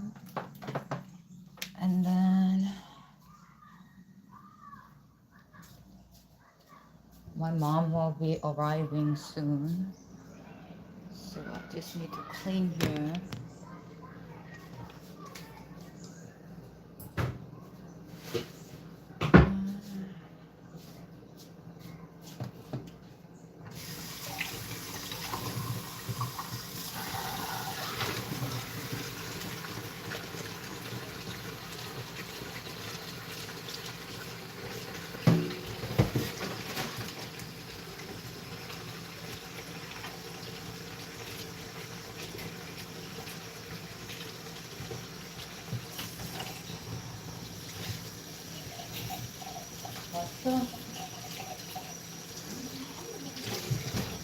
너무 많이 먹었어. 난 그래서 저녁을 안 먹어도 될 것 같아.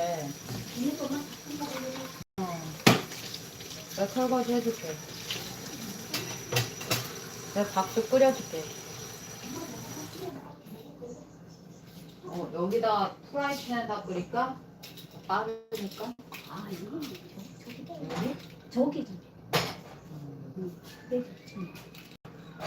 너는 뭐 먹었어? 나는 햄버거, 김밥, 과일. 엄청 먹었어. 하고 제 국물을 좀 넣어줘. 저 냄새 있는 국물. 닭죽이 너무 걸쭉하니까. 이거 안 만들었어? 없어? 지금 만들면 돼. 그래, 아니 그 국물 말고. 아니 좀. 그래. 그래. 힘들구나. 아이고.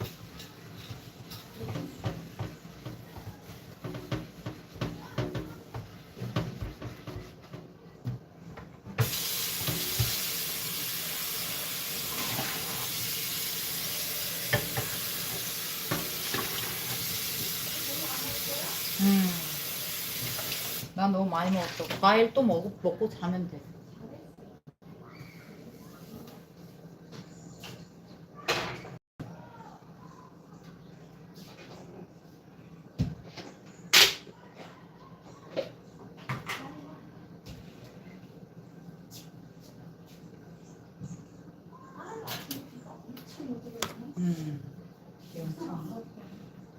다 젖었어?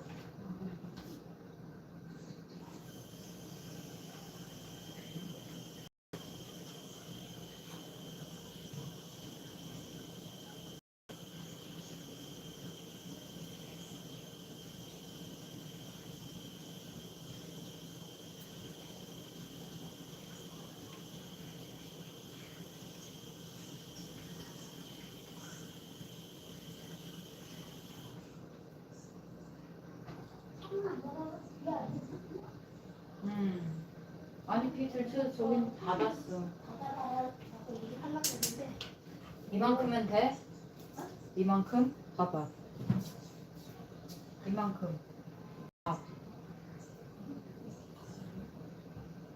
그래. 오징어 채 무침했어. 아이고 고생했네. 맛있겠는데. 거기다 그 국물, 제 국물 좀 넣어. 얘는 이제 너무 아이고 많다. 이렇게 해서 너도 조금 먹어. 아야 난 안 먹어. 이 뚜껑 안 닫아. 이제 데워지면 먹어봐. 아이고 고생했다. 아이고.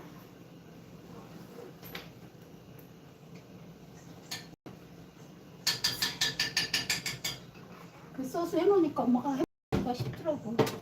좀 만들면 돼. 천천히 해. 아 이거 파스타도 먹어야 되는데. 내일 먹어야겠다 내가.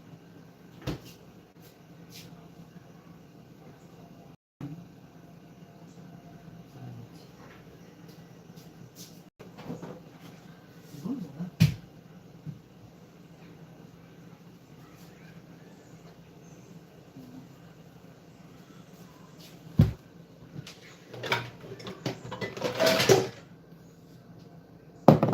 I have to make something. This.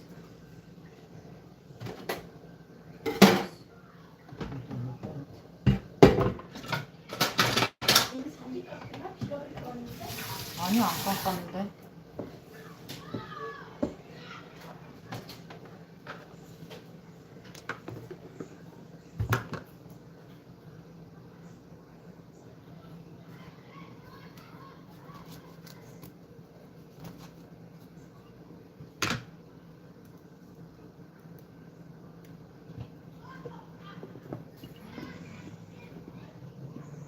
I wish this thing was a little bigger. This thing is so tiny. 냉장고에다 넣었어? 응? 냉장고에다 넣었어? 뭘? 어디 넣어? 그래. 나 잘 먹을게. 저기 내놨는데? 나 저거 좋아해서 내가 이렇게 샀어. 또 한 팩 여기 있어. 다 먹으면 또 해줘. 지금 하려고? 그래. 더운데.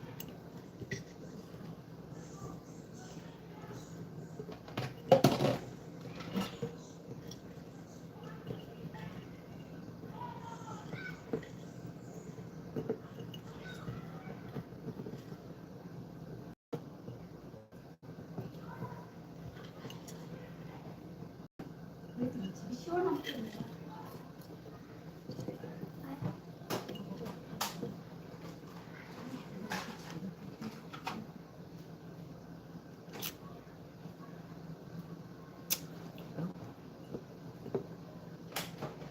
아우. 응? 아니야. 칼로 그랬어? 아니 손톱이 이상해. 그래서 손톱을 다 잘랐어.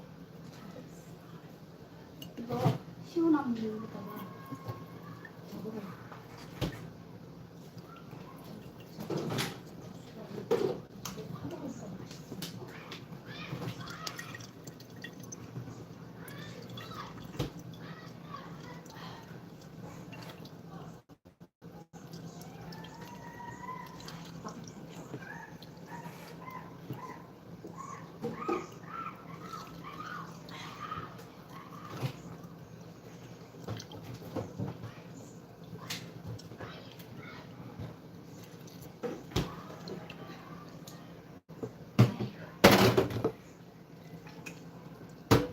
햄버거 갖고 하면 설거지 할 게 없네. 편해. 엄마가 아침에 집에 먹고 가고 집에 먹고 저녁에 먹고 누구인지 그렇게 먹고 왜 있어서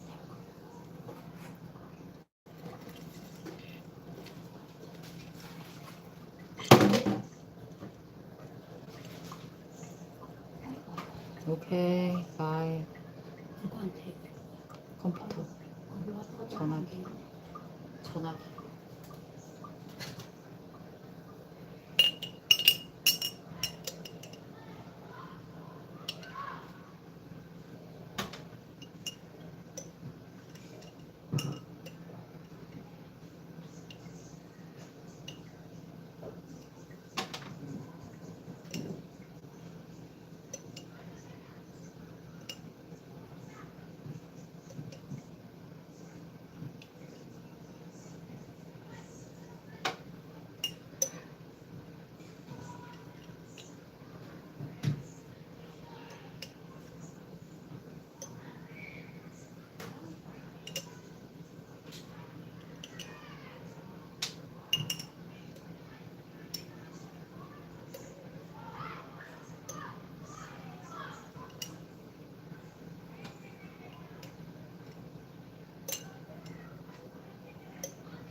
I think my nail inside is like coming off my skin.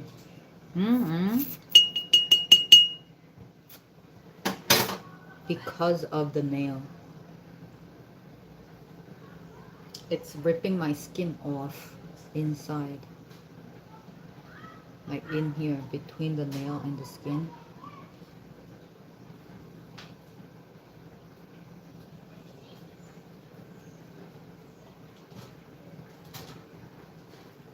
Like it hurts really bad.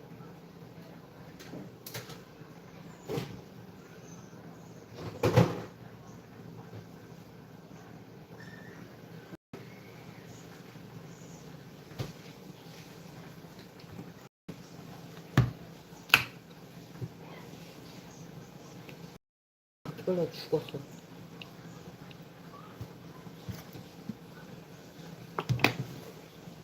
웬일이냐.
벌써?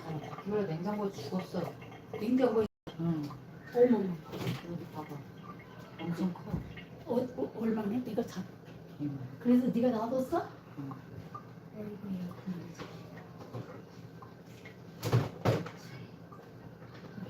딱 이게 왜 그랬을까? 맨날 발견했어. 손이 비었어? 어떻게 발견했어? 그래. 이렇게 이쪽에다 놔둘게. 다른 데는 없구나? 그거 왜 들어가서 그렇게? 안 들어가도 엄마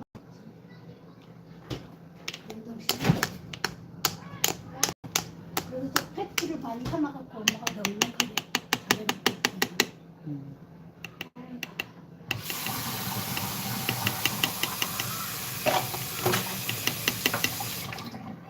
맨날 똑같은 것만 먹으면 안 질려? 아유 뭐 속은 좀 아유 양파하고 양상추하고 그 저기 희망이 좀 드니까 그래서 시원해. 좋아. 생각보다 훨씬 속이 편해. 사 먹는 것보다 훨씬 나아.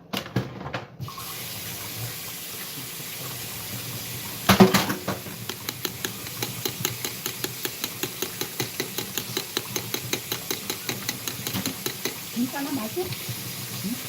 맛이 괜찮아? 똑같아? 샐러리 있나? 있어. 얼른 찍어 먹어. 샐러리 있어. 엄마가 있어서 안 샀어. 좀 찍어 먹어. 먹는 게 좋은 거야. 이 찌꺼기 저쪽에 앞쪽에 있어. 저쪽에 앞쪽에. 얼마나 찍어 먹을까 그냥? 그래. 그거 오이도 있어. 샐러리. 오이하고 샐러리하고 찍어 먹으면 돼. 그만.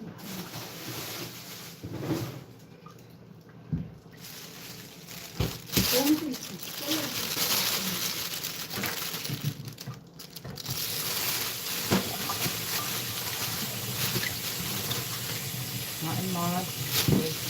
엄마가 씻어줄게. 이거 하나만 떼가지고. 하나만? 응. 이거만 먹으면 사야 되겠다. 야.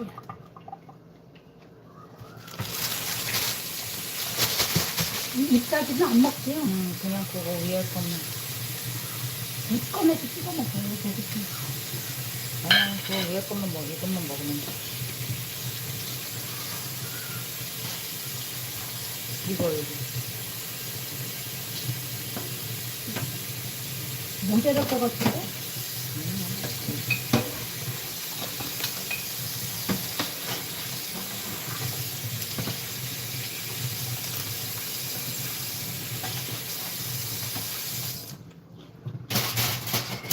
샐러리가 사람에게 좋다고 그러더라고요.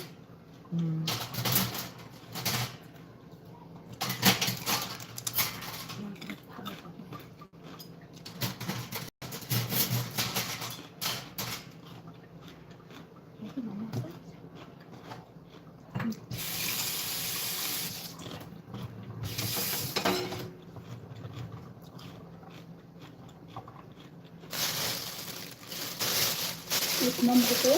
응. 꼭 찍어서 먹어.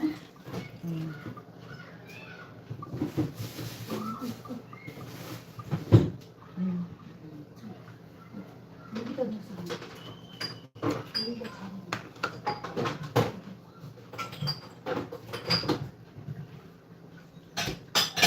여기다 걸어 먹어.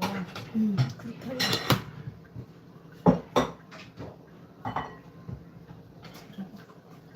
됐어?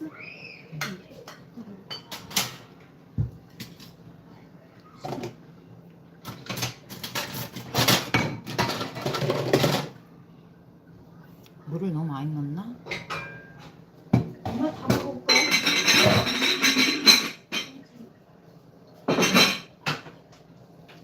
아이고, 어제는 더운데가 하나도 없네. 콩조리는 안 해도 돼? 콩조림은 조금 나면 해야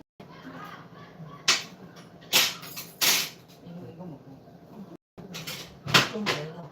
괜찮아. 왜 매우면 이거 못 먹지? 많이는 안 먹는데. 안 먹었어.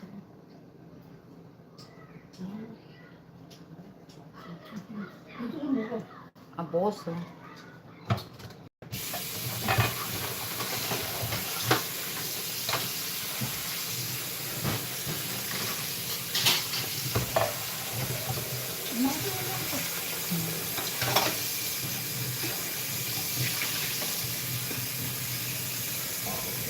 여기 시원한 물 있을 때 이거 하나 사 먹어. 냉장고에 엄마 얼음 뭐 그대로 들어가서 냉장고에. 아, 이거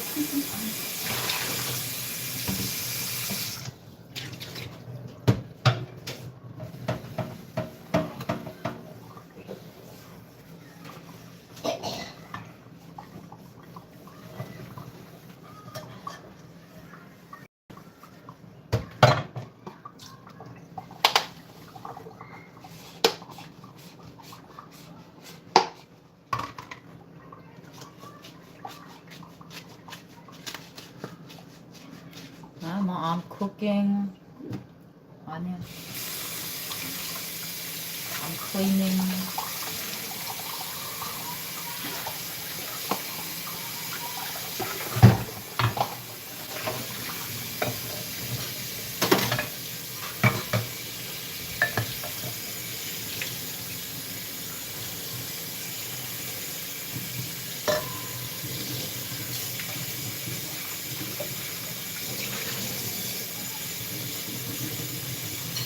뭐 반찬 뭐 있나? 미나리? 미나리? 아니, 아빠 그거 먹을 수 있어. 먹으면 김치 먹을 건데, 내좀 써가지고 먹을게. 엄마 간장 여기다 씹어놨어. 아니, 내거 아니야. 내 거야.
They're like, yo, you gotta do the lit, you gotta do this. I was like, all right. because I saw Young Swag do the toe tip, and the first person I ever, well, you know, Michael Jackson has done that, but like Chris Brown, like I grew up listening to Chris Brown. He's my favorite artist of all time. I've been a dedicated Chris Brown artist since. What time is it in New York? Literally since he came out, automatically I was a Chris Brown fan. Like I'm not gonna lie, like I've been diehard Chris Brown like forever. So I saw like Chris Brown do like the dances and where he would like do the thing on his toes. And so at home I would like try to do it all the time just for fun watching him do it. And then I learned how to do it. And then the hat trick with his hand, I saw him do that, so I was trying to like do that too. I thought it was pretty sick. And so I go to school and I would do the toe thing and show my friends like, yo, check this out. And they're like, oh, that's pretty dope. I was like, hell yeah. Like, wait, how? And then they try to do it, but you know. But I saw Young Sly do it. I was like, yo, I can do that. It was like the one cool dance thing I know how to do.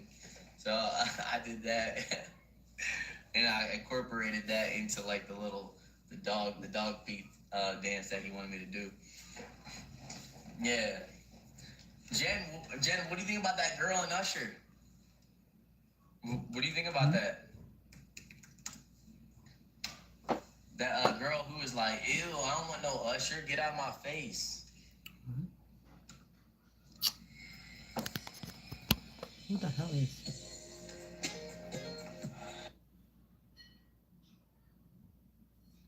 This is my fit for Lollapalooza. And my phone is usually always dead at concerts. And this year I was like, no, I'm gonna be taking all the videos, all the pictures. All the Tell me when it happens right now. Ba-dum-bum. Egypt of Pharaoh is gone from the earth. The Babylonian Empire is gone. The Greek Empire is gone. The Persian Empire of Ahasuerus that control 127 countries, they're gone. The Romans are gone.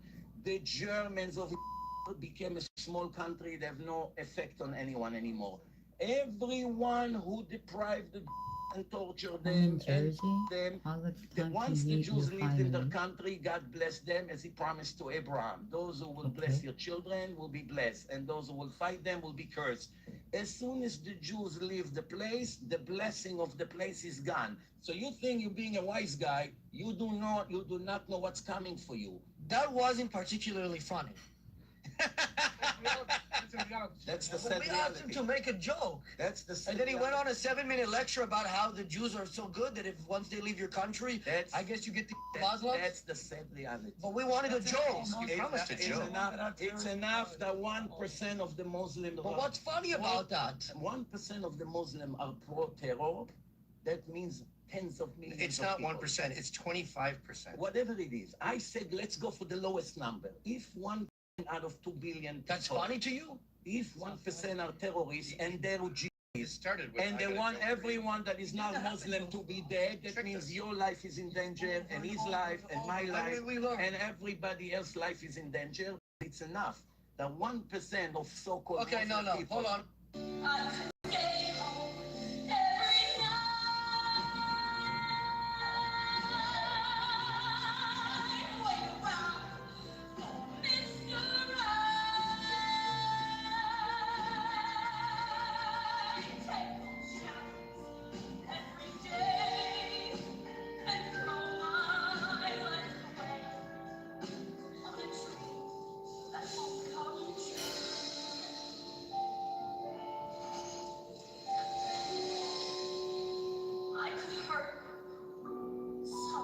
Skip. Hey, we've got Dunkin' Donut. I've got Dunkin' Donut. I've got. Tasha, where are you? Tasha.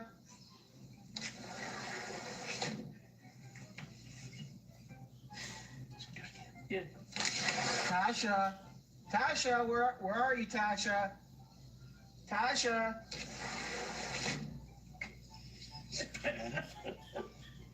Yep. Tasha,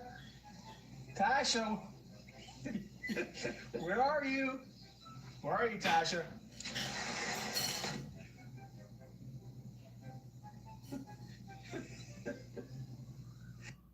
That Russia has utterly failed in presenting its case for this war in Ukraine, because the relationship between Russia and the West was not so bad as it is today. And you are telling me it's only the fault of the West. Of course. And this is a caricature of the situation. It's not a caricature. First of all, you're not in a position for us to present your point of view. You're not fucking judges. You're not superior. I agree. You're just basically no one that built their fortune on Russian affordable natural resources, that lie to us on every single turn of our history. You are the people that brought to us yet another war. You are the people that were always willing to get whatever they can get from Russia for nothing. Because what he That said, suddenly what this guy said previously, He was literally judging every single thing when this Russian dude wasn't judging. He was just giving you facts. Consider themselves to be, oh, we are Europeans, we are superior. In what case we will always beaten your fucking asses?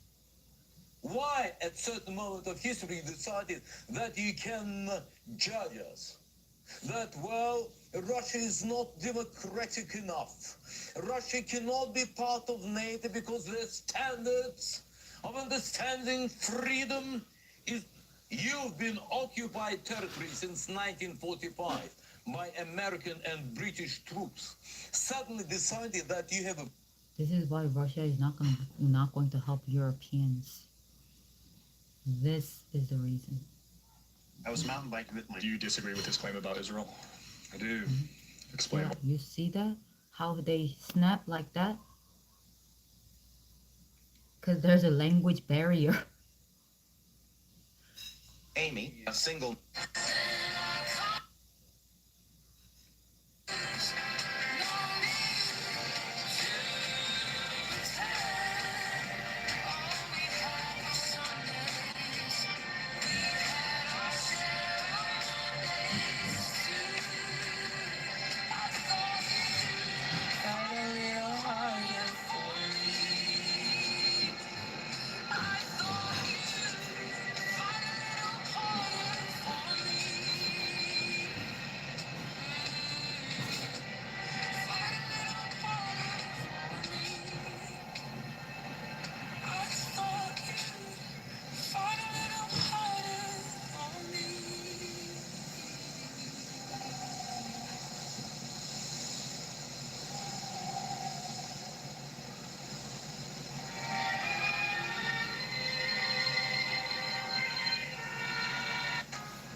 The random hands are speaking.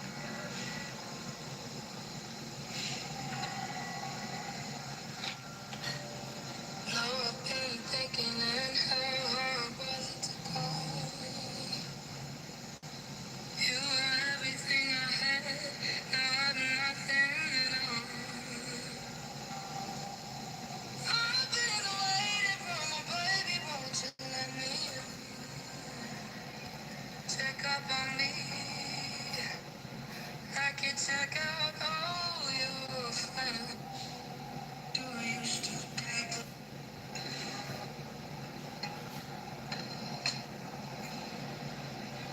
Okay, boy.